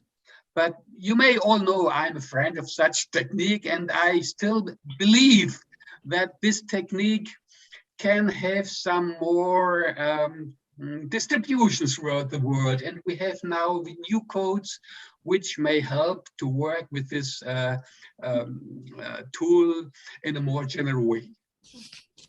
Thank you very much. Thank you, Abu, for your question. Yeah, thank you very much for introducing this new concept to our participants. I wish you good luck and do your best. Thank you and good. Thank you. Safe. Yeah. Yeah. Stand safe. Yeah. Yes. Okay. Abu, I will leave the session because I have to care for my family. You know, I have some family problems and I cannot spend more time No, now. no. Excuse me, yeah? Yeah. Okay, yeah. Okay, thank you very much. Yeah, Bye-bye. Bye-bye. So the next speaker is Mosleh Shiraj from Iran. I hope, yes, he's there. Yes, good morning. Your topic is influence of post-synthesis and post-irradiation times on dosimetric properties of a prepaid type gel dosimeter. Yes. Hello, good afternoon. I have a recorded talk. Hello, my name is Amin Mosleh Shirazi. I'm from Shiraz University of Medical Sciences in Iran. The title of my talk is Influence of Post-Synthesis and Post-Irradiation Times on the Symmetric Properties of a Vipet type gel dosimeter. Polymer gel dosimeters include monomers dissolved in a gelatinous matrix. Ionizing radiation causes polymerization, and the degree of polymerization is proportional to the absorbed radiation dose, which can be read out using various methods, the most common one being MRI. And the most interesting aspect is that gel dosimeters give 3D dose distributions. One of the promising polymer gel dosimeters is the Vipet type dosimeter, which is potentially promising for routine use in clinical applications due to its favorable characteristics. The composition and the respective concentration for making the Vipet gel are shown here, and the method is previously published and described, and this is the method that we used in this work too. Gel dosimeters are normally single use. They have to be made every time before being irradiated and used for the experiment. Now, for use in a clinical setting, for example, for 3D dosimetry of IMRT treatment plans, it's important to specify the maximum practical time periods over which the gel dosimeters demonstrate stable and reliable dose response. In a typical workflow, the gel is made, it's then irradiated, and then read out after MRI imaging. What could be practically useful is to know how long you can wait between the gel synthesis to the irradiation, what we call post-synthesis time interval, and subsequently how long can you wait between the irradiation and the MR imaging, which we call the post-irradiation time interval.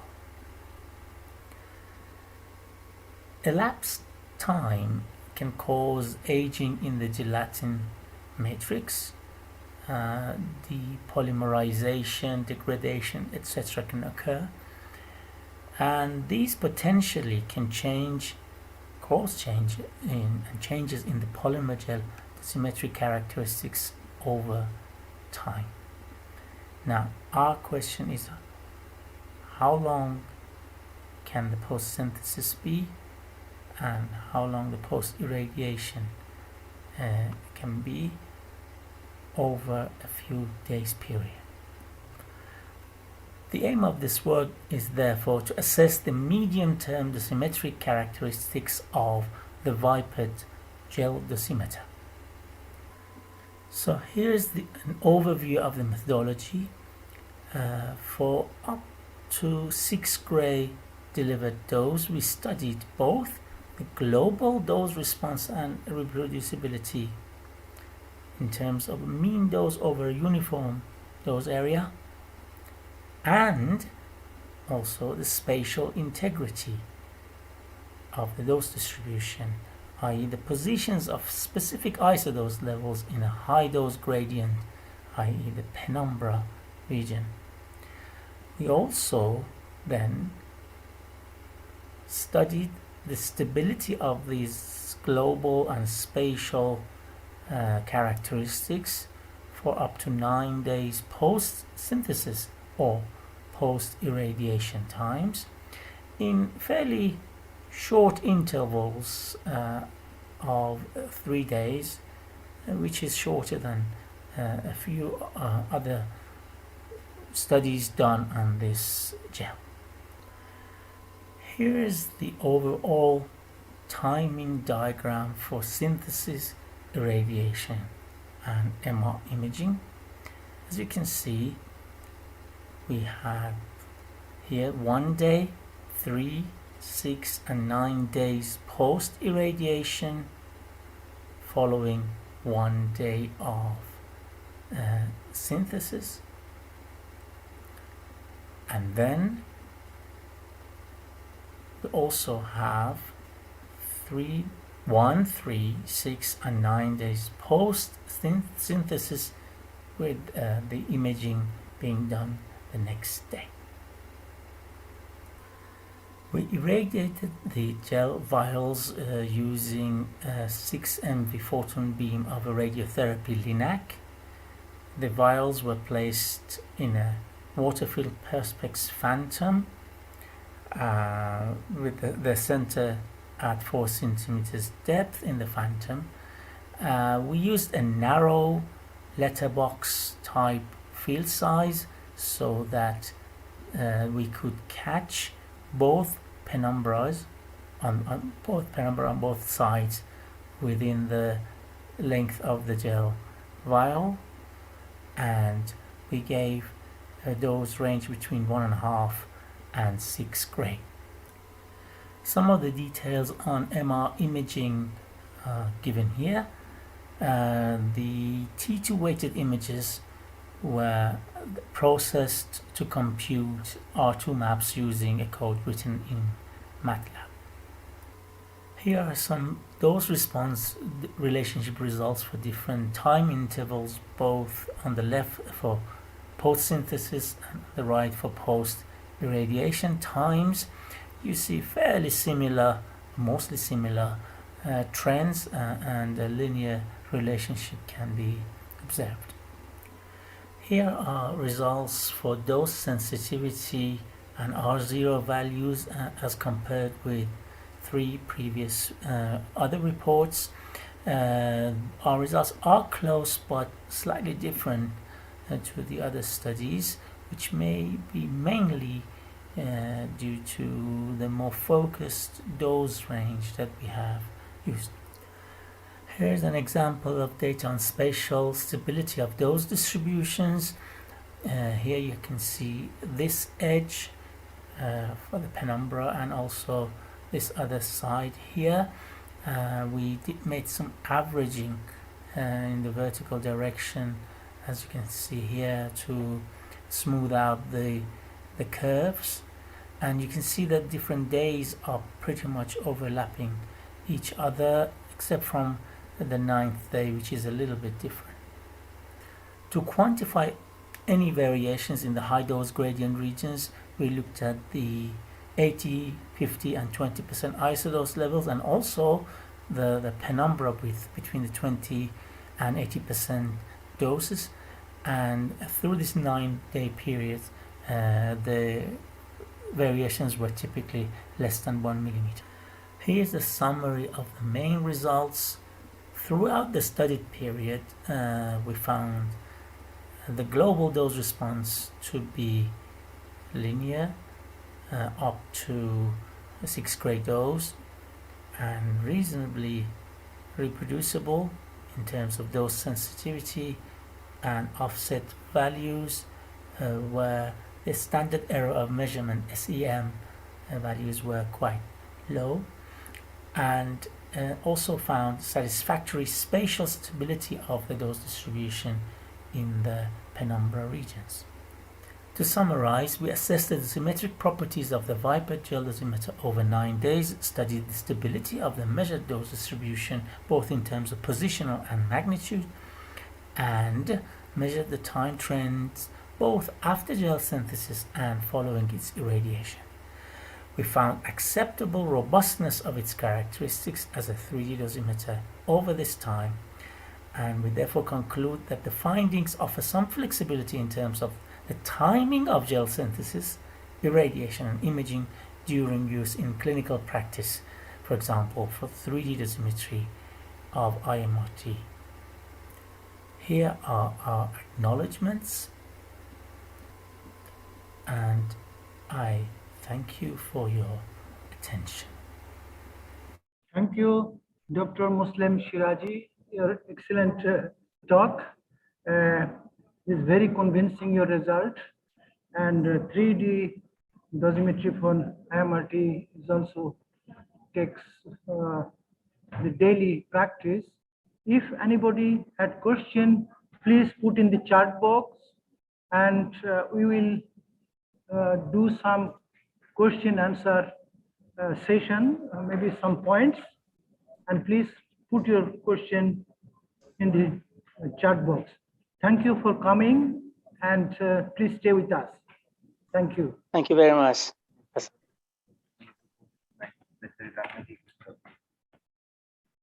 There's the next.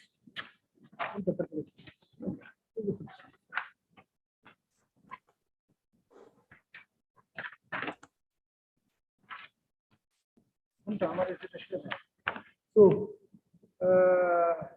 the next speaker is Dr. Chung Hoon Tai from Korea, and his topic is isodose-shaped scintillation detectors for measurement of small field output factors. This is also an interesting topic.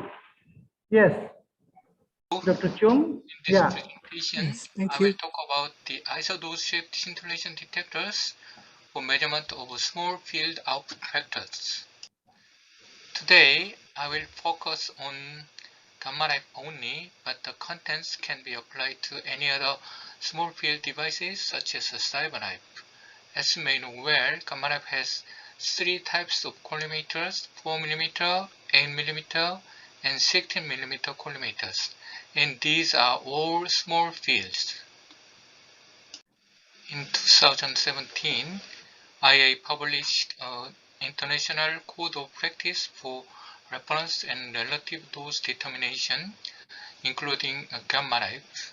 Today, I will talk about measuring the output correction factors of 4 and 8mm collimators. This graph shows the one-dimensional dose distributions measured in a spherical phantom. As you can see here, the dose at the center of the 4mm field is smaller than that of the 16mm collimator field, and the ratio of the dose at the center is called as the collimator output factor, or simply just the output factor.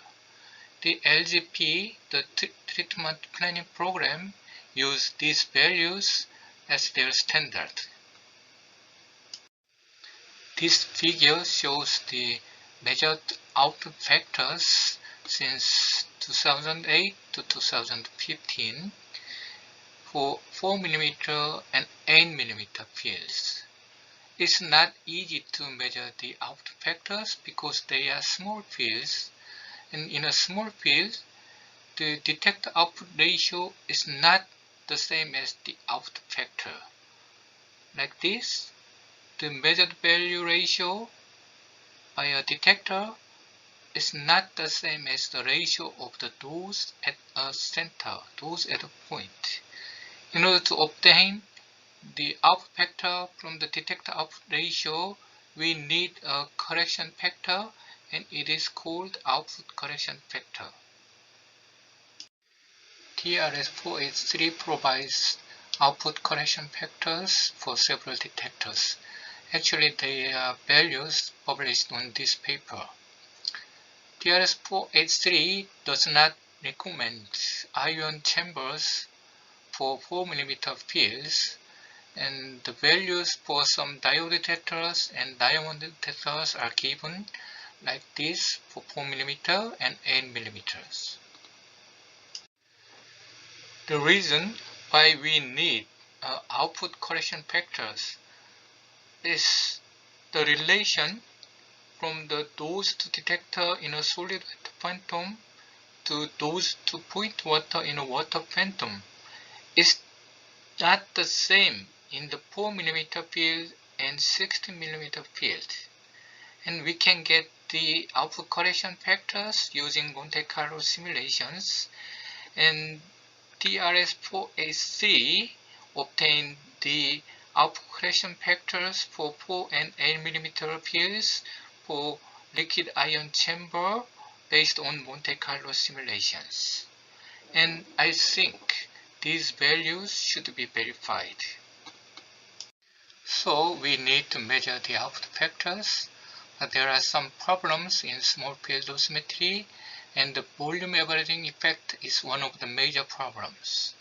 Let me briefly explain about the volume averaging effect. This solid line is the real dose distributions, and we want to know the observed dose at the center, the point dose.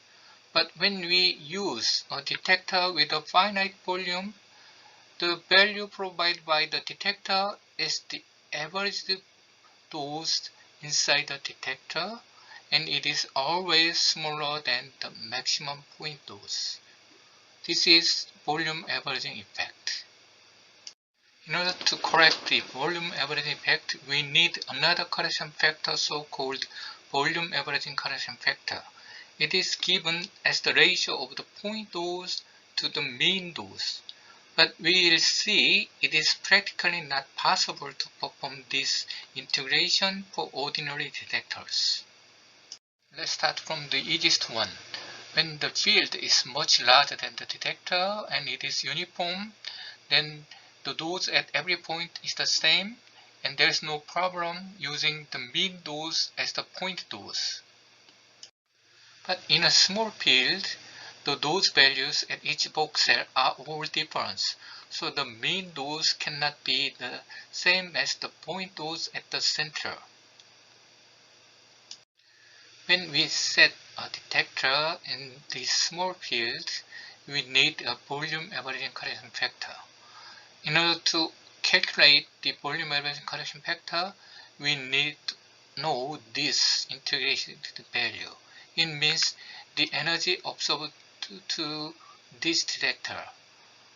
The observed energy to this detector is just the summation of the observed energy to each voxel, so it is easy to get the observed energy to the voxel 8, 12, 13, 14, 18. But how about the volume number 3? Because we do not know how much volume of the detector is included in this voxel, we cannot calculate the observed energy to this part. So it is not possible to perform this integration or this summation.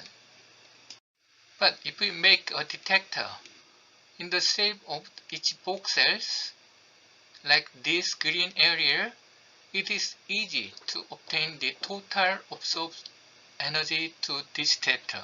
It's just a simple sum of the observed energy to the voxel 8, 12, 13, 14, and 18.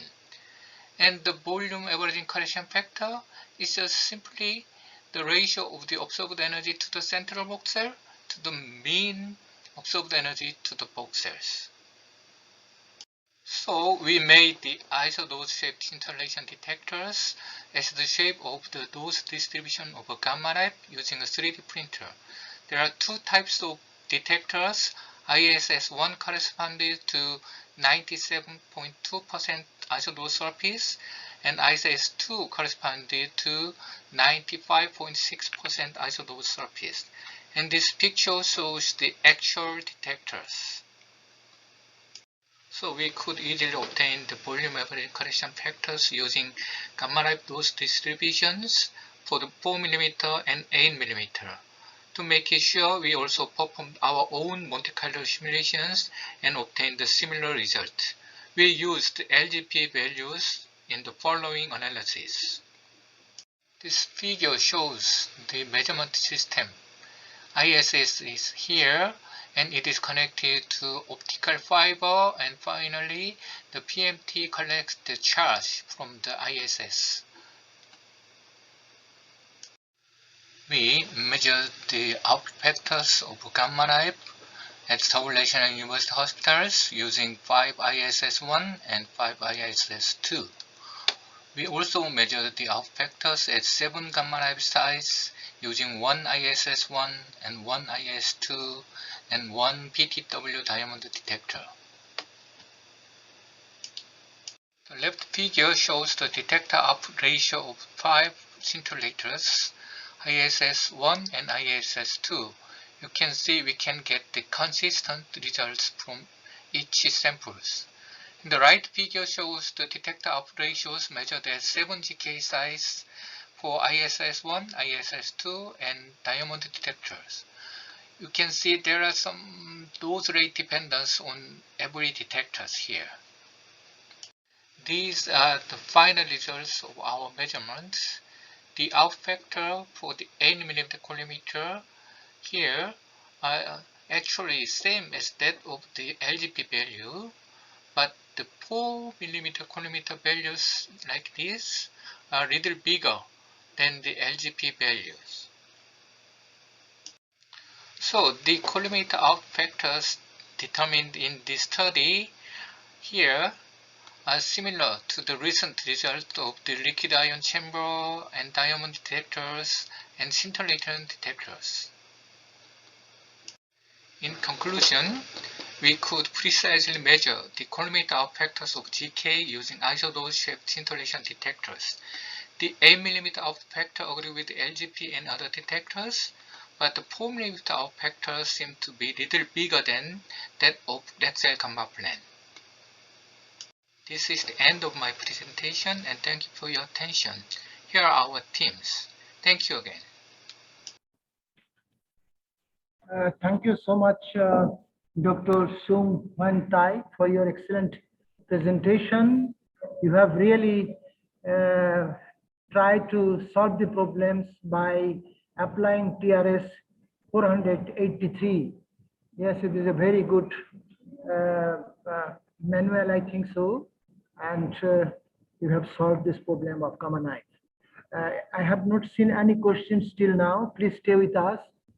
Maybe some question arises later, and we can discuss at the end of the session. Now I hand over the chair to Dr. Sadia Sharmin from the Bangladesh Medical University in Dhaka. Dr. Sadia Sharmin, are you present? Can you please unmute?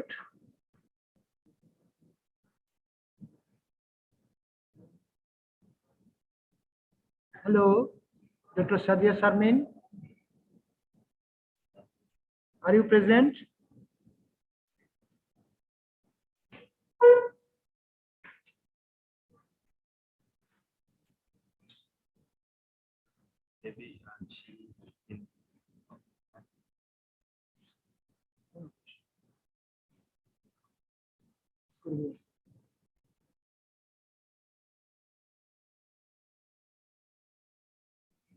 Okay, I do not have any response from Dr. Sadia Sharmin, my co-chair. I will continue with the next talk. It is given by Shahriar Maliki from Iran, and his topic is effect of gamma radiation induced cross-linking on long-term dose response of novel graphene oxide dosimeter using Raman spectroscopy. Yes, this is a nice topic here. Thank you. Can you deliver your lecture, Dr. Shahriar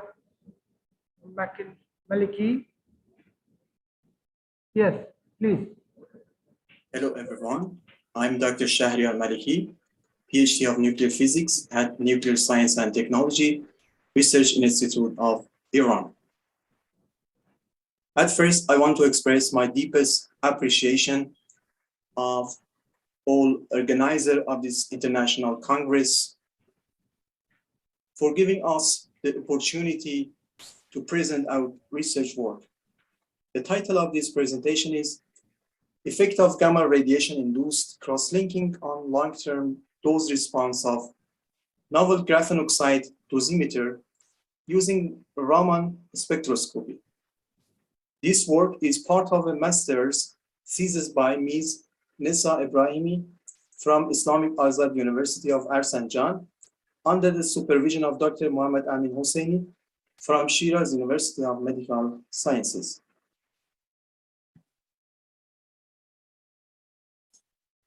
Let's move to the next part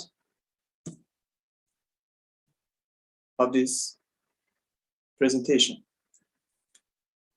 In this presentation, at first, radiation processing dosimetry will be discussed, then carbon nanostructure and Raman spectroscopy, and gamma radiation of carbon nanostructures, and finally results will be discussed. What is radiation processing? There is a growing need for accurate and precise sensitive dosimeters in the high-dose dosimetry. Currently, radiation processing has extensive applications in various industries, including medical diagnostic, medical therapy, industrial food agriculture, sterilization, modification of polymer. The range of dose between 10 milligray to more than 100 kilogray in radiation processing. And you can see the passive dosimeters, for example, chemical dosimeter or film bench or the other dosimeter in this picture. Carbon nanostructures, including graphene oxide, have extraordinary electrical, optical, mechanical, thermal properties. For example, high surface to volume ratio or specific surface area can be used in composite, for example, in polymer composite to be used and sensors or the other applications. Graphene oxide contains the oxygen groups on surface.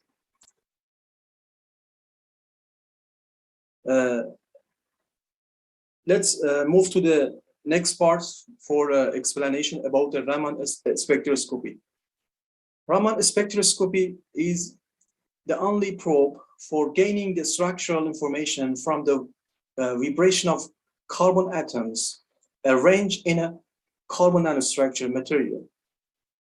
Raman scattering consists of an inelastic scattering of a high frequency radiation, for example, high power lasers.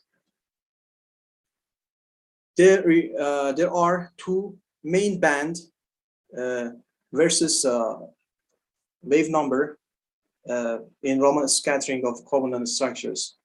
Entitled at D band is indicator of defect, and G band is abbreviation of graphitization or pure raging of this material. And the other band is J' band, in which is the second mode of vibration of carbon atoms. The radiation of carbon nanostructures. High energy particles such as electrons or gamma rays hit the carbon nanostructure, leading to atom displacement or knock-on effect, changing crystal structure, emission of photons and secondary electrons, excitation and ionization, and also bond breakage. And after that, there may be defects. For example, hole can be observed in this material by Raman spectroscopy.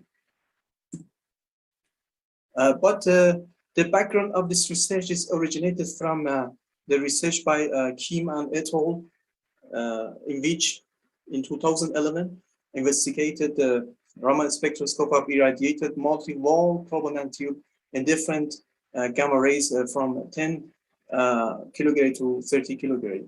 They exhibited ID to IG parameter, and we found that if there is a linear relation between ID to IG versus absorbed dose, we can use this method for dosimetry of ionizing radiation in radiation processing industry. And also this dosimetry can be used in radiation accident because the carbon nanostructure possesses a high melting point of degrees. In this experiment, firstly, graphene oxide nanopowder were prepared from US Nano Inc., then irradiated by gamma cell in Tehran, Iran, at dose rate of 1.62 gray per second at different doses from 10 to 150 kilogray. Then to measure the effects, Raman spectroscopy was used by laser Nd:YAG in wave number between 20 to 400 per centimeter. After that, FESEM and HRTM analysis were carried out.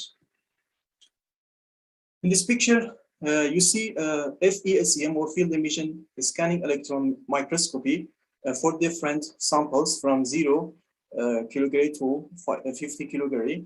You see that in 50 kilogray, there is an effect entitled cross-linking between carbon atoms of different layers of graphene oxide, in which alter the physical properties of it. After that, we analyze the material by HRTM, high resolution TM, and as can be seen from this figure, in 50 kilogray, you can see defects created by irradiation of this material, and after that, if 150 kilogray, the defect can be annealed due to graphitization of this material. The other characteristics, such as bending and shrinkage of graphene oxide edges, can be observed in this picture, and also carbon anions and shrinkage of the edge of graphene oxide are main effects by irradiation of this material. This effect was published in Applied Surface Science in previous our work in 2019.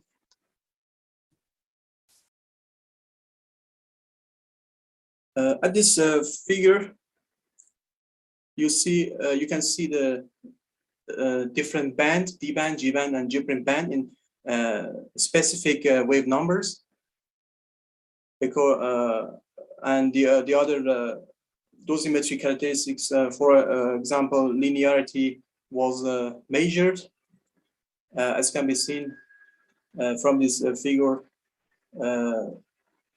There is a linear relation between absorbed dose and IAD to IG parameter to 50 kilogray, and also after that the dose response decline because the graphitization effect, and repeatability also measured as maximum value of 2.4%. These effects was published in Bulletin of Material Science in our previous work in 2020. But the main phenomenon in this research is fading. You can see in this picture the first measurement by blue color and there is a linear relation to dosimetry up to 50 kilogray, and after that it decreases. And second measurement after 40 days.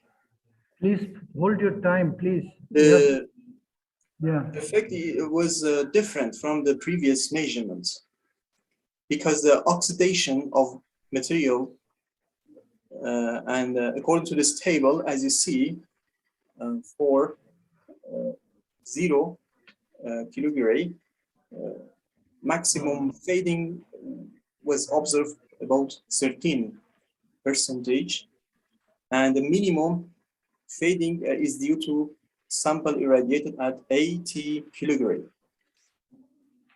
Maybe this effect is due to cross-linking of graphene oxide at higher doses near 80 kilogray. Conclusion. Cross-linking of graphene oxide using gamma rays at high doses near 80 kilogray can be an effective method for stabilize the dose response of this novel passive dosimeter. Thank you very much for your attention. Thank you very much, Dr. Maliki. This is a very interesting lectures. We have still to talk, and I will go further. If anybody question, please put in the chat. When you have time, we can discuss later. When anybody very interested, please write to the authors, then they can give you more information. The next talk will be held by Sharma Rena from India. Her topic, the topic is comparison of the different dosimetric indices for volumetric arc modulated treatment planning using 2 different treatment planning systems. The feasibility study for total body irradiation. Please, your time is 10 minutes. Please hold the time. Thank you. Hello, everybody. Good afternoon. Yes. Yeah. Please continue. Yes. We cannot Yes, see sir. your slide. Please share your slides. Sir, it's visible? Yes, now, yeah. Please do your, yeah, thank you very much. Yes. Yeah. Good afternoon, everybody. Thank you for giving me an opportunity to present in the AOCMP conference. So my topic of presentation is comparison of the different dosimetric indices for volumetric arc modulated treatment planning using 2 different treatment planning systems. This is a feasibility study for total body irradiation.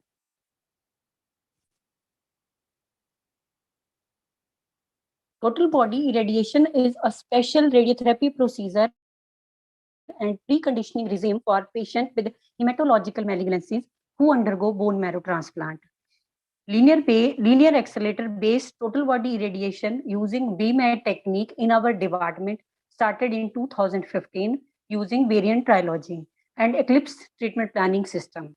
Now in 2020, we have installed Varsha SD from Electa with Monaco treatment planning system. So in order to check the feasibility of Varsha SD, utilize the high dose rate facility and utilization of Monaco for treatment planning, a comparative study of planning and dosimetry was performed. So aim of my study was to compare the 2 different planning systems for plan quality and competency of volumetric modulated arc therapy for total body irradiation on Electa linear accelerator Varsha SD. So we have used 2 different planning systems, Eclipse treatment planning system version 11.0.32 from Varian and Monaco treatment planning system from Electa. 2 different linear accelerator for verification, Varsha SD linear accelerator and the variant trilogy for verifying the generated plan in the 2 different systems, and Octavius 4D Phantom was also used for the pre-treatment verification. So workflow of the study, we have selected only 10 patients of BMAT TBI, which were already treated on variant trialogy from March 15 to 20. CT datasets of upper body only up to mid-thigh were exported to Monaco TPS. Dose schedule was 12 gray 6 fraction and the 2 gray per fraction. We have daily 2 fractions and with a gap of 6 hours. This is our departmental protocol. So clinically acceptable plan were generated using Monaco TPS and they were compared with Eclipse plans. Statistical analysis was done.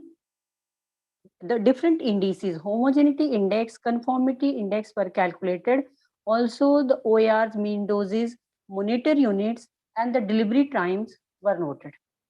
Quality assurance plans for both the TPS and both the machine were generated using 4D phantom of PTW, which has the option to verify with a large scan of 50 centimeter, a large length of 50 centimeter. So we have performed the verification plans on both the machines and then analysis, Q analysis was done on the basis of just gamma index. So different planning parameters and technique which were used, they are same for both the treatment planning systems. Isocenter positions, number of arcs, start and stop gantry angles with no collimation in Monaco is used.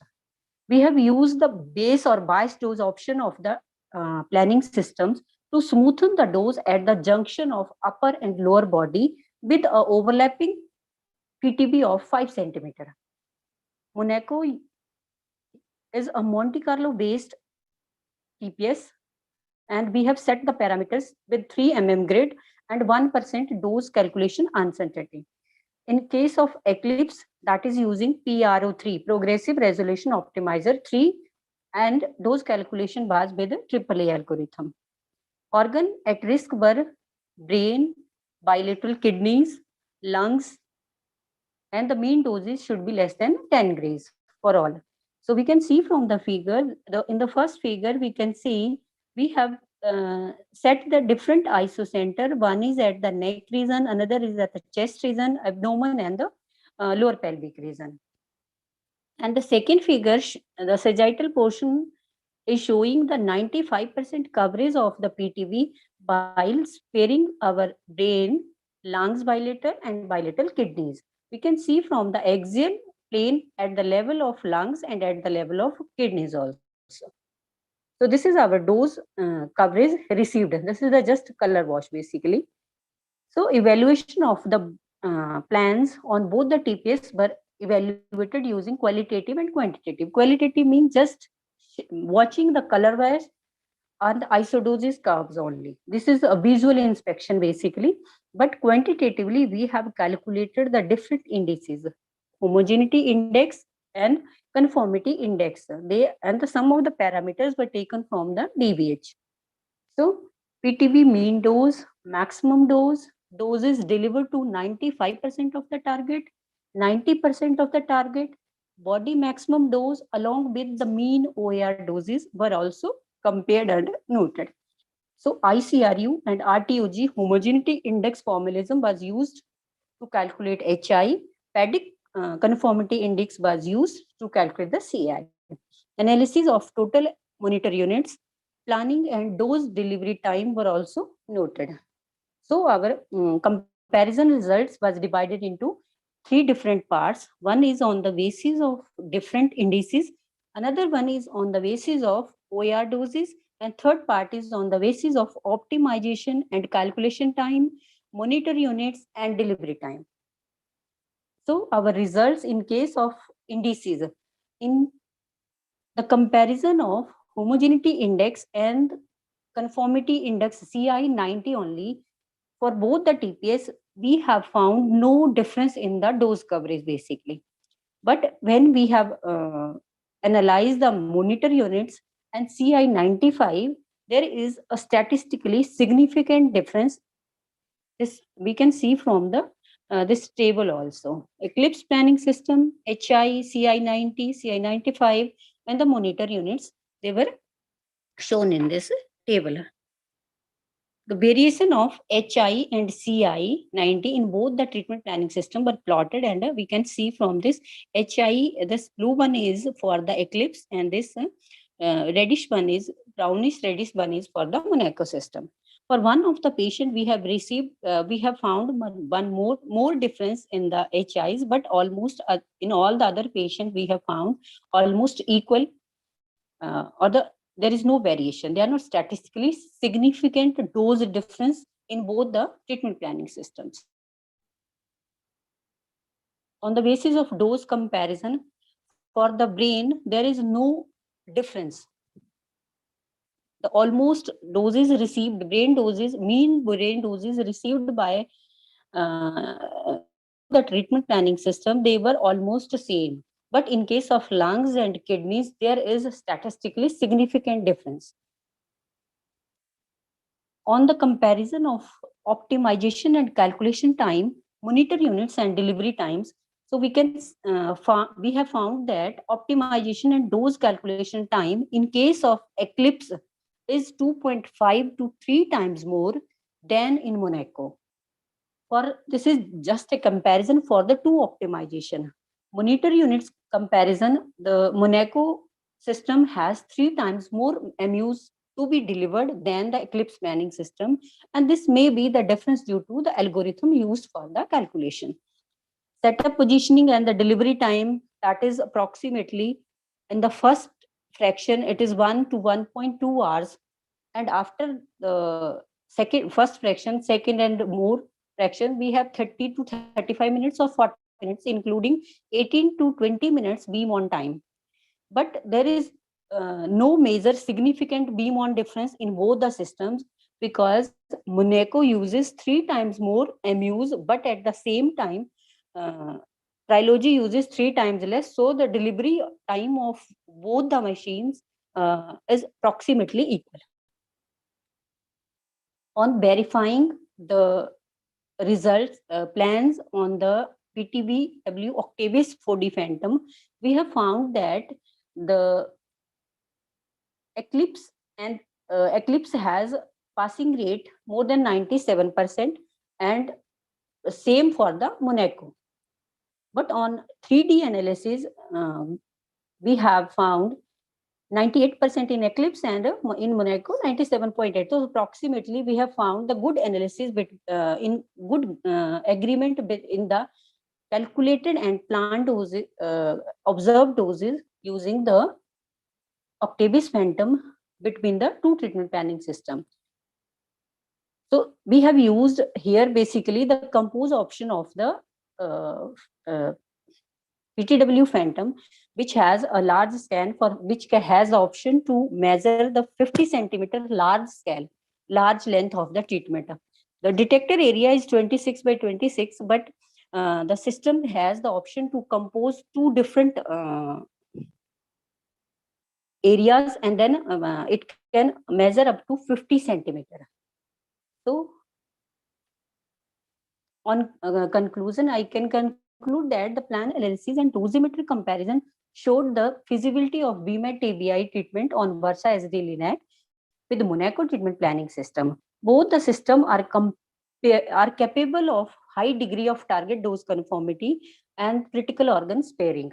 Either of the system can be used for BMAT TBI plan generation, but if we use Monaco, because Monaco is somewhat easier as compared to Eclipse, because it is offering us faster optimization for a single PTV, and in case of Eclipse, sometimes we have to split our target into 3 to 4 segments according to the patient height to get a better plan quality.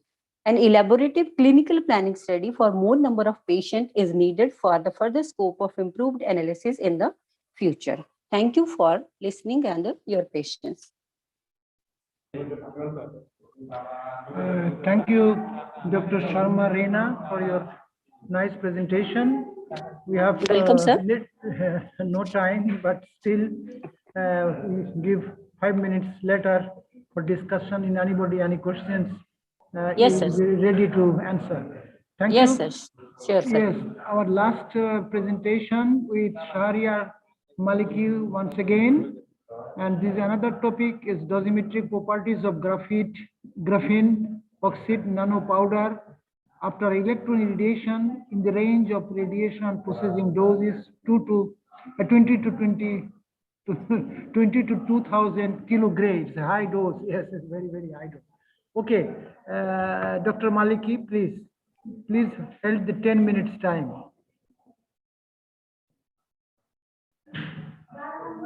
In the name of God, hello everyone. I am Shahriar Maliki, Assistant Professor of Nuclear Physics at Nuclear Science and Technology Research Institute of Iran. The title of this presentation is Dosimetric Properties of Graphene Oxide Nanopowder after Electron Irradiation in the range of radiation processing doses between 20 to 200 kilograms.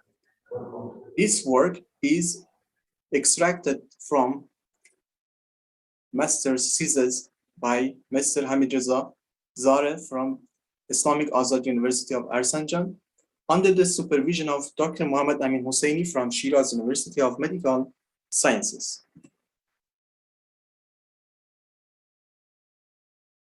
In this presentation, radiation processing dosimetry, carbon nanostructures, Raman spectroscopy, electron irradiation of carbon nanostructures, and finding results will be discussed. As explained in the previous section, the radiation processing dosimetry has many applications in industries, in medical, and agriculture. The dose range is between milligray to more than 100 kilograms.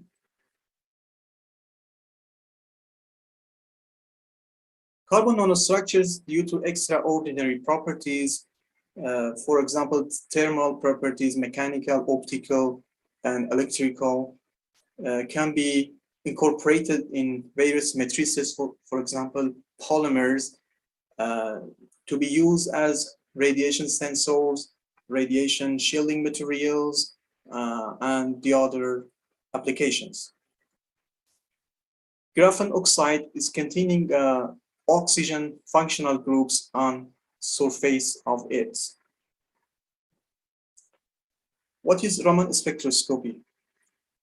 Raman spectroscopy is a non-destructive testing, or NDT, in which can measure the defect created in the carbon nanostructure materials and contain specific bands containing D band, G band, and D' bands that in which uses a high power laser to irradiate it on a sample, and the backscattering radiations can be measured by a spectrometer. Irradiation of carbon nanostructures by energetic electrons can lead to different phenomena. As for example, atom displacement or knock-on collision, change in crystal structure, emission of photons and secondary electrons, excitation, ionization, and bond breakage. The background of this research, as mentioned in the previous presentation, is originated from the research work by Kim et al. In which in 2011 in a Carbon journal, they published this effect, and they investigated the effect of gamma rays on multi-wall carbon nanotubes in different doses from 10 kilogray to 30 kilogray. In fact, in this research, we use this phenomenon to measure the amount of dose by applying and measuring the IED to IG parameter versus absorbed dose, different absorbed dose.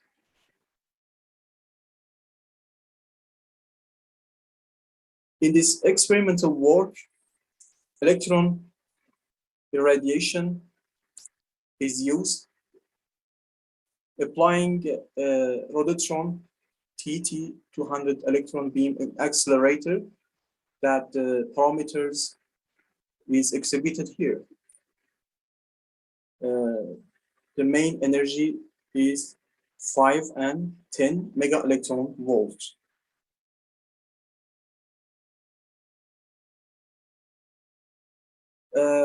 Firstly, graphene oxide nanopowder was purchased from US Nano Inc. The samples were exposed to energetic 10 mega electron volt electrons in the range of 20 to 200 kilogray at room temperature. Raman spectroscopy was used to measure the amount of defects by Nd:YAG laser, which specification as you can see here, and in the wave numbers between 200 to 4,000 per centimeter. Also, XRD, FESM, and FTIR characteristics were measured after the radiation. Firstly, XRD analysis showed that there are 3 main peaks indicated here in 2 theta angle, as exhibited here, that reach in accordance with the work by here that published in 2013 in Carbon Journal by the other experimental work. HRTM analysis in various doses showed that defect can be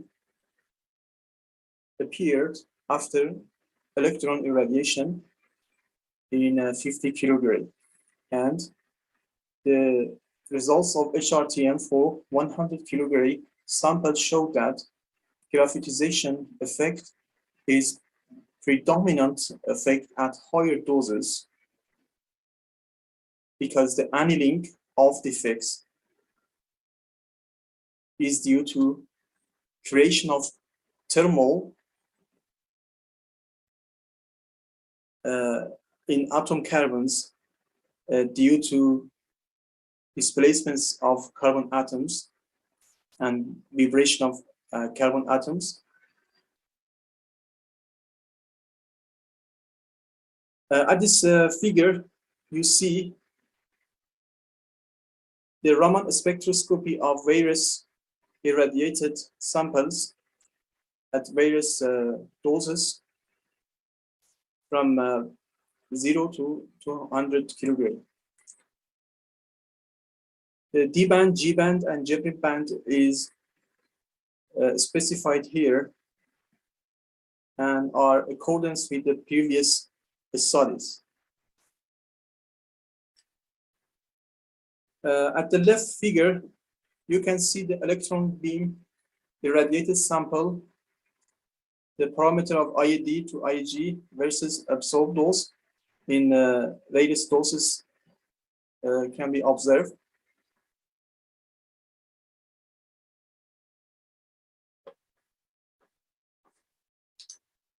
Raman spectroscopy of the all graphene samples shows that there is a simultaneous competition between defect creation and graphitization in the carbon nanostructure materials, depending on the absorbed dose and the kind of material, in which at the low doses, due to breakage of symmetric order of the carbon atoms, namely IED to IEG parameter is increased, while graphitization of the carbon atoms at higher doses near 100 kilogray and afterward is predominant effect. The maximum, the standard deviation percentage is 2.5 for this measurement. At the right figure, gamma irradiation measurement was depicted to comparison with electron irradiation. And IED to IEG parameter in electron irradiated graphene oxide is approximately 50% greater than gamma irradiated sample. Conclusion. In this research, Raman spectroscopy was used as a novel method to measure the absorbed dose in electron irradiated graphene oxide. IED to IEG was considered as a dosimetry response at various doses. Other dosimetry characteristics of carbon nanostructures, including graphene oxide, single-wall carbon nanotube, and multi-wall carbon nanotube, are in progress. Fading, repeatability, reproducibility, and the other dosimetry characteristics are in progress too. Finally, IED to IEG parameter in electron irradiated graphene oxide was approximately 50% greater than gamma irradiated sample. Thank you very much for your attention.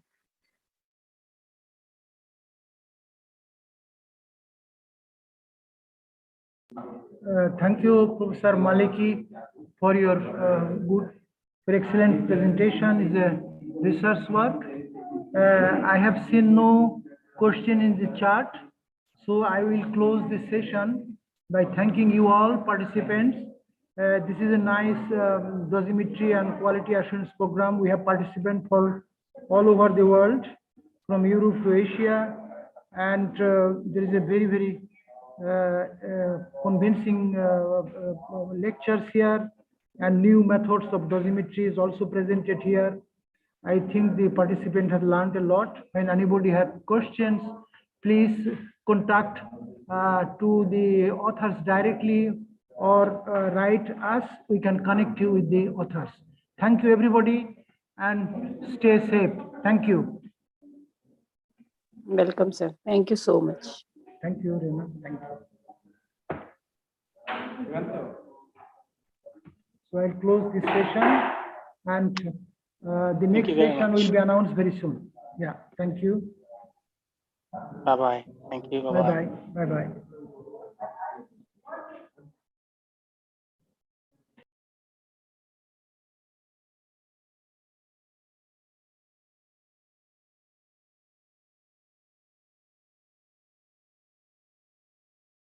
Shorter paths from research to remission, bridging the distance between Manhattan and Mozambique, driving a direct link from high tech to high impact, and resolutely facing today's unique challenges by connecting the world through more personalized treatment, more data-driven decision-making, more direct access to care, and a new, more unifying, smarter standard of oncology. We're all connected through intelligent cancer care.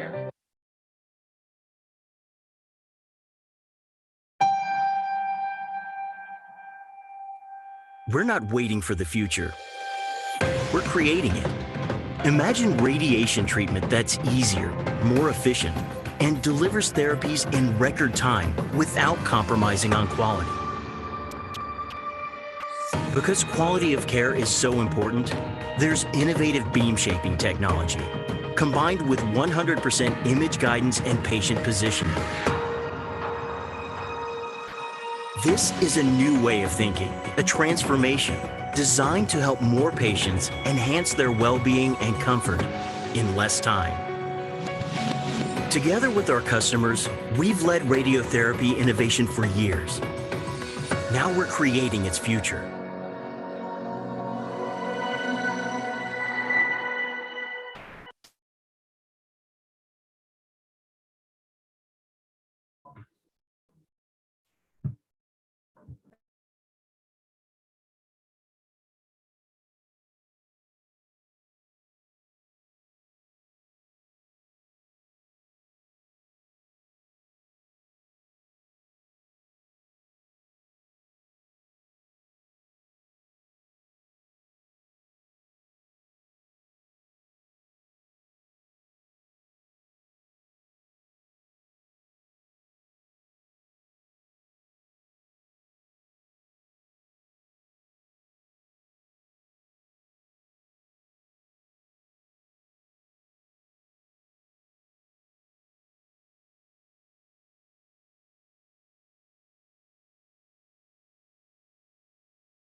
launching a new era.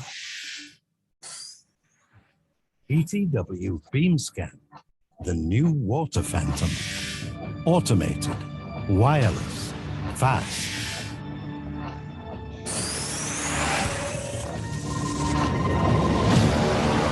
PTW beams you up to a new era in 3D water scanning.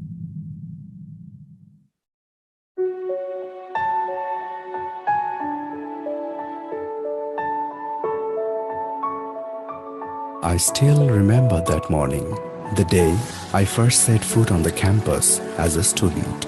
I couldn't imagine that the campus of a private university is so large.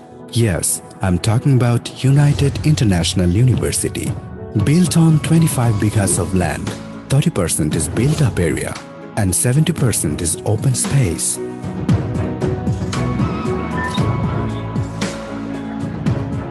There was a large corridor in front with a lot of students.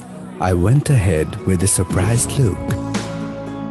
As soon as I entered the class, all the new faces stared at me.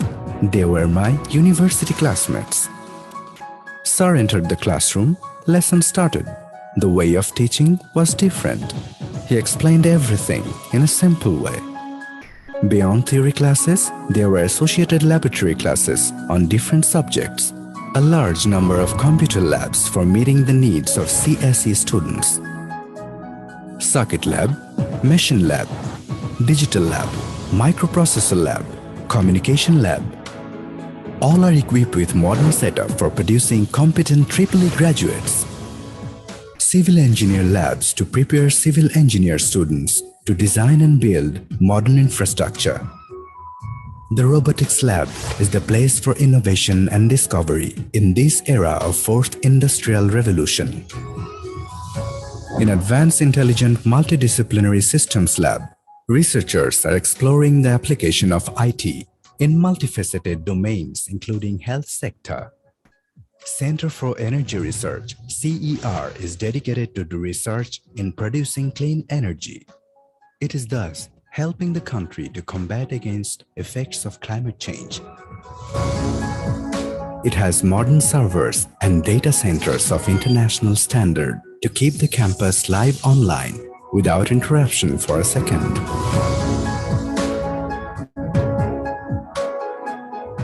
Proverb goes that the more you read, the more you learn.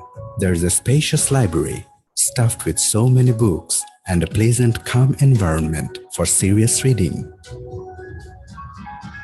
Spending time with friends in a lovely green environment was really very exciting. Large playground over the horizon cannot be forgotten. Suddenly, I was in trouble. It would be too late to get money from home. A friend advised me to go to the DSA office. I went and got an interest-free education loan. What a relief it was for me. There is no end to the benefits. There's a game room, gymnasium,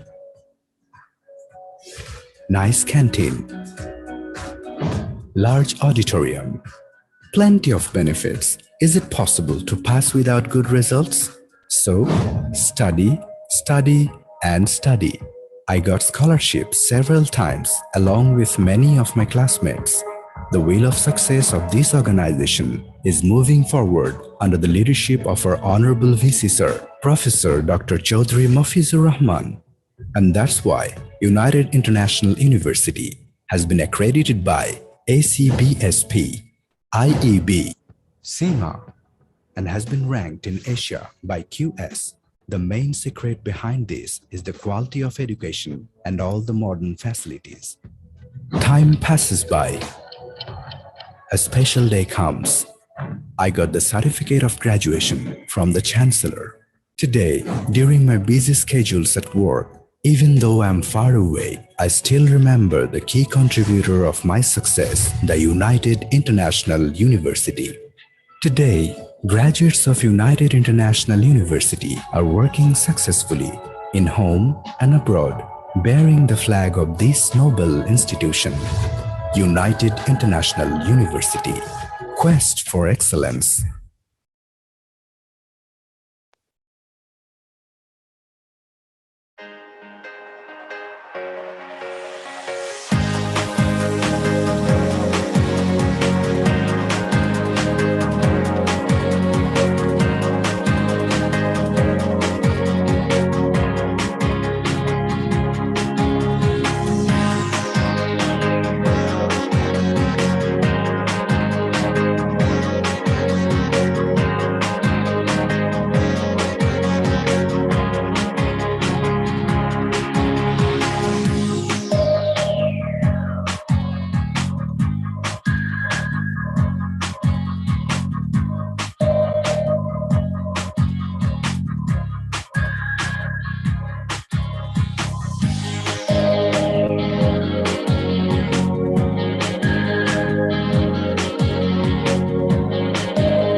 Cancer touches us all in one way or another. That's why we're dedicated to connecting all care to realize a world without fear of cancer. We're achieving that through intelligent cancer care. Through building shorter paths from research to remission, bridging the distance between Manhattan and Mozambique, driving a direct link from high tech to high impact, and resolutely facing today's unique challenges by connecting the world through more personalized treatment, more data-driven decision-making, more direct access to care, and a new, more unifying, smarter standard of oncology. We're all connected through intelligent cancer care.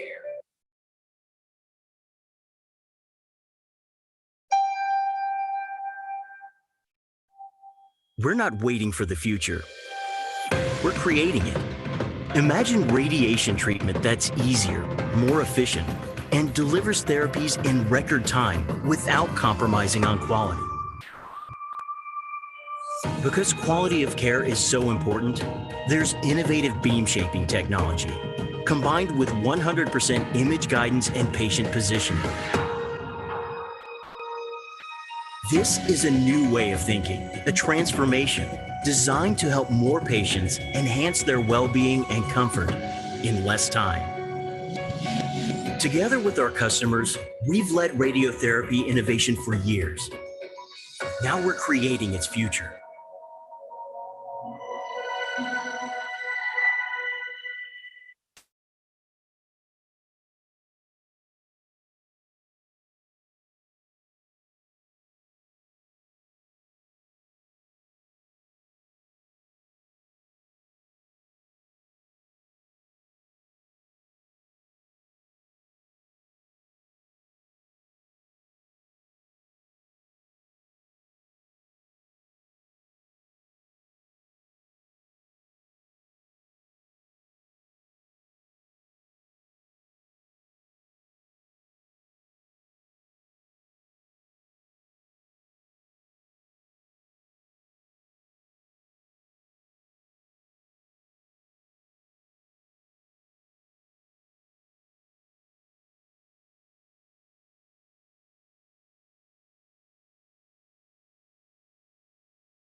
Launching a new era.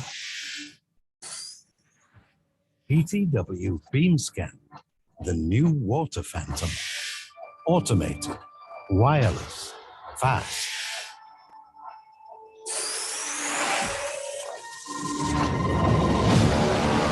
PTW beams you up to a new era in 3D water scanning.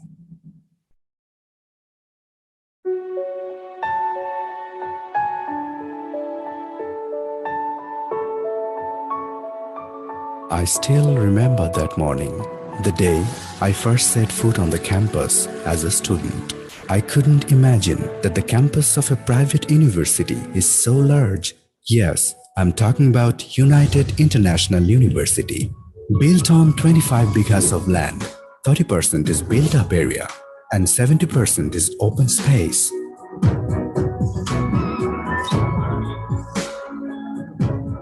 There was a large corridor in front with a lot of students. I went ahead with a surprised look. As soon as I entered the class, all the new faces stared at me. They were my university classmates.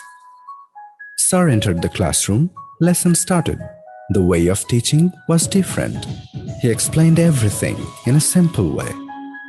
Beyond theory classes, there were associated laboratory classes on different subjects. A large number of computer labs for meeting the needs of CSE students. Circuit lab, machine lab, digital lab, microprocessor lab, communication lab. All are equipped with modern setup for producing competent EEE graduates. Civil engineer labs to prepare civil engineer students to design and build modern infrastructure. The robotics lab is the place for innovation and discovery in this era of fourth industrial revolution. In Advanced Intelligent Multidisciplinary Systems Lab, researchers are exploring the application of IT in multifaceted domains including health sector. Center for Energy Research, CER, is dedicated to the research in producing clean energy. It is thus helping the country to combat against effects of climate change. It has modern servers and data centers of international standard to keep the campus live online without interruption for a second.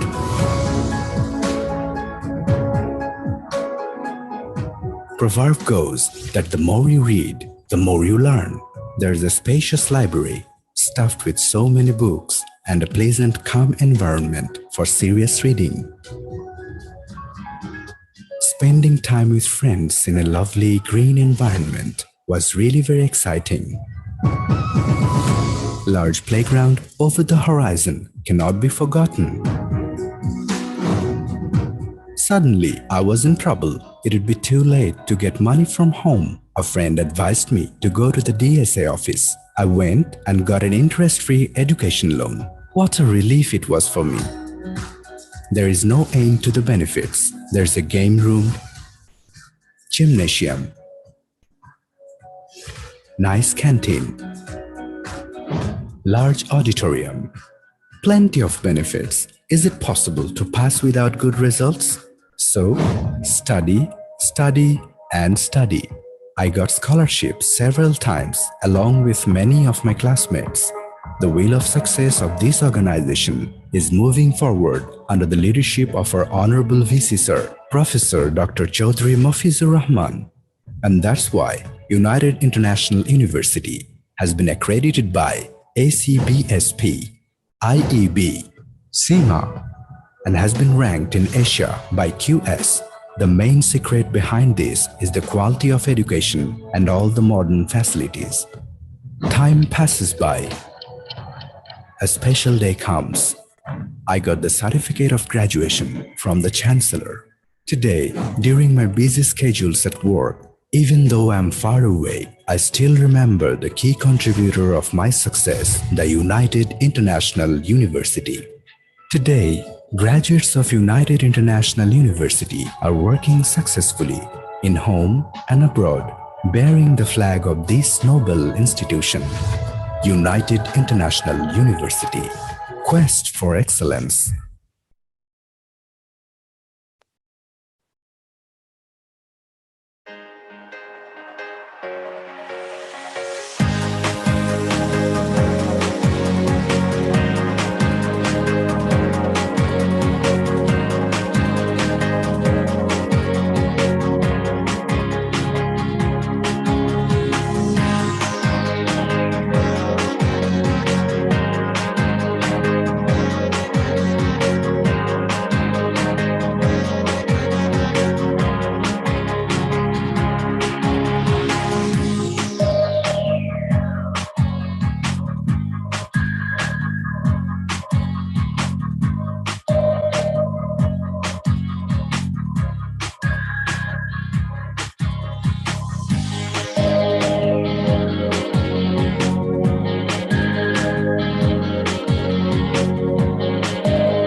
Cancer touches us all in one way or another. That's why we're dedicated to connecting all care to realize a world without fear of cancer.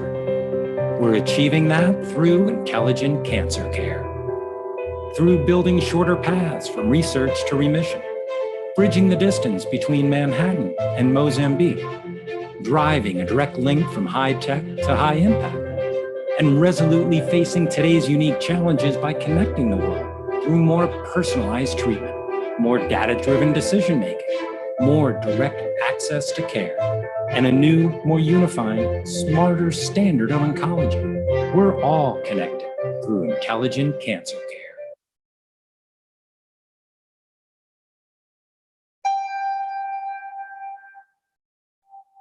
We're not waiting for the future. We're creating it. Imagine radiation treatment that's easier, more efficient, and delivers therapies in record time without compromising on quality. Because quality of care is so important, there's innovative beam shaping technology, combined with 100% image guidance and patient positioning. This is a new way of thinking, a transformation designed to help more patients enhance their well-being and comfort in less time. Together with our customers, we've led radiotherapy innovation for years. Now we're creating its future.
Launching a new era.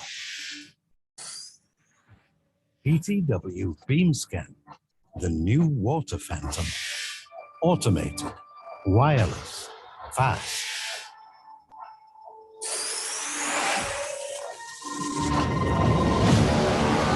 PTW beams you up to a new era in 3D water scanning.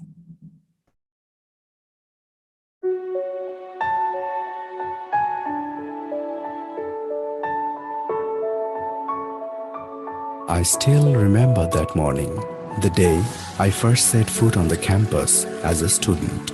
I couldn't imagine that the campus of a private university is so large. Yes, I'm talking about United International University. Built on 25 bighas of land, 30% is built-up area and 70% is open space.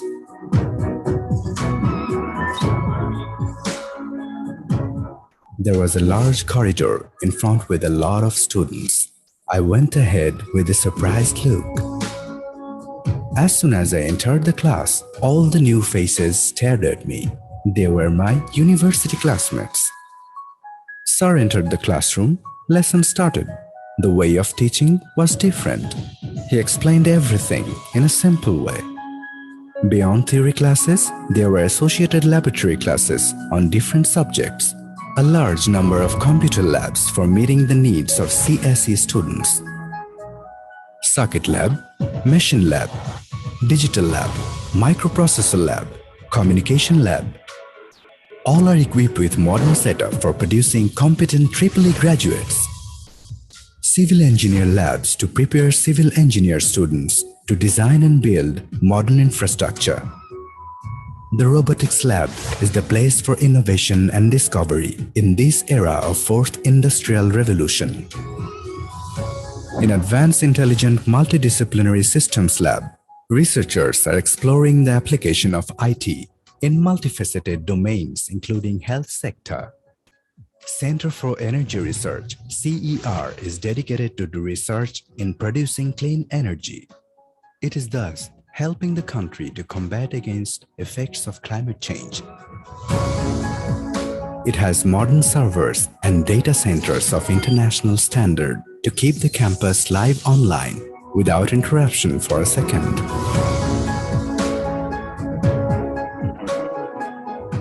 Proverb goes that the more you read, the more you learn. There is a spacious library stuffed with so many books and a pleasant, calm environment for serious reading. Spending time with friends in a lovely green environment was really very exciting. Large playground over the horizon cannot be forgotten. Suddenly, I was in trouble. It would be too late to get money from home. A friend advised me to go to the DSA office. I went and got an interest-free education loan. What a relief it was for me. There is no end to the benefits. There's a game room, gymnasium, nice canteen, large auditorium, plenty of benefits. Is it possible to pass without good results? So, study, study, and study. I got scholarships several times along with many of my classmates. The wheel of success of this organization is moving forward under the leadership of our Honorable VC Sir, Professor Dr. Chaudhry Mafizur Rahman. And that's why United International University has been accredited by ACBSP, IEB, CIMA, and has been ranked in Asia by QS. The main secret behind this is the quality of education and all the modern facilities. Time passes by. A special day comes. I got the certificate of graduation from the Chancellor.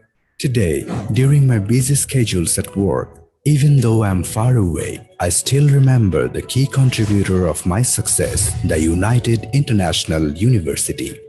Today, graduates of United International University are working successfully in home and abroad, bearing the flag of this noble institution.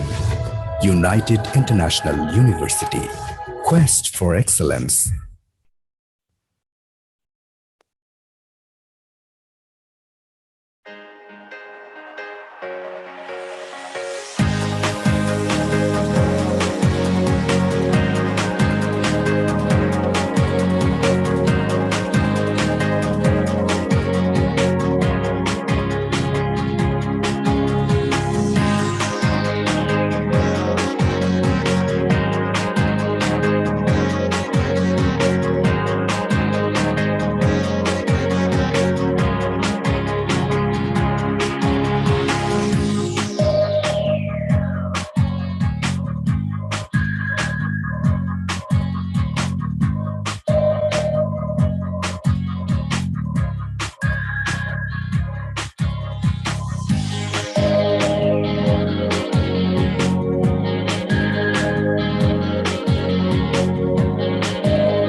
Cancer touches us all in one way or another. That's why we're dedicated to connecting all care to realize a world without fear of cancer. We're achieving that through intelligent cancer care. Through building shorter paths from research to remission, bridging the distance between Manhattan and Mozambique, driving a direct link from high tech to high impact, and resolutely facing today's unique challenges by connecting the world through more personalized treatment, more data-driven decision-making, more direct access to care, and a new, more unifying, smarter standard of oncology. We're all connected through intelligent cancer care.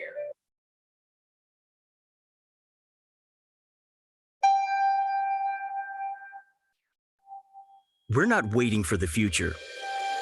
We're creating it. Imagine radiation treatment that's easier, more efficient, and delivers therapies in record time without compromising on quality.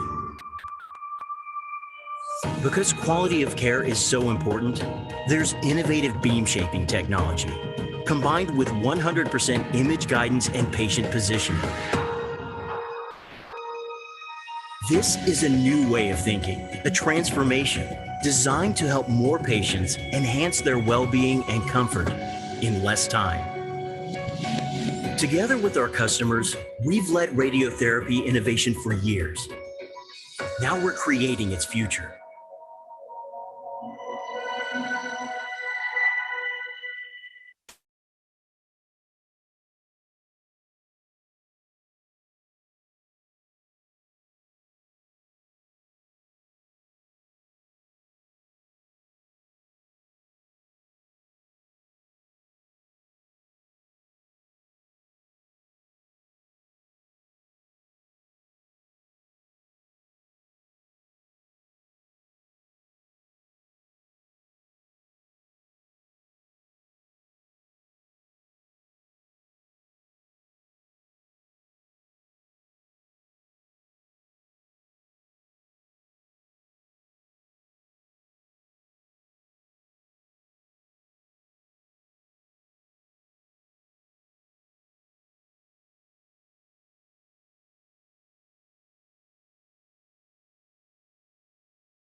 Launching a new era.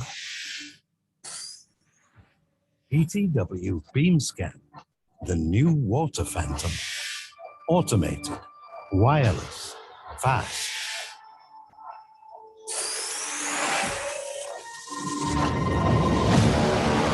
PTW beams you up to a new era in 3D water scanning.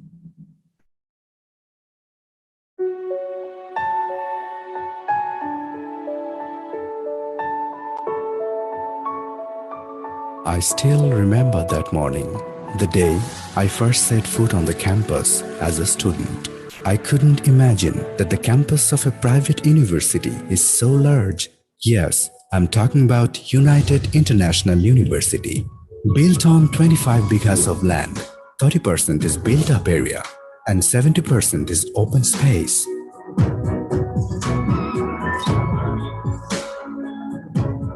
There was a large corridor in front with a lot of students.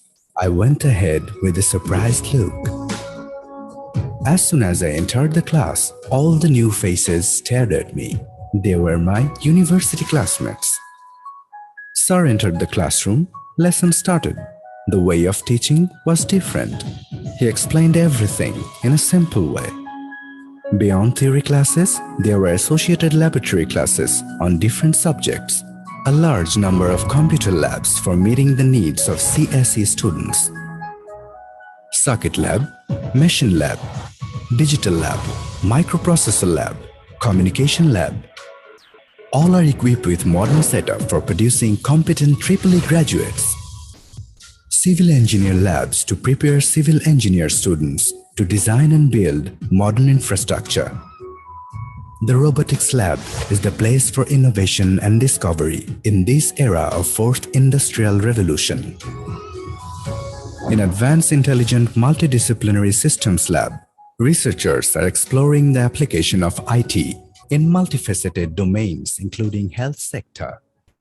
Center for Energy Research, CER, is dedicated to the research in producing clean energy. It is thus helping the country to combat against effects of climate change. It has modern servers and data centers of international standard to keep the campus live online without interruption for a second.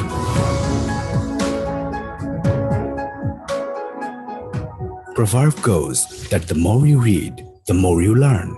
There's a spacious library stuffed with so many books and a pleasant, calm environment for serious reading. Spending time with friends in a lovely green environment was really very exciting. Large playground over the horizon cannot be forgotten. Suddenly, I was in trouble. It would be too late to get money from home. A friend advised me to go to the DSA office. I went and got an interest-free education loan. What a relief it was for me. There is no end to the benefits. There's a game room.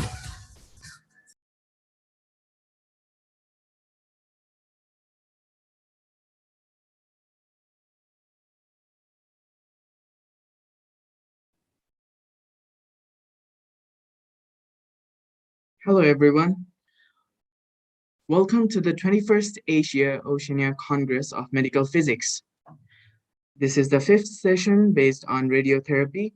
We have Naoki Hayakashi, Dr. Naoki Hayakashi, and Dr. Tannima Adhikari as our chair and co-chair.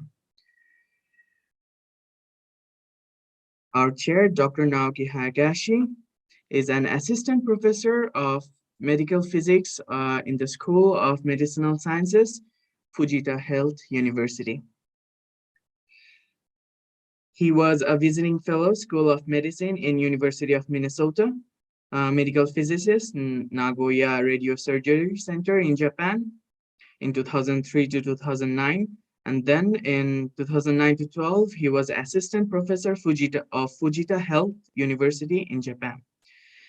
Then in 2012 to 2016, he was senior assistant professor, Fujita Health University. And presently, he is the associate professor, Fujita Health University, Japan. Academically, he graduated from the School of Health Sciences, Kanazawa University. Then from 2001 to 2003, he graduated School of Medical Sciences from Kanazawa University, MSc. Then 2007 to 2010, graduated School of Medical Sciences, Nagoya University, with his doctorate. He was the chair of Radiation Protection Committee of JSMP, chair of Public Relations Committee of JSMP, present chair of International Affairs Committee of JSMP, present executive member of Japan Society of Medical Physicists, present executive member of Japanese Qualification Board of Medical Physicists. And on the other hand, we have Dr. Tannima Adhikari, who is assistant professor of radiotherapy department from Dhaka Medical College Hospital, Dhaka, Bangladesh.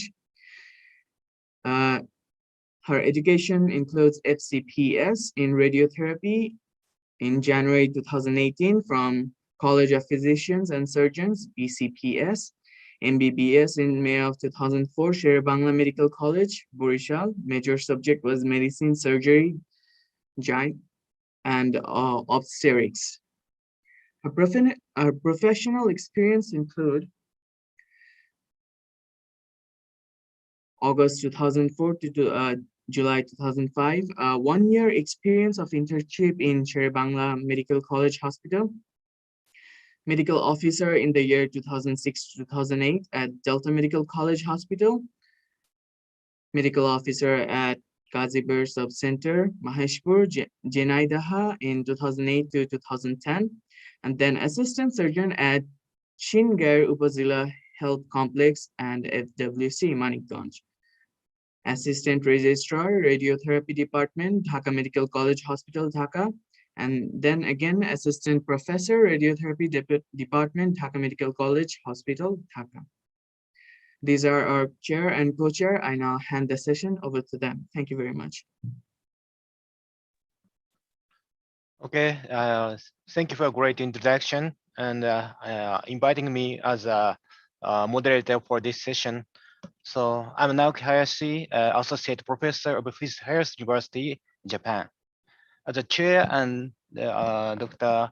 Tanima Hikari as a co-chair in this session. So we have 8 presentations regarding radiotherapy in this session. 2 invited speakers and 6 oral presenters are here or on video streaming. The audience can access the chat box. If you have any question or comments, please input that into a chat box at any time. After each presentation, we can read out a question and comments. So, Dr. Tamina Hikari, can I start this session? Oh, sure, of course, please. Okay, thanks. So the first speaker is invited speaker, Dr. Sharma from India. His presentation title is Technological Advances in Radiotherapy. So Dr. Sharma, is there? Yes, good evening. Okay, good evening. Hello. So could you please start your presentation? Yes, yeah.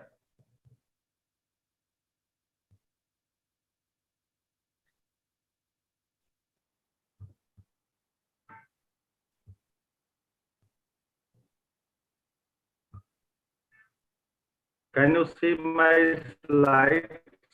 Okay, yeah. I can.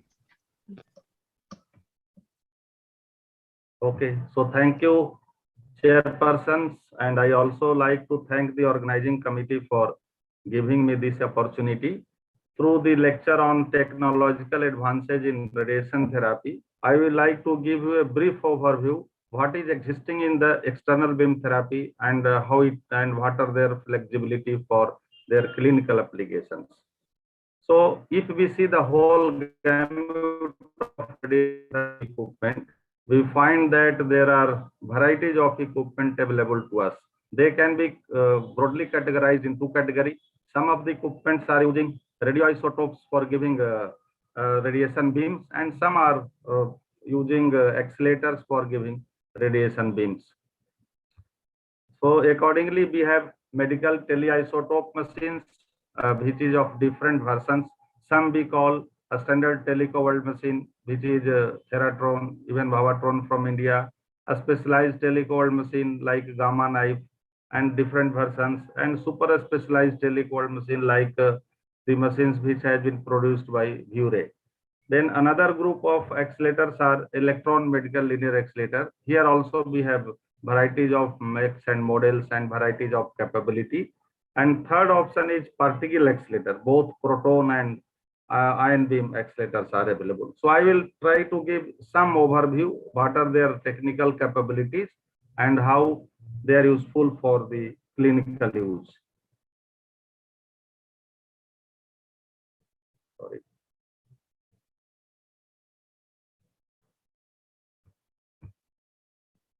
Okay, so the now first equipment is Gamma knife, all of you are aware, it is a standard osteotactic radiosurgery device, uses 201 cobalt-60 sources, which is distributed along 5 parallel cycles in a hemisphere of radius 40 centimeter. And this 40 centimeter radius is almost a kind of isocenter or fixed mechanical point where tumor is located. We have 3 different levels of collimation in this machine. These 2 levels of collimators are permanently mounted in the body of the machine, and third level is interchangeable collimator helmets. Depending on the size of the tumor, we can select collimator helmets of 4 millimeter, 8 millimeter, 14 millimeter, or 18 millimeter. Patient couch is a sliding cradle which has provision for the helmet to be mounted, and this helmet is also moving along with the couch. Collimator system is designed in such a fashion that it produces a convergence of 201 cobalt-60 beams at a point which is called mechanical center, or more technical it is unit center point. The next modification in this device is because the changing the collimator helmets was a very cumbersome job, and it was a manual process. So the manufacturer thought that if they remove this option, probably this device will become more accessible and more acceptable to the radiotherapy department. So they have changed the design. Now, rather than 201 cobalt-60 sources, it contains 192 cobalt-60 sources. And in place of 4 collimator helmets, only 3 collimator helmets are available. This is 4 millimeter, 8 and 16 millimeter. During treatment, these sources are positioned via the sector mechanism and generate the desired radiation beam and enable treatment of highly complex structures. Beam size can be changed dynamically because it is a dynamically moving machine now. Individual sectors can be blocked for further shaping of each radiation shot. Collimator bore is somewhat larger than whatever we have in older versions. And the main advantage of this version of the Lexel Gamma knife, you can increase the throughput because the time required for changing the collimator is very less now, and increased patient comfort also because it reaches the extended anatomical positions for treatment rather than treating only intracranial lesions. In the teleisotope machines, the final version, whatever we have today, is the super specialized teleisotope machine, which is called Vure and produced by Vure. It has got a MRI system as for onboard imaging. The MRI is having 0.35 Tesla, and it is a 70 centimeter bore machine, and it uses 3 cobalt-60 heads placed 120 degree apart with divergent multi-leaf collimators. This device can be used for delivering the treatment either by 3D conventional radiotherapy, intensity modulated radiotherapy, or even osteotactic body radiotherapy can also be used. The main limitation as on today with this device is Monte Carlo simulation based dosimetry calculation is only possible. If somebody wants to do it manually, probably it is a very complex exercise. Ability to track tissues at 4 frames per second by MRI is possible. And on couch adaptive radiotherapy is possible because imaging, contouring, dose distribution optimization, dose calculation, QA and treatment, everything can be done while keeping the patient on the same couch. This is other views of the same Vure machine. So you can see these are the 3 cobalt-60 sources. One is mounted here, another this side, and last is here. It is not clearly visible. So this device is now used at some of the centers as MRI image guided radiotherapy system, for more generally for adaptive radiotherapy, and even it is possible to do the MR based getting for the moving targets. The recent development in this device is now collimator system of this machine has been changed. Source to isocenter distance is now 105 centimeters, so that even bulky patients can be treated by this machine. 60 doubly focused leaves mounted on 2 opposed leaf banks are now available as a multi-leaf collimator system. Projected leaf width of this MLC is 1.05 centimeter, 0.3 millimeter tongue and groove on the leading edge of each leaf, and 0.5 millimeter on the adjacent side is available. And the maximum field size which these collimators can treat is 27 by 27 centimeter square. Even this design has made it possible of interdigitization of leaves, and over travel of about 13 centimeter is also possible. So this is a recent upgradation in the technology of DAY. Now moving from the isotope machine to accelerator based system, the recent introduction is the electron accelerator with unfiltered photon beam, and we have seen that two different vendors has come out with this option of the generating photon beams. So now the question is, if the accelerator has different capability, whether every component has been changed or only some components are different. So here, if you analyze the complete architecture of the accelerator, you will find that it contains waveguide, carousel assembly, beam generation, and monitoring control system, which are slightly different from its filtered beam options. Now here, this accelerator, for example, is from Varian. It is true beam, and it has option of giving photon beams of energy 6 MV, 10 MV, and both filtered and unfiltered photon beam options are available. Now, if we operate this accelerator is unfiltered photon beam, the main advantage is dose rate has increased from 600 monitor unit per minute to 1400 monitor units. So even moving targets can be treated by this option. And another addition is the addition of high definition multi-leaf collimator, which contains 120 leaves. Central 32 pairs are having the projected leaf widths of 2.5 millimeter. Peripheral 28 pairs are 5 millimeter, and total length across the MLC is 22 centimeter.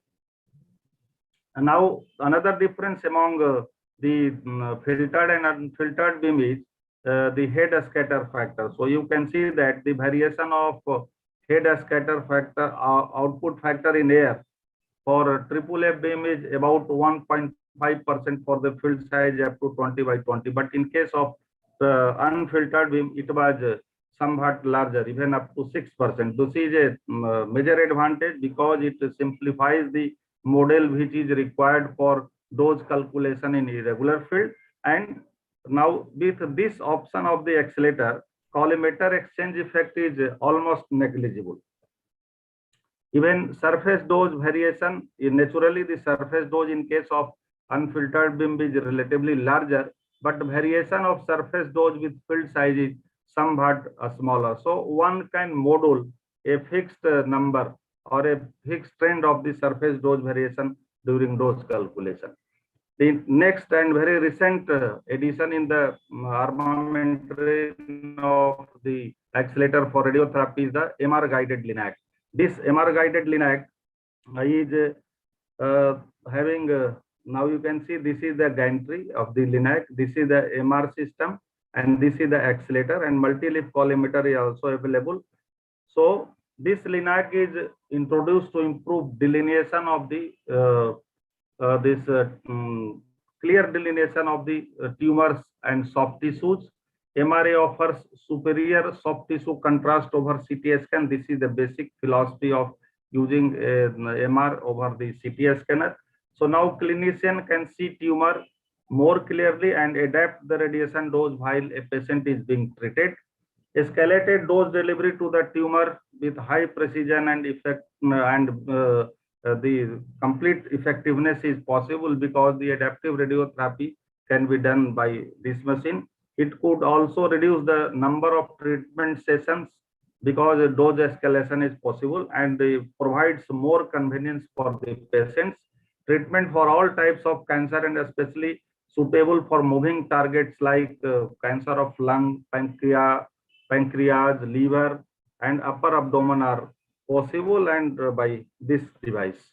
This is a picture from the Electra. They have introduced the MR guided LINAC. You can see it is 1.5 Tesla wide bore MR system available with this LINAC, and the other structure of the LINAC is almost the same whatever we have for For example, the waveguide and the accelerator is here. This is the treatment beam. It is shown schematically here. This is another view of the same LINAC, just to have a feeling.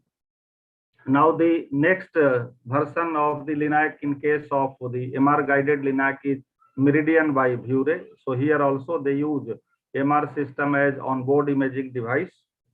So this device provides a combination of continuation magnetic resonance imaging and simultaneous beam delivery. Improved tumor visibility helps in clearly defining the target and surrounding soft tissue other than critical organs.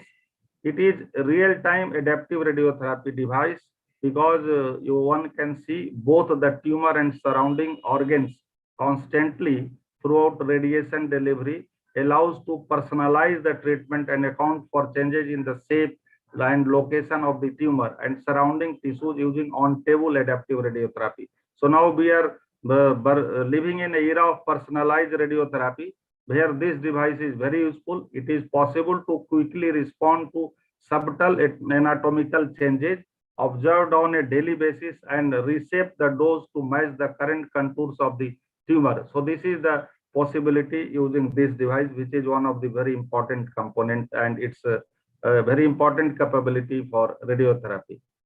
Now we have various options of tomotherapy machines. So you know that this tomotherapy delivers radiation by helical mode.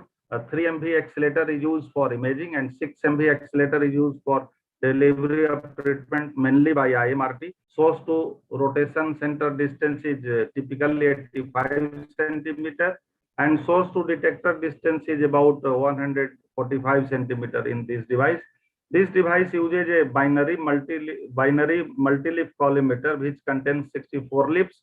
Binary means it is always on and off situations is possible.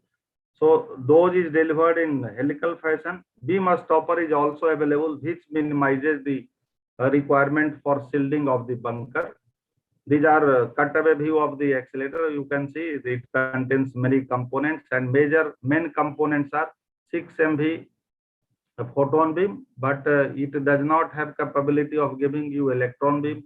No base is available. No gantry angle is possible because it is continuously rotating and delivering the treatment. No collimator angle is possible. No table angle. No field size because the binary collimator defines the field, modulate the beam as per the requirement of the patient, and even no field light in comparison to a standard accelerator. This is just a unfiltered photon beam of the tomotherapy machine for a field size of 2.5 centimeter by 40 by 40 centimeter. So for different depth, like starting from Dmax 5 centimeter 10, just to have a feeling of the dose this beam profile of this accelerator. This is cutaway view of the same accelerator. You can see this is the accelerator. So excuse me, how many slides remains? 3-4 more. Oh, okay. Okay. And this is the binary collimator system. And in fact, the tomotherapy is thought to be a complete radiotherapy device in itself because it can be used for imaging, treatment planning, and delivery while keeping the patient on the same couch. So there are technical details which I will skip now. The recent version in this device is introduction of 2 different versions of tomotherapy because now this device can treat the patient as fixed gantry angle and it can also deliver treatment by 360-degree helical pattern. So it has become a versatile device in today's time in last 2.5 years. The next version is CyberKnife, which you all are aware. It is a robotic osteotactic radiosurgery device which uses cones in the older version to deliver the treatment. And the pseudo ISO center in this case is 80 centimeter. So this is the architecture of this machine and operational principle. Here it is called frameless system to deliver osteotactic treatment. The recent upgradation in this device is use of a iris collimator as well as multi-leaf collimator, which is just available to a few radiotherapy centers globally. And the final version we are having is now the proton therapy, which is available to even our Indian subcontinents as well. We have 2 machines almost operational in India. And this is also a versatile accelerator which delivers treatment by proton beam imaging, and other options are also available. Here, in case of the proton beam, nozzle is the item which is of interest for a medical physicist, because nozzle is the device which contains all the items which is important for positioning and treatment of a patient. Now the advantage of proton beam is very obvious to all of us. If you compare the dose distribution, this is SOBP or proton beam, and this is the depth dose of the photon beam, 15 MV photon beam. Now you can see that superficial regions are drastically spared, and even the deep region are also spared by the photon beam. So this is the beauty of the photon beam. And if we even the final option is carbon beam therapy available to us, and the highlight of the carbon ion is the one of the important component which is, gives us option for treating the radio resistant tumor. And if you compare the carbon ion therapy with the photon beam therapy, you can get a clear difference that now the target is very precisely covered by carbon beam in comparison to the photon beam, and because of that it requires the use of carbon beam in some of the situations. So in summary, a number of advanced technology equipment are available for radiotherapy treatment delivery. The advancement in technology has provided varieties of options to us for enhancing the accuracy and precision of dose delivery. But the important thing is we must be trained properly. We should be having a skill for using these devices in safe and effective manner, and which is the real challenge while using this advanced technology equipment in our day-to-day practice. Thank you very much, and thanks to the chairpersons for your understanding. Okay, thank you for your excellent talk. Unfortunately, it's the time is over, but I have a simple question for you. Yeah, so how many cutting-edge devices, including proton therapy or MR-Linac, in India? Two proton therapy machines are operational in India, and as per my knowledge, two are under installation. Already treated patients? Yes, so one is treating the patient from almost last 1.5 years in Chennai, and another has got regulatory approval very recently in Mumbai. So these two machines are almost cleared by regulatory system. Chennai machine has treated maybe more than 100 patients or so, and two are under installation. Okay, thank you. Thank you. So, any other question? Okay. Okay. Thank you, Dr. Sharma. Thank you. Okay, Thank you very thank much. you. So I'd like to move on next speaker, Dr. Kondukla, sorry, Siddiq Labani. Siddiq Rabbani. Sorry, Siddiq Labani. So Okay. yeah, he is also invited speaker for this session. The title is Rethinking Some Issues Pertaining onto Medical Physics. So please start your talk. I think it's recorded, so the hosts can play it. I am Siddiqui Rabbani, Honorary Professor in the Department of Biomedical Physics and Technology of the University of Dhaka. I'm going to talk on rethinking some issues pertaining to medical physics. The points I want to discuss are the nomenclature, medical physics and biomedical engineering, and the educational level at which to introduce these subjects.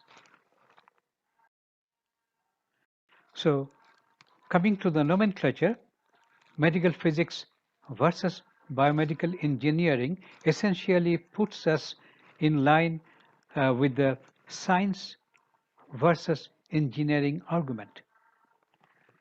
Clearly, science is the body of knowledge that explores the physical and natural world, while engineering is the application of knowledge in order to design, build and maintain a product or a process that solves a problem and fulfills a need.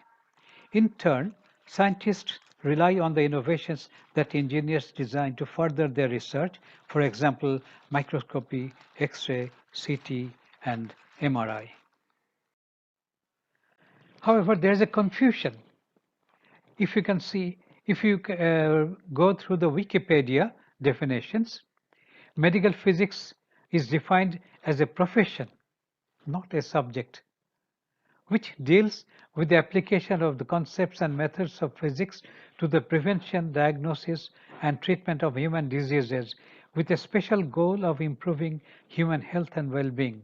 The rest is fine, but firstly, they defined it as a profession. And again, you can see that since 2008, medical physics has been included as a health profession according to International Standard Classification of Occupation of the International Labour Organization.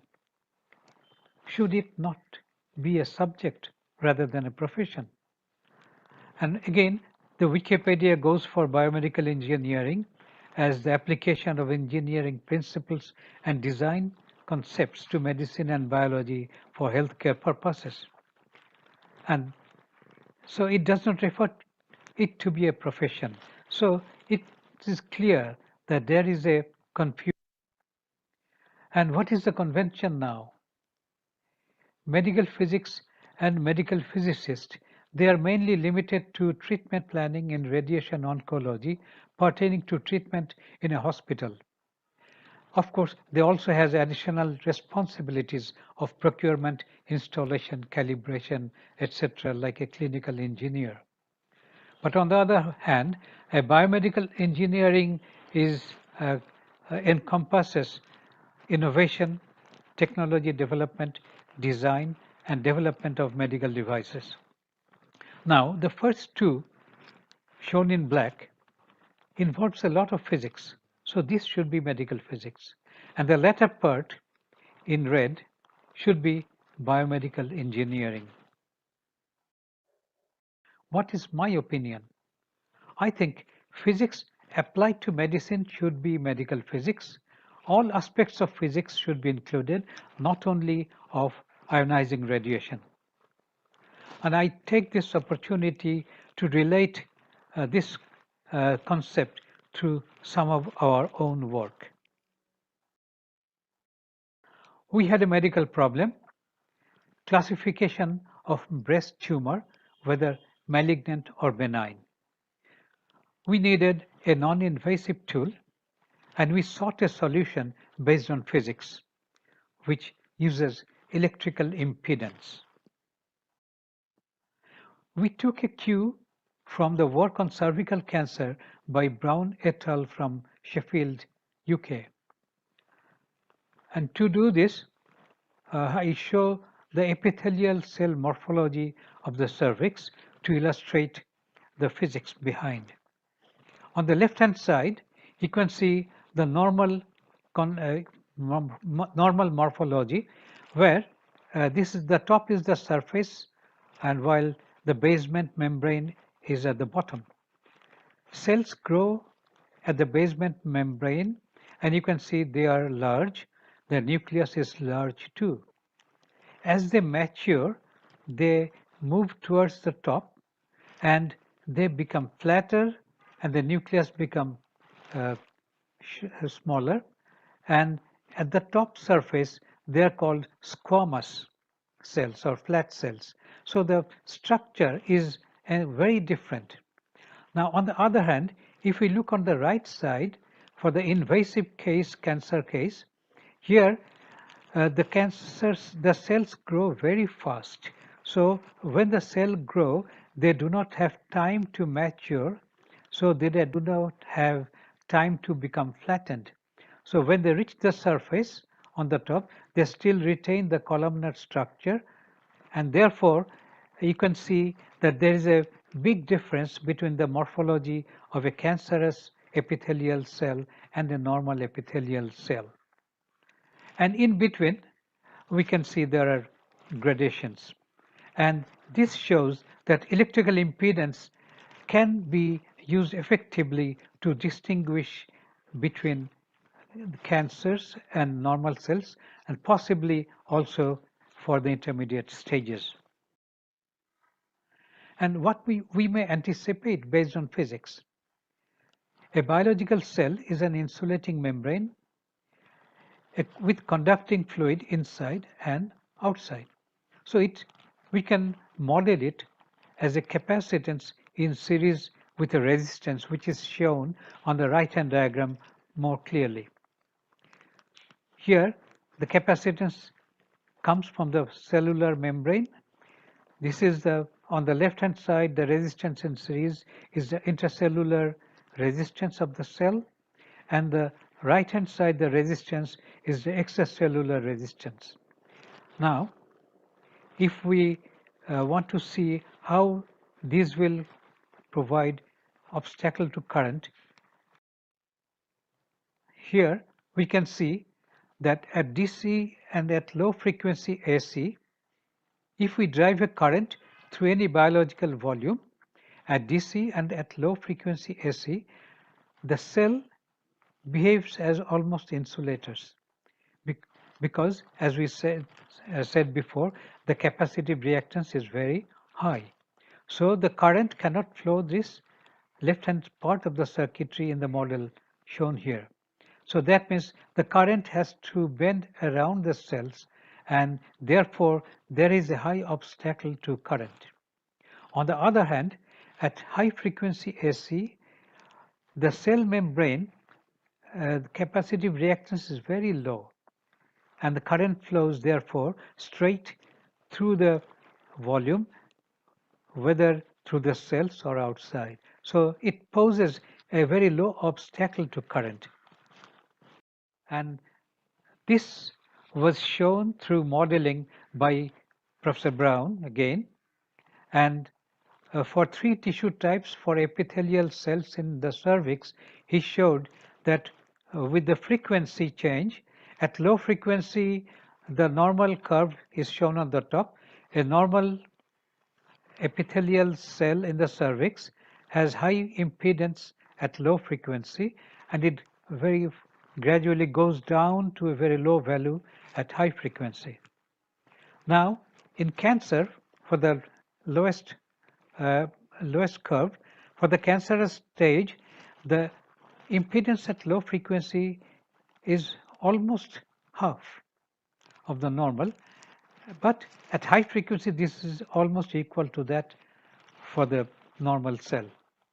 So you can see that there is a clear distinction between the cancerous and normal condition in impedance, and even at early cancer stage it will be somewhere in between. So if we can differentiate them is enough, then we can even indicate the stage of the cancer. And our thinking for breast tumor, we thought that a similar concept may work. And also we wanted to make the instrumentation simple, so we thought that measurement at 2 frequencies should be adequate rather than measuring all the frequencies. And also magnitude at low frequency is very important, and so we'll measure the magnitude and the slopes at 2 specified frequencies. So here you can see what we have discussed is physics so far. Now starts the engineering, but mixed with physics. We made a tetrapolar impedance measurement probe, you can see on the picture, and we place it just above the tumor. Mind that we only investigated those candidates or those patients who already felt a tumor by palpation or by hand touch. So these are quite big, more than 2 centimeters in size. And we also had another innovation which we called focused impedance method. This came from our laboratory in Dhaka University, and again this was based on physics. In focused impedance, what we did is a combination of 2 tetrapolar impedance measurements. On the middle diagram, I show a horizontal measurement of a simple tetrapolar arrangement. We pass currents through 2 adjacent electrodes, while measure the potential across the opposite pair of electrodes, and this gives a horizontal sensitivity. Now, our focused impedance requires this to be rotated by 90 degrees. So we measure one horizontally and one vertically, and then sum and average the two, and the average gives the focused impedance method. And we also measured these on the affected side or the affected breast of the patient and symmetrical position on the unaffected side as well. Now we plotted the results in a feature plot. Here we had chosen some features which are basically impedance for some of the features 1 to 4, and slope 91, 9 and 11 are slopes, and these are for the unaffected side. But for the affected side, we chose 5 to 8. These give the impedance, and 10 and 12, these give the slope. We can see that, and here the red ones are the patients whose tumor were diagnosed with core biopsy to be malignant, and the dotted ones are those who had benign or non-cancerous tumor. Here we can see that these are overlapping almost. We cannot distinguish them very clearly. But observing the data and the person-to-person variation, their age, what we did, we divided all parameters by age, and that gave us some distinction. We can see here that for the affected side, the impedance of the red one, that means the malignant cases, have been pushed down, while the benign ones have been pushed up. The slope, there is some variation, but it's very small. So magnitude was very clear in this case. So this is clear that this can give some distinction if we can further improve the technique. We observed that there is a large person-to-person variation. So we decided to use the same breast as the control. That means we would like to use a part of the breast. Here we have shown a breast sort of schematic. The tumor is shown in orangish yellow, and we'll measure the impedance on the tumor as well as on other sides around the tumor where there is no tumor. So using this again brings another innovation of ours. Using FIM at multiple points, we named it a pigeonhole imaging. Initially, we ran a software simulation, which is a COMSOL package, and it uses finite element method.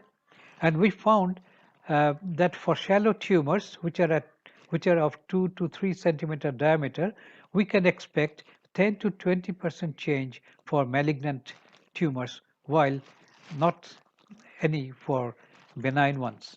So this may be an indicator. We are presently working on developing appropriate probes and instruments. Again, this whole issue mixes physics and engineering. And just before I go on, I want to mention another interesting application of our focused impedance method. We were given a challenge by a doctor that he wanted to measure neonatal respiration rate for pneumonia detection in third world villages using some instruments. Now the challenge is, whenever you connect an instrument to a baby, the baby starts to cry and the respiration rate changes. So what we did, we designed a soft padded probe, palm-worn probe, which a mother wears on her hand. And when the mother places her hand on the baby doesn't cry. And you can see we could easily get the tidal breathing pattern with time. And a first Fourier transform gave us the breathing rate. And it actually worked on several babies that didn't cry. And for focused impedance method, we had several publications and presentations in international conferences, and we were invited to write chapters in a book in 1999 published by New York Academy of Sciences, and then recently in another book, Bioimpedance in Biomedical Applications and Research by Springer in 2018. And this is Professor Magnus Welander of Linköping University, Sweden. He was an evaluator of a project on focused impedance, and he studied it in details. And once when I met him, he made a good remark that people will remember you for FIM even after 100 years. So that makes me feel very happy that if my work can be of use to people, that is a life worth living for. Now, coming back to our main questions, how should we define medical physics and biomedical engineering? Should medical physics be confined to treatment planning only, and that only in ionizing radiation therapy? What about all the techniques incorporating electricity, magnetism, optics, heat, sound, and so on? So I think we should come back that physics applied to medicine should be medical physics, and it should include all aspects of physics, not only of ionizing radiation. Well, there are some thinking in the international arena, I hope, because if we look at the names, they tend to bring that concept. But this has been silent, and this confusion has not been clarified or placed well, so that the concept is not being widened or promoted. You can see the name International Union for Physical and Engineering Sciences in Medicine, IUPESM. It doesn't say medical physics. And UK Institute of Physics and Engineering in Medicine, and Australasian College of Physical Scientists and Engineers in Medicine. So there are thinking in this line, but I think we need to be brave and make the things very clear and just. So this ends the first point that I wanted to discuss. And the next point is the educational level at which to introduce these subjects. My question is, do we need undergraduate education in medical physics and biomedical engineering? And here, of course, I am following the conventional concept of medical physics. Actually, I presented this part of the lecture at the World Congress on Medical Physics and Biomedical Engineering in 2018 in Prague. I got some feedback from local radiotherapy service providers. They were saying that we need a physicist beside a medical physicist in hospitals. I asked them why. They said medical physicists lack the ability for the rigorous analysis needed. It may be one case or two, but actually I found out that this is quite widespread. We had some feedback from our master's students who went as interns to several hospitals, and they reported back to me that in many places there were wrong treatment plans, but there are nobody to check because there are nobody who can say whether the treatment plan has been right or wrong. So this is a very serious area of concern. And with a long experience with teaching, my reasoning is that each treatment planning is a research in itself because each person is different. The position of the tumor and the surrounding tissue have unique structure. So a medical physicist need good concepts of physics and mathematics and good skills in rigorous analytical work to do a proper treatment planning. So coming to my argument, I think that At the range of undergraduate level, where students have age about 17 to 22, biologically and socioeconomically, they can concentrate and develop analytical prowess in physics and mathematics during this age. But beyond this age, it is difficult to gather the similar sort of expertise and prowess.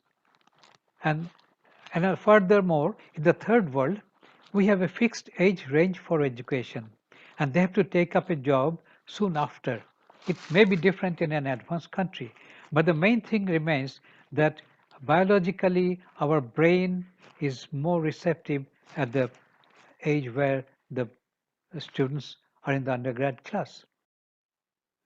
And on the other hand, the topics in biology and medical physics, they can be studied or assimilated even when a person is older.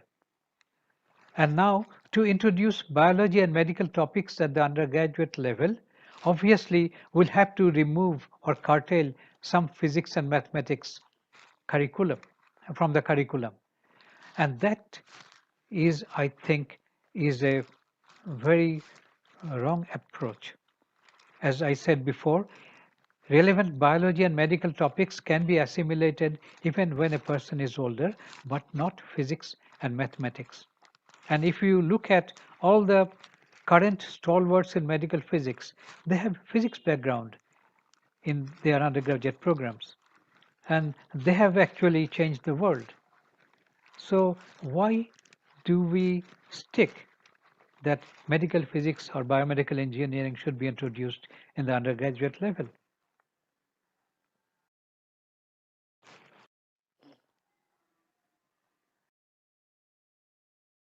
Similarly, if we think of biomedical engineering, we need rigorous physics and engineering education at the undergraduate level. And again, biomedical topics can be introduced at master's level. And from some of my comments on engineering education in Bangladesh, is from our Bangladesh experience, but I think it may be in many third world countries, there are less physics and mathematics in engineering, and they are less research oriented. They tend to find solutions through trial and error rather than an investigative approach. Therefore, even we have to think of our engineering education. And I had sent these opinions to some ex-students who were working abroad, and I received supporting feedbacks. They reported that medical physicists and biomedical engineers from the third world have severe lacking that is revealed in research. And so my suggestion is to introduce biology and medical topics at master's level and later. And we can see that one needs years of residency anyway. So why weaken the base? So medical physics should not be given as a course in undergrad level, particularly in the third world. So we discussed both the points. Firstly, the nomenclature, medical physics and biomedical engineering, and then the educational level at which to introduce these subjects. Thank you very much. Okay, thank you. I think biomedical engineering is very important to radiotherapy because recent topics is biological targeting radiotherapy. So, already time is over. So I'd like to close the and move on next speaker. So thank you for the presentation. Welcome. Okay. Welcome. Okay. Thank you. So I'd like to move on. Next speaker. From now on, oral presentation. We have 6 oral presentations. First oral presentation is presented by Ropak Loy from Bangladesh. The title is sorry. I think it has been changed that it will be presented. Oh, okay. Okay. Well, skipped. Next speaker is Akbar Azli from Indonesia. robust planning evaluation of stereotactic body radiation therapy on hepatocellular carcinoma. So please start the presentation. My name is Akbar Azi, and today I would like to talk to you about our research result. The topic is the robust plan evaluation of stereotactic body radiation therapy on hepatocellular carcinoma. This work is conducted in Dr. Cipto Mangunkusumo Hospital and Department of Physics, Universitas Indonesia. This is the outline that I will talk to you. The first is introduction, the hepatocellular carcinoma and the way we treat in our department, the internal motion, the robust plan in our work, the material and methods, the results, and the conclusion. For the first, the hepatocellular carcinoma occur most often in people with chronic liver disease, such as cirrhosis caused by hepatitis B or C infection, and then the SBRT or stereotactic body radiation therapy is widely used to treat the cancer using the radiation modality. It involves focusing many beams of radiation are at one point. We can see here in the right hand side is the example of the SBRT planning on hepatocellular carcinoma case in our hospital. We treat in this example is with 12 field with the modality is the IMRT or intensity modulated radiation therapy static 1, and then the internal motion, especially for the respiratory induced motion, because of the breathing is not only changing our volume of lung but also the abdominal organs such as livers that we focusing on. In fact, that the respiratory induced motion of the liver could range from 8 to 25 millimeters in one direction during the breathing. And the robust optimization, actually the robust optimization plan calculates explicitly the uncertainty or the error inside the algorithm. So the algorithm will create many scenarios based on our input. And Heron at the 2017 told that the robust plan optimization improving the coverage of lung cancer at the photon treatment, and the voxel-wise mean evaluation could become acceptance criteria in the clinic if we use the robust plan optimization. And this is the material and methods that we use.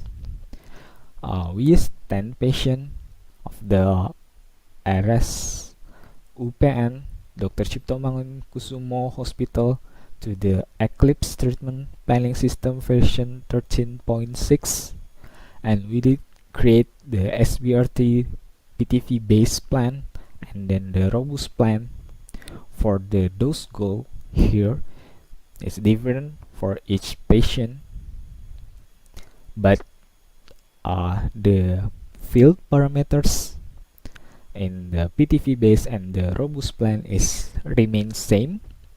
In the robust plan, we add the uncertainty within 3 millimeters and 6 millimeters of the internal motion to all direction, and we evaluate the scenarios by using the voxel-wise mean method. This is the example of our SBRT plan. The left hand side here is the PTV base, and then the right hand side is the robust voxel mean wise on our Eclipse. Actually, our Eclipse is not directly generate the robust plan, so we manually added the uncertainty to the plan, and we plan sum all of it, and we average the plan, so we could create the robust voxel mean wise plan of the SBRT. And we also quantified the evaluation with the conformity index, the homogeneity index, and the gradient index. Here are the results. The graphic for the conformity index, the blue one is the PTV base, and then the orange one is the robust plan. The average of the conformity index for the PTV base is 0.82, Hello, and then technical for the team. robust plan is 0.6. There are multiple sound. Can you please stop? No, there is no multiple sound. Shimanto, it's just a presentation which is happening. Hello. It is just a presentation which is playing, Shimanto. Akash, please carry on. Based on this result, the PTV base had the better dose coverage to the planning target volume, or the target. And then the result for the homogeneity index, the average homogeneity index is for the PTV base is 0.3, and then for the robust plan is 0.35. So the homogeneity inside the target volume is remain the same between these two plans. And this is the result for the gradient index, or GI. The average of the gradient index for the PTV base is 0.14, and for the robust is 0.07. So the robust voxel with wise mean had a better dose fault at perpendicular target. We can see here in the graphic the blue for the PTV base and then the orange for the robust. In the patient 1, 4, and 8 have a really large gap differences. So in the general, the robust plan will get the better dose pairing to the organ at risk. So we sample the organ at risk, and this is will show you the organ at risk of the spinal cord, and then the ribs, and then the thread of the 10 patient here. For the blue is the PTV base, and then for the orange is the robust plan. So generally the robust plan in some patient, most of it has a lower dose rather than the PTV one. We also compare the volume dose loss relation between the x-axis here is the PTV base one, and the y-axis here is the robust plan, and we create the linear regression, and the R square factor is 0.96 that indicate the volume dose loss of the PTV base, and then robust plan is actually remains same. So the conclusion is this SBRT technique has a purpose to be an ablative method with having a good sparing to the surrounding normal tissue, and then the GTV of the robust plan has a twice better than the PTV based plan in our work, while the volume dose loss of the GTV are competitive between these two methods. So based on this work, robust plan could be an alternative for the hepatocellular carcinoma cases. Thank you. Okay, thank you, Dr. Agbazori. Are you here? No. There is no question and comment on chat box. Dr. Azuri? Okay. I have a simple question for you. I think the robust optimization consider positional errors. So is it optimized so respiratory motion data from CT? Yeah, actually, in our topic is now for the CT, it's just only we will know if the target is moving to the all direction with the spacing 3 millimeters and 6 millimeters according to the maybe the expanding of the lung, something like that. But not the real issue of the patient using the 4D CT. Okay, thank you. Any other questions? Okay, thank you. I'd like to move on next speaker. Thank you. So next speaker is Lopak Roy from Bangladesh.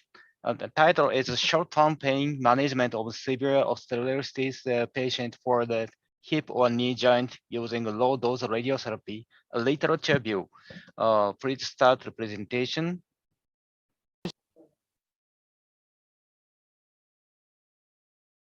Good morning, everyone.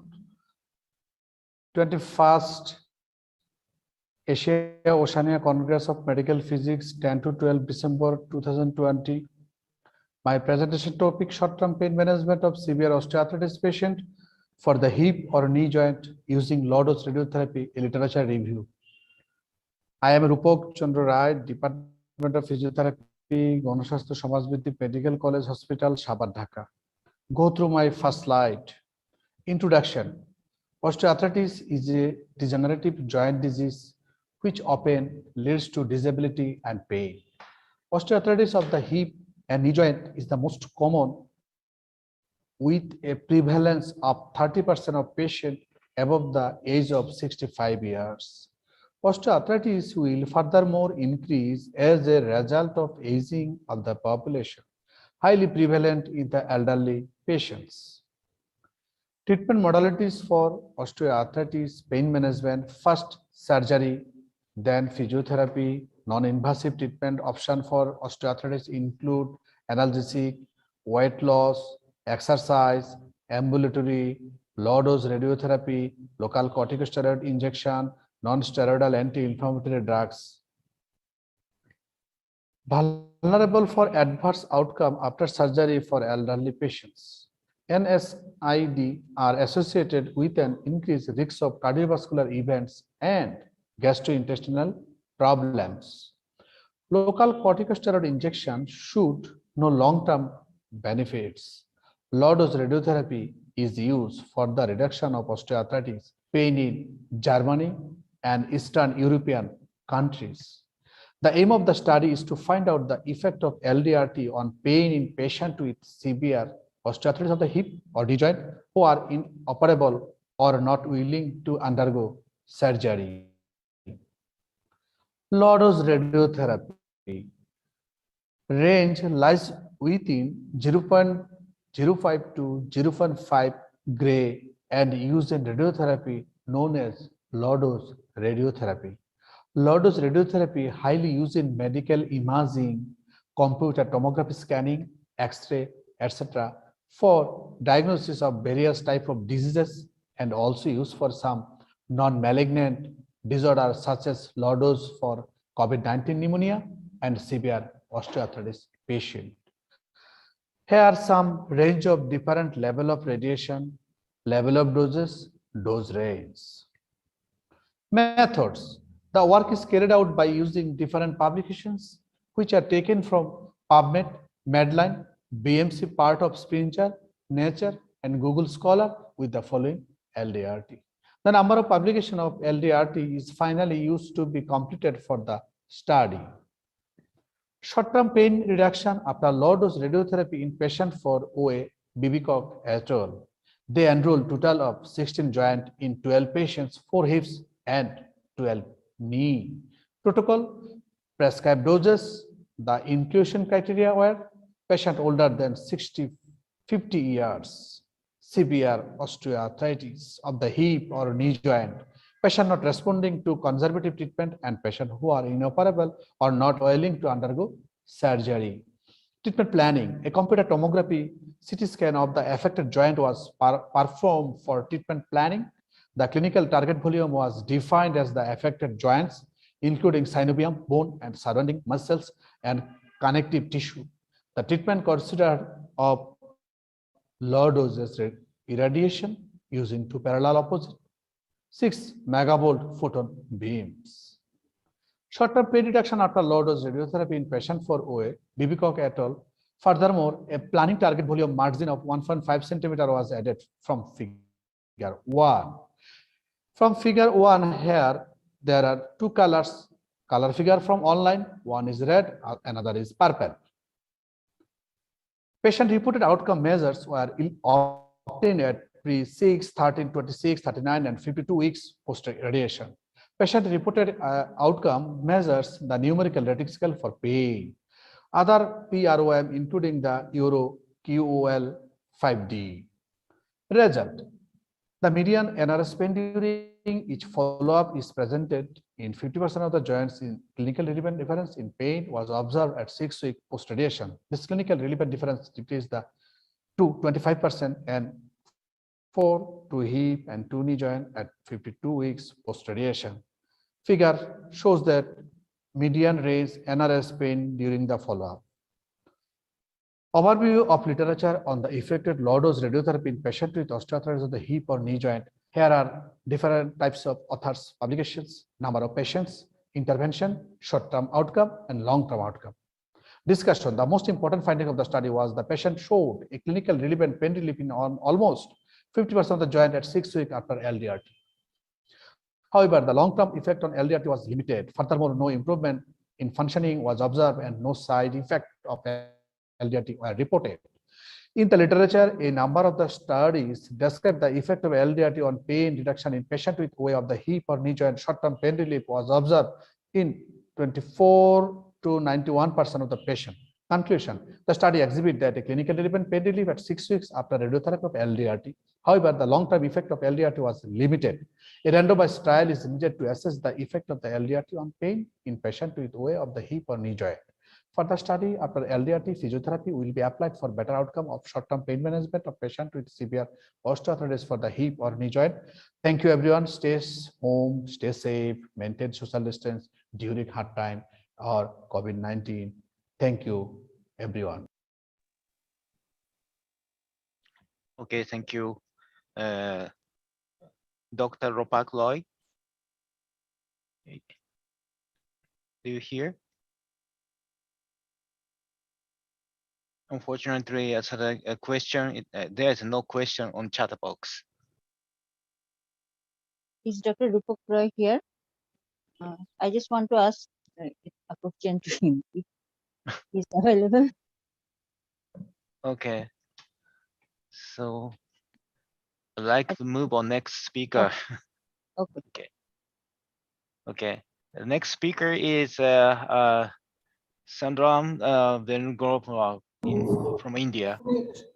So the title is a comparison of the progressive resolution optimizer and the photon optimizer algorithms in rapid arc delivery for head and neck SIB treatments. Please start presentation.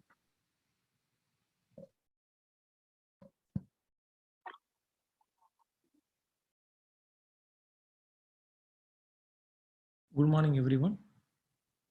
First of all, I want to thank the organizing committee for giving the opportunity to present my work here. My topic is comparison of progressive resolution optimizer and the photon optimizer algorithm in rapid eye delivery for head and neck SIB treatments. About the introduction, the aim of the study is to analyze and verify the characterization of photon optimizer and progressive resolution optimizer VMAT algorithm using a variety of head-and-neck SIB cancer plans in the variant eclipse treatment planning system.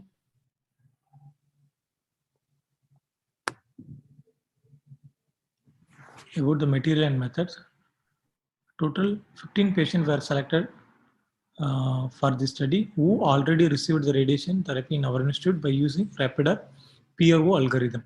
The same cases were re-optimized using only with the newer algorithm called as a photon optimizer algorithm.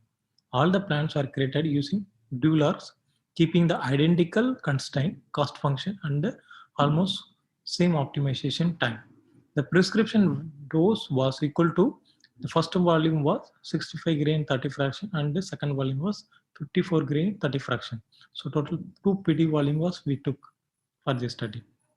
The treatment was delivered in variant true beam linear accelerator with energy 6 MV and a 120 MLC collimator thickness.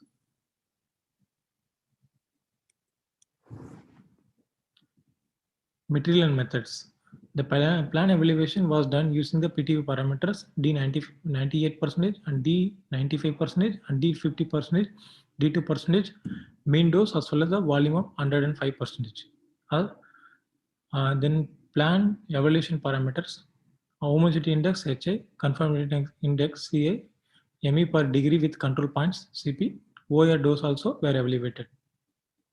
Patient specific quality assurance also performed using total dose and the arc-check dosimetry system. After delivery, the gamma verification values were evaluated. This picture is showing the difference between the PRO and PO algorithm about the control points as well as the calculation sector.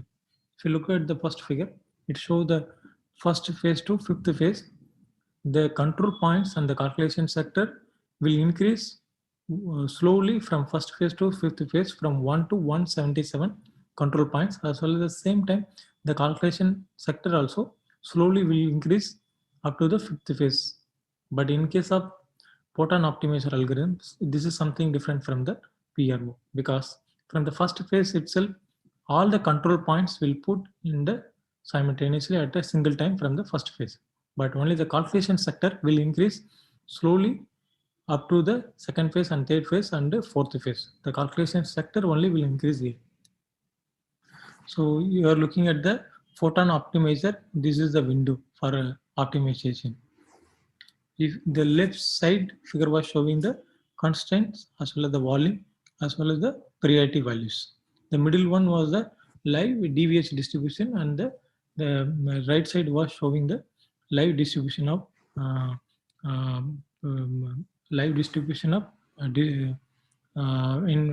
patient. This second window showing the progressive resolution optimizer window. So the marked one, the red area is showing the PTV 54 and 65. You look at the here, the volume as well as the prescription dose and the priority, the both are comparable and the same values we kept. There is no changes. So this is after the planning completed, we evaluated the planning distribution. The right side was showing the PO and the left side was PRO. So the two different slices we took and the captured planning photos we presented here. The first is showing year and year almost similar actually. Then the another level, this value is also, the distribution also showing very similar. This is showing the 50% isodose distribution color wash, 50% color wash. The first one PO and the second is the PRO. You can see here the PO is nicely spread in the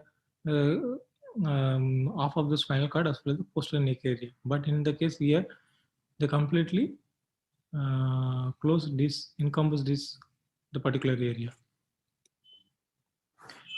About the DVH evaluation, the triangle was showing the PO and the square was PRO. It is almost closely identical distribution both.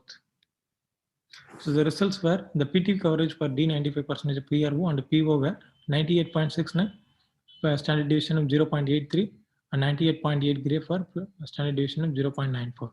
The HV were 0.093, standard deviation of 0.022, and 0.086, standard deviation of 0.020 for PO. The conformatics were 0.987 plus or minus 0.008 and 0.988, standard deviation of 0.009 for PO. The monitor units were PRO and PO were 647.47, standard deviation of 137.88 for PRO, and PO were 655 plus or minus 138.36, very little bit higher than the PRO. So this graph is showing for the conformity and homogeneity index. Again, the distribution for the individual patient is almost very close to similar. So this data table was showing about the OR dose. We almost analyzed for the 11 ORs. If you look at the PO, PRO, and PO, so almost very closely identical values when you are using the same constraints. So we shown the data graph distribution for the 4 ORs, spinal cord and left parotid and right parotid brainstem. It will be exactly almost close to similar value. So another important parameter is the ME per degree with the control gantry angle. So this is telling about the variation between the how much adjacent control point is, how it's changing the ME per degree for the individual patient. For the first figure is showing the counter-wise, and the second was the counterclockwise. If you look at that, almost most of the control points, the PO ME per degree was always higher than the PRO. Not only the counterclockwise, it always in a clockwise also. That is the one main difference here. So monitor units, when we are comparing the individual patient, so it was slightly higher, not very much difference. So about the patient specific here, the total results were we analyzed 3% 3 mm and 1% 1 mm for PO and PRO. 3% 3 mm according to TG218 perpendicular field by field we analyzed 100 plus or minus 0.06, 95.1 plus or minus 1.37, and 100 standard deviation of 0.05, 95.2 standard deviation of 1.32. For R-checks, according to TG218, this is always true composite method. This is result showing 99.95 plus or minus 0.12 and 94.67 and so on. This is the total dosimetry graph distribution. The values also very close to similar values, not much difference. This is the true composite R-check. So again, 3%. This value is also not major difference. It is a very less difference. So my conclusion here about the study results are showed that the PT coverage and OR dose were comparable for individual patient. C and HI for PO showed very slightly higher values than PRO. MUs per PO were slightly increased as compared to the PRO. MU per degree with each control point generated by PO showed high degree of modulation compared to PRO.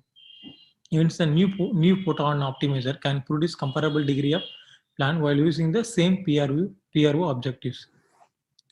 Thank you so much. Oh, thank you presentation. Thank you. There's no question in chat box. So I have a question. Did you carry out the statistic analysis for this data? Yes, sir, we did actually. Did you perform the statistical t-test? To t-test we not performed. We are in the process of doing that. Okay. I think that there's no statistical difference between the two cases because case number is very low. So I think this study is split by increasing the number of cases, and in addition to analysis of the risk organs, so not only PRV. I think so. Do you have any comment? No.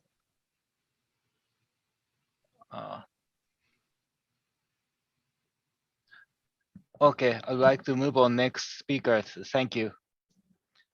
I'd like to next speaker I'll move on next speaker. The next speaker is Nusa Dana from Malaysia.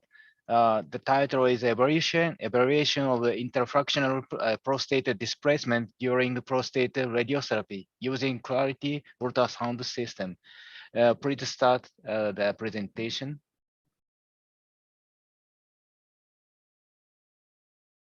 Hi, I'm Shazana binti Muhammad Zahir, a Master Medical Physics student in University Malaya, Malaysia. Today, for the 21st Asia-Oceania Congress of Medical Physics, I will share about my research project entitled Evaluation of Intrafractional Prostate Displacement during prostate radiotherapy using Clarity ultrasound system. Statistically, in Malaysia, prostate cancer is the fifth most common type of cancer. External beam radiotherapy (EBRT) is one of main radiotherapy treatments for treating prostate cancer. Variation in bladder and rectum filling on different timescale of treatment result in intrafractional prostate displacement. It is very important to account and quantify this displacement before treatment delivery to increase dose accuracy to target and maintain a low dose to organ at risk. The ultrasound-based radiotherapy IGRT is gaining wider application for prostate IGRT. The use of Clarity ultrasound IGRT offers a potential benefit for monitoring continuous intrafractional prostate displacement.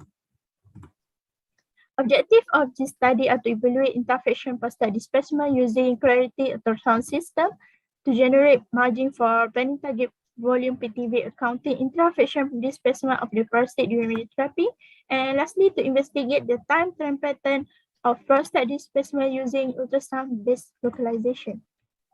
The ultrasound system provides real-time soft tissue images without any radiation exposure to patient, which is considered an advantage compared to other IGRT systems. Study by Richard et al. 2020 analyzed setup error in three directions: superior inferior, SI, left right LR, and anterior posterior LP to account for interfraction prostate displacement. They found that the largest interfraction displacement significant in epidirection of 8 mm. Besides, study by Shona et al. 2018 and Richardson and Jacob 2017 found that the largest interfraction displacement along epidirection up to 18 mm and 10 mm respectively. Based on Yatsev and Bowman 2016, Van-Herk margin speed is widely used to calculate PTV margin. Study by Shona et al. And Peng et al. 2018 found that the largest PTV margin generated were in epidirection with 1.3 mm and 2.3 mm respectively. The study analyzed ultrasound tracking data of 9 prostate radiotherapy patients recorded during treatment delivery. All patients had undergone ultrasound and CT simulation followed by planning procedure before treatment delivery. During planning, different images, fused ultrasound and CT images was generated with PTV and OARs defined on both simulation ultrasound and CT images. Prior to beam on, patient was set up in treatment position with the ultrasound position transperineally with the use of reference images. During every fraction, interfraction prostate displacement in three directions, superior and inferior, left, right, and epi, were recorded and subsequently analyzed.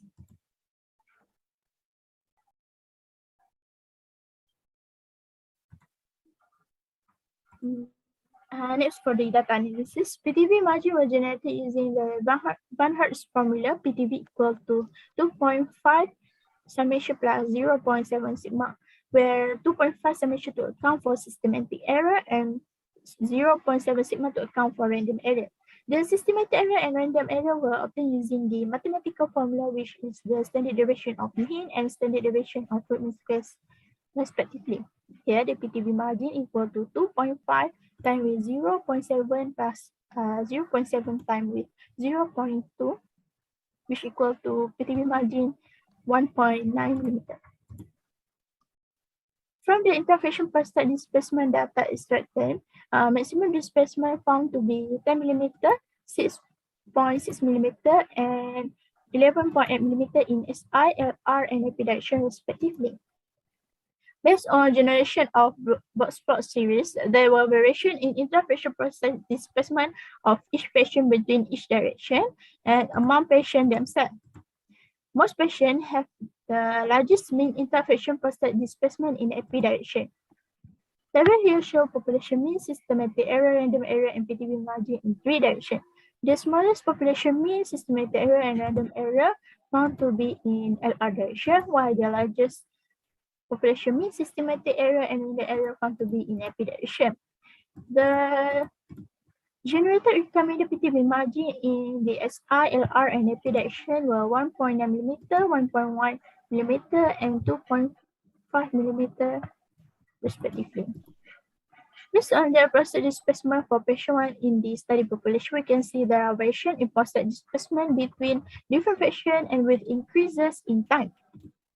In general, this smallest displacement were in LR direction and the largest displacement in LP direction. Based on patient correlation analysis, most patients, 89%, shows significant correlation between imaging time and interfacial prostate displacement. While this patient, 56% shows significant correlation between imaging time and interfacial prostate displacement in LR direction. From the number of patients that have significant correlation, 75% of the patients have strong positive correlation between imaging time and interfacial prostate displacement in SI direction, while some number of patients, 40%, have very strong positive and moderate correlation between imaging time and interfacial prostate displacement in LR direction, while 43% of patients shows very strong negative correlation between imaging time and interfacial prostate displacement in AP direction. Within 8 minutes ultrasound imaging time, largest interfacial prostate displacement of more than 8 mm detected in SI and LP direction, but occur in only 11.8% of daily monitoring time. The largest displacement in LP direction closely related to rectal, bladder movement, and surrounding muscle contraction, which eventually influence the anatomy of prostate and organ areas. While smallest displacement in LR direction only affected by external pressure motion. The largest PTV margin for the study population were in AP direction of 2.5 mm. This margin was well within standard recommended PTV margin of 8 mm isotropically adopted by UMMC now. In fact, this result opened an opportunity for UMMC to reduce the margin to 2.5 mm isotropically rather than 8 mm used currently. The prostate displacement time turn shows an increase in interfacial prostate displacement over time. Most patients show strong relationship between imaging time and interfacial prostate displacement, especially in SI and LP direction. Prostate displacement are random and very individual. Therefore, prediction of a displacement with regard to time is difficult. Fixed general safety margin may not completely suitable to account for accurate displacement compensation. Therefore, new PTV margin should be considered on half of the radiotherapy treatment. From this study, I can conclude that systematic error was less than 1 mm, while random error was between 0.1 mm to 0.3 mm in all 3 directions. The PTV margins required for interfacial prostate displacement in UMC was approximately 2.5 mm in all directions. Besides, there were quite large variation of interfacial prostate displacement over time for some patients. The limitation of this study were number of patients studied based on Matsumo et al. 2010 sample size of more than 15 patients with more than 15 criteria ultrasound imaging time received by each patient were required for an optimal generation of PTV margin. This is some of my references. And then, Okay, thank you presentation. Is there a new okay. I have a simple question for you. Yes. Do you have a special protocol for maintenance of gas in rectum?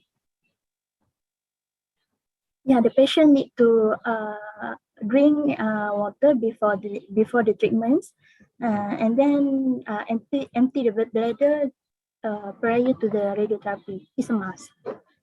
Oh, The same procedure during CT simulation and ultrasounds. Okay. So any other questions? Okay, I'd like to switch the moderator to Tanya's Hikari. So, Thank you.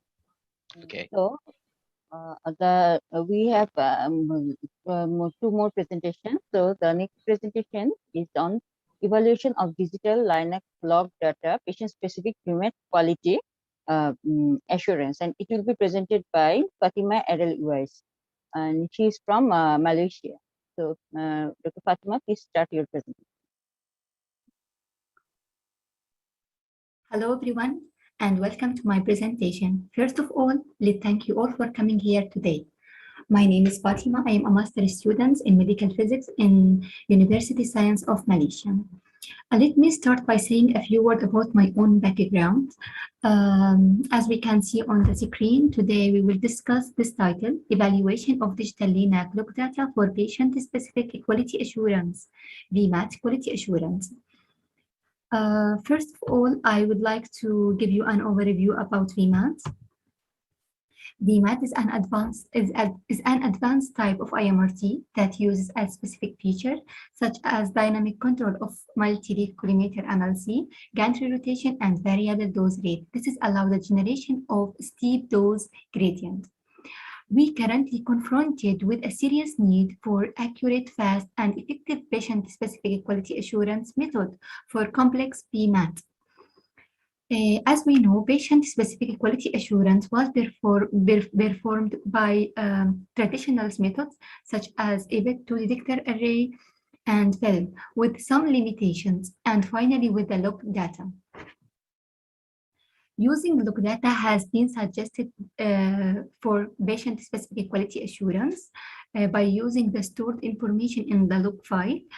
Enable the evaluation of dynamic parameters during treatment such as MLC, and providing an efficient tool for patient-specific quality assurance. Now, the purpose of this paper is to evaluate the use of digital LINAC log data for the VMAT quality assurance. I will discuss with you now materials and methods. The treatment log data were recorded using the surface graph tool on LINAC control computer. We have 6 VMAT treatment plans were delivered from Elekta LINAC and logged all the dynamic treatment parameters. Each VMAT was performed 3 times, so we have 3 consecutive delivery and 2 bucket fins, pre and post treatment for each patient. The log data were extracted and analyzed using algorithm written in MATLAB, while 2 detector array 2D ion chamber array using VeroSoft software.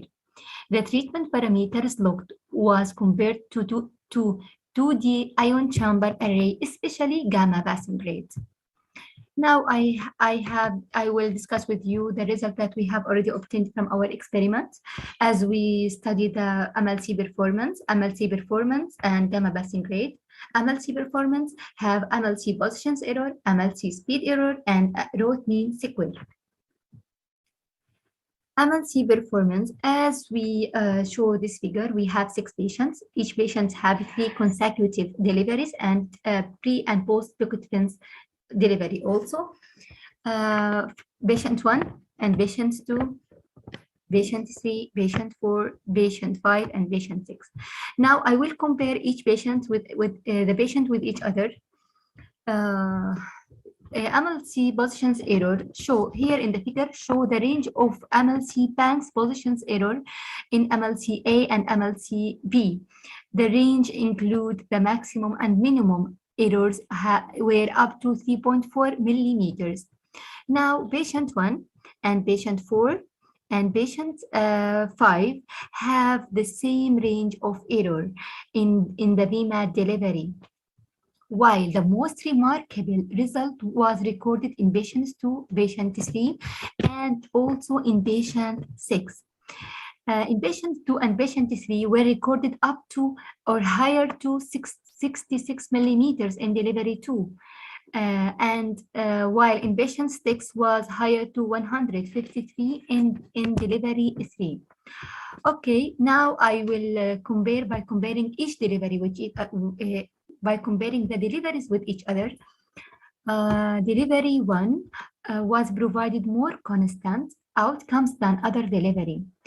In delivery 2, most patients has the same patterns of results ranging from 3 to 4 millimeters. Expect patient 2 and patient 3 as we discussed before. In delivery 3, all patients recorded ranging from 3 to 4 millimeter. Expect the patient 6 as we discussed also before about the patient 6.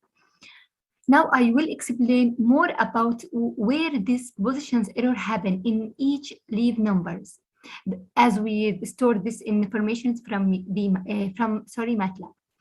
The positions error for patients 2 were 63 and 74 occurred in leaf 36 and 57, as well as patient 3 were 72 and 52 occurred in leaf number 32 and 54 in MLC A-B respectively. Also, patient 6 detected error of 130 in leaf number 52. Now I will discuss the second thing is about the MLC speed error.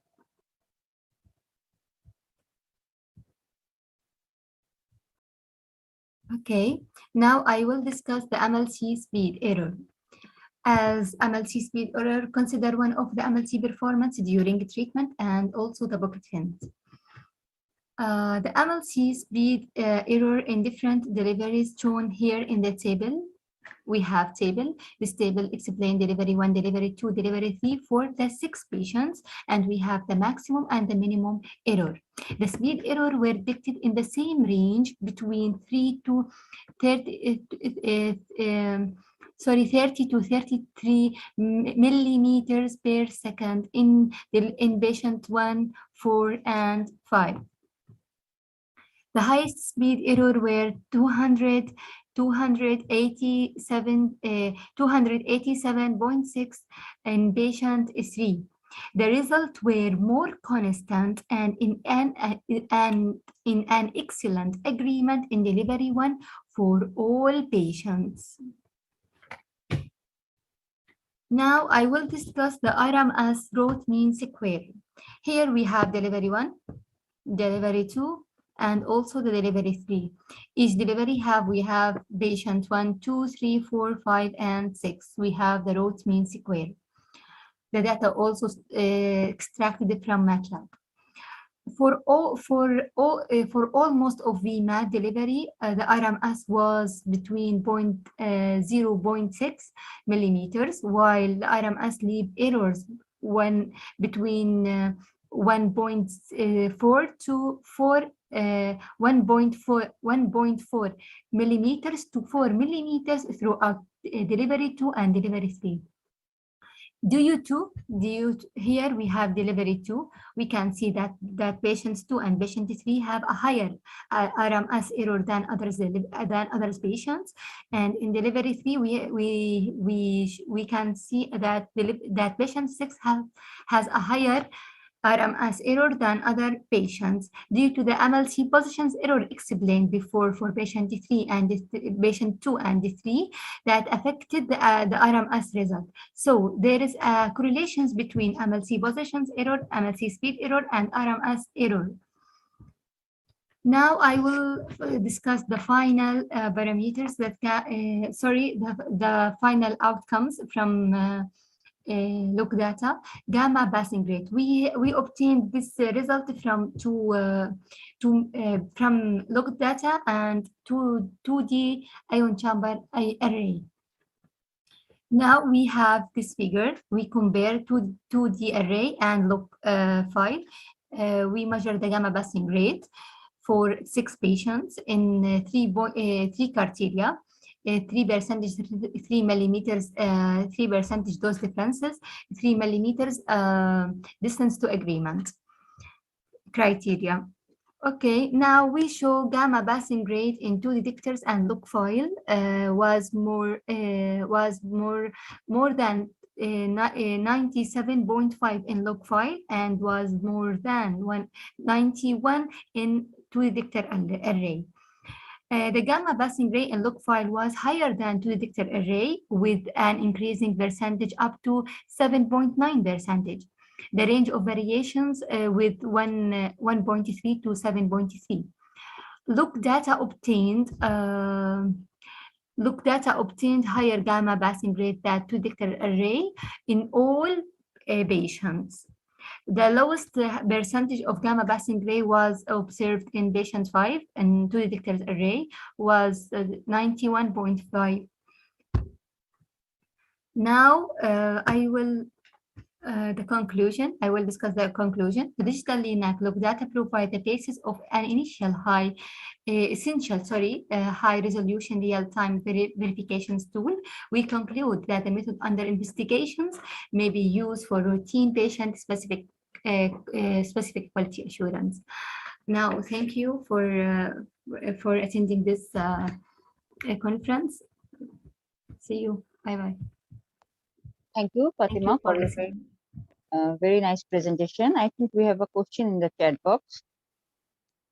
How did you sample the MSC? Because the electro log data is quite big, around 25 Hz frequency data. Do you hear me, Fatima? Yes, I hear you. We collect the data from Electa. We elect about the MLC performance from the surface graphing tool in Electa. We obtain the data from the log file. Then we extracted the data and analysis by MATLAB. This is the questions. Because as we know, the research about Electa is few. Variant is more than Electa. The research about MLC performance.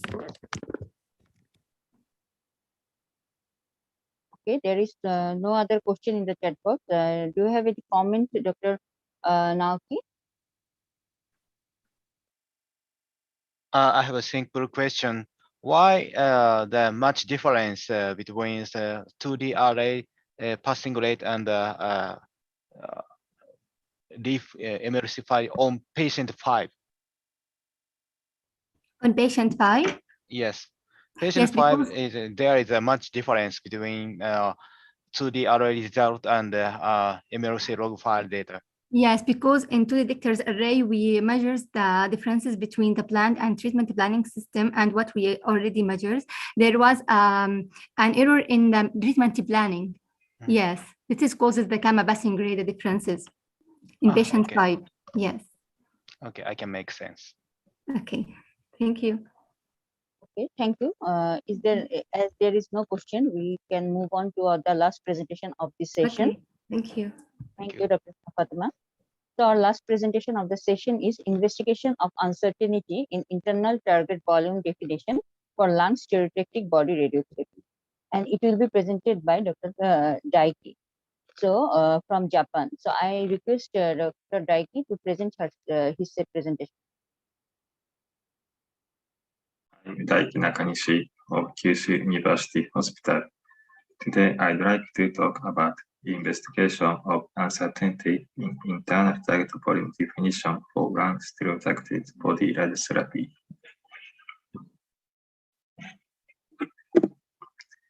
First, about lung stereotactic body radiotherapy. Lung SBRT have a high local control rate of 90% and a significant reduction of the occurrence of adverse events in normal tissues. In order to achieve this, treatment planning requires accurate target setting. In general, it is challenging to define the internal target volume accurately because of the movement of the tumor caused by breathing. For conventional treatment planning of SBRT based on three-dimensional computed tomography, inhale and exhale breath hole images are used. However, respiratory level may differ from that of deep breathing, and trajectory between the two phases is unknown. On the other hand, 4D CT method can depict the tumor in all respiratory phases.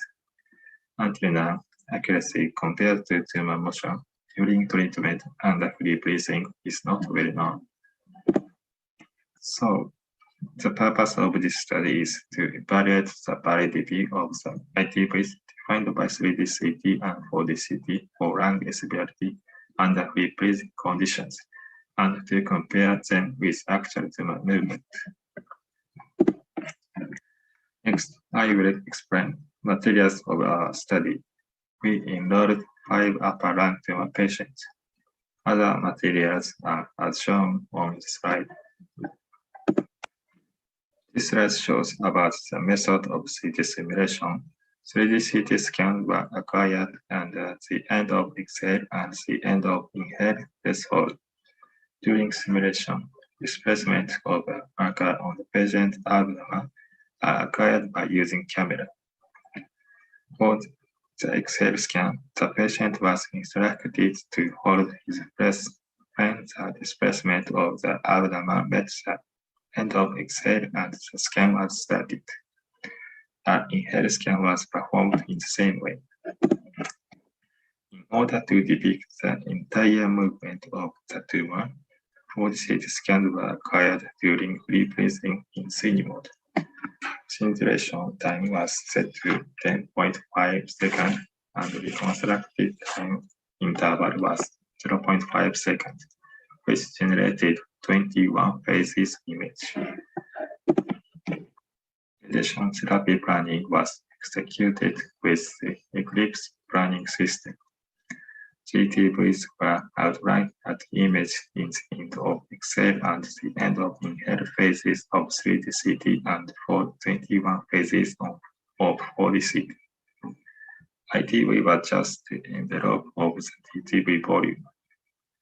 PTV margin was 8 mm, 3 mm to account for variability in the determination of respiratory motion and 5 mm for setup margin. Radiation was performed with 8 non-coplanar photon beams of 6 MV/FFA for a total prescribed dose of 48 gray to 95% of PTV in 4 fractions. During radiation, in order to confirm correct target alignment, EPIDS images were consecutively acquired through the first and second beams for each fraction. This table shows about the method of EPID image acquisition. The SAD was set to 100 cm and the SID was set to 150 cm. The tumor position on an EPID image was defined as the center of gravity of the tumor area. The tumor position on the eye center was calculated from its projection position for one radiation gantry angle by using this equation. The image was all acquired in curved angles of 0 degrees. There is no uncertainty for the calculated motion in the CC direction. On the other hand, for the motion in the LR and AB directions, the motion parallel to the beam cannot be resolved and all of its motion components cannot be determined. So motion in LR and AB direction were estimated by calculation. In order to compare the ITV with actual tumor movement, we calculated the coverage of the motion range during irradiation for the ITV by using this equation. 3D standard deviation from the mean position of tumor on EPID images was defined as the range of breathing motion during irradiation. Result. This table shows tumor motion for 3D CT and 4D CT in this study.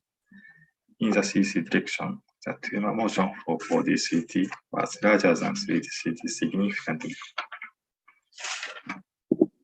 Tumor localization accuracy in treatment. Tumor motion displacement during irradiation was greater for AP and LR directions than CC direction.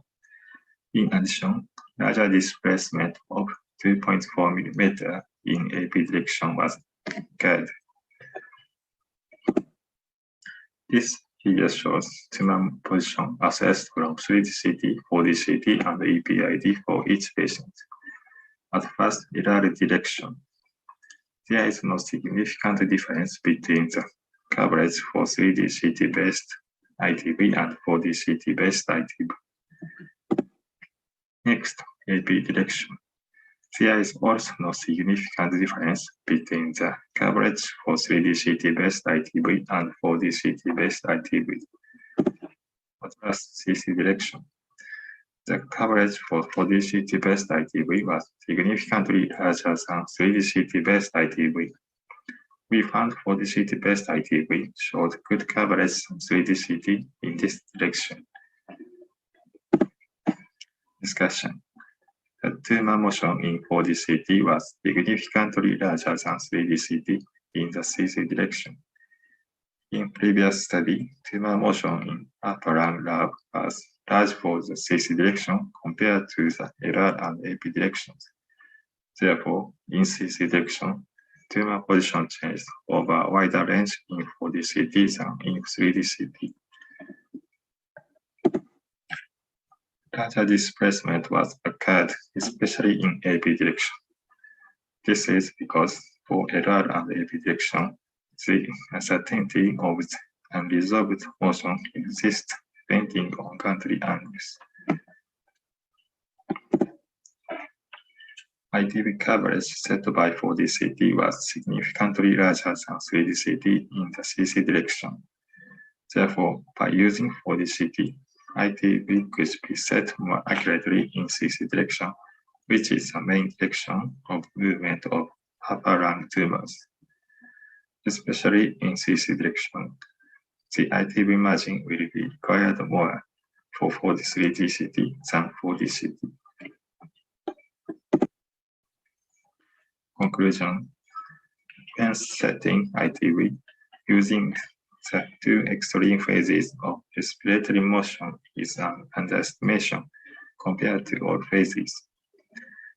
4D CT-based ITV could be used as an efficient approach in replacing SBRT for upper lobe tumors of the lung, since its coverage is superior to that of 3D CT. This is the last slide. Thank you for your kind attention. Thank you, Dr. Daiki, for your presentation. We have questions from Dr. Naoki to you. The first question is, where is the tumor location in all 5 cases? We have 3 questions for you. Where is the tumor location in all 5 cases? Daiki, are you there? Sorry, one more time, please. Your Please question. see the chat box. Thank you.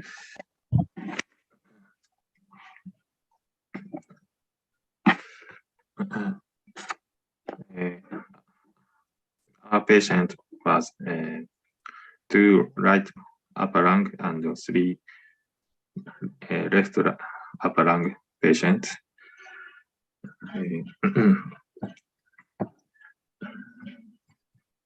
And our study was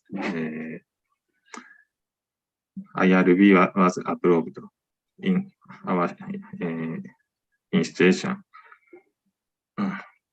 And in our hospital,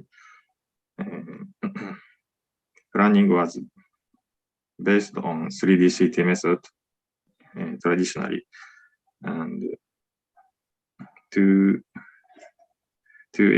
evaluate respiratory tumor motion, 4D CT was also scanned in our hospital. Okay. Okay, so I think the patient 1 and the patient 5 is a much difference between the 3D CT and 4D CT in LR direction. Are the patient 1 and patient 5 located on lower lobe or upper lobe?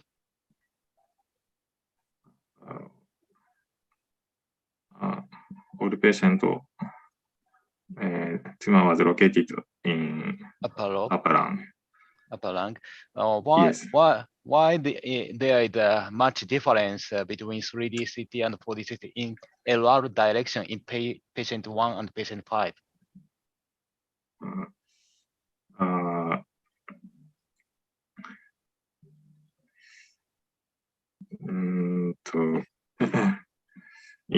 In our hospital,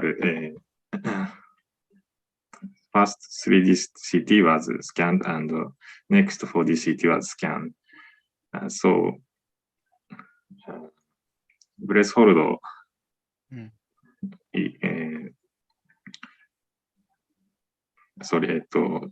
patient okay, I'm changing the question. So is that optimize the maximum intensity projection or the specific range for the CT to evaluate this data? Maximum intensity projection was used in 4D CT. I think the reason of the much difference is that by that. Okay. Thank you. Thank you. Is any question from Tanima? No, thank you. Okay. So I think we are running behind the time. So we are at the end of our session. So I would like to thank all the presenter and the invited speakers for their nice presentation. And thank you very much for your very nice presentation. So I now hand over to Dr. Naoki to conclude the session. Thank you.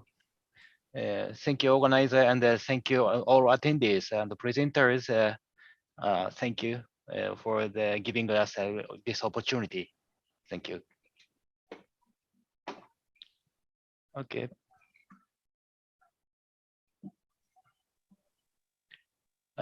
Can I log out this from Zoom?